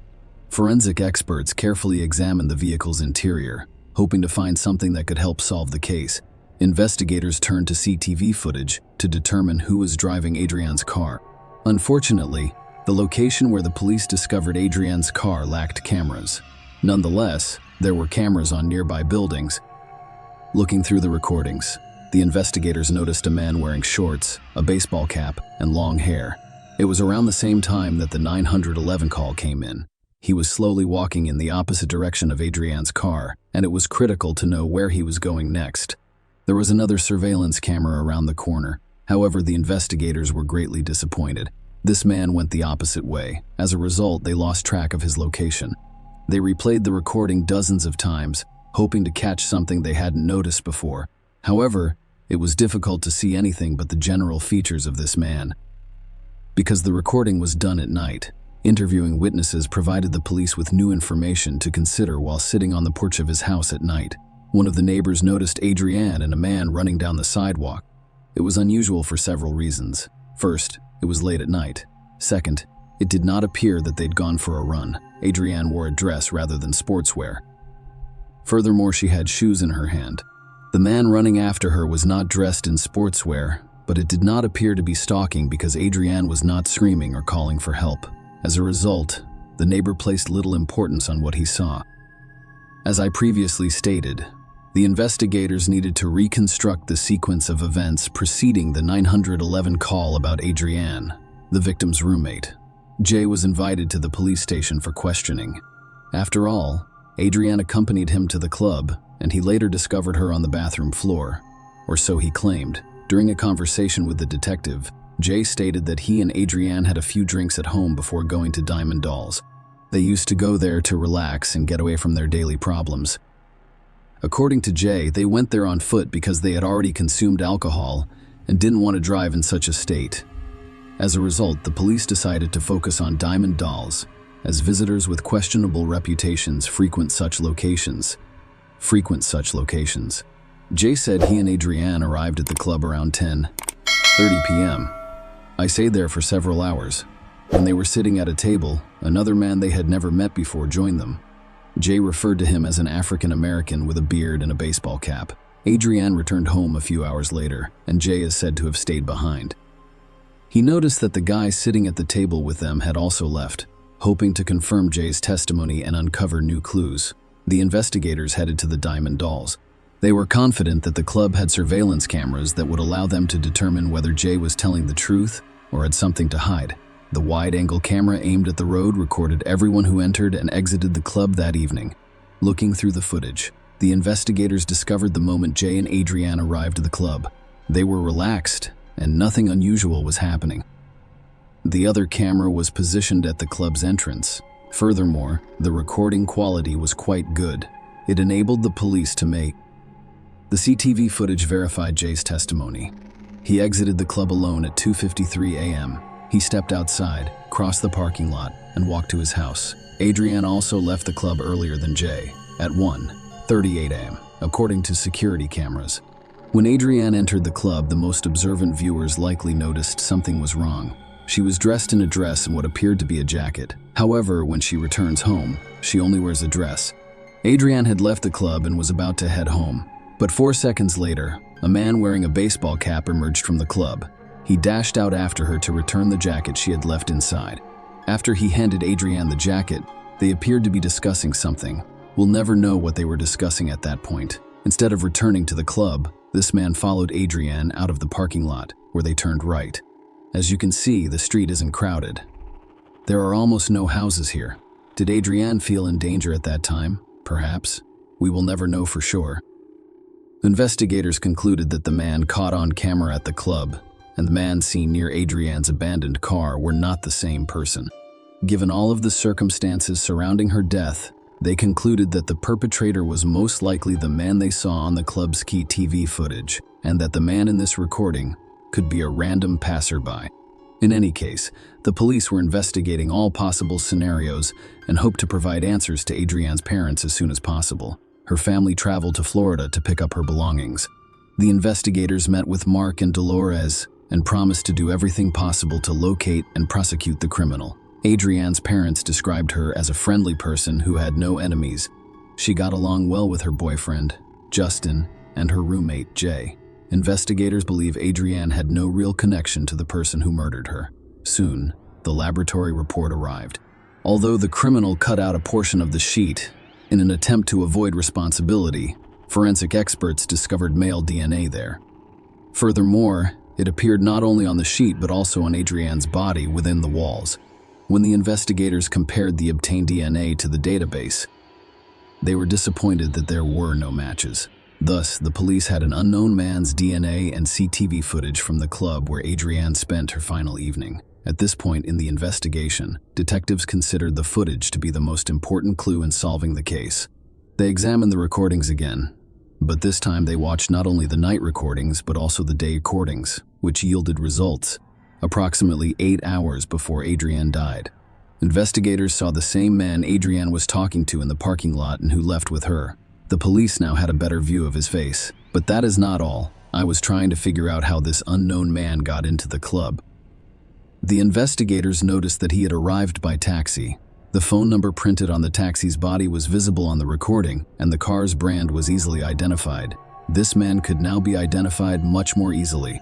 Detectives discovered the phone number used to order a taxi, which was captured on video near Diamond Dolls, and discovered it belonged to Thomas Frederick.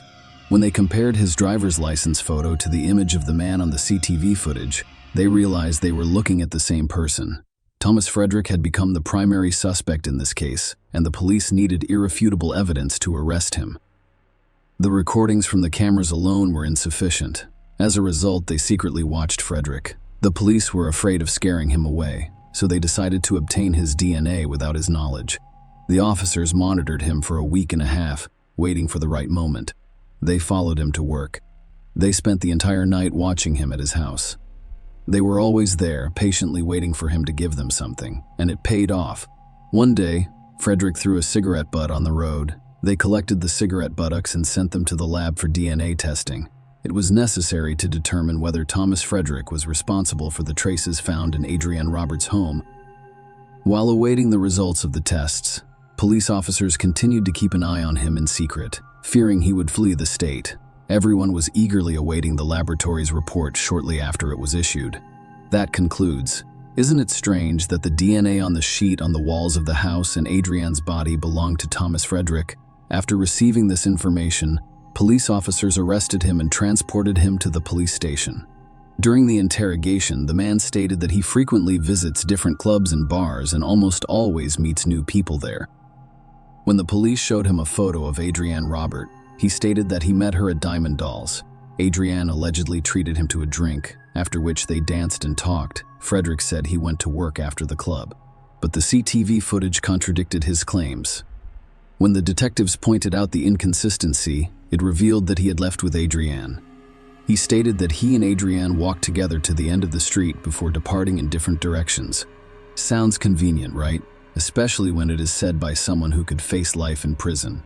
When asked if he had ever been to Adrienne's house, Frederick said he couldn't remember because he had drunk too much. As a result, he began to contradict his own statements. Or perhaps Frederick had only a few memories from that night. He remembered they had arrived at the end of the street and then parted ways.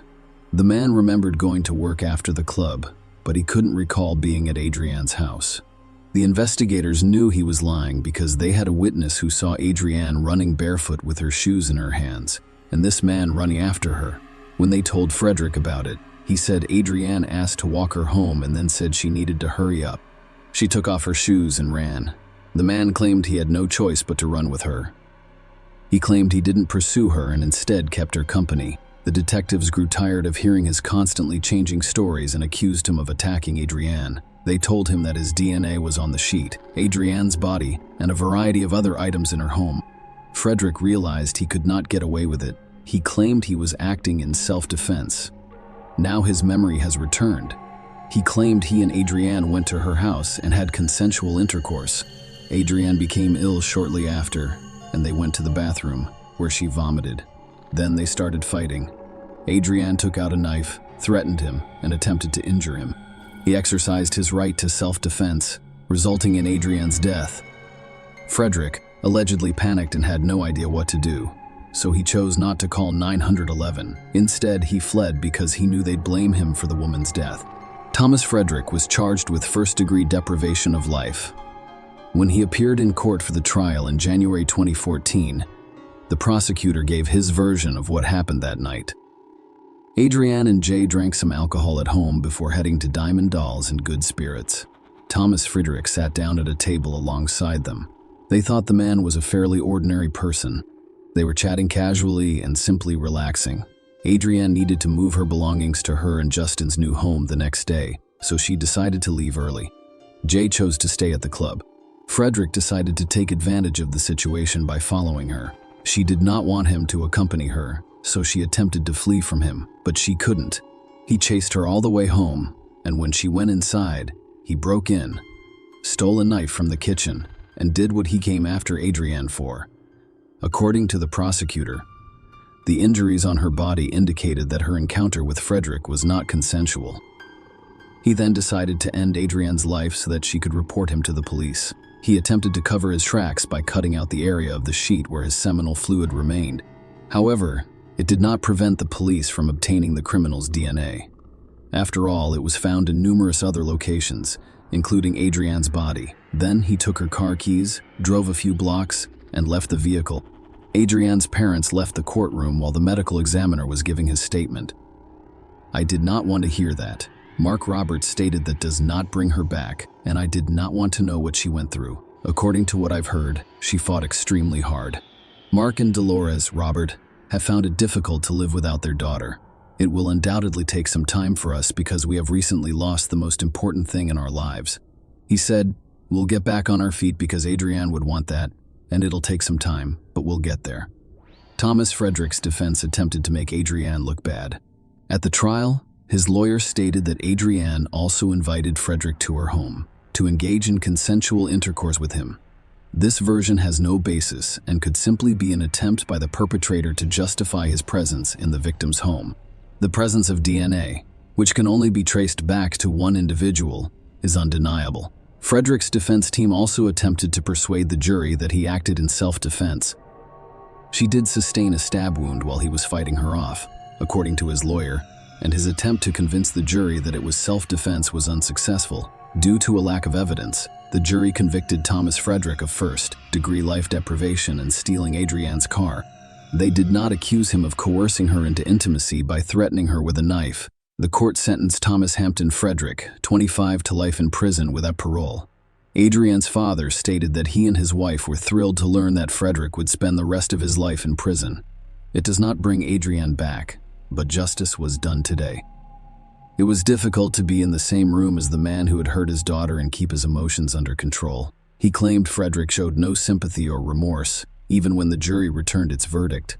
Instead, the man acted arrogantly.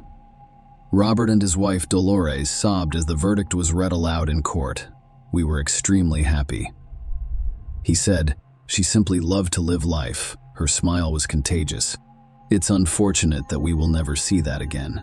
Adrienne's family thanked everyone who helped them through this difficult time, including the police and the prosecutor, who ensured the criminal received a well-deserved punishment. Share your opinion with us in the comments, and subscribe to the channel for more.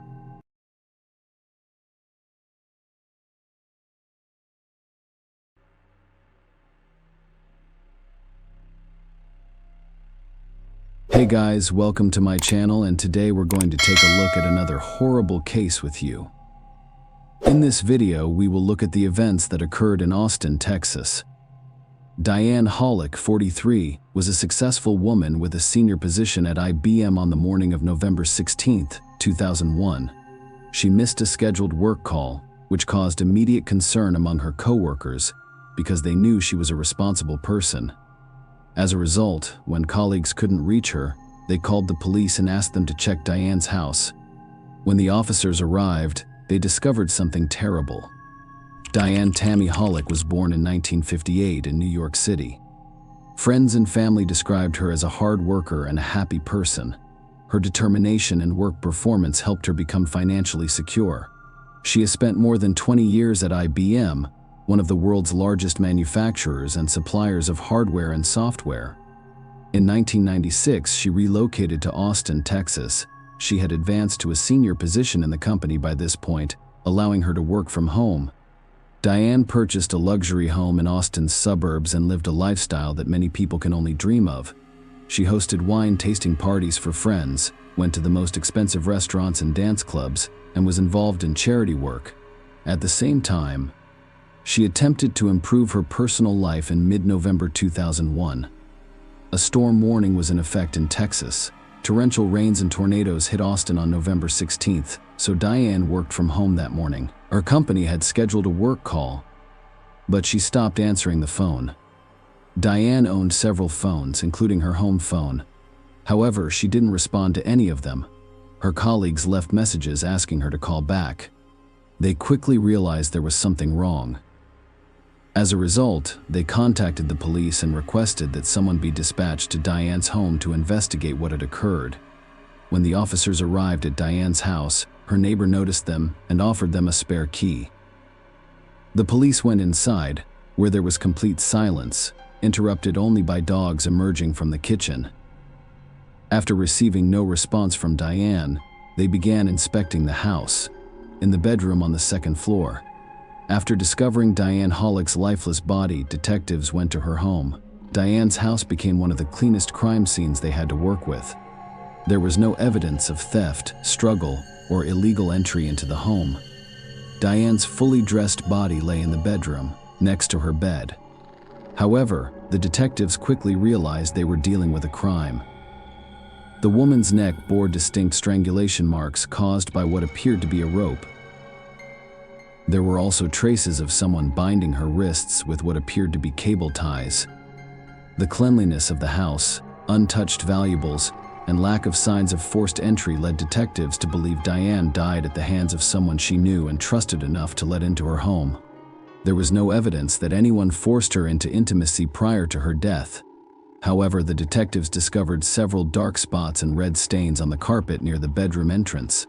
The only thing that drew the detectives' attention was a towel lying on the back of the sofa in the living room, which did not fit into the overall picture of cleanliness and order. They therefore sent it to the laboratory for examination. The police interviewed those who knew Diane and discovered she had no enemies, or at least no one was aware of them. They also found out she was in a relationship with Dennis Conley. Diane wished to spend the rest of her life with this man. She was previously married, but the marriage ended quickly. Diane and Dennis connected through a dating service. He had 2 children from his previous marriage and was a businessman. Dennis lived in Houston, about 150 miles from Austin, where Diane resided. Despite the distance and infrequent meetings, they quickly grew close. After 2 months of communication, Dennis proposed to Diane with a $17,500 platinum ring. The woman said yes. Diane's closest friends told investigators that her relationship with dentists had recently deteriorated. She was an independent woman who dedicated her life to advancing her career, despite occasional attempts by dentists to control her. Diane was also dissatisfied with her decision to relocate to Houston. She and Dennis decided to build a life together on his land. Diane decided to sell her house in Austin's suburbs. However, realtors were unable to find any. He refused to pay $435,000 for the property, prompting the detective to investigate whether Dennis was responsible for Diane's death. They invited him to the police station, and he agreed to a candid conversation without a lawyer. The medical examiner determined that Diane died around 3 p.m. on November 15th, 3 a.m. on November 16. However, there was another intriguing detail. The wedding ring Dennis gave her was not on her finger, but her other jewelry remained in the bedroom. Perhaps the perpetrator had personal motives, or perhaps the criminal took the ring from the victim's hand to confuse investigators. Throughout the interview, Dennis exuded a sense of loss. They questioned him about his relationship with Diane and his whereabouts on the day his fiancée died. He claimed to have been in Houston on the day they discovered her body. On Thursday morning, November 15th, he and Diane spoke on the phone. He worked all day and didn't contact her again. Dennis couldn't get through to Diane the next morning, so he left a message on her voicemail.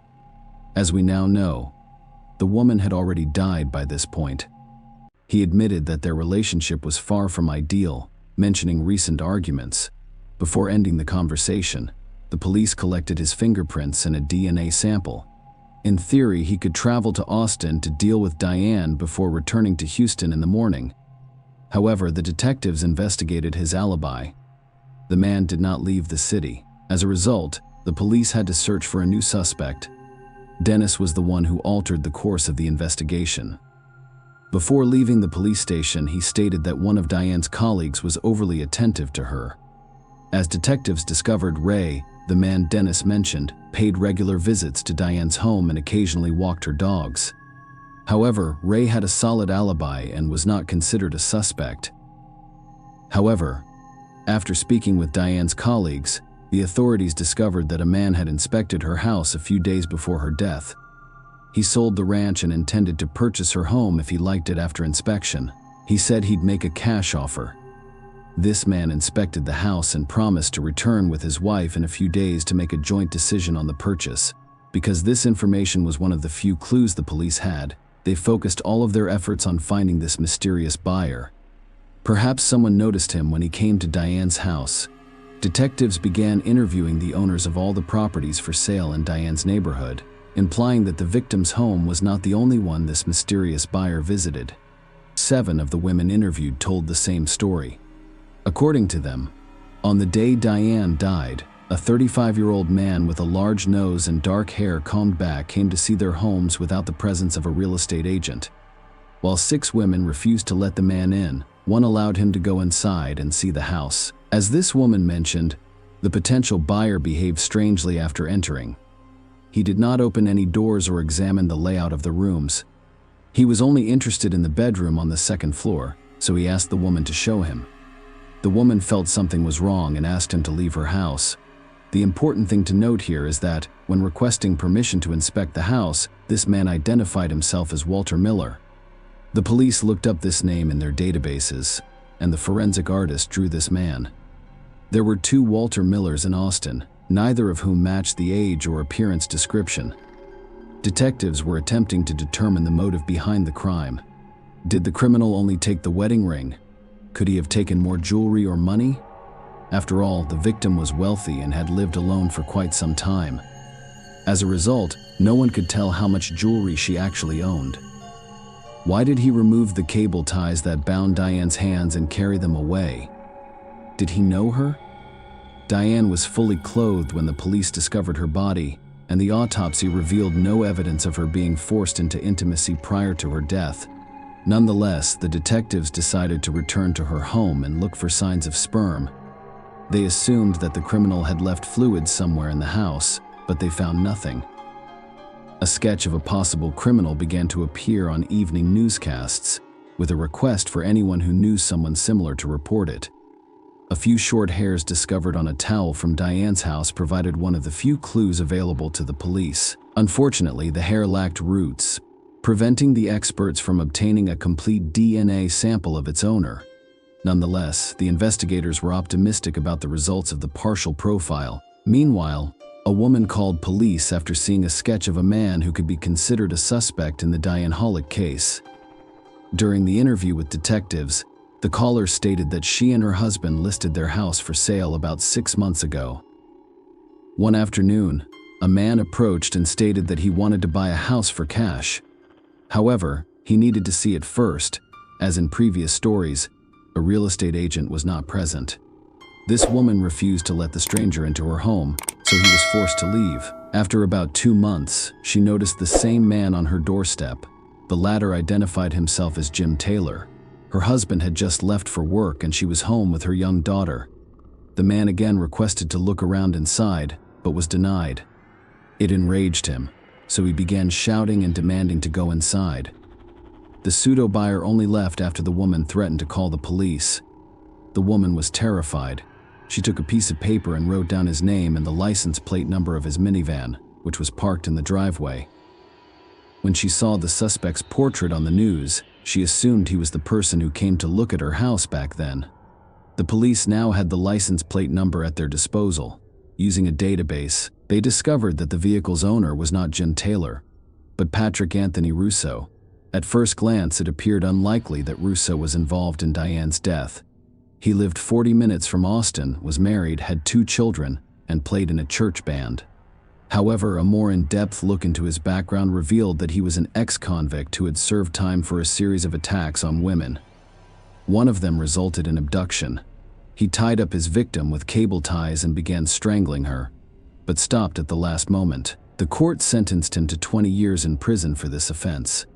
While behind bars, he met his future wife Janet, a church volunteer. Despite his criminal record, Russo was released from prison on parole after serving 8 of his 20-year sentence. The police did not think it was a coincidence. So they went to Anthony Russo's house after receiving a search warrant, giving the impression that he was not surprised by the police's visit. Anthony opened the door. However, the police discovered no evidence in his home. Diane's ring and other belongings were not present. A search of his minivan yielded no results either. But what was important was that the neighbors noticed a similar car at Diane's house on the day she died. In the utility room, they discovered several cable ties that were identical to those that had left marks on Diane's wrists. Even if we consider it evidence, it is only an indirect one. After all, anyone can purchase these ties from any hardware store. The investigator informed Anthony that his name came up during the investigation of one of the cases and invited him to the station for a more in-depth conversation. There, they inquired about Russo's whereabouts on November 15th and 16th.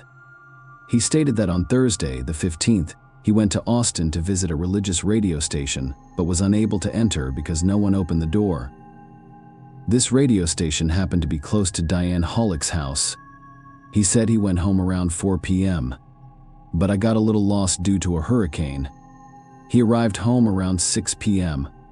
I'd like to remind you that, according to the forensic medical expert's report, Diane died around 3 p.m. and 3 a.m. When the police asked Russo if he was looking for a house to buy, he said he had never looked at any for sale. It's a critical moment because his words will have consequences. When they showed him a picture of Diane, he had no reaction and claimed he had never met her. There was no evidence linking him to the crime, so the cops had to let him go. But the next day, when the detectives went to the radio station Russo was talking about, it became clear that his claims about the closed doors were false. The employees stated that they did not close the doors because a large crowd had gathered in the lobby as a tornado approached. Meanwhile, another woman called the police. She was also selling a house and came across a man who resembled the suspect sketch. The young mother was at home with her child when she received a knock on the door. She opened it. She saw a man with a pamphlet. The pamphlet outlined how she sold advertisements, including her own. The stranger stated that he wanted to buy a house and requested permission to enter and look around. When he mentioned that he would make a cash offer, she let him in. He attempted to attack her after she showed him one of the bedrooms. But when he heard a child crying in the next room, he quickly left. The woman kept the pamphlet that the man was holding in her hands. When the police received it, they discovered a well-preserved fingerprint on it. Those are Anthony Russo's fingerprints. However, he claimed he had never looked at the houses for sale. The new evidence indicated that he made a false statement. He was still on probation. And by lying to the police, he committed a misdemeanor. Russo was arrested because he failed to comply with the parole conditions. The authorities were concerned that he would flee while they searched for evidence linking him to Diane's death. They believed it would be safer to keep him in prison. The police were able to locate 15 women with whom Russo had come to see the houses. All of these women came to identify the suspect. On the other side of the glass stood 5 equally dressed and similar men, one of whom was Anthony Russo. Each of those men repeated specific phrases in turn. The following phrase: "You have a beautiful house, you have a gorgeous home." 10 of the 15 women identified Anthony Russo as the person who came to see the house before making a purchase. The other 5 couldn't identify anyone. Russo was interrogated again by the police, but this time he realized they had exposed his lies. However, this did not stop him from declaring his innocence. He eventually said he wanted to see his wife and stopped answering questions. Soon after, the detectives received a report from the lab. The mitochondrial sequence of the hair found on the towel from Diane's house was confirmed to match Anthony Russo's DNA, but it was only partial evidence, leaving the possibility that the hair belonged to someone else. According to court documents, the odds of someone else having the same DNA profile as Russo were 1 in 12,900,000. Thus, the investigation had a lot of indirect evidence, but not a single direct clue linking Russo to Diane Hollick's death. Another indirect proof was a report on the location of his cell phone, which revealed that Russo was in the same area as Diane on the day she died. After examining the computer seized from his home, the experts discovered a very detailed search history. Russo, a 37-year-old father of 2 who attended church on a regular basis, was a frequent user of the adult website. There, he watched videos and read articles about strangulation during intimacy. The website's materials were not free. What is even more revealing is that a few days before Diane's death, he read a story in which a male character enters a lonely woman's home under the guise of a buyer, strangles her, and takes valuables with him when he leaves, leading everyone to believe that the motive was robbery rather than a desire to quench his thirst for strangulation. The detectives conducted an extensive investigation into Russo and his wife's finances. With only $2,000 in savings, he couldn't afford to buy a new house. In addition, he and his wife have yet to pay the bank for the house where they live. On February 5, 2004, police charged Anthony Russo with the murder of Diane Hollick, despite the lack of direct evidence. He made his court appearance more than 2 years after Diane's death. 14 women testified under oath, saying Russo approached them about purchasing a home. He went to see some of them on the day Diane died, but they refused to let him into their homes. One woman made an exception, allowing him in before quickly telling him to leave due to his strange behavior. Everyone Russo met was around the same age. It indicated that he was observing the owners before knocking on their doors. He was only interested in certain types of women. The prosecution presented all of the evidence mentioned in the video and detailed the alleged events on that fateful November day. As previously stated, Diane informed one of her colleagues that a potential buyer had visited her to see the house. The prosecutor suggested that Russo realized Diane lived alone when he first saw the house on November 15th. Russo toured the homes for sale, but only one woman let him in. However, when he arrived at Diane's house, Russo most likely requested that Diane show him around again. Nonetheless, he went there with a specific goal in mind, planning out all of his actions and attempting to leave no trace. It was raining outside, so Diane unexpectedly handed him a towel to wipe his hands and face. He casually tossed this towel onto the back of the sofa. She again showed him around the house. When they arrived on the second floor, Russo attacked her. Prosecutors believed Russo enjoyed the strangulation process, which resulted in Diane's death during their second meeting. Before leaving, Russo took cable ties and Diane's wedding ring, which the police were unable to locate. He locked the door using a spare key kept at the front door. It was a representation of the prosecutor's office. Russo, as former and current wives testified at the trial, both stated that Anthony enjoyed the strangulation process. It's worth noting that the man's first conviction was for a similar offense. After an 11-hour deliberation, the jury convicted Patrick Anthony Russo. The court sentenced him to life in prison, but he never admitted guilt. Regardless of his criminal record, Russo will be eligible for parole again. He can submit his first petition in 2044. He'll be just over 80 years old by then. Share your opinion with us in the comments, and subscribe to the channel for more.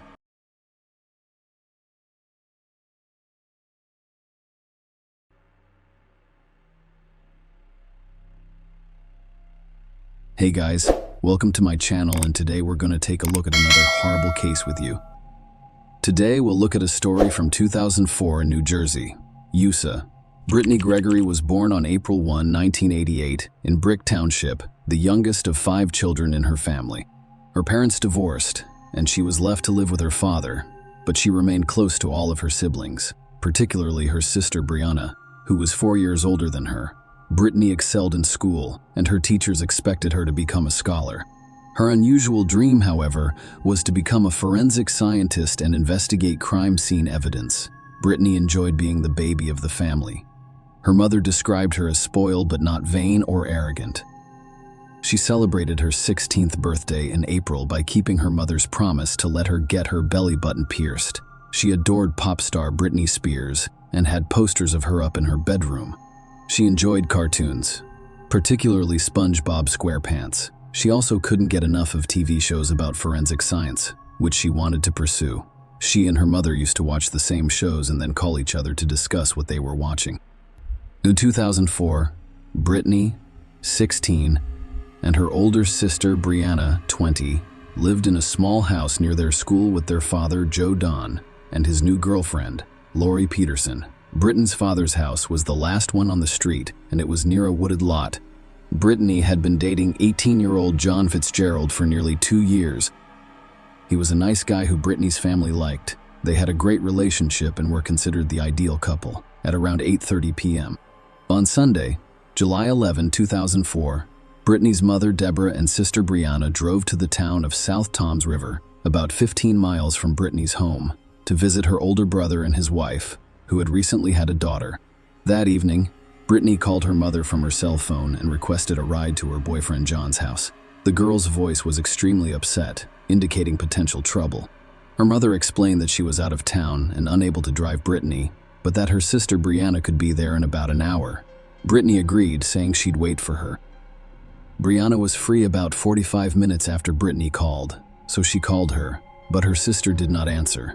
Brianna assumed Brittany was asleep or that someone else had brought her to John's.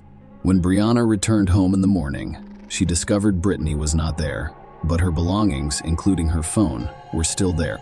Brianna speculated that Brittany had spent the night at her boyfriend's house, but it seemed strange that she hadn't told anyone and had left her cell phone at home. It was not like her. Looking for answers, Brianna began calling all of Brittany's friends to see if they had seen her, but no one knew anything. Brianna decided to call John after unsuccessful attempts to contact her sister. He said he last spoke with Brittany on the phone Sunday morning, and they hadn't seen or spoken to each other since Brittany's father's friend Lori Peterson, who lived with them, said she returned home around 10 p.m. Brittany was not present on Sunday night. Brianna sensed something was wrong and went straight to the police station to report Brittany missing. The police initially dismissed Brianna's concerns about her sister's disappearance. They assumed the girl had simply run away from home or was out with friends. But Brianna persuaded the officers that she had already contacted all of her sister's friends and spoken with her boyfriend. But no one knew where Brittany might be. Brianna was certain her sister couldn't have run away from home because she was an honor student who spent the majority of her time in the library. Brittany never left the house without warning, and she left all of her belongings, including money and a phone, at home. Brianna persuaded the cops that her sister could not have run away from home on her own. The officers started their search.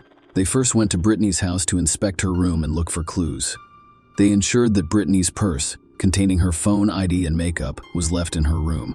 The police found nothing suspicious in her room. They interviewed everyone who lived in the house and concluded that no one close to Brittany was involved in her disappearance. The police then began searching the area around the house. They inspected all of the houses in the area, walked around the property, and spoke with neighbors. They looked for witnesses who could have seen or heard something. The officers noticed that the house was at the end of the street, with a wooded area across the street, except for one woman who reported seeing Brittany walking down the street toward her house late Friday night when it was already dark. None of the neighbors saw anything suspicious. This occurred 2 days before Brittany's disappearance, and while the information appeared insignificant, investigators paid attention to it. This information contradicted the image of a modest girl who spent the majority of her time in the library and did not leave without her parents' permission. What made Brittany stay out so late? And was she allowed to go out at that time? The police were eager to determine whether Brittany was a true home girl, as her sister had described her. Numerous police interviews with her family, neighbors, and teachers revealed that no one had negative things to say about the girl. Everyone spoke highly of her. Brianna told the police that Brittany and her boyfriend John had a strained relationship recently. The couple had been arguing frequently, and on the day of her disappearance, Brittany and John had another fight. Brittany was upset, and she planned to visit John that evening to make amends. The investigators decided to look into John's identity more closely. They invited him to the police station to see if he saw Brittany on the day she went missing. John said his last phone call with Brittany was on Sunday morning. At the time, he was at the beach with friends, and Brittany was disappointed that he went without her. They argued about it and haven't spoken since. He also revealed that he had broken up with Brittany a few days ago, but she was unable to accept it.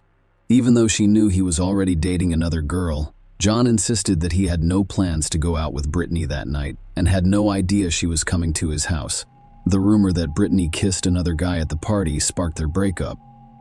Despite the fact that he did not see it, John decided to end his relationship with her and start dating another girl. He last saw Brittany on July 10, the day before she vanished. She gave him a letter expressing her desire to reconcile. The detectives asked John for permission to read the letter Brittany had written, and he handed it to them. Brittany apologizes in the letter for her behavior as well as for breaking John's heart. She also asked him to stay friends. John appeared genuinely concerned and worried that Brittany had not yet been found. The police found no evidence linking John to Brittany's disappearance, and after passing a lie detector test, he was removed from the suspect list.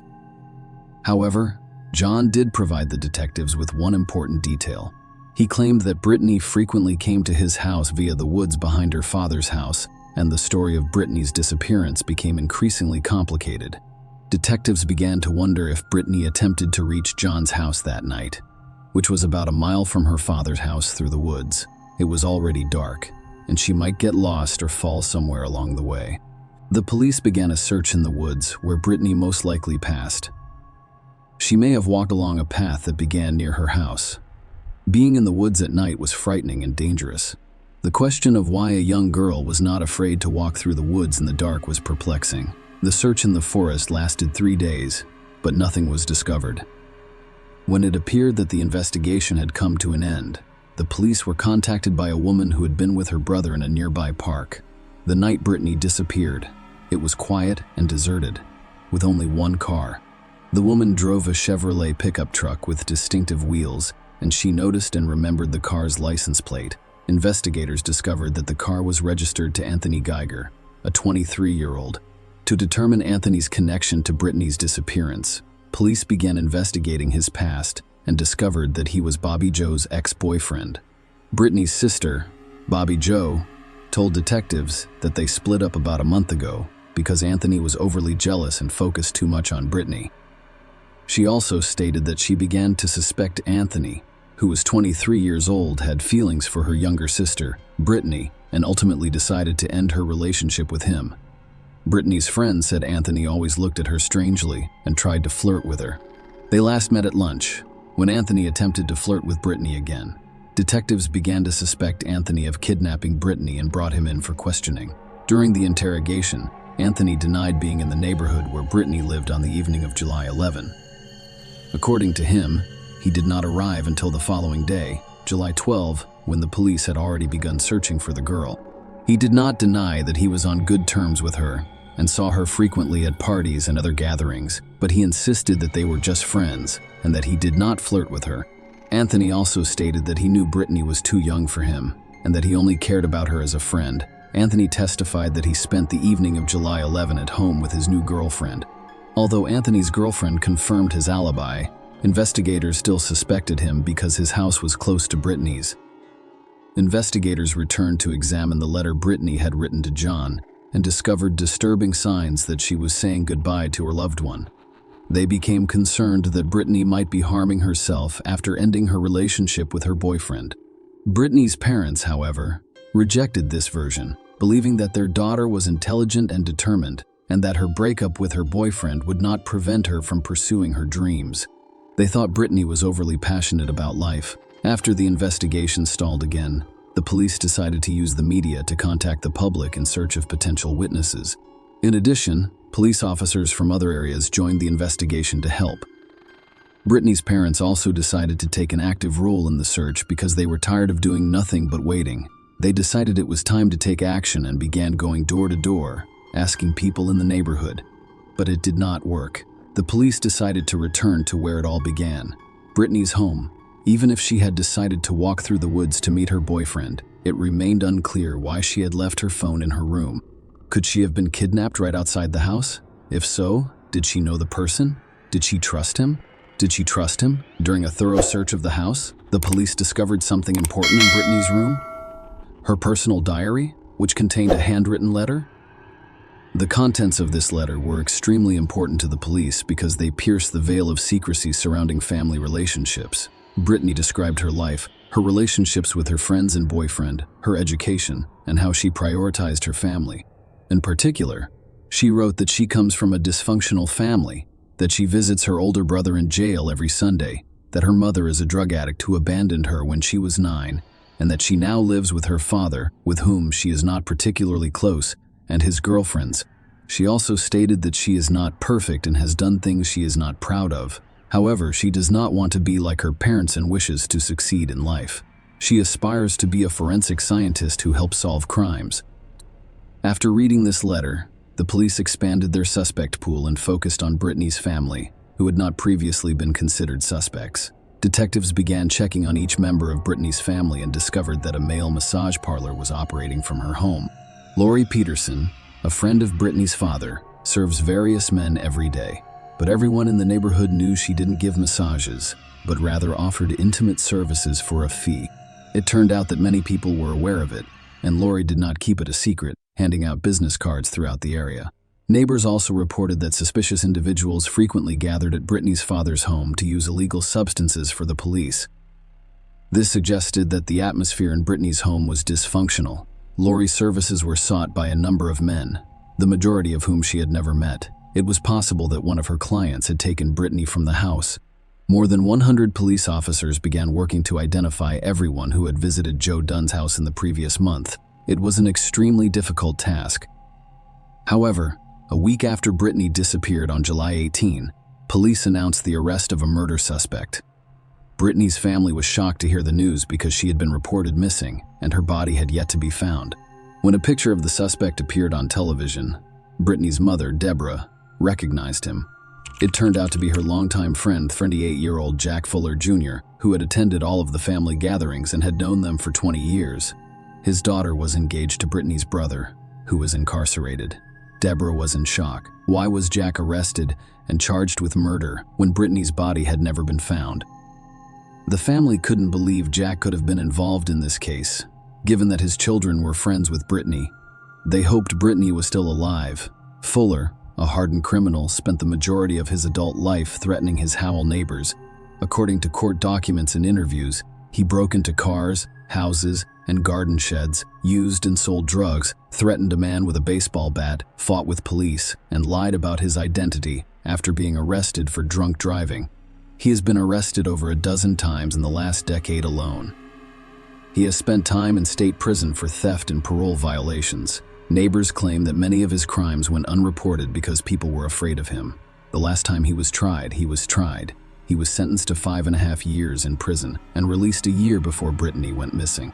Brittany's parents assumed Jack would steal money or jewelry to buy drugs, but they didn't think he'd hurt their daughter. Shortly after Fuller's arrest, it became clear how the police had linked him to Brittany's disappearance. It all began with a call to the police station. The caller stated that he had met Jack a few days prior, who had complained to him about back pain that had developed after burying the girl's body in sandy soil. Jack assured him that the location where he had hidden the body would never be discovered, and he asked how deep the body should be buried so that the animals would not smell it. The police invited the informant to the station, suggested that he wear a listening device while meeting with Jack Fuller, and questioned him about the crimes, including the murder. The informant agreed, and during the meeting, Fuller revealed that he had buried the girl's body in a remote location and would never be discovered. He confessed to the murder, but never mentioned Brittany's name. In addition, Fuller stated that he needed to kill someone else who knew too much, referring to his friend Tommy, who was in the car and did not hear these remarks. The detectives were confident that Tommy knew something important that could aid in the investigation, or Jack Fuller would not have wanted to get rid of him. They went to Tommy's house and took him to the station for questioning, but he refused to cooperate, claiming that he knew nothing. The detectives knew he was lying, to prove their point. They played a recorded conversation in which Jack expresses his desire to kill Tommy because he knows too much. Tommy realizes he is in danger and agrees to cooperate with the police. He tells them that the night Brittany vanished, he and Jack were driving around the neighborhood while smoking crack. They came to a halt in front of Brittany's home, and Jack decided to go inside to speak with her father about some issues. When he entered the house, there was only Brittany. 5 minutes later, Jack returned to the car with Brittany, who sat in the back. Tommy expressed confusion and inquired as to what was going on. Brittany didn't say anything. She lowered her gaze, and Jack explained that he was about to take Tommy home. Tommy claimed Jack drove him home. When he got out of the car, Brittany, who was sitting in the back, also got out and took the front passenger seat. And then he and Jack drove away. When they met the next day, Jack said nothing about the previous day's events. They stopped at a car wash where Jack washed his car both inside and out.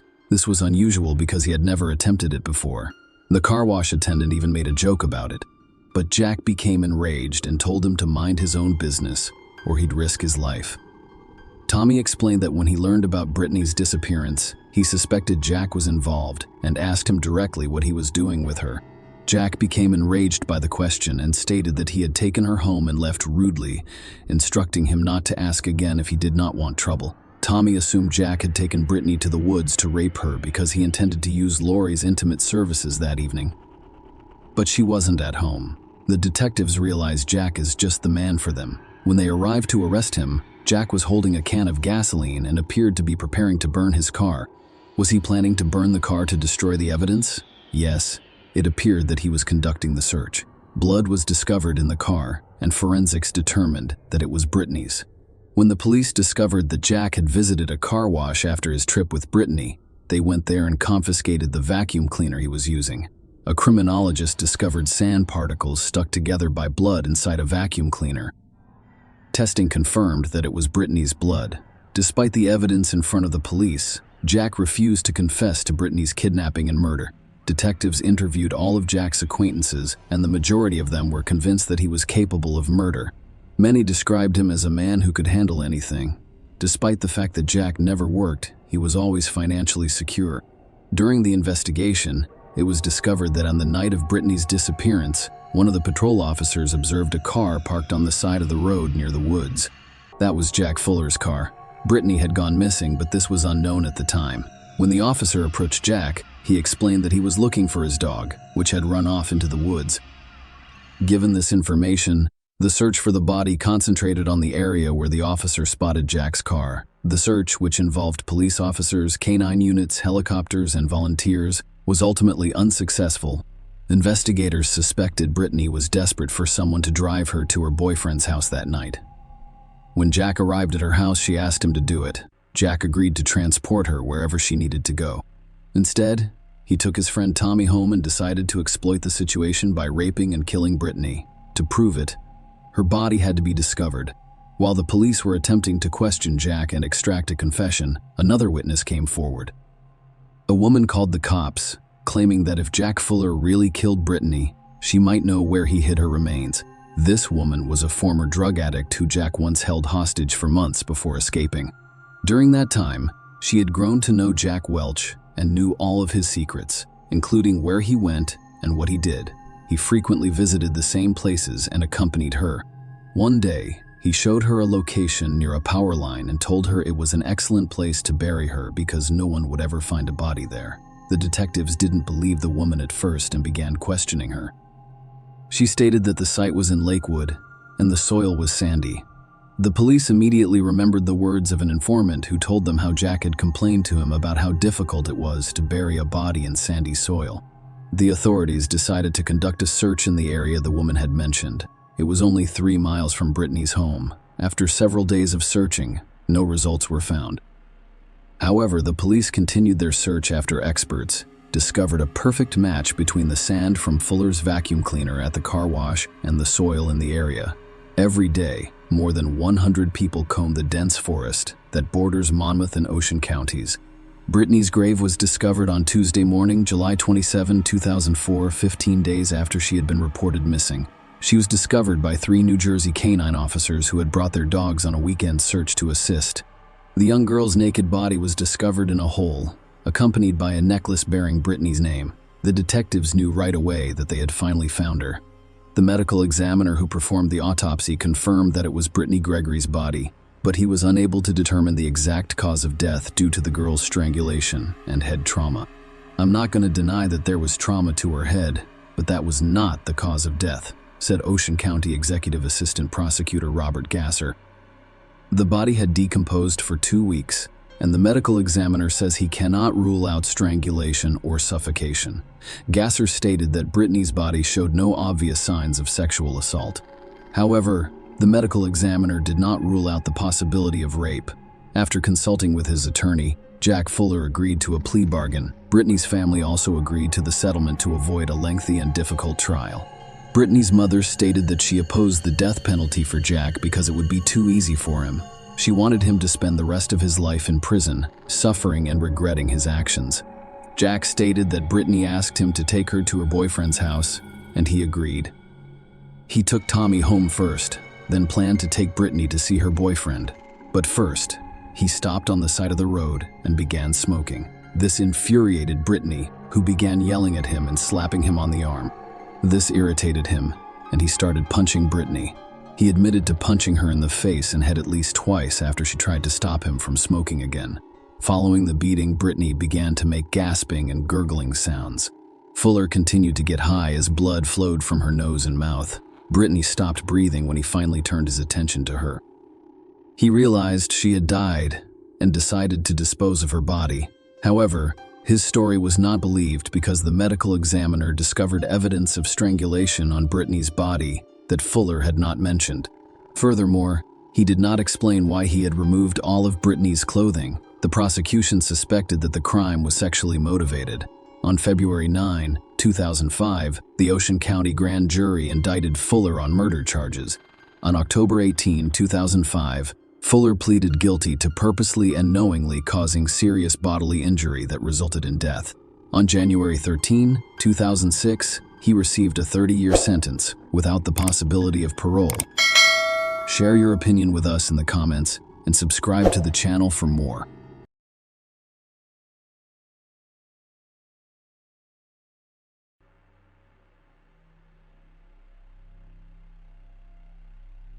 Hey guys, welcome to my channel, and today we're going to take a look at another horrible case with you. In this video, we will look at what happened in the US state of Georgia. Nobody has seen the 31-year-old Indiana lawyer since 7:17 p.m. On February 24, 2022, a surveillance camera captured her outside her mother-in-law's home in Johns Creek. The police and her family have made significant efforts to determine where Sierra went and what happened to her. Sierra Locklear of Cleveland, Georgia, was a cheerful and ambitious woman. Sierra wanted people to take her seriously. Her mother, Kelly Locklear, said so. She was tough. She followed in the footsteps of her mother, who was a paralegal. She became a lawyer. Sierra grew up in Georgia and aspired to live in Atlanta one day. Kelly, a Georgia native, claimed that Atlanta had always been her plan. To get there, Sierra had to leave Georgia. She attended the University of Tennessee for college before attending law school at Florida State University. Sierra eventually became a lawyer and specialized in insurance defense. Kelly described her daughter as following: she overcame and pushed through. Kelly also stated that she was happy, energetic, and loving. She was extremely motivated in her career. Sierra met Xavier Breland on Tinder in October 2020, and their relationship quickly took off. The couple married after 6 months. Sierra was already pregnant at this point. According to court records, Sierra assisted Xavier with his legal issues with his ex-wife. After some time, the newlyweds decided to relocate to Carmel, Indiana, to begin their new lives there. Sierra started working at a law firm and had a son named Jackson at the end of 2021.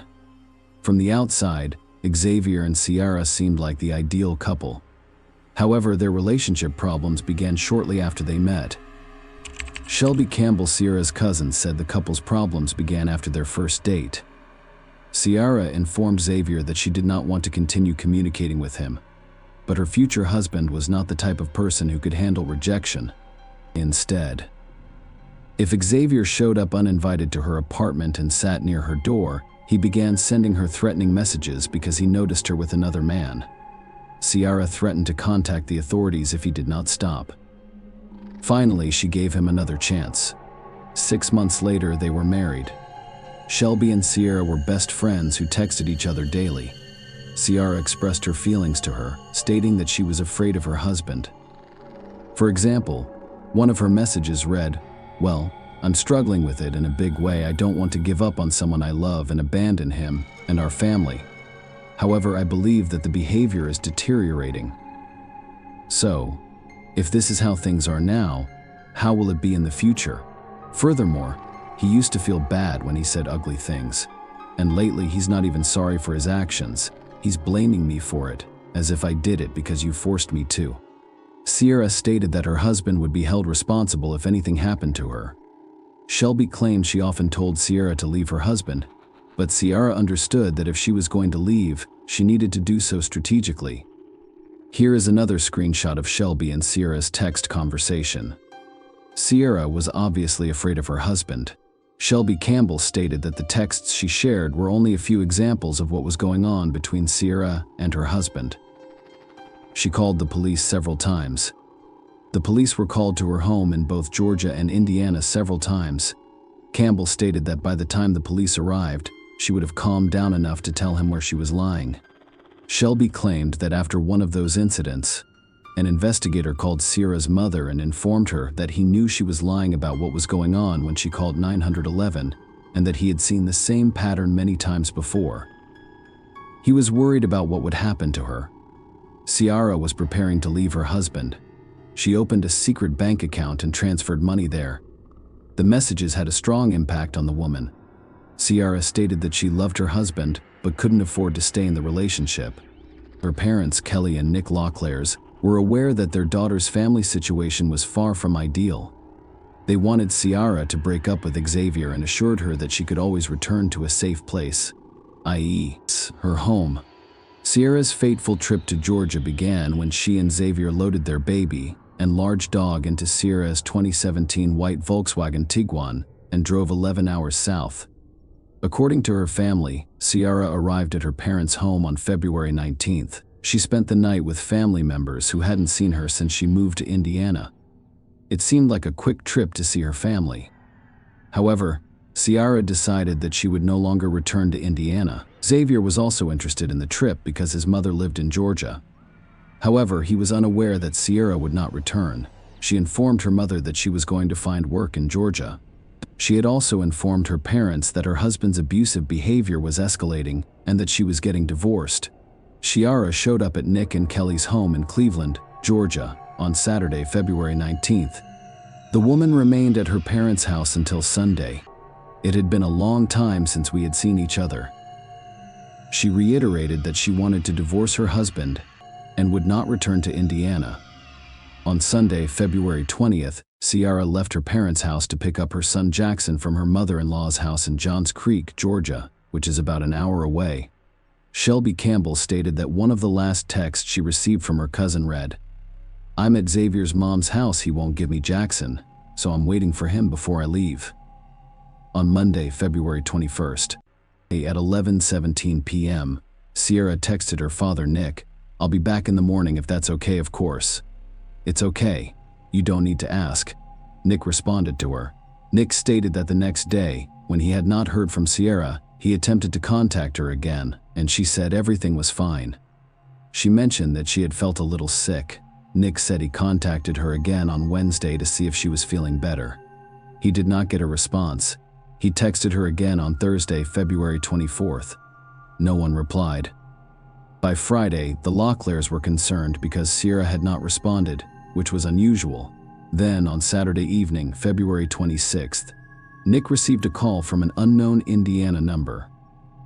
"I didn't immediately panic because I assumed they were still in Georgia," Nick said. "So I responded, and they said it was the police. and that's when they informed me she was missing. The policeman stated that Sierra's husband had reported her missing. The family was shocked. They assumed Sierra was still in Georgia, even though she had not responded to their messages, which was unusual for her.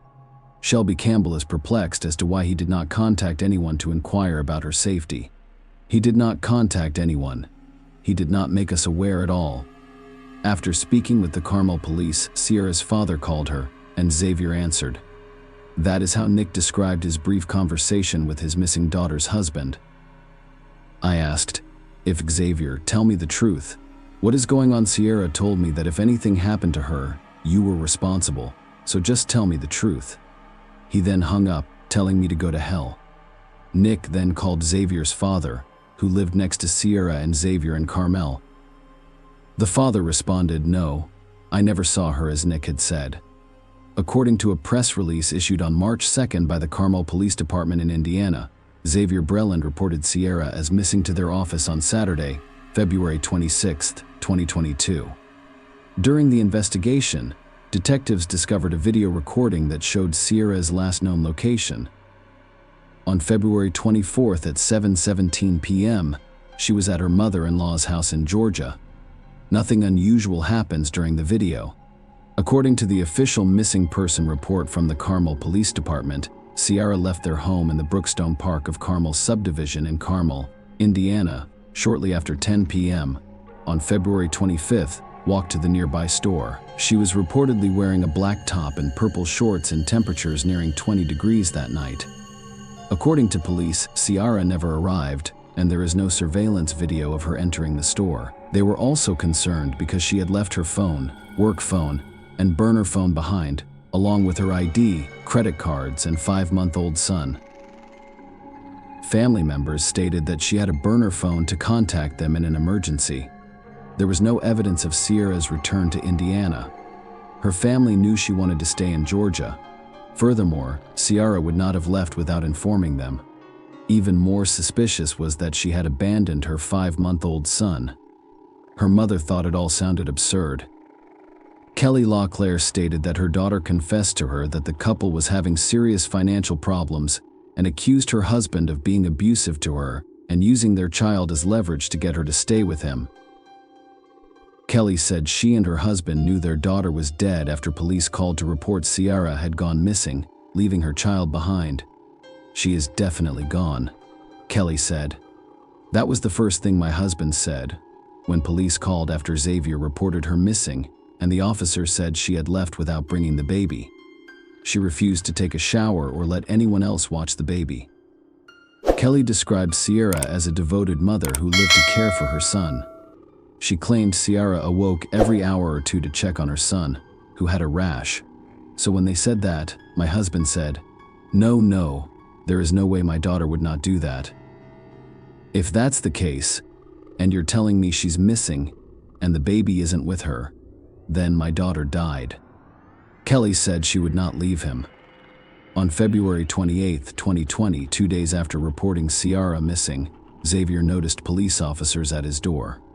According to court documents, a firearm was accidentally discharged at a home on Baldwin Lane. Xavier told investigators he was moving a Christmas tree in the garage when he heard a gunshot and bolted out. He then returned to the garage, found the gun, and unloaded it. He called the police and reported the incident. The investigators discovered 2 different guns in his home. The police did not reveal whether there was any evidence that Xavier was involved in Sierra's disappearance. However, his criminal background was quickly revealed. According to court records, Xavier was convicted on felony burglary charges in 2005. It was also unusual that Xavier reported his wife's disappearance only the next day, after she allegedly failed to return home after going to the store. A few days after the police received a missing person report, Xavier was identified as a person of interest in his wife's disappearance. They arrested him on unrelated charges. Police discovered that he had an outstanding warrant for aggravated stalking in Kuwait County. He was extradited to Georgia to face the charges. According to court records, he placed a tracker inside his daughter's stuffed animal to track down her mother, his ex-wife. The case arose from a custody dispute between the former couple. On Friday, 2 weeks after Sierra went missing, Police volunteers, family, and friends searched several Johns Creek neighborhoods. Their focus was on neighborhoods along Medlock Bridge Road, where police suspected Ciara had traveled during her stay in Georgia. In addition to handing out flyers, the Johns Creek Police Department installed electronic signs at 2 locations along Kimball Bridge Road, requesting public assistance. They've also contacted several commercial electronic sign companies to help spread Ciara's image and information throughout Metro Atlanta. The family asked anyone who saw the white 2017 Volkswagen Tiguan with the Georgia plate RMB 5869. During that time, contact the police. The license plate of the vehicle was framed by the Florida State University Law School. The police said that forensic investigators searched the car for evidence and then released it. Ciara's last known location was at her mother-in-law's house in Georgia, so the police assumed her disappearance was related to something that happened in this house. They traced Xavier's route back to Indiana, but couldn't confirm Ciara was in the car. Xavier was the only one who stepped out of the white Volkswagen at gas stations and shops. It is unclear how much cooperation Xavier Balin's mother provided during the ongoing investigation. However, law enforcement officials confirmed that evidence was collected from the residence using a search warrant in their pursuit of answers. Investigators from Johns Creek used forensic professionals and cadaver dogs to conduct the search. The emphasis was on finding potential bloodstains, signs of a struggle, or any other clues that could shed light on the events surrounding the couple's visit. Despite the use of a canine unit, authorities reported that the search yielded no discernible scent trail at the residence. The specifics of the evidence gathered during the search remain unknown as the case is still being investigated in March 2022. Investigators obtained a jailhouse video that shows Xavier Breland telling his children that Ciara would not be returning home because she had been kidnapped. It contradicts his statement to the Carmel police about her disappearance. "Someone kidnapped my wife." He told one of his children at the end of the call, "You know what it means to kidnap an adult, she isn't coming home." However, Xavier was booked into the Coweta County Jail in Georgia on March 16, 2022. After being extradited from the Hamilton County Jail for aggravated stalking, the case was unrelated to Ciara's disappearance. The charge stemmed from an incident in Georgia in March 2021 in which he hid a tracking device to stalk the mother of his child. At the time, the woman he stalked had a restraining order against him. In August 2022, he was found not guilty. However, he was arrested again and extradited to Indiana. This time, the charge was for unlawful possession of a firearm by a serious, violent felon. At Brooklyn's initial hearing, he pleaded with the judge to reduce his bond to a level his mother could afford. The court reduced his bond to $35,000. While prosecutors wanted it increased to $50,000, all I needed was an opportunity to get my life back on track, Breland informed the judge. Breland stated that he could get a job as a truck driver if he was released from jail. After reviewing the case, the judge set the bond at $100,000. In February 2023, Xavier Breland was released after posting bail. This court decision had consequences, which I will discuss later. He was repeatedly interrogated about Ciara's disappearance but denied any involvement in it. His version is unchanged. She disappeared after going to the store. Several locations have been suggested for the search for evidence in Ciara Breland's disappearance. Georgia alone has over 85,000 acres of state parks, nearly 2 million acres of land managed by the United States Department of the Interior, and more than 300,000 acres of undeveloped land. Fulton County contains 440 acres of parks. There are also hundreds of thousands of acres of railroad and utility easements, both active and inactive. Georgia has 37,295,360 total acres. Approximately 15% to 20% are covered in vegetation. Ciara Breland and her husband drive through areas other than Tennessee, Kentucky, and Indiana. According to Johns Creek Police Lieutenant Gregory Todd Hood, if we knew her exact last known location, we would direct the investigation accordingly, without going into detail. Kelly Locklear stated that law enforcement has gathered evidence and statements from multiple states, but they are essentially pieces of a puzzle without a complete picture. Some items were removed from Xavier's mom's home, according to court documents from a civil case in which Xavier's mother sued Xavier's sister. Crime scene investigation removed the carpet and mattress from Xavier's mother's home on April 21, 2022, as part of their investigation. According to documents from the familial civil dispute, 5-month-old Jackson was placed in state care immediately after Xavier Breland's arrest on March 1st. Sierra's parents, Nick and Kelly Locklear, have since been able to spend time with the baby and are working to bring him back to Georgia. Multiple organized searches have been conducted over the last year, some of which targeted specific areas, but no one knows what happened to the new mother. As investigators continue to piece together the facts, officers have been busy handing out flyers and even using electronic signs to raise awareness. The police describe Sierra as being 5 feet tall, weighing approximately 120 pounds, and having blonde hair. She has 3 small trees tattooed on her ring finger, a Florida State arrow on her left wrist, and a sunburst on her back left rib cage. The couple was driving a white 2017 Volkswagen Tiguan with the Georgia tag RMB 5869. The Florida State University Law School frame encircles the license plate. Anyone who saw her or her car in February is asked to contact the police. Xavier is the only person of interest that police have publicly identified since Sierra's disappearance, but no charges have been filed. Her family is adamant that he knows what happened to her, and that he is the only one who can provide the answers they require to find closure. Finally, let Sierra rest in peace. Kelly Locklear believes Sierra's body may be in Georgia, Tennessee, Kentucky, or Indiana.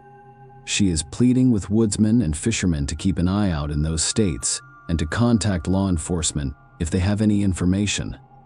Sierra's parents have now been granted custody of the couple's child, as I previously stated. If Xavier Breland was released on bail in a case involving illegal firearms, the trial was scheduled for December 28, 2023. But Xavier Breland did not appear in court, and his whereabouts are unknown. A rearrest warrant has been issued in his name, and law enforcement is working hard to find him. This latest development complicates the already perplexing case of Sierra's disappearance. The warrant describes Xavier Breland as a black man standing 6 feet tall, weighing 160 pounds, with brown hair and green eyes. The FBI has joined the search for the missing woman, but her body has yet to be found. This, combined with Xavier's recent disappearance, has resulted in numerous unanswered questions. Kelly Locklear, Sierra's mother, has publicly stated that she believes Sierra feared Xavier and had no intention of returning to Indiana with him. With both individuals missing, the case has become even more urgent. The trial for Xavier's gun charge has been postponed several times, and law enforcement and Sierra's family are now asking the public for help. They are looking for any information that can help them find Xavier and Sierra, in the hopes of shedding light on the strange circumstances surrounding their disappearances. Share your opinion with us in the comments, and subscribe to the channel for more.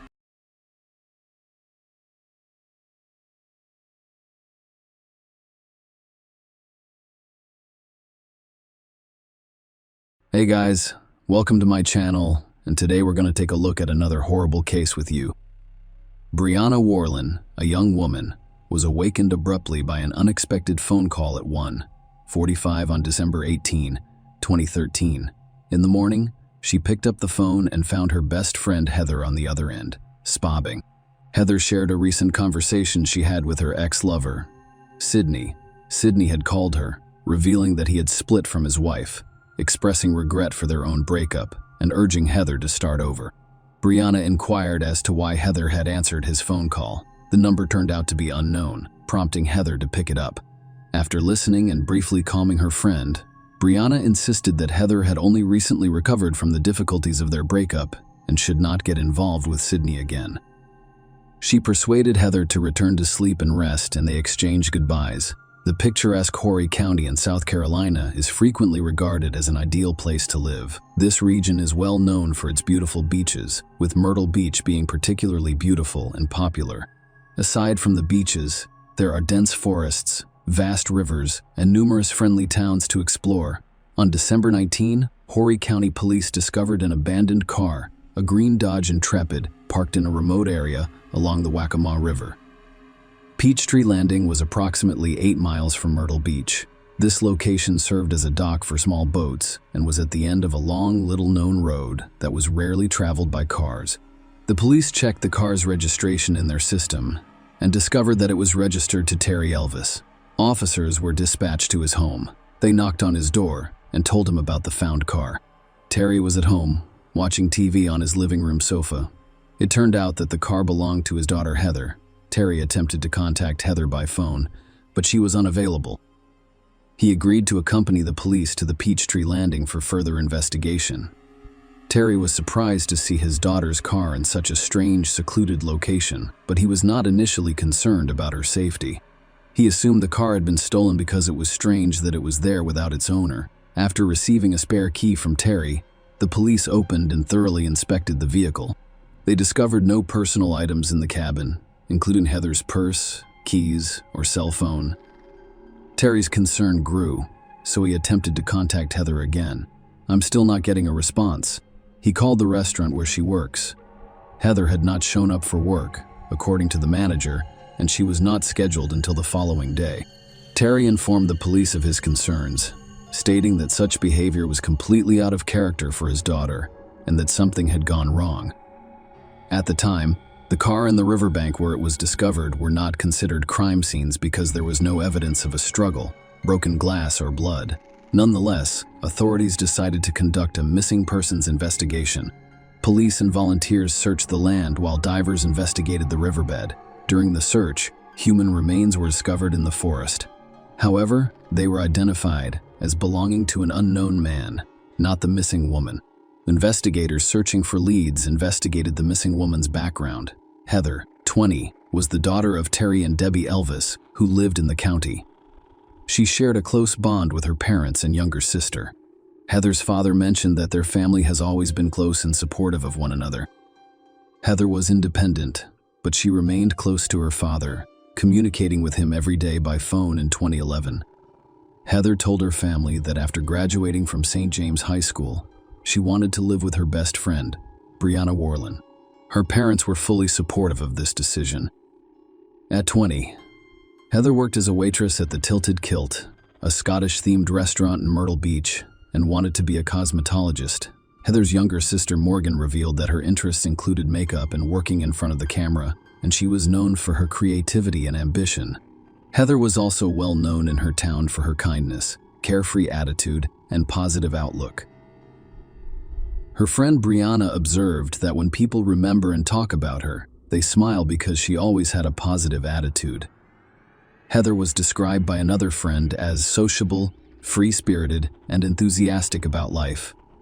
She was always determined to live life to the fullest. Heather had spent the previous year in Myrtle Beach with her best friend Brianna. She was doing well in her studies, and everything seemed perfect. However, everything changed when Heather had a chance encounter at the Tilted Kilt, which set her on the path to tragedy. Heather was working the day shift at a busy restaurant one warm June afternoon, while chatting with customers, taking orders, and transporting trays to the kitchen. She ran into Sidney Moore, a 37-year-old father of 3 and handyman. Sidney owned a small kitchen appliance repair business in Myrtle Beach and had received an order from the restaurant that day. They struck up a conversation, and Heather was instantly drawn to the man. Their interactions increased after that day. They discovered that they had many of the same interests and hobbies. Heather even hinted at her feelings on Twitter, saying she was drawn to older men. By the end of July, Heather had begun sending intimate messages to Sidney, who was renovating her restaurant. She also told her friends and co-workers about Sidney, revealing that he was the same person she'd mentioned on Twitter. Sidney liked Heather's attention and began visiting the restaurant on a regular basis. They frequently entertained in the kitchen while Sidney worked on appliance repair. By July, their relationship had most likely progressed from innocent flirting to something more serious, as evidenced by Heather's 2 tweets sent within a minute of each other. In one tweet, she mentioned that she had done something, while in the other, she stated that she was too deep to stop. Heather's co-workers were aware of her feelings for 37-year-old Sidney, and they began gossiping about their relationship. One co-worker later admitted that everyone was aware of their relationship and disapproved because Sidney was married. Furthermore, they frequently addressed Heather by different names, and once decided to play a joke on her. Two colleagues called the restaurant and pretended to be Tammy Sidney's wife. In August, the rumors were finally confirmed. Sidney began to appear more frequently at the restaurant. She was constantly bringing Heather coffee and sweets, sitting in the dining area, and waiting for her at the back door after her shift so they could leave together. The couple frequently discussed their relationship with friends, and Sidney even told acquaintances about his plans to hire Heather as a full-time nanny when he and his wife relocated to Florida. Heather also told her friends about Sidney's plans, and they all thought it was strange. The lovers were constantly on the phone and frequently drove to remote and secluded locations in their cars for intimate calls. Heather knew this was a toxic relationship. Sidney repeatedly told her that he was tired, dissatisfied with his wife, and wanted to leave. However, it appears that these were empty promises. Heather's friends warned her that Sidney was only using her. By mid-September, Heather appeared to be aware of her situation. On September 21, she tweeted that an angel and a demon fell in love, but it did not end well. Perhaps that was the day she attempted to end her strange relationship with Sidney. The turning point came when Tammy Sidney, 34, discovered her husband's secret affair after 34 years of marriage. She called Heather and started humiliating her on the phone. Heather's roommate, Brianna, witnessed the conversation and later told investigators that Heather had tolerated the insults for a long time. Tammy once claimed that Sidney was only using Heather for his fantasies, and she even had Sidney tell her this over the phone. Sidney echoed his wife's words, telling Heather that she is unimportant to him and an easy target. Naturally, this upset the girl. Sidney and Tammy made her feel terrible and almost completely destroyed her identity. Prosecutor Chris Helms later determined that Tammy held a commanding position in the Moreer household, dictating where and when Sidney should work and controlling all of his activities. Helms also stated that Tammy was enraged by the betrayal and could not forgive Sidney and Heather, so she decided to ruin the young woman's life. After the truth was revealed, Tammy began handcuffing Sidney and tying him to the bed at night, preventing him from leaving while she slept. She also changed the password on his phone and forced him to get a tattoo of her name on his stomach. Sidney agreed to everything in the hopes of preserving his marriage and family. Brianna Tammy claims that her attacks went beyond phone calls and turned into systematic acts of hatred. Tammy began making repeated phone calls to Heather's workplace, demanding that she be fired. She continued to call Heather from Sidney's phone and send pictures and videos of the two of them together, including intimate moments. Heather wrote Sidney a letter begging him to stop Tammy's harassment, which was causing problems at her job. She was saddened and upset by how the man she loved treated her. Heather tried everything she could to get her life back on track, including starting to attend church with her best friend in early November. Tammy sent Heather new threatening messages, demanding that she provide her address. Tammy warned Heather that if she did not comply, she would find her and impose severe consequences. Tammy also stated that she had been monitoring Sidney since January 2012 and that Heather could no longer influence him. Heather was completely exhausted, both physically and emotionally, and couldn't understand why Tammy wouldn't let her go, especially since her relationship with Sidney had ended and she wanted to forget everything. Heather told her friend that Tammy appeared to be obsessed with her. Things finally settled down by the end of November. More than 2 weeks after Tammy's threatening messages arrived, Sidney and Tammy left for a 3-day trip to California with their 3 children in their new Ford Phone 150 SUV. With more family out of town, Heather was finally able to relax and enjoy the moment, free of Tammy's threats. Heather also experienced a happy event in her life when she was able to land her dream job as a makeup artist at a beauty salon. She was supposed to start work before Christmas. Heather was overjoyed and eagerly shared the news with her friends and family. However, fears began to emerge in her life, which could only worsen her problems with Tammy. Heather and her co-workers at Tilted Kilt noticed in early November that she had gained weight unexpectedly and quickly. Heather became concerned that she might be pregnant with Sidney's baby. Angered and terrified, she decided to take a pregnancy test at the restaurant. Heather's manager, Jessica Cook, later told police that she was desperate about the situation and feared Tammy would do something terrible to her. However, the test turned out to be incorrect. Heather had no idea if she was pregnant with Sidney's child at the time. Heather's best friend also stated that when Heather took a pregnancy test at work in early November, She had not been intimate with anyone other than Sydney. Despite her concerns about a possible pregnancy in the winter of 2013, Heather remained optimistic. She decided it was time to move forward and make a new start. She hoped for a new, happier, and healthier relationship and agreed to go on a first date with Steve Gerald, a man she had met briefly but was genuinely interested in. Heather and Steve met on December 17 at around 10 p.m. and decided to drive around Myrtle Beach to see the Christmas lights. They eventually stopped at a nearby parking lot, where Steve taught Heather how to drive his manual transmission car. Excited, Heather sent her father a picture of herself behind the wheel of the car with the caption, "I just learned to drive like a true professional." Steve later stated that they had scheduled a second date and he dropped her off at her Carolina Forest apartment.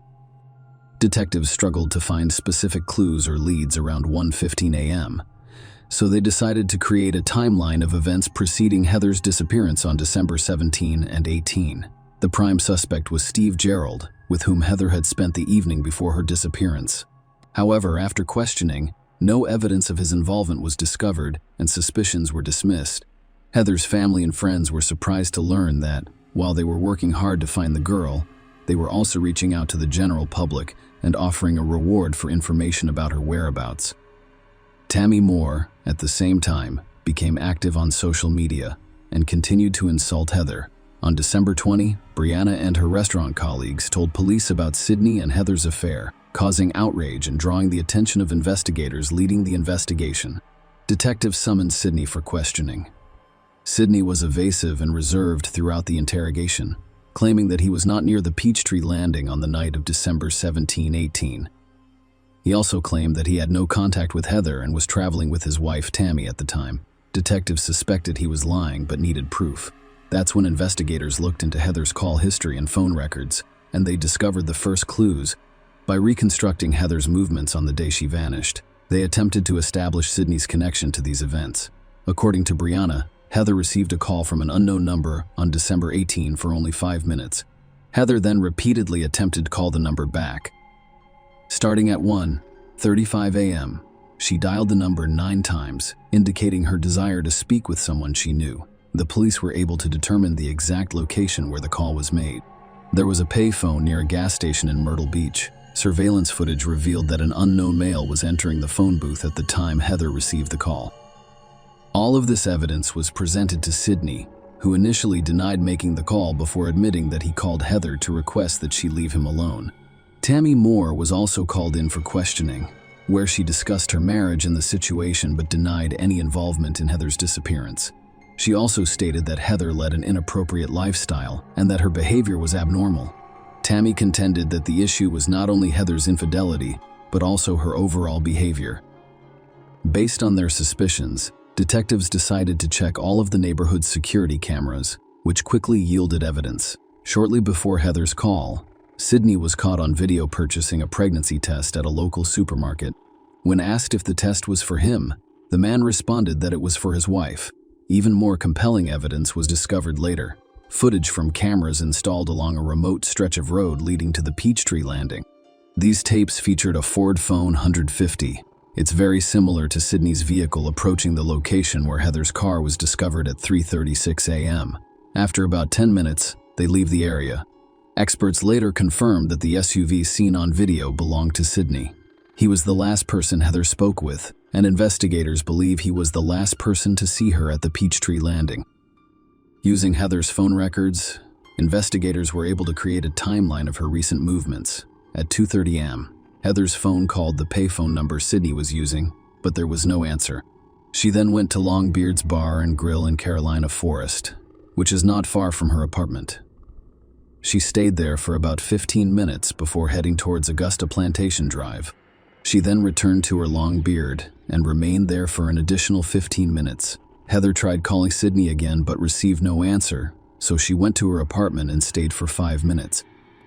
Sydney's phone received another call at 3:25 am, which he answered, and they spoke for 4 minutes until 3:37 am. Heather's phone was at Peachtree Landing, and she attempted 3 times to call Sydney, all of which went unanswered. The last call to Sydney was made at 3:41, and by 3:42 the phone had been disconnected. Security footage of Sydney's vehicle served as incriminating evidence. However, additional compromising evidence was discovered during a search of the Moore's home after investigators obtained a warrant.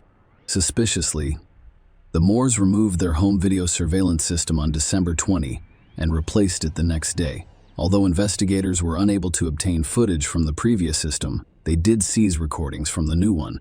The video shows Sydney and Tammy thoroughly cleaning the interior of their car and then burning the rags they used to clean it all on the day the new surveillance system was installed. In 2014, months after Heather Elvis's disappearance, police made a breakthrough in the case. On February 21 that year, Sydney and Tammy Moore were arrested on charges of kidnapping Heather. They were later charged with murder, despite the fact that Heather's body had never been found. However, while in jail, the Moores refused to testify. The police continued their search for Heather's body because they lacked sufficient evidence to prosecute the felony charges. Ultimately, the murder charges were dropped. However, the kidnapping charge remained. Debbie, Heather's mother, was disappointed that the charges had been dropped but relieved that she would not have to attend the trial and learn the details of what may have happened to her daughter. Heather's family hoped that it would motivate potential witnesses to testify. Finally, Sydney Moore's 5 months in custody aren't the end of it. In 2017, he was convicted of obstructing justice and sentenced to 10 years in prison. Following this, Sydney and Tammy were scheduled to stand trial for Heather Elvis's kidnapping. The case sparked intense public interest and received extensive media coverage. In 2019, 6 years after Heather disappeared, several lengthy court hearings were held, during which numerous witness testimonies, evidence, and proof of the couple's involvement in the crime were presented. After 2 hours of deliberation, the jury reached its decision, and justice was served. Sydney and Tammy Moore were convicted of kidnapping Heather Elvis. The Moores were sentenced to 30 years in prison, each for their crimes and the associated conspiracy. The husband and wife will serve their terms concurrently. Following the verdict, Sydney requested to speak in court. Despite the conviction, he remained adamant about his innocence. He addressed Heather's parents with understanding and sympathy, saying that their daughter was a wonderful girl and that as a father, he regretted the tragedy that had befallen her. He admitted that he could not undo what had happened between him and Heather.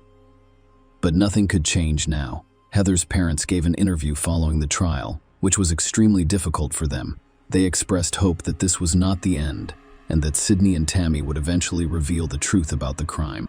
They described their daughter as a bright and sincere young lady who suffered at the hands of deceitful and cruel men. Heather's loved ones organized a campaign on her birthday in the public park where her car was discovered. Residents in the area brought flowers and donations to the memorial site. The funds raised were donated to a center for missing persons as a tribute to Heather and to assist her family in their search for their daughter and discovering the truth. Heather Elvis' body has yet to be found. Every year on her birthday, her family posts missing person announcements in the hopes of attracting attention and keeping her and other missing people's memories alive. Debbie, Heather's mother, stated that she could not find peace until she knew what had happened to her daughter. She remains hopeful that her persistence will help uncover the truth and that someone will eventually tell them what happened to Heather. Share your opinion with us in the comments and subscribe to the channel for more.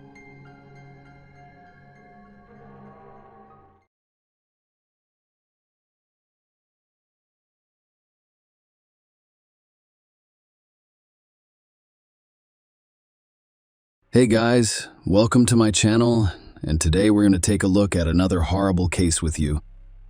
On June 8, 2018, fishermen on a commercial vessel near the Long Island Strait spotted something unusual in the water.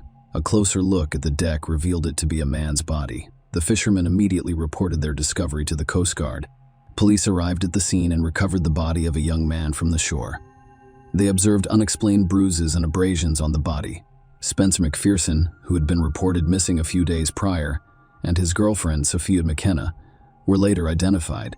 Spencer's body was sent to be examined in order to determine the cause of death. The autopsy results showed that drowning was the cause of death. Experts discovered no signs of violence, and all injuries were attributed to water. It is important to note that the specifics of the autopsy were not revealed.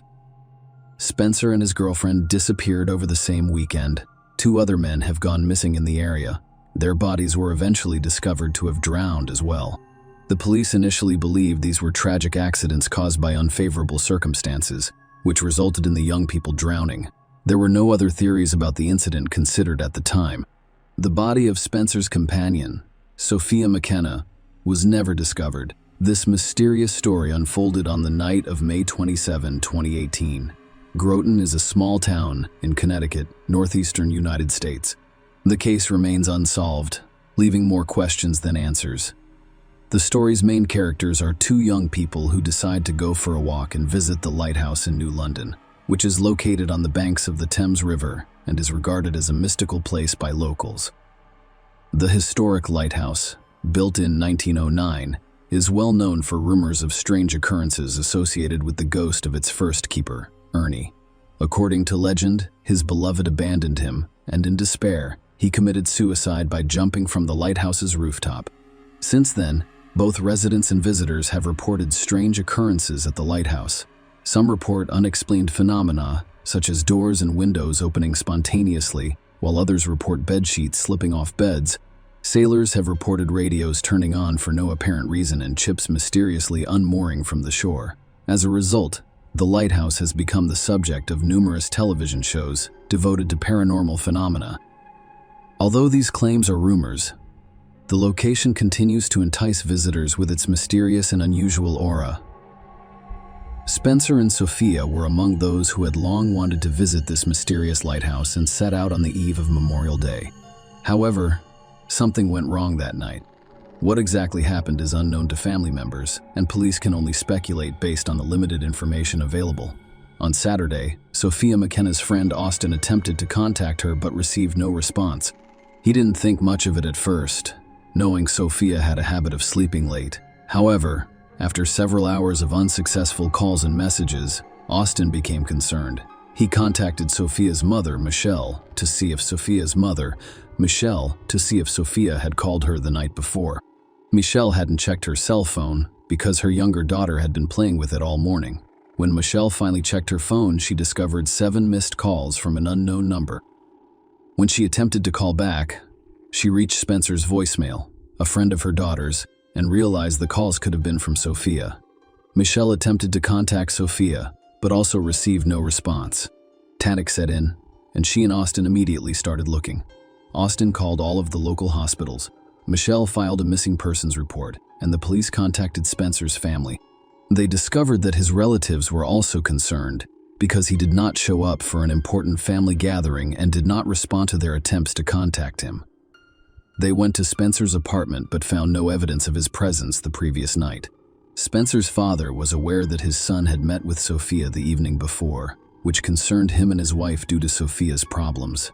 Spencer's mother mentioned that her son had planned to go fishing with a friend, but she suspected he was lying and intended to meet Sophia that evening. She last spoke to her son at 10 p.m. When he wished her a good night, he realized what had happened. Spencer's family also reported his and his girlfriend's disappearance to the authorities. Around 6:30 p.m., police began searching for the missing youths. At the time, Austin contacted the sheriff, informing him that he knew where Sophia and Spencer had been the previous night. He explained that he knew this because he had let Sophia go there. Austin also mentioned that he came across a video posted by Sophia on Snapchat the night before. Sophia had taken the video with Spencer's mobile phone while they were on a boat heading towards the lighthouse. The footage captured the back of a young man rowing towards the lighthouse. Everything looked good, and they seemed to be having fun. Sophia later posted this video to her Snapchat account. Later, at 2 a.m., a photo of Sophia was posted on Spencer's chat. She was posing playfully against the concrete barrier of the lighthouse in the background, which was marked with a "Do Not Cross" sign. What happened? Just minutes after this photograph is a complete mystery. Spencer's mobile phone made the first call to Michelle Sophia's mother at 206,208, 5 minutes after the photograph was posted at 2:05 a.m. The last call was at 209. Michelle, who was asleep at the time, did not respond to any of the calls.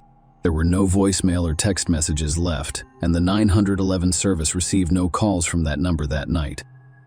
The photos and videos posted by the young people confirmed that they were at the lighthouse. As a result, the police immediately dispatched 20 Coast Guard units to the scene. The Coast Guard's firefighters and police conducted searches by air, sea, and land. The police made their first discovery on the university campus, Sophia's car. They discovered her cell phone inside the car. Meanwhile, on the same night, the Coast Guard discovered the t-shirt Spencer was wearing in the video. The police speculated that Spencer may have used it to anchor the boat to the shore. The search continued through the night and the next day. Soon after, a storm broke out, and state officials announced that the search for the young people would be halted until new leads or indications of their possible whereabouts emerged. This decision shocked their family and friends. However, they continued their own search efforts, posting pictures and disseminating information about Spencer and Sophia's disappearance throughout the city. They asked the public to report any available information. Despite the large crowds on the streets at the time of the young people's disappearance, no witnesses came forward. The family search lasted several days. However, all the questions remained unanswered. What happened? Why was Sophia repeatedly calling her mother? Why didn't she leave a voicemail or contact the police? There were numerous speculations and assumptions. Could they have ingested something illicit? Indeed, they had violated the law by stealing a boat from campus and traveling to the lighthouse without permission. Sophia most likely feared being held accountable and therefore chose not to contact the police. She and Spencer had already run into legal issues a few days before. Spencer had been arrested for driving under the influence, and Sophia was facing charges for aggressive behavior. Perhaps for this reason, she chose to contact her mother rather than the police.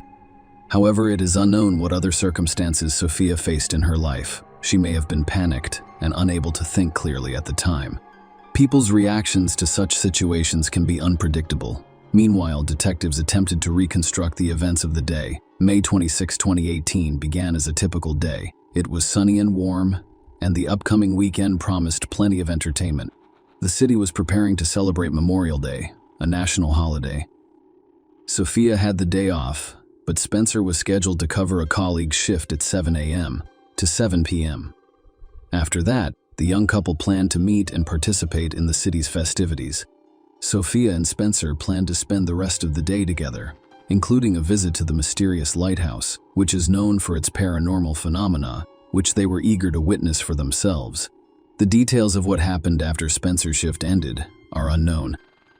It is unclear where they went, or if they met anyone, and there is no indication whether they drank. However, it was determined that Sophia parked her car at the University of Connecticut campus around 2 a.m. and, for some reason, left her cell phone in the vehicle. Perhaps she forgot about it, or it was out of charge, so she chose not to take it. The pair then illegally took a 14-pound sailboat with no master engine and only oars.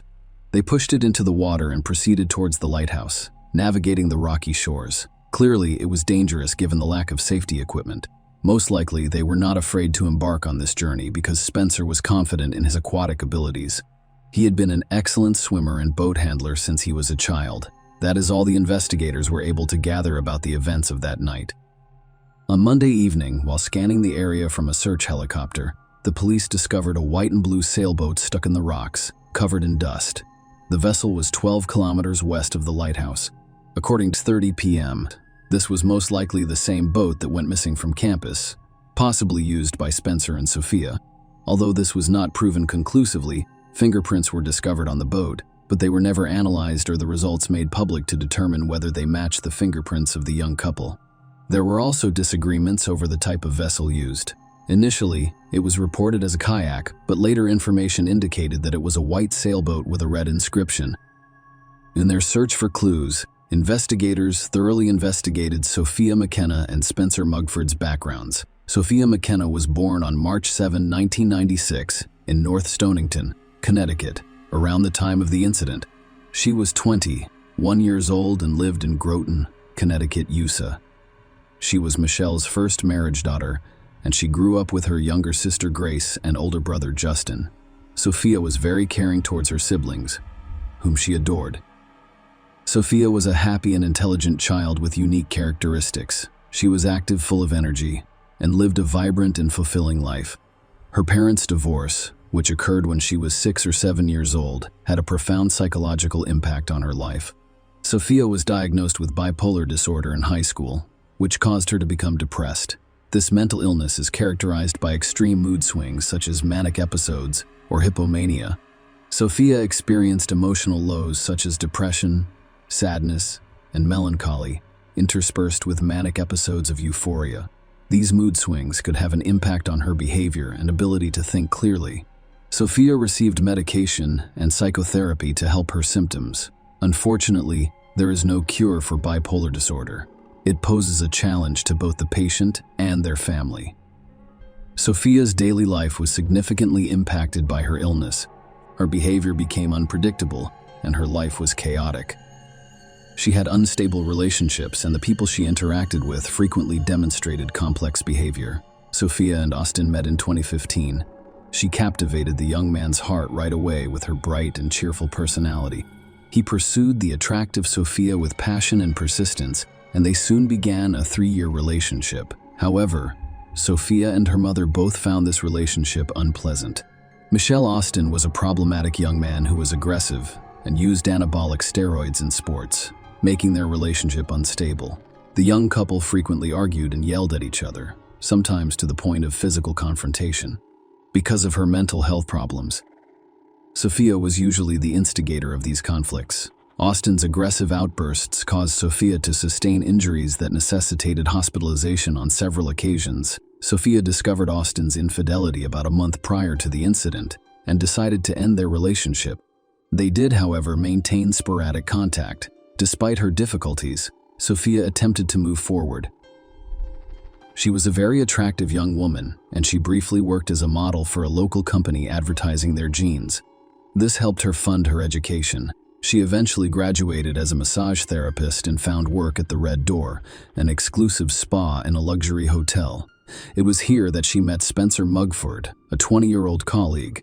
Spencer, a native of Florida, was a sea enthusiast and experienced swimmer who worked as a sailing instructor. He came from a loving family with high expectations for his future. Spencer and Sophia quickly bonded over common interests and wavelengths. They reportedly dated for some time, but neither of their families approved because the young couple was constantly in trouble. According to Michael, Sophia's mother, she was very concerned about Sophia's well-being, especially since Sophia and Austin continued to meet and consume alcohol on a daily basis. Sophia's relationship with Spencer eventually ended, and they decided to remain friends. The exact reason for this is unclear, but Sophia appears to have returned to her ex-boyfriend Austin. Despite this, Sophia and Spencer continued to spend a lot of time together, both at work and outside of it, including on their final day of searching, when a fisherman discovered Spencer's body. His family published an obituary in the local media. Sophia's family did the same, but they remained hopeful and continued their search. They repeatedly tried to recall the events preceding the disappearance, attempting to determine what the young people did that evening and whether they met anyone on their final day. However, no new information has emerged.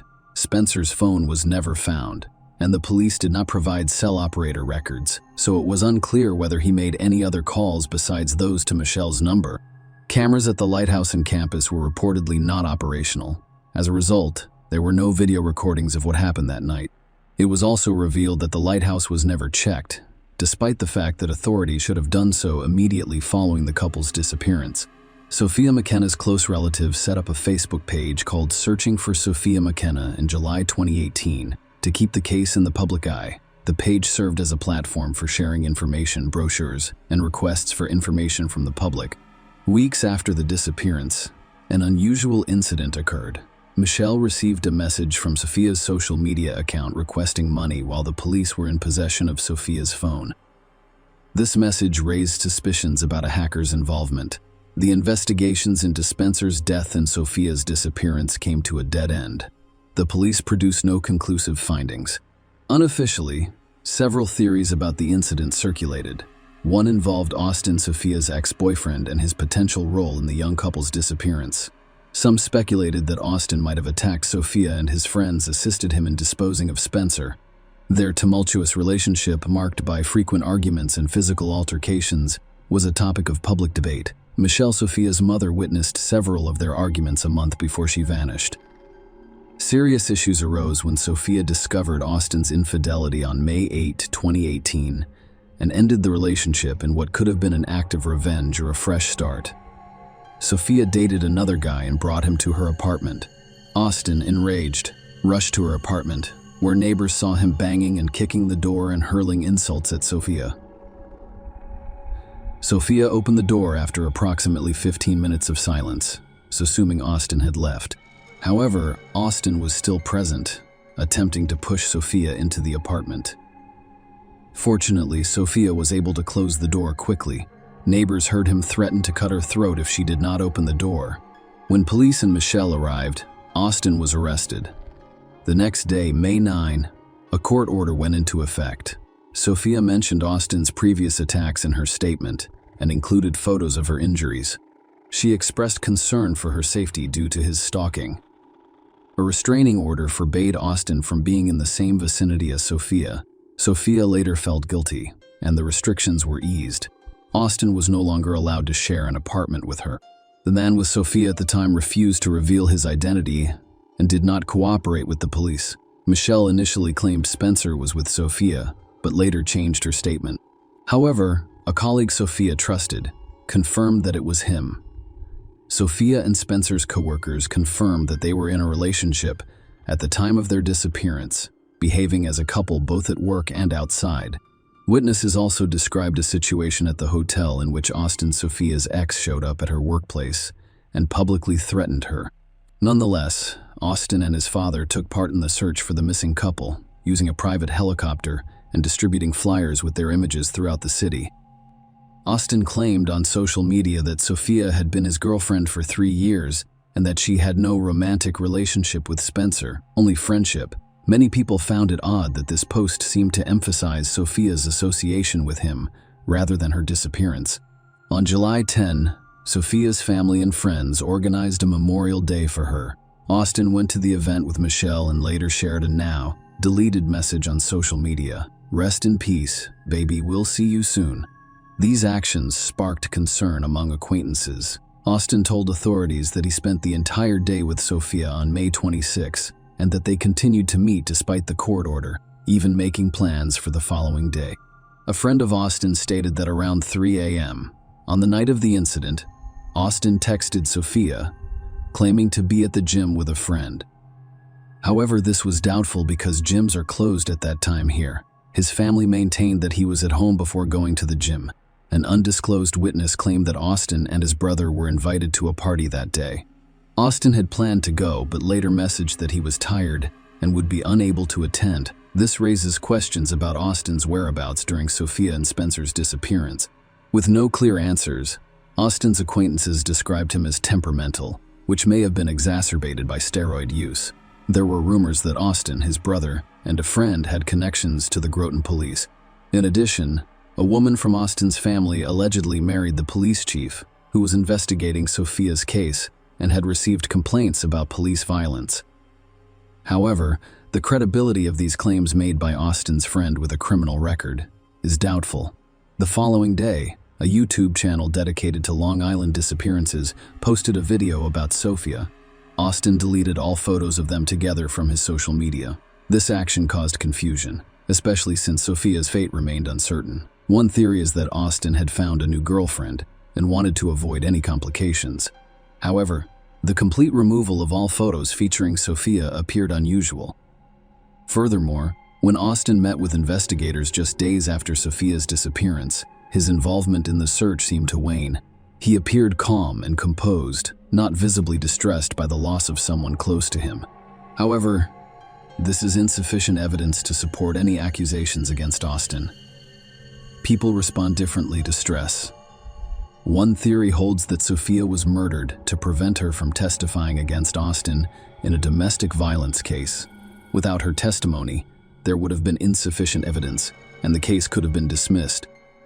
This is precisely what occurred in the summer of 2018, when the case against Austin was dismissed. It's worth noting that Austin is not officially a suspect. This theory is still speculative, and the investigation continues.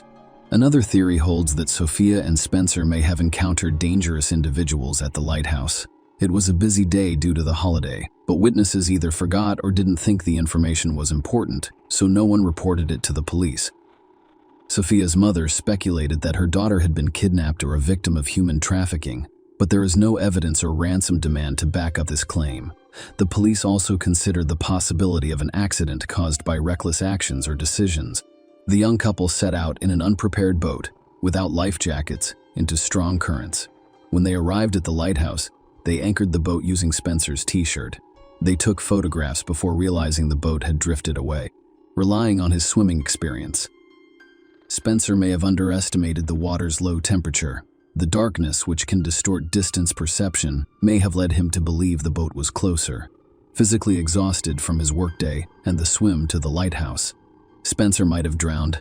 Sophia tried to call her mother for help after realizing she couldn't see or hear Spencer. In desperation, she may have jumped in to assist Spencer and drowned as well. Sophia is not a strong swimmer, so she is unlikely to jump into such conditions. However, under the influence of alcohol, she may have made an irrational decision. It's also possible that she was walking on the narrow ledge of the lighthouse, trying to find Spencer when she stumbled and fell with her phone, being swept away by the current and drowning. These theories remain relevant, though others exist. None is the official version, and there are no suspects or perpetrators circulating primarily on social media. Sophia's family and friends continue to look for her, desperate to find out what happened and where she is. In 2019, an independent detective discovered several bones near the shore and immediately reported them to police. However, the investigators who arrived at the scene determined that the bones were of animal origin. The remains were never collected, and because of the high cost, no forensic examination was performed to determine whether they were human. There are numerous aspects of this case that raise concerns and necessitate a thorough investigation. After all, this is about a missing person and a distraught family looking for answers. Sophia undoubtedly deserves more search efforts. Several bodies of other missing people have been discovered in these waters, but not Sophia's. No new information has emerged in her case, and the mystery of what occurred that night at the lighthouse remains unsolved. Share your opinion with us in the comments, and subscribe to the channel for more.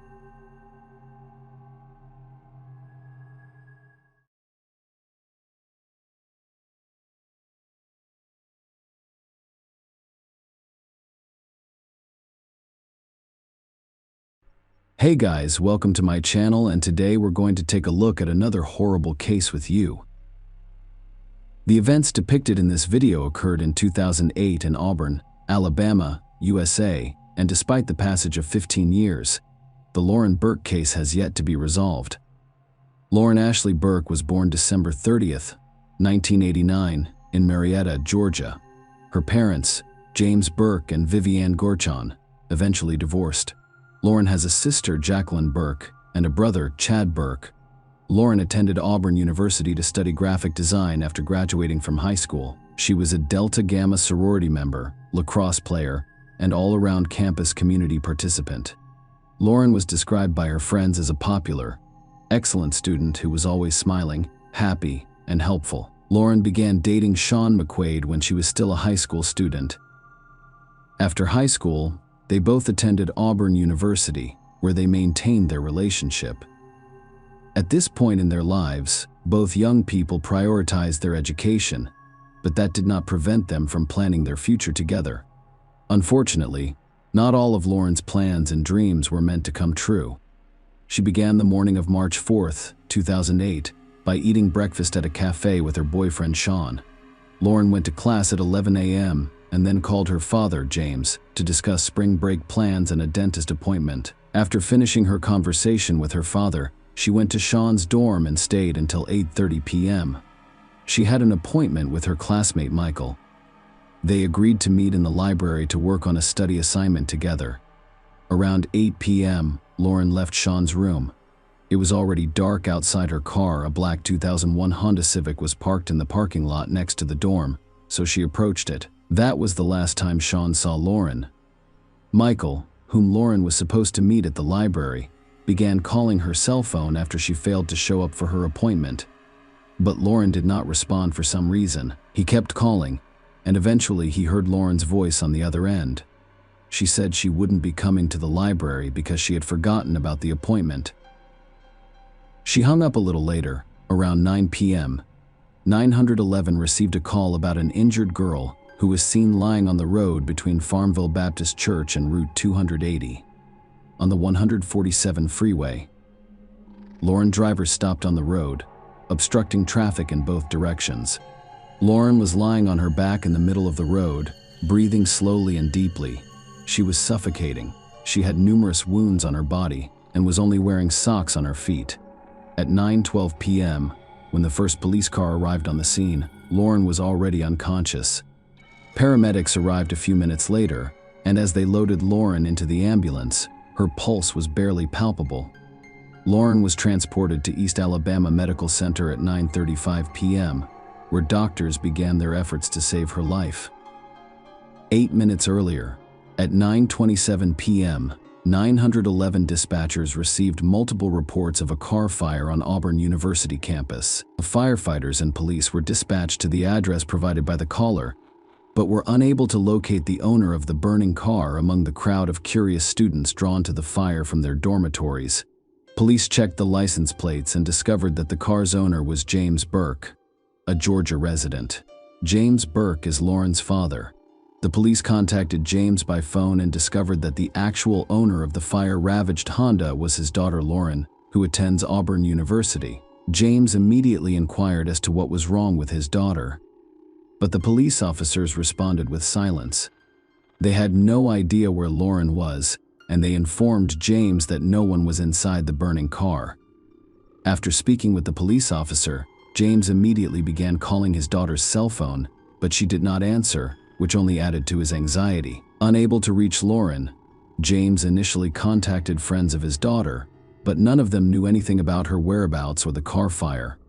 He then called his ex-wife and Lauren's mother, Vivian Gorkon, hoping that she might know where their daughter was. Lauren's mother had no idea what had happened either.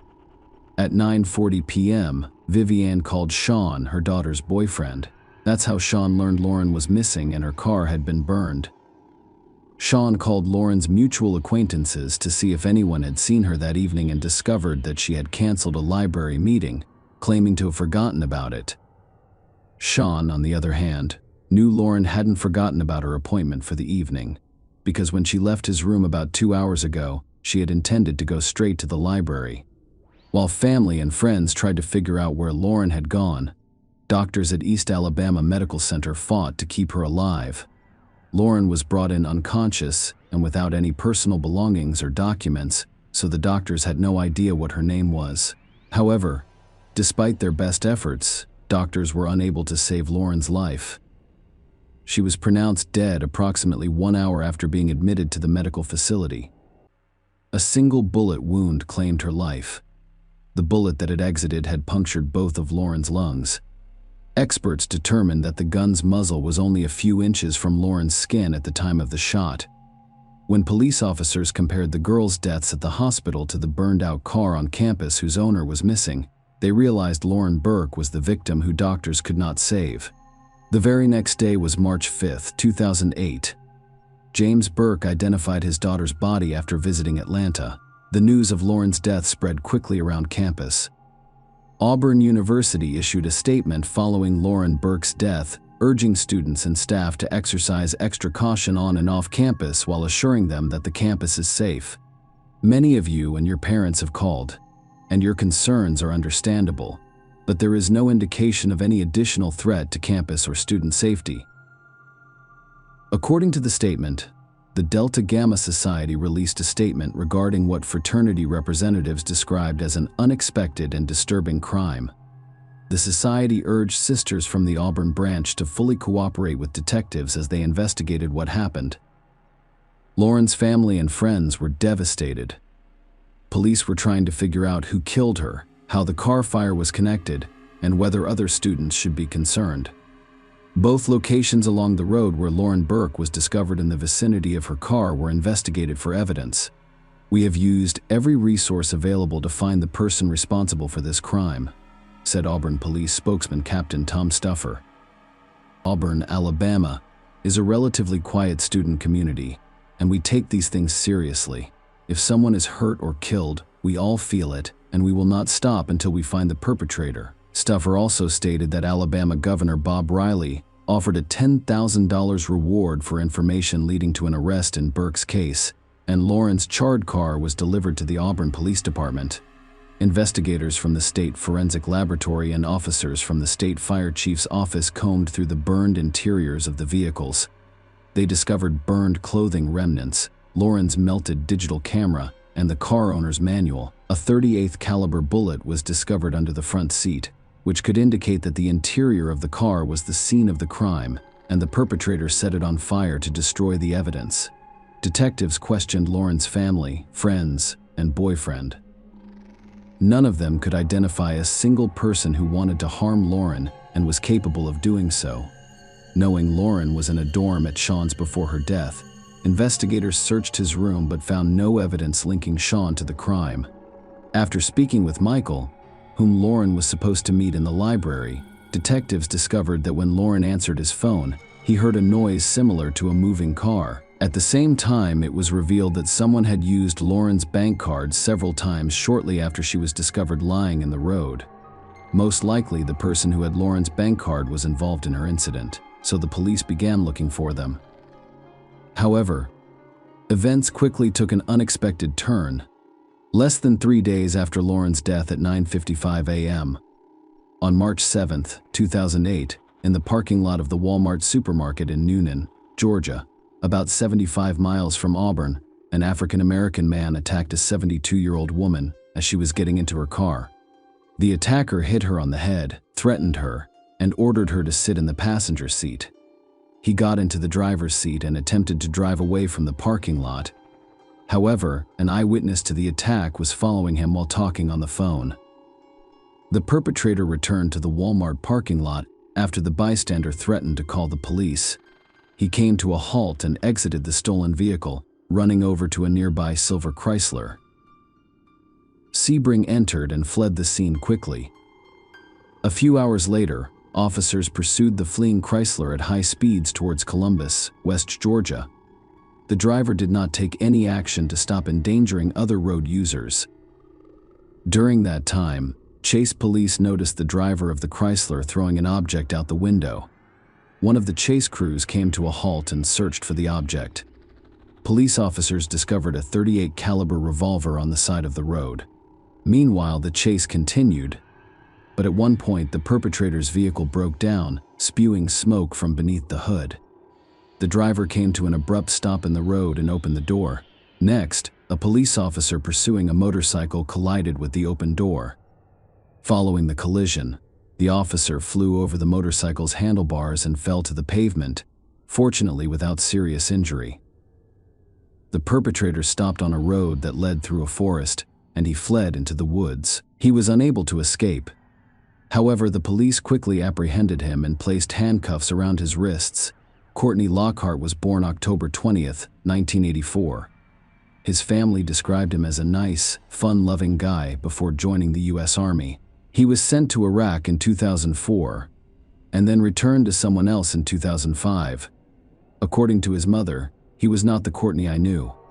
Courtney was a cheerful guy. However, after returning from Iraq, he never smiled again, never let anyone stand behind him, and he occasionally hid in the closet or under the bed. Lockhart and his ex-girlfriend had a daughter in 2006. He was also court-martialed in 2006 for assaulting other soldiers while under the influence of illegal substances and deserting his unit without permission. He served 7 months in detention before being dishonorably discharged from the Army in December 2006. As 2008 approached, Lockhart was said to have gotten increasingly out of control. He barely showered, stopped visiting his daughter, and was heavily addicted to illegal substances. Again in February 2008. He committed a series of burglaries, and with the exception of a convenience store robbery, his methods were consistently the same. He would approach the victim from behind as she was getting into her car in the parking lot, threaten her with a gun, demand her purse, and attempt to take control of the vehicle. One such crime resulted in Lauren Burke's death. Lockhart's spree of assaults ended on March 7, 2008, when he attacked a 72-year-old woman and failed to flee a police pursuit. Courtney Lockhart, 23, was arrested and taken to the police station, where he confessed to kidnapping and murdering Lauren Burke. The interrogation was videotaped and used as key evidence at trial. Lauren's personal belongings, including her iPod and bank cards, were discovered in his car. He gave a detailed account of what happened the day he kidnapped Lauren. On Tuesday, March 4, 2008, Lockhart awoke in his silver Chrysler Sebring. He'd spent the previous night in his car near East Alabama Medical Center. He needed money, so he began driving around Auburn, searching for another victim. It is worth noting that he only attacked women, not men. He arrived at Auburn University's campus and parked next to the student dorms. He spent several hours sitting in his car, observing the students. Around 8 p.m., he noticed some girls approach the car parked next to him and casually open the door. It was Lauren. Without having to think too long, Lockhart grabbed his revolver and approached Lauren from behind, poking her with the gun's muzzle. He asked her how much money she had on her. When he did not receive an answer, he pushed Lauren into the car's front passenger seat and took the wheel. According to Lockhart, Lauren said nothing but screamed in terror. When she finally calmed down, she took $200 from her purse and handed it to him, begging him to leave. Instead of leaving, he ordered Lauren to remove her clothes at gunpoint after receiving threats against her. Lauren complied, stripping down to a pair of socks. Lockhart claimed there was only one reason he made Lauren undress. He reasoned that if she had no clothes on, she would not want to leave. Lockhart then began driving through Auburn streets, one hand on the wheel and the other holding Lauren at gunpoint. She attempted to stop him from committing the crime, and when he said his life was over, Lauren promised to help him find work. Her phone eventually started ringing. Lockhart instructed her to respond and make something up so that no one would suspect anything. It was a call from Michael, the person Lauren was supposed to meet at the library. When she answered, she said she had forgotten about the meeting and hung up immediately. Lockhart stated that they continued to drive through the city's streets, and Lauren refused to give up on convincing him to let her go. She promised to help him overcome his difficulties. Lauren opened the car door and jumped out as they drove down Highway 147. At that point, Lockhart claimed he accidentally fired a shot. We now know that the fired bullet pierced both of Lauren's lungs. In addition, she was injured in the fall. She managed to wave at passing drivers before her strength failed and she passed out. Lockhart told investigators that he parked outside the church and watched as his cars came to a stop next to Lauren, who was lying on the pavement. Realizing that the police were on their way, he fled, intending to destroy the evidence he had left in the car. He drove to a gas station and purchased a can of gas, which he paid for with Lauren's card. He doused the interior of the car with the gasoline he purchased before driving to the campus and abducting Lauren because his Chrysler was parked there. According to Lockhart, as he drove, the gasoline fumes made him dizzy, so he rolled down the windows to let air in from the street. You might be wondering why he didn't go to campus first and douse Lauren's car with gasoline. Why did he drive on a powder keg when a short circuit or spark could have caused the car to burn along with him? Perhaps it had to do with Lockhart's mental issues or low IQ. But we'll talk about that later. When Courtney arrived on campus, she stole $46, an iPod, and Lauren's bank cards from her car. Before setting fire to the car and driving away in his Chrysler, he stopped at a gas station and paid with Lauren's money. He returned to campus to see if the car had completely burned down. Investigators began to question whether Lockhart's entire testimony was true. They speculated that Lockhart had forced Lauren to undress, not to prevent her from fleeing, as he claimed, but for another reason. But he couldn't get what he wanted because Lauren unexpectedly jumped out of the moving car. Furthermore, the investigators questioned Lockhart's claim that he shot Lauren by accident given Courtney's military background and knowledge of firearms. This seemed unlikely. It seemed more logical that Lauren realized Lockhart was not going to let her go and decided that her only way out was to jump. She opened the door, and as she jumped out, Lockhart shot her. Ballistics testing confirmed that the bullet found in Lauren's car came from the gun Lockhart threw out the window while fleeing a police chase. In addition, experts conducted tests to rule out the possibility of an accidental discharge. The trigger had to be pulled hard enough to fire the shot. Lauren's family and friends said a bitter farewell on March 9th. The same day, investigators questioned Lockhart for the second time. The next day, he was formally charged with multiple counts in the Lauren Burke case. The trial started on November 8, 2010.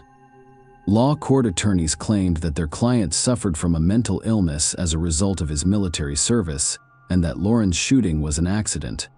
According to court documents, Lockhart pleaded not guilty because of a mental defect or insanity.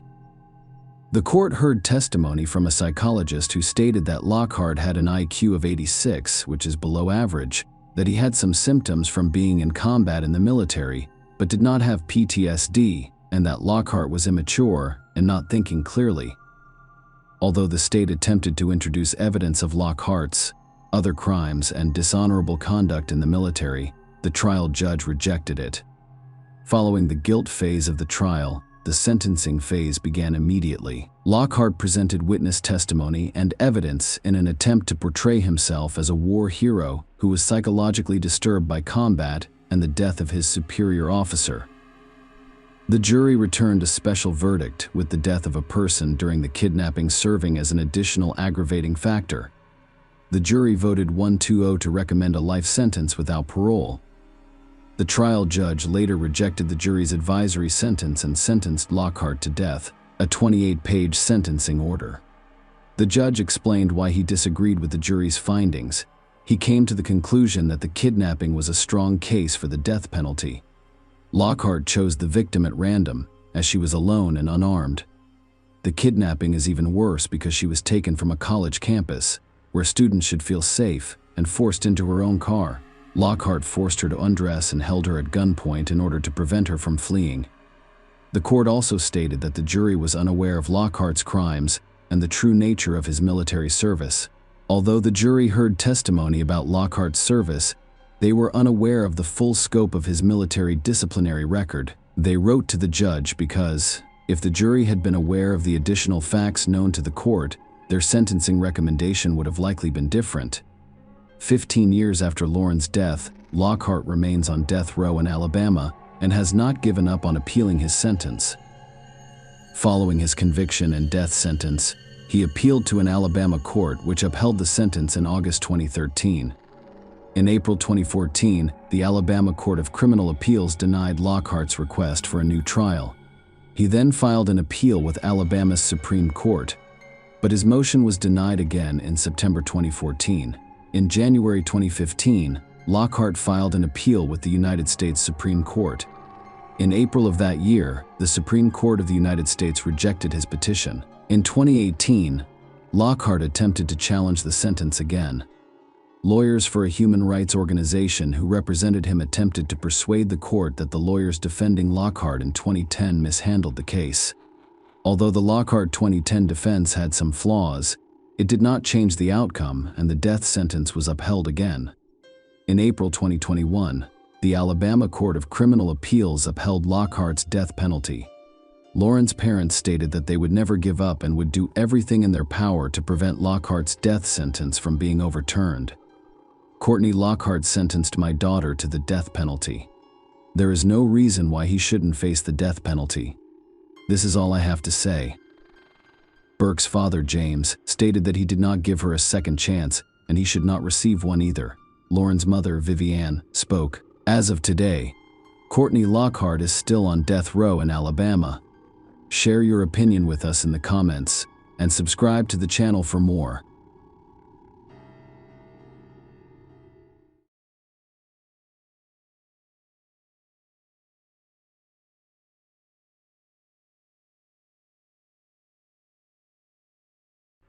Hey guys, welcome to my channel, and today we're going to take a look at another horrible case with you. After Hannah Potts, 23, went missing, the FBI launched an investigation. The case received a lot of media attention, and the revelations about the mysterious disappearance shocked many people. Hannah's family had no idea who would ultimately be charged. Hannah and her large family lived in Gibson County, Indiana, a southwestern American state. Many of the residents, including the Potts family, were farmers.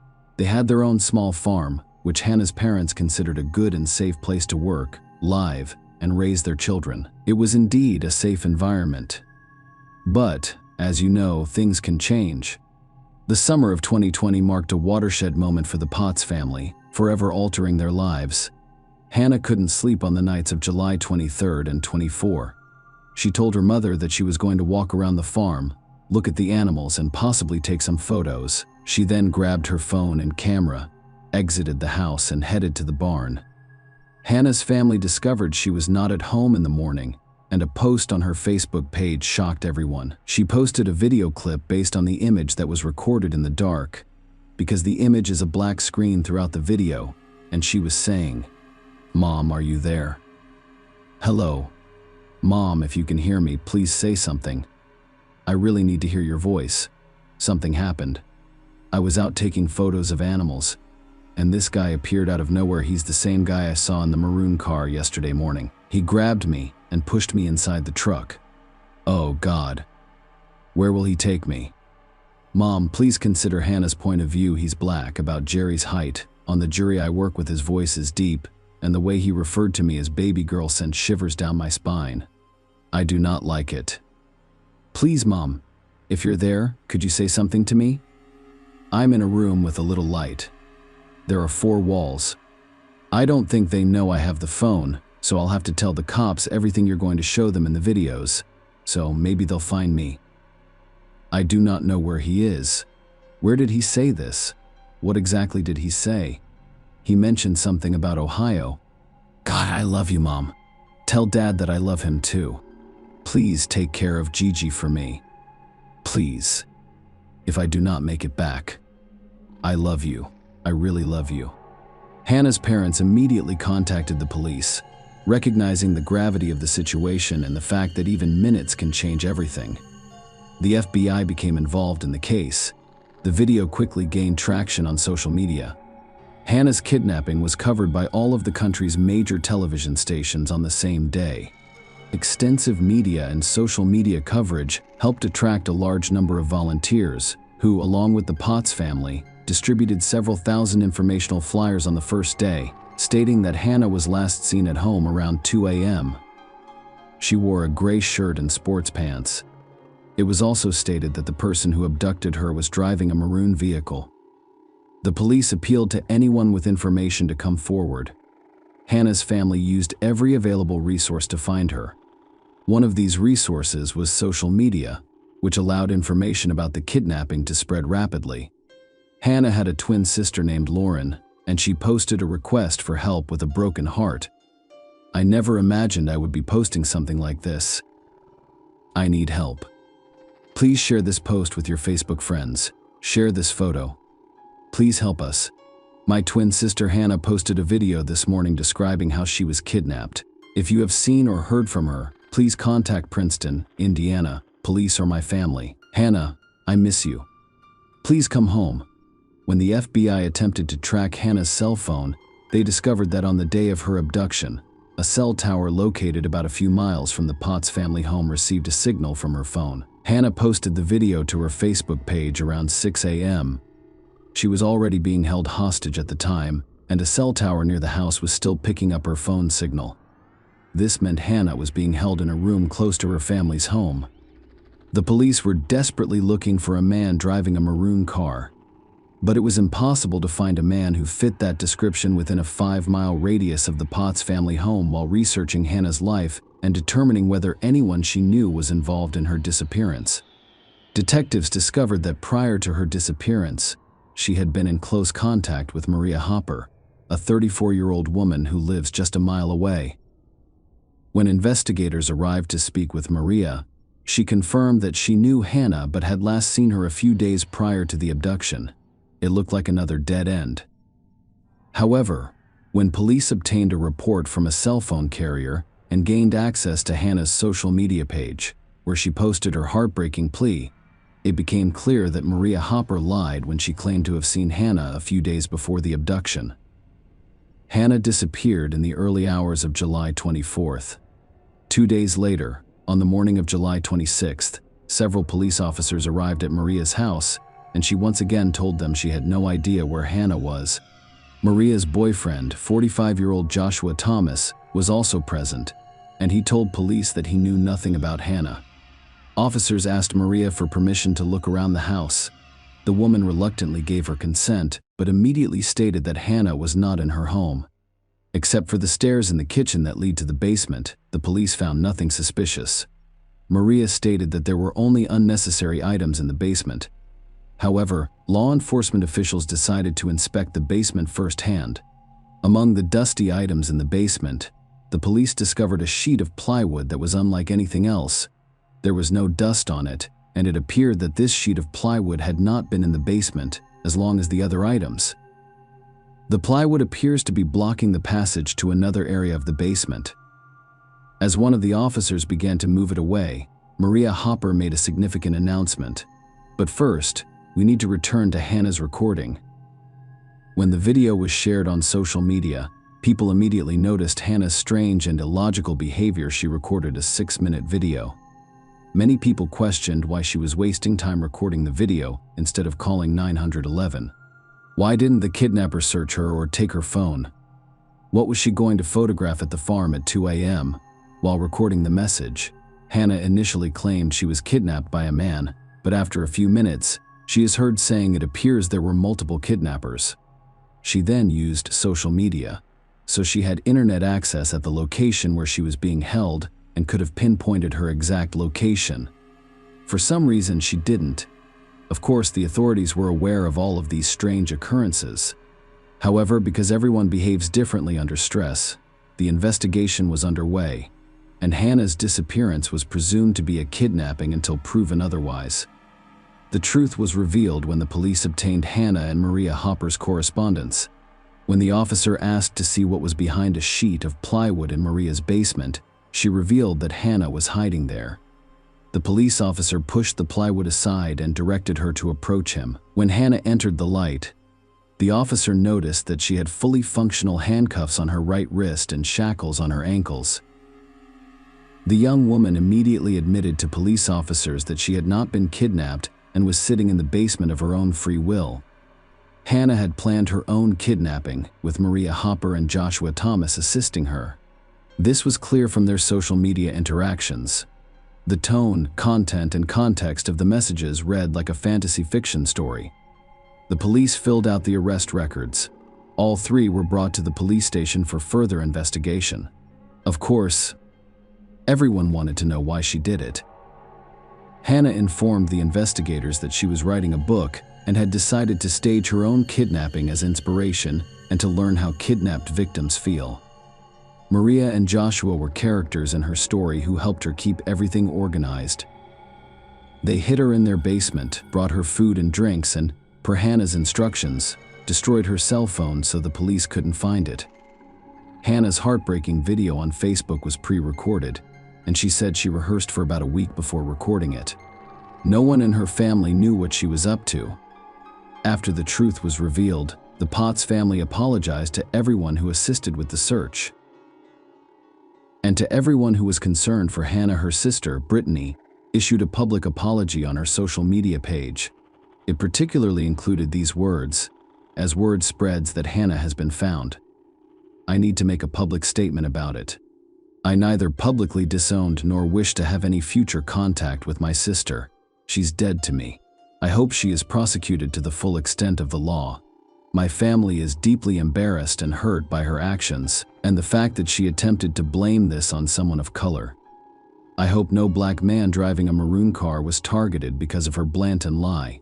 She has caused a great deal of grief for my family and others. Shame on you, Hannah. You made my 6-year-old son cry, believing that something bad had happened to you. My 6-year-old baby loved you so much. I hope you are prosecuted to the full extent. I have no words. I just feel like I owe an apology to the public. I am very angry and embarrassed."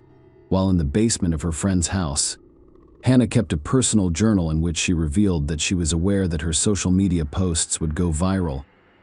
Hannah Potts was charged with making false reports of a kidnapping. Miss Potts' actions are criminal in nature. She had many people in her family and community concerned about her personal health and safety. Gibson County Prosecutor Michael Cochran stated in a news release that by providing a false description of the alleged abductor, she risked involving innocent people. Finally, the number of hours spent by multiple law enforcement agencies during this period of limited resources cannot be recovered. This callous disregard for others simply cannot be tolerated. His statement concluded that Maria Hopper and Joshua Thomas were charged with perjury and concealing information during a police interview. Hopper admitted to taking pots from her home and lying about harboring her. Thomas also admitted to knowing about the kidnapping hoax and the presence of pots in the house. All three were released on bail and remained at large pending trial. Hannah Potts pleaded guilty in September 2020 to knowingly filing a false kidnapping report. She was sentenced to 1 year's probation and 120 hours of community service. Joshua Thomas and Maria Hopper also received probationary sentences. Many people who are familiar with this story believe Hannah was not only looking for inspiration, devising a plan for her own abduction, but also wanted to create a stir around her person, laying the groundwork for successful book sales. Share your opinion with us in the comments, and subscribe to the channel for more.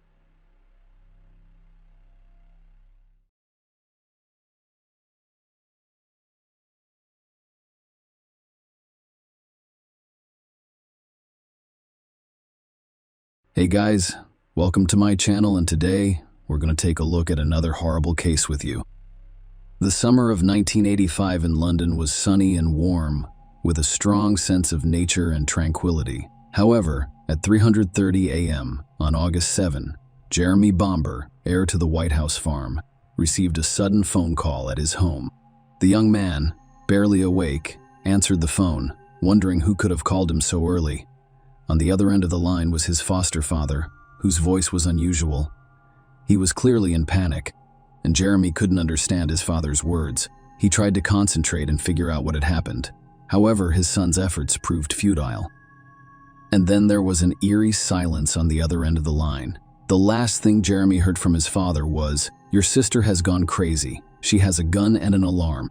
Jeremy wasted no time in calling the police and reporting the frightening conversation. Emphasizing the potential danger from his sister, officers arrived on the scene an hour and a half late after receiving the call. They were followed by Jeremy. There was an unusual silence and stillness all around. This was suspicious given what the son of one of the farm owners had told the police over the phone. Because it was suspected that weapons were involved, the English police chose not to rush inside, as was their professional practice. The effectiveness of such actions can be debated endlessly, but it is ultimately up to the English authorities. When they arrive on the scene of call, they are usually unarmed and do not interfere with the situation, instead waiting for it to resolve itself or for a special unit to intervene. The police officers kept their distance from the house, while Jeremy remained close by. They asked him to tell them what had happened at the Bumper house the night before. According to Jeremy, they had sat around the dinner table as a family the previous evening. There was a minor misunderstanding at the end of dinner, but nothing major that could have resulted in such a tragedy. He also stated that he had left his weapons, a pistol and a .22 caliber carbine, with his parents. Both weapons were serviceable and loaded. A special team arrived on the scene and discovered that all doors and windows in the house were locked, with the exception of the window in the master bedroom on the first floor. They spent 2 hours using a loudspeaker to communicate with someone inside the house, but all they heard was a dog barking. It had been nearly 3 hours since the first police officers arrived on scene. At 8 a.m., the SWAT team finally entered the house where an eerie silence reigned. The group carefully moved around the first floor, inspecting each room. As they approached the kitchen, they saw chaos, including an overturned chair on the floor. A dead man lay in a pool of blood. It was Neville Bamber, Jeremy's father. Neville's body appeared disfigured, with bruises and abrasions on his arms and face, as well as a broken nose and jaw, indicating that he had fought hard. There was no way to help him. His chances of survival were completely eliminated after 8 bullet wounds, 6 of which were to the head. On one of the kitchen surfaces, there is a telephone with its receiver removed, as well as several rounds of .point caliber ammunition. The image shocked the police officers, but they had to proceed to thoroughly investigate the entire house. It was decided to inspect the first floor first, and then proceed to the second floor if no other family members were present. Every step had to be carefully controlled to avoid creating unnecessary noise. However, the creaky floor of the old house made this a difficult task. There was nobody else on the first floor. However, on the second floor, there are 2 bedrooms. 4 more bodies were discovered. June, Sheila, and 2 young boys, Daniel and Nicholas, were all killed by gunshots. June had been shot 7 times, while Daniel and Nicholas had 5 and 3 shots, respectively. Sheila lay on the doorstep of her parents' bedroom with 2 bullet wounds under her chin and a gun in her hands. A total of 25 bullets were used to kill 5 family members. The number of bullet points prompted questions. Was it possible that someone had deliberately removed the bummers? And what was the motivation? Could it be that the real culprit was attempting to mislead the police? Answers to all of these questions were required, so authorities immediately began investigating and researching the history of all deceased family members, the history of the Bamber family. The county of Essex, with its natural beauty, is close to the noise in crowded London, where there is always an endless stream of tourists flowing. However, it retains its value in the eyes of the locals, providing a respite from the hectic capital. The county invites you to unwind in both your body and soul. Enjoy the fresh air, walk through endless green meadows, taste crystal, clear lake water, explore medieval castles, and immerse yourself in fascinating stories. These benefits most likely drew the Bamber family to Essex, where they chose to settle. June and Neville realized their dream when they purchased White House Farm. June married Neville in 1949 when she was 25 years old, and the couple moved to their farm with the goal of raising a strong, prosperous family. Neville, a Royal Air Force veteran who had completed his service, was appointed magistrate of the local court. However, fate dealt the couple several unexpected twists and turns.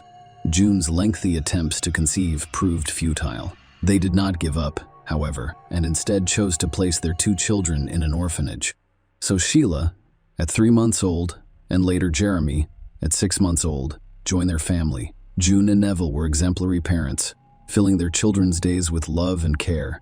Their children received an excellent education from them in prestigious private schools. The Bummers' financial situation was extremely prosperous, allowing them to give their children every opportunity. Despite his brilliant education, Jeremy had a withdrawn personality and preferred solitude since childhood. His tendency to rebelliousness was evident in elementary school, where he performed poorly, prompting his parents to send him to boarding school in 1970. When Jeremy was 9 years old, English boarding schools were rigid, and he quickly realized that he would face strict discipline. The years at boarding school were difficult, but they may have helped shape Jeremy's character for the better. After excelling at university, he became more relaxed, and his parents were proud of him. After graduating from university, Jeremy's father, Neville, offered him a job on a farm in England. The young man accepted the offer right away, and in 1982, he returned from his journey that began after completing his studies. His parents provided him with comfortable living conditions, including a cottage, a car, and a decent salary. They also expected him to help them in their old age. Despite outward success within the family, Jeremy experienced tensions due to religious differences. June, a deeply religious woman, experienced intense emotions because her children did not share her religious beliefs. Her attempts to lead them to faith were futile. She became depressed as a result of difficulties in her family relationships and frustration. She received treatment that included the use of electroshock, which was then considered a method of dealing with mental illness. Sheila Caffell, and Neville's daughter, had a significant impact on her mother's depression. Unlike her calmer brother Jeremy, she was fascinated by the fashion industry and wished to become a model. But June flatly denied the idea, saying she didn't want to hear about her daughter getting involved in show business. These were just a few of Sheila's many surprises for her parents. When she announced she was pregnant at the age of 17, June was faced with a difficult decision: either forbid her daughter from having a child out of wedlock, which was religiously unacceptable, or force her to have an abortion, which is also forbidden in the Christian world.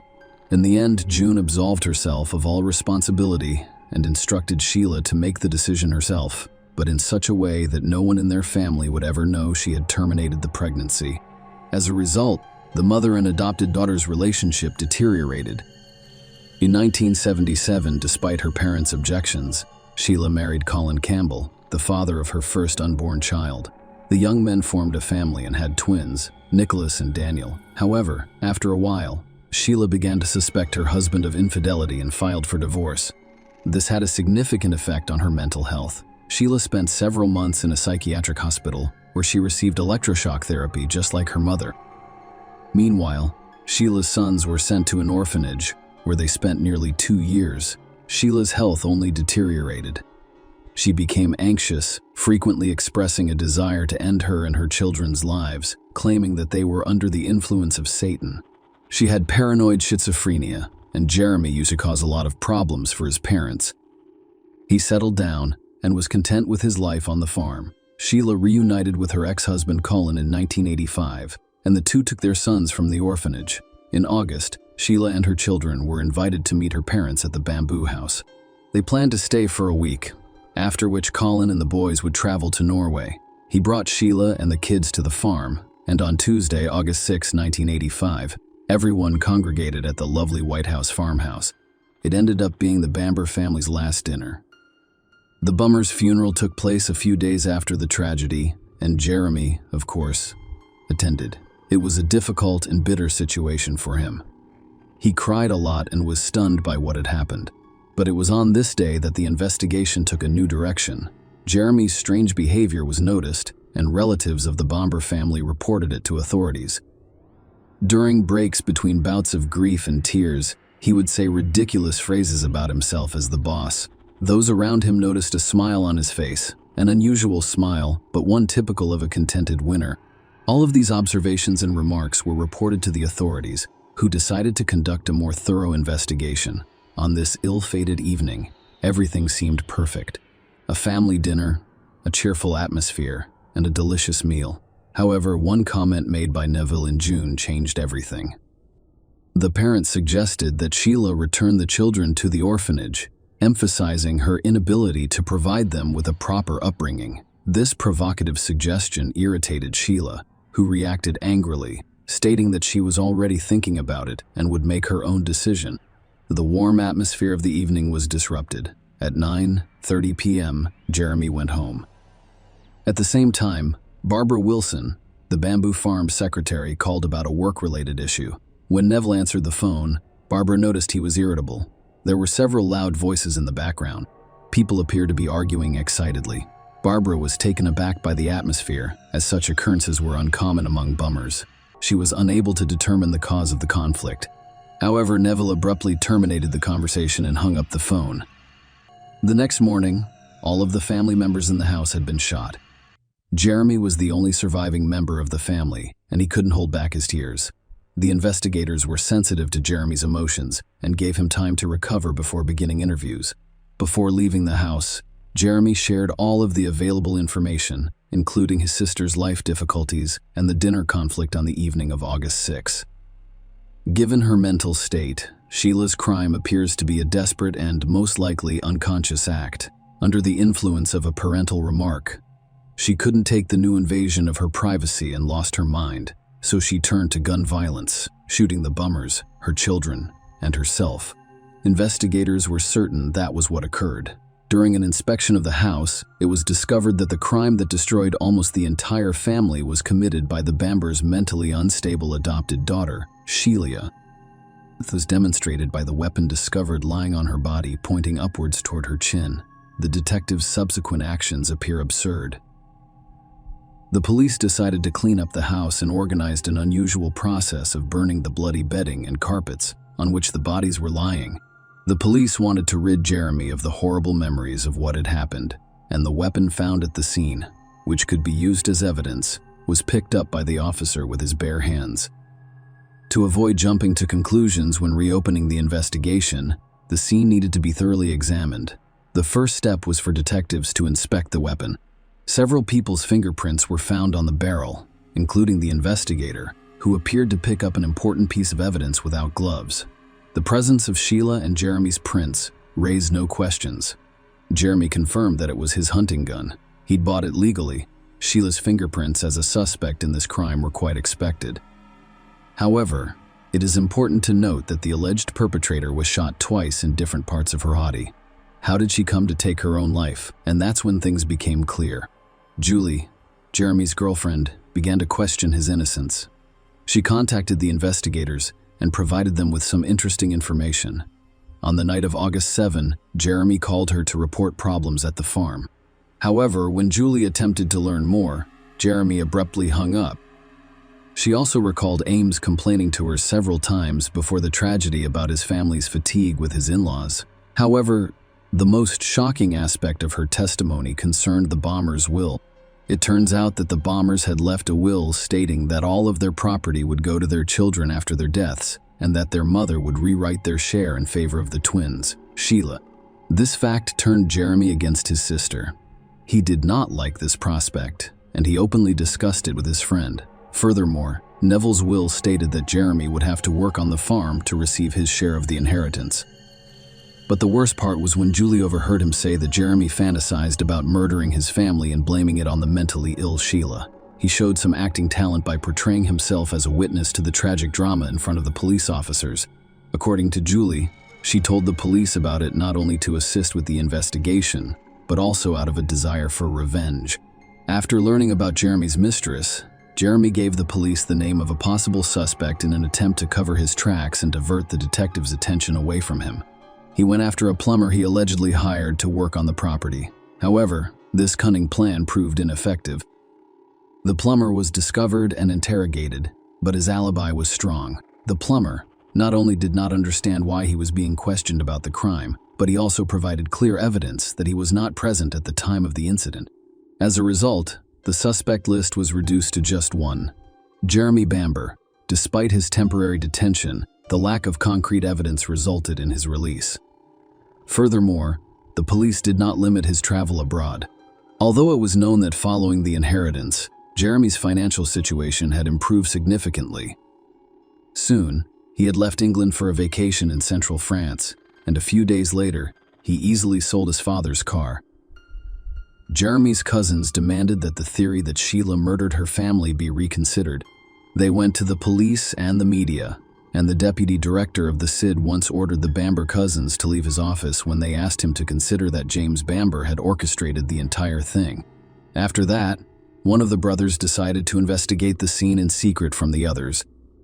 His strong doubts about Sheila's involvement in the murder prompted him to seek additional evidence.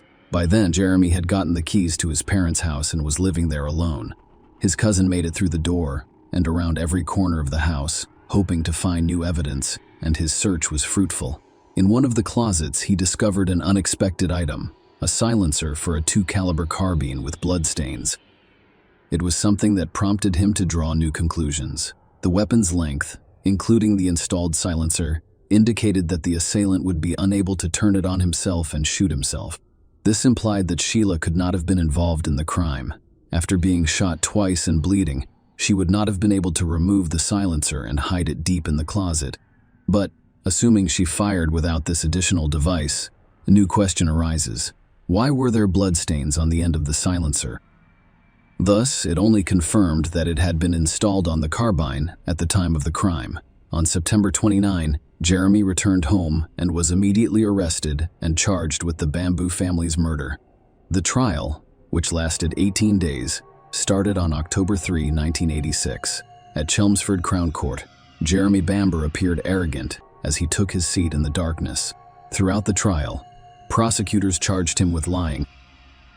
The station's telephone technicians confirmed that Bamber's home phone line was busy that night. The medical examiner testified at trial that key injuries on Neville's body discovered by experts included several bruises, indicating that the elderly man resisted blows. The medical examiner concluded that Neville had been beaten with the same point by a .2 carbine. However, given Sheila's frailty and short stature, it is unlikely that she could have caused such severe injuries to her father before his death. It is more likely that Jeremy was capable of such an action. Neville's body was covered in bruises, and it was clear that Sheila had taken some blows during the fight. However, her body showed no signs of beatings or bruises. Jeremy's lawyers insisted that Sheila, despite her mental problems, was physically fit and capable of committing a crime. Her gun experience and excellent shooting skills were strong evidence that she could have committed the crime. They also noticed that Sheila's blood was fresher than that of other family members. which led them to believe that she had first massacred her family before killing herself. This could have been due to a realization of her actions, or, as the defense lawyer suggested, a reaction to the approaching police officers. After hearing these theories, the prosecution categorically rejected them. The silencer was discovered in the closet, along with Sheila's blood, but, logically, it should have been on the carbine.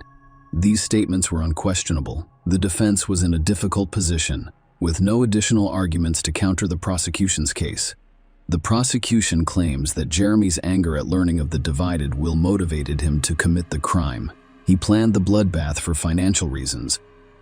On the day of the incident, the housekeeper saw Sheila and noticed nothing unusual about her behavior the day before. 2 employees had seen her with the children and reported that she was happy and adequate.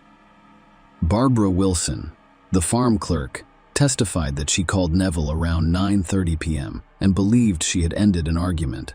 Barbara reported that Neville was upset and appeared to hang up in frustration, which he had never done before. In her opinion, he was a calm man. Between 10:30 and 10 o'clock, Jeremy left his in-laws and went home. Late at night, he returned on the bicycle he had borrowed from his mother a few days before the events, steering clear of the main road to avoid being seen. Making use of an open window in a first-floor room, when Jeremy got inside, he discovered a pre-prepared and loaded gun. When he entered his parents' bedroom, he fired 2 shots that killed Jane. Then he pointed the gun at Neville, but his father awoke and attempted to defend himself. A struggle ensued, and the father and son went downstairs. Jeremy was able to kill his father in the kitchen. He then returned to the bedroom and killed Sheila and her children to make it appear that his sister was responsible for the crime. Jeremy placed the carbine in the dead Sheila's hands. He then returned to his bike and rode home. He first called his friend Julie, almost gave himself away with excitement, and then called the police to report his father allegedly calling. This call also prompted questions about the investigation. If Neville was in danger, he would have probably called the police rather than his son, and the phone in the bamboo house was not covered in blood. Even though, according to Jeremy's testimony, the father was most likely injured at the time of the call. This indicated that the telephone receiver in the house had been removed for staging. Jeremy's own actions also raised suspicions. Why didn't he rush to the scene after his father called him? After all, this was his family. Based on all of the known facts and assumptions, the jury retired to deliberate on its decision. Before doing so, the judge asked the jury 3 main questions. Who should be believed, Julie Mugford or Jeremy Bamber? It was also important to determine whether they were convinced that Sheila had not committed the crime. The judge emphasized that this issue was related to another critical question. Was the second fatal shot fired at Sheila with a silencer? If the answer is yes, it eliminates the possibility that she committed the shooting. Finally, Neville Bamber called his son in the middle of the night. The lack of such a call undermined Jason's entire version of events. On October 28, after more than 9 hours of deliberation, the jury unanimously found Jason Bamber guilty by a majority vote that was close to the minimum required for conviction. He received 5 life sentences in prison without the possibility of parole.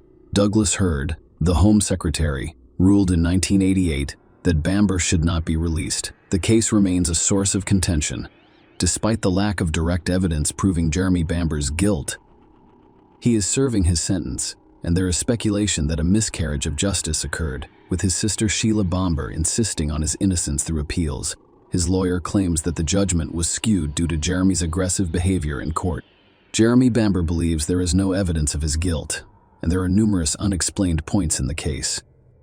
Tests on Sheila's hands were not performed. There was police misconduct at the scene, and Jeremy's ex-girlfriend may have retaliated. Bamber requested a trial, which was held in 1991, but much of the physical evidence was destroyed by a police officer in 1996. Jeremy's defense team described it as a disgrace. In 1997, a DNA test revealed the presence of Sheila and June's blood in the silencer, but the results were complicated and ambiguous. In 2012, gun experts from the US and UK argued that the injuries on the bodies were inconsistent with the use of a silencer. In 2015, Jeremy Bamber filed an appeal requesting that all evidence be turned over to the defense under the guise of a lawyer, for which he was sentenced to 14 years in prison for fraud, seeking evidence of his innocence. Bamber created websites to discuss the case and offered a large reward for evidence that could overturn his conviction. The Bomber family's conviction. The Bomber family's case continues to draw public attention, raising questions about the verdict's accuracy. Share your opinion with us in the comments and subscribe to the channel for more.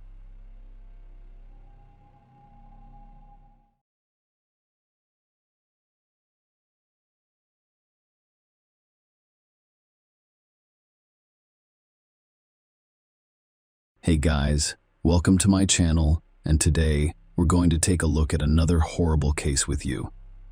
Rachel O'Reilly's case is one of Ireland's most violent crimes.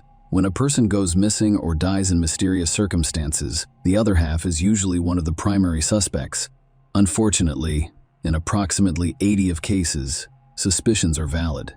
There is rarely a clear motive in such crimes, and the crime itself is often classified as domestic as if it were ordinary.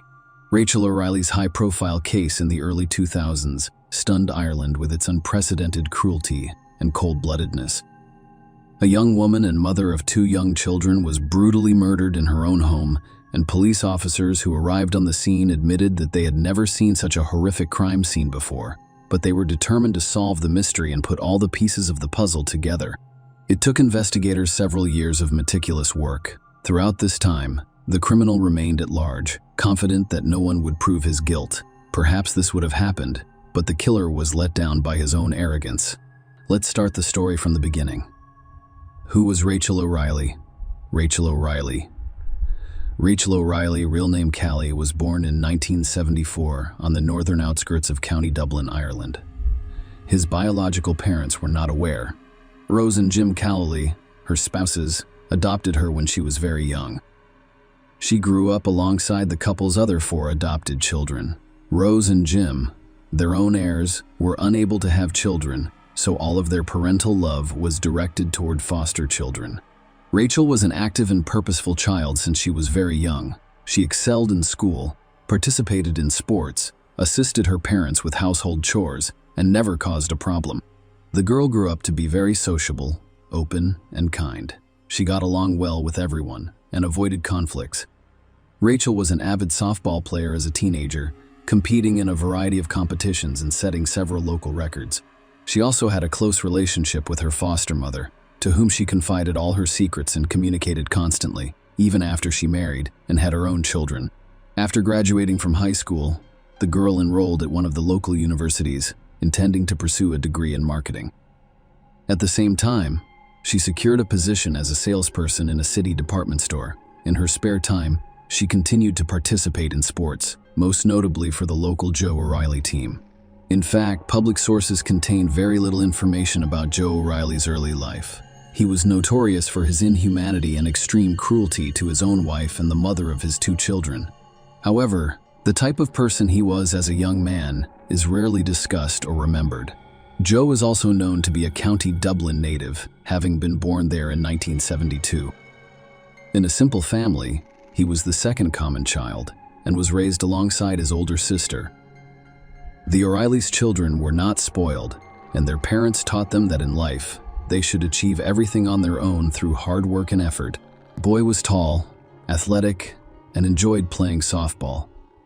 After graduating from high school, he decided to pursue a career in advertising through correspondence studies. He got a job as a manager at a department store, the same one where Rachel worked a few months later. Joe was 19 years old when they first met, and Rachel was barely 17.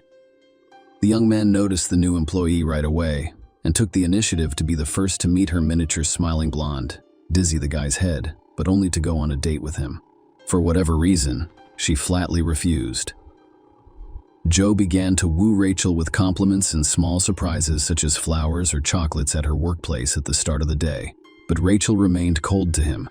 Desperate attempts to capture the attention of the young saleswoman with interest were observed by almost the entire department store staff, and it even became the subject of jokes. However, Joe refused to give up. He read Rachel's favorite book to give them something in common to talk about, but things didn't really take off until Joe discovered Rachel was a serious softball player. That is when he met her at the stadium, walked onto the field during practice, and joined the game. Riley was long and familiar with softball, so he demonstrated all of his abilities and led the team to victory.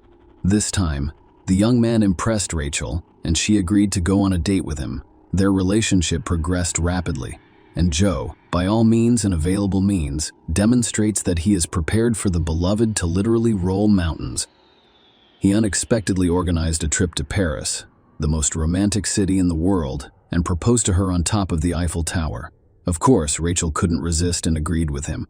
The naive girl then believed she had met a real prince from a magical fairy tale, with whom she would spend her life happily.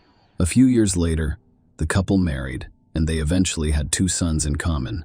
The couple relocated to the tranquil and picturesque Scottish province of Scotland, where they bought their own spacious, cozy home. It was an ideal place to raise their children. Rachel quit her job after the birth of their eldest son to focus on caring for her husband and child. 2 years later, the couple welcomed a second son, and the young mother was completely absorbed by the heirs. Joe, the family's main beneficiary, was hired by an advertising agency as an outdoor advertising specialist. Those who knew the head of the family described him as a confident, purposeful, and charming man. At work, he demonstrated responsibility, qualification, punctuality, and attention to detail. He was always the first to arrive at the office, and he would stay late if necessary. Joe also continued to participate in sports, frequently visiting the gym before the start of the workday, and his wife's home contained several exercise machines and a set of dumbbells. As the boys grew older and started kindergarten, Rachel became a distributor for one of the popular cosmetics companies and also sold household goods to supplement their income. Such work enabled her to communicate more with her neighbors, who described her as an excellent mother and a kind and open person. Joe's chances of returning home dwindled over time. In reality, he only came to sleep, shower, and change clothes. With this behavior, he wrote off his entire employment at work, as well as the upcoming promotion that he had been looking forward to. His wife did her best to support him, but they grew apart over time, and family relations deteriorated significantly. In the summer of 2004, an anonymous person sent a letter to Child Protective Services alleging that Rachel is a bad mother who mistreats her 2- and 4-year-old sons. In this regard, a special commission visited the couple's home and responded to the disturbing report, but nothing suspicious was discovered, and all relatives and neighbors described Mrs. Riley as a loving and caring mother, casting doubt on her reputation. What has happened to Rachel O'Reilly? The morning of Monday, October 4, 2004 began normally. The head of the family left the house at dawn, while his wife and sons were still sleeping, to go to work. Throughout the day, he texted and called his wife several times but received no response. When he called his home phone, the answering machine went off. Joe stated in a shaky voice that he was extremely concerned and asked his wife to call him back as soon as possible. In the afternoon, Joe received a call from the kindergarten teacher informing him that Rachel had not arrived to pick up the boys, which had never happened before. Joe then called his mother-in-law and asked if she knew where Rachel was. When she said no, he asked Rose to go to their house and see if everything was okay. Meanwhile, he went to kindergarten to pick up the children. When Rose arrived at her daughter's house, she noticed her car in the yard and realized Rachel was home. However, the room was dark and quiet, and no one responded to her call. The first thing I noticed was the clutter, as if the house had been searched for something. Cabinets and drawers were open, their contents strewn across the floor. The whole scene resembled a robbery. The landlord was nowhere to be found. However, when her mother entered the bedroom, a terrifying image appeared before her eyes. Rachel was lying on the floor, in a large pool of her own blood. There was blood everywhere, on the walls, furniture, and even the ceiling, as well as in Rachel's bloody tangled hair. In some places, the bare bones of her skull were visible. Rose rushed to her daughter, hoping she was still alive and could be helped. But when she touched her arm, she noticed that it was cold and stiff. Rachel had been dead for hours, and there was no way to save her. Rose, unable to remember herself, began screaming and calling for help before rushing to the phone to call the police. The neighbors, including a doctor, came running in response to her screams. When Joe arrived out of the house, he was the first to examine the body and confirm that Rachel could not be saved. There was already a crowd. When he found out that his spouse had died, he screamed and ran inside, claiming he didn't believe it. He burst into tears in the bedroom next to his wife's body. Riley cried and screamed, vowing to kill whoever had done this to his beloved wife. According to police officers who arrived on the scene, they have never seen a more brutal depiction of the murder of a defenseless woman in their careers. Clearly, the weapon of the crime was a heavy blunt object with which Rachel was beaten with incredible ferocity. There is literally nothing left on her body. It appears that the house's owner was attacked from behind because she did not attempt to resist or fight back. The overall picture resembled a robbery. But professional instinct told the investigators that such a beating would only occur if there were personal reasons or an acute dislike. But who would want to touch a petite young woman and mother of two? The detectives began by interviewing the deceased's family members and neighbors. They all confidently stated that Rachel had no enemies or ill wishes and was on good terms with everyone. On that particular day, neighbors reported no suspicious activity. There were no strange cars or strangers near the victim's home. Joe stated that he had spent the majority of the day at the bus depot on the other side of town for work, and a co-worker confirmed his alibi. Although the co-worker confirmed Joe's words, the police remained skeptical. The situation appeared to be a robbery, but no valuables had been taken. Only scattered items on the bedroom's bedside table, almost in plain sight, valued at 1,000 euros, remained untouched. Another stash was found in a kitchen cupboard, but this tool remained untouched. There was also a jewelry box on the dressing table, but only a pair of chains and earrings were missing, which were stored separately in a drawer. In addition, the homeowner reported that a digital camera, silverware, and one of his dumbbells, which was most likely the weapon of crime, had gone missing. Everything seemed strange. The house was turned upside down. The landlady was brutally murdered over a minor issue. Joe, while answering police questions, was crying, shaking, and feverish.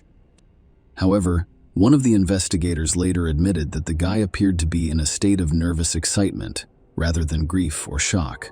When asked if his wife had an extramarital affair or really behaved even more strangely, Joe changed his expression, confidently stating that there was no such thing, and then adding that he had never cheated on his wife. But this phrase sounded extremely unconvincing. 2 miles from the crime scene, in the bushes, was discovered a bag containing items from the house. Inside were a camera, silverware, and a few pieces of jewelry. Joe had compiled a list of stolen items. The robbery theory could now be completely dismissed, and the case reclassified as premeditated murder. Suspicious widower. Despite all of the widowed men's attempts to portray grief and pain, it appeared phony, and he was immediately named the main suspect. Joe had nothing to present yet, but the detectives needed to thoroughly investigate his alibi in order to study the crime scene and learn about his relationship with his wife. Joe stated that he stopped by the gym before work, as he did on a regular basis, and surveillance cameras in the parking lot and inside the gym confirmed this. He then drove to the office before going to a bus station in a remote part of the city to monitor the placement of advertisements on vehicles.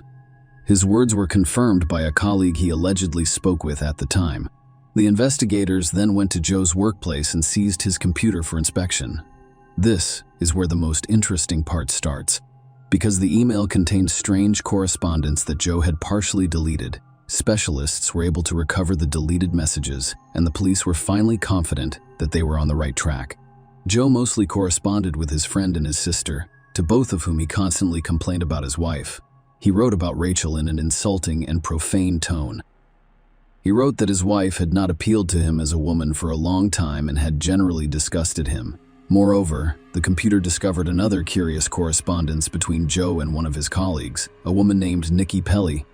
Their communication made it clear that these two were much more than friends, and both should be questioned. Who is Nikki Pelly? Nikki also worked for an advertising company, and she and Joe had numerous work-related interactions. The woman was 10 years older than Joe, but that did not prevent them from having an affair. It was impossible to say exactly when their workplace romance began. Joe spent his evenings and nights at home, and his wife lied about his work commitments. But this wasn't the strangest thing about the discovered correspondence. It turned out that Joe had promised Nikki in his messages that they would soon be together, she and their sons referring to as children from Rachel. Such messages were more than suspicious because, in the event of a divorce, the boys would be left to live with their mother, Joe, who initially claimed that he had no extramarital affairs but realized that denying it was pointless after irrefutable evidence of his infidelity was discovered. Then he admitted that he had been secretly dating Nikki for a while, but they had apparently broken up. For more than a week, the O'Reilly house was cordoned off as a crime scene, with no one permitted to enter because the police needed to enter because the police needed to examine and document everything. During this time, Joe was staying with his sister, while the boys were with their grandparents. Joe did not appear to be a grieving widower at the funeral. Instead, he acted remarkably calm and, most importantly, as if he were closing the coffin alongside his late wife. When it was his turn to say goodbye, he did so quickly and coldly, and as he left, he casually mentioned that the coffin could be closed and buried. When the family was allowed to return home, everything looked exactly as it had on the day of the crime, with the exception of the body on the day of the crime, with the exception of the body on the floor. Joe asked his father-in-law and mother-in-law to accompany him, and they agreed, believing he needed the support. On the spot, however, the son-in-law began to speculate on how the killer might have dealt with Rachel. He walked around the room where his wife was murdered, describing how she had been attacked by the force with which she was struck, pointing to dried blood spatters each time. Joe then speculated that the perpetrator may have gone to the bathroom to wash the blood from his hands and the crime weapon, which he then carried with him. Joe's account was horrifyingly detailed and full of detail, with him waving his arms around to mimic the blows. However, his bereaved parents dismissed his behavior as an attempt to relieve stress and talk things out. Rose later admitted that she had not let go of the idea that the son-in-law had repeated his previous actions and that he was the one who massacred their daughter. Thirst for fame. Almost immediately after the funeral, O'Reilly began actively communicating with the media, giving interviews left and right. He eagerly welcomed reporters to his home, literally giving them tours of the crime scene and explaining how everything happened. At the same time, Joe addressed the criminal on camera, offering him a voluntary surrender to the police. 3 weeks after the tragedy, the deceased's loved ones agreed to participate in the filming of a television program about the crime. But if Rachel's parents were depressed and literally killed by grief, Joe on set acted like a star.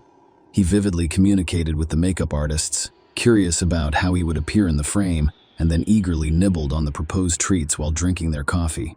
The police, who were still looking for Joe, decided to follow him and discovered that he went straight from the set to his mistress Nikki, where he spent the night. By that point, all doubts about his guilt had been dispelled, leaving only the task of gathering irrefutable evidence for the court. Gathering evidence was a lengthy, complicated, and laborious process because the most important item, the instrument of the crime, was not discovered. Nevertheless, there was sufficient other evidence. They were both facing jail time for perjury, so they chose not to jeopardize their freedom. Nikki admitted that she and Joe had not broken up, as they had previously claimed, but instead continued their relationship. Furthermore, I learned about Rachel through their connection, which caused a major scandal on the eve of the tragedy. However, the colleague stated that he was unsure whether Joe was present when his wife was murdered at the bus station on the other side of the city. The guy simply confirmed his friend's words at his request, unaware that O'Reilly was a suspect in the crime. He discovered correspondence on Joe's computer in which he insulted his wife and planned his future with his mistress and children, which was also linked to the case. The police also investigated numerous interviews with Joe and TV program footage, concluding that he described the crime in detail that only a criminal could know.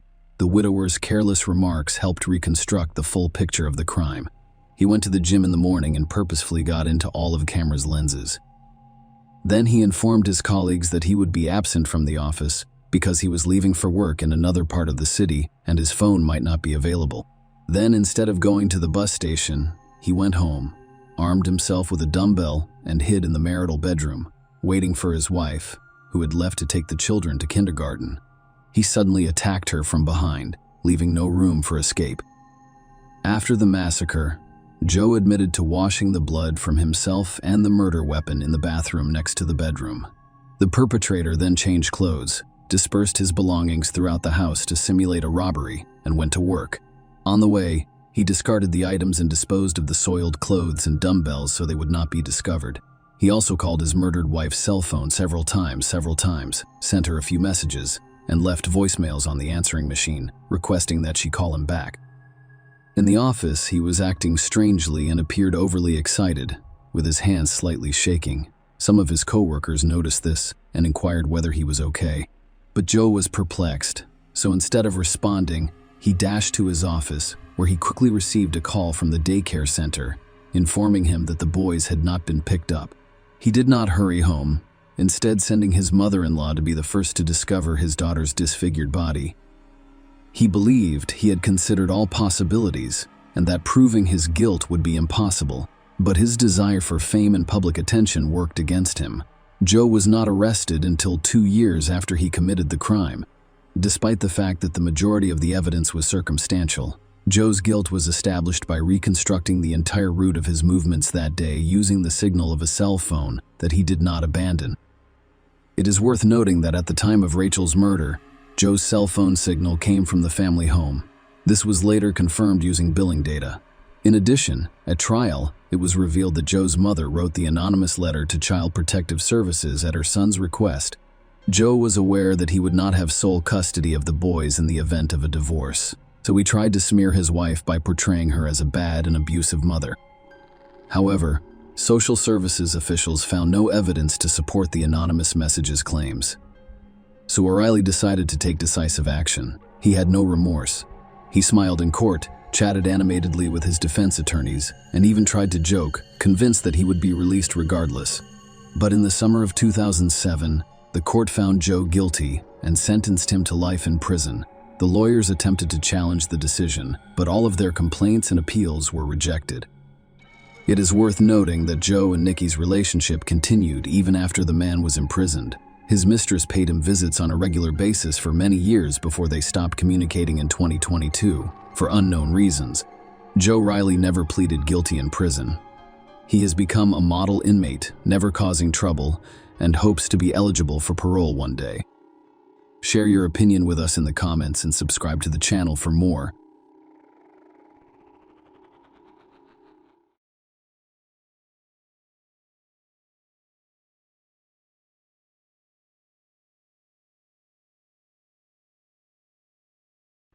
Hey guys, welcome to my channel, and today we're going to take a look at another horrible case with you.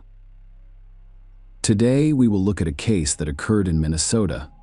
In 2013, Kira Steger, 30, worked as a store clerk at a mall-based clothing store.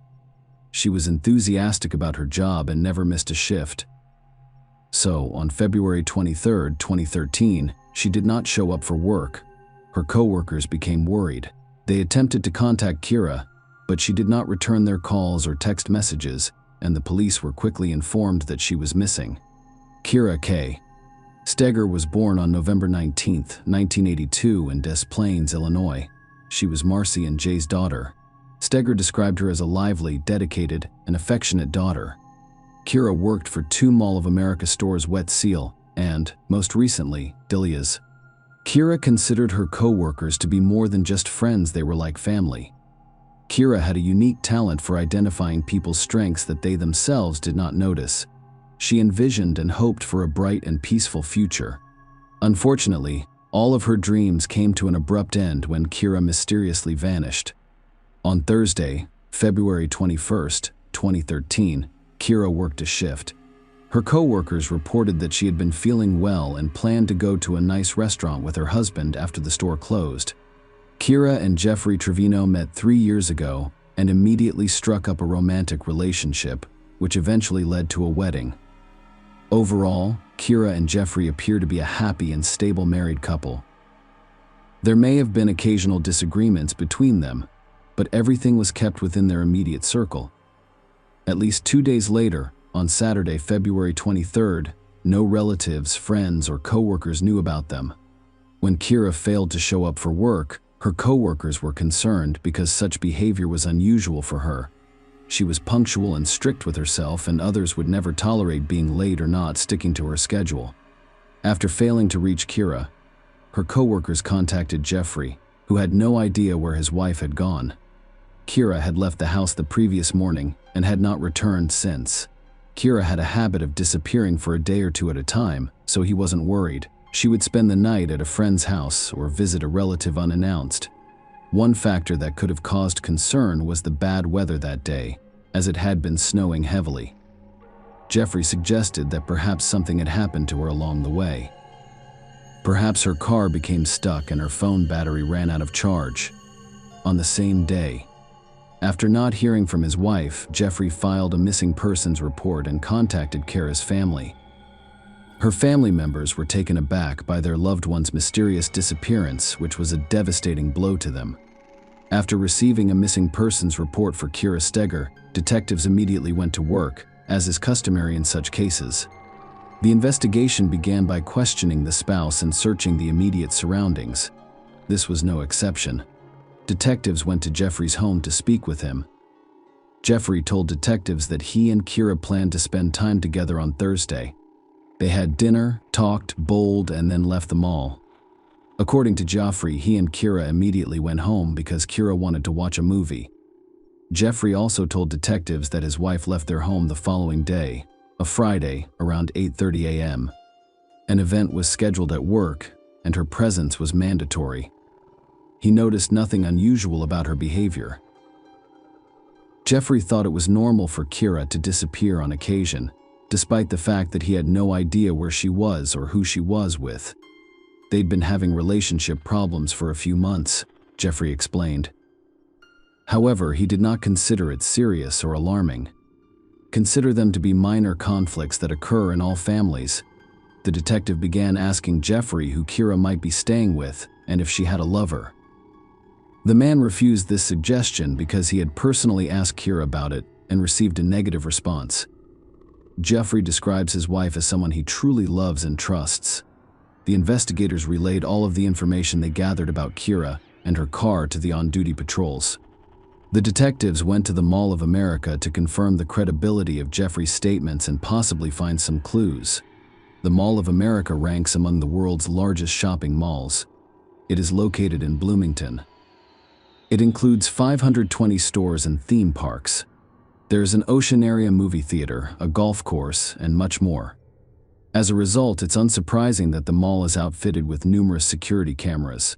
Knowing what time Kira had left work on February 21st, the detectives investigated that moment. The footage showed nothing unusual. Jeffrey's account proved accurate. He met Kara after work, and they spent some time at the mall before heading to the parking lot and driving away. There were no arguments between them, and the evening appeared to have gone well. Nothing is worse than waiting without knowing what is going on. And with each passing day, Kira's anxiety about her life grew worse. After not hearing from her and growing tired of waiting for a cure, his family traveled to Bloomington to assist with the investigation. They printed flyers with her pictures on them, posted them on poles, and handed them out to passers-by on the street. Their goal was to draw as much attention as possible to the search for Kira. They realized they couldn't just stand by and had to do everything they could to find their loved one. The wild, curious family was handing out leaflets, and the investigators continued their investigation. When officers interviewed the couple's neighbors, they discovered a surveillance camera installed on one of their homes. The camera rotated sideways, and one of its angles captured Kira and Jeffrey's house. Thus, the investigators requested that the homeowner copy the camera footage for them in the hopes of uncovering some clues. Meanwhile, investigators received records from a cell phone company, which provided them with a new lead. According to his phone records, she was dating someone other than Jeffrey. He turned out to be Ryan Go, the manager of the store chain where she worked. They had an intense and long-term relationship and communicated frequently. Police discovered Ryan was out of state, and while the search for Kira was ongoing, Ryan was driving to Colorado. This man was highly relevant to the investigation, because, in addition to having a romantic relationship with Kira, he relocated out of state around the same time she vanished. Maybe it was just a coincidence, or perhaps things were completely different, and his escape concealed something. The investigators would be responsible for determining the answer to that question.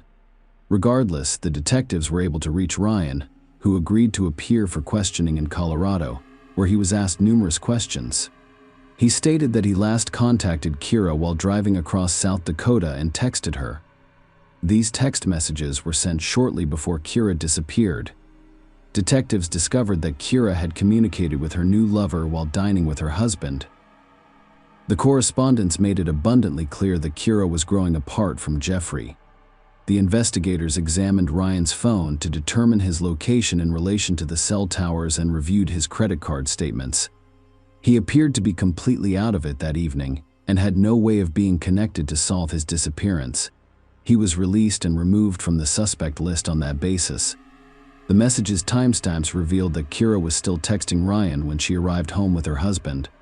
However, their conversation ended at 11:44 p.m., and their curious phone has since been inactive. Meanwhile, another team of investigators was preparing to examine video footage from the surveillance camera installed at Kira's neighbor's home. This camera covered most of the street, sweeping left and right. However, it was turning far too quickly. And this made observation difficult because if the investigator spotted something suspicious, the camera would immediately rotate to the other side. Jeffrey and the curious house were only seen for a few seconds. As the camera shifted to the right, Jeffrey explained that after dinner and bowling, he and Kira returned home, watched a movie, and went to bed. However, when investigators reviewed the video footage, they discovered that Kira's car reversed into the yard shortly after 2 a.m. Because of the poor quality of the footage and the camera's constant movement from side to side, it was difficult to tell exactly what was happening on screen at the time, but the car soon drove away from their house. Jeffrey attributed the night drive to Kira's request that he pump gas in her car before her commute tomorrow, so he headed to the gas station. Interestingly enough, his story was true. He was actually seen at the gas station around 3:30 a.m. However, the detectives discovered that after leaving the gas station, he did not return home but instead proceeded to the highway for unknown reasons. It's unclear where he's going next. The neighbor's camera did not record him returning home, but this could have been a coincidence because it rotated constantly. Thus, it is theoretically possible that Jeffrey returned home later in the day, when the camera was facing the opposite direction. When investigators examined the footage further, they discovered that the curious Chevrolet drove away at 9:21 a.m., but there was no way to tell who was behind the wheel. On Saturday, February 23rd, police received a missing person report, and the police department received a call on Monday, February 25th. 2 multi-story parking lots near the shopping center where Kira worked are available for reporting the discovery of a suspicious vehicle. Security guards noticed that a specific car had been parked there for several days and requested a tow truck. The tow truck driver examined the car before picking it up and discovered suspicious-looking red smudges on the trunk lid. He then called the police.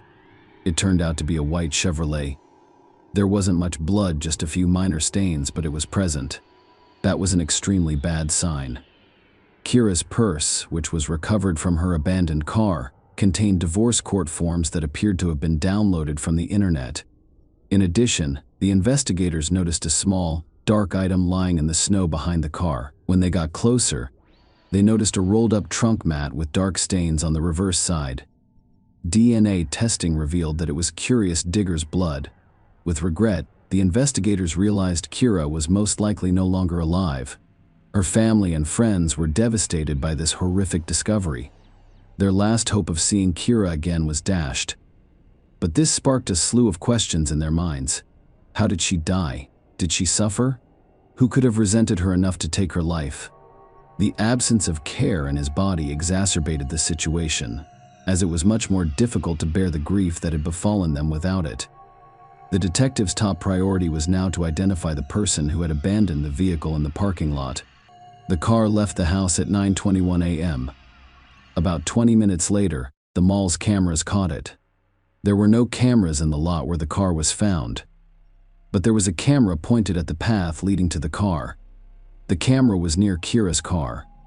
After reviewing the camera footage, the detectives noticed that a few minutes later, the white Chevrolet drove into the parking lot. The footage showed a man with a hood covering his head. It was fairly cold, and the man's hoodie didn't seem unusual, but the detectives wanted to know where he was going. The hooded man was seen crossing the street and walking to a taxi stand, where he spoke briefly with one of the drivers before getting into the car and driving away. Based on the time the hooded man interacted with the driver, the police were able to determine which company owned the cabs parked in the shopping center's parking lot. The police were able to easily identify the license plate number of that particular vehicle. All of the cabs were outfitted with GPS tracking devices, revealing that the hooded man finished his trip a block away from Kira and Jeffrey's house and then exited the vehicle after paying cash as it left the neighborhood. The cab was caught in the lens of the same camera that had captured some of Kira and Jeffrey's home footage. After 2 minutes, a hooded man entered the scene. The low resolution of the video made it difficult to see his face. But what stood out was the white logo on his hoodie. As the investigators continued to watch the footage, they noticed the hooded man walk into the house where Kira and Jeffrey lived. Kira had gone missing, making it almost certain that the hooded man was Jeffrey. After obtaining a search warrant, law enforcement officers proceeded to the house. At first glance, it appeared to be an ordinary, unremarkable house, but this was only the first impression. Under closer examination, the criminalists discovered dark red stains in the spouse's bedrooms. There were a few stains on the wall beside the bed, and approximately 100 on the mattress. It was clear that the bedroom had recently been rearranged and cleaned. When the forensics team sprayed luminol, the floor carpet practically glowed. It had many bloodstains that could not be seen with the naked eye. Those stains originated in the bedroom and spread to the other side of the house. Forensics confirmed that the blood was unusual, which convinced investigators that she was no longer alive. Aside from searching the inside of the house, police examined Jeffrey's car. Despite the fact that there was no blood in the car and no evidence of a struggle, they were able to discover something interesting. Jeffrey's car contained a gas station receipt from an hour and 40 minutes before Kira's car was left in the mall parking lot. The receipt indicates that the purchase was made with Jeffrey's card. Detectives went to the gas station to review the security footage. The video shows Jeffrey filling up his car, then going inside and withdrawing money from an ATM. This footage provided a glimpse of Jeffrey's face and revealed that he wore a logo on his jacket in the chest area that resembled the logo on the man seen earlier. Jeffrey Trevino, 39, was arrested based on this recording and other evidence discovered in the house. He was brought to the station for questioning and became the primary suspect. Directly from the interrogation room, Jeffrey contacted his attorney, who advised him to exercise his right to remain silent. The police had enough evidence to charge him, but the body provided the most compelling evidence of his guilt. Nobody had any doubts that Kira had died. In late March, as the snowdrift began to clear, the police, Kira, his family, and some volunteers searched for her for months. Volunteers discovered a strange bag by the roadside at Keller Lake, a few miles from Trevino's home, and contacted the police. The bag held a bloodied pillow, a shirt, and a bra. The forensics team linked the discovery to Kira because her DNA was found on the items. The lake was still encrusted with ice, which hampered the search, but divers continued to survey it. They still found no remains in it. The area surrounding the lake was searched several times with search dogs trained to locate bodies, but this, too, proved fruitless. 2.5 months after Kira's disappearance, on May 8, 2013, the St. Paul Police Department received a disturbing call. The male caller informed the operator that he saw what appeared to be a dead body in the Mississippi River. What police recovered from the water turned out to be a body. There was no clothing on it. Kira Steger's body was identified through dental records. She sustained severe blunt force trauma to her forehead and a fractured index finger on her left hand. Due to the level of decomposition, the medical examiners were unable to determine an exact cause of death. Using the new evidence, investigators attempted to reconstruct the timeline of events leading up to his death and what happened afterward. They speculated that when Kira and Jeffrey returned home, he became aware or noticed that she was texting someone else. Kira refused to show her husband the correspondence, so he violently snatched her phone and broke her finger. After seeing the romantic correspondence, Jeffrey became even angrier and, in a fit of rage, took his own life before attempting to conceal evidence of the crime. He drove her car to the house, put the body in the trunk, and then went to a gas station before disposing of it in the river. He then drove back home, dumping the bag with the pillow and clothes along the way. The next morning, He went to a gas station and took out cash from an ATM because he knew he'd have to pay for a cab after leaving his car in the mall's parking lot, and he'd rather do so in cash. After disposing of the curious car, Jeffrey returned home and spent the rest of the day cleaning the house. Jeffrey's trickery was intended to give the impression that Kira had driven away in her car by herself that morning and was fine. However, due to surveillance cameras, his plan failed. In October 2013, a jury convicted 39-year-old Jeffrey Trevino, agreeing with the defense that his actions were not premeditated and that the crime was the result of a heated and unexpected argument after discovering his wife's infidelity. Before the judge announced the sentence, curious family members made statements. Carrie Ann Steger, a curious sister, described the monster as a calculated criminal who deserves no mercy.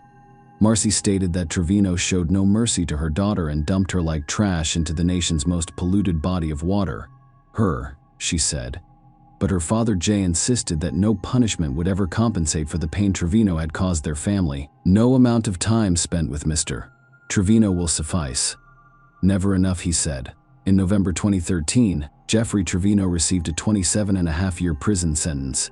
He will be eligible for parole in 2031.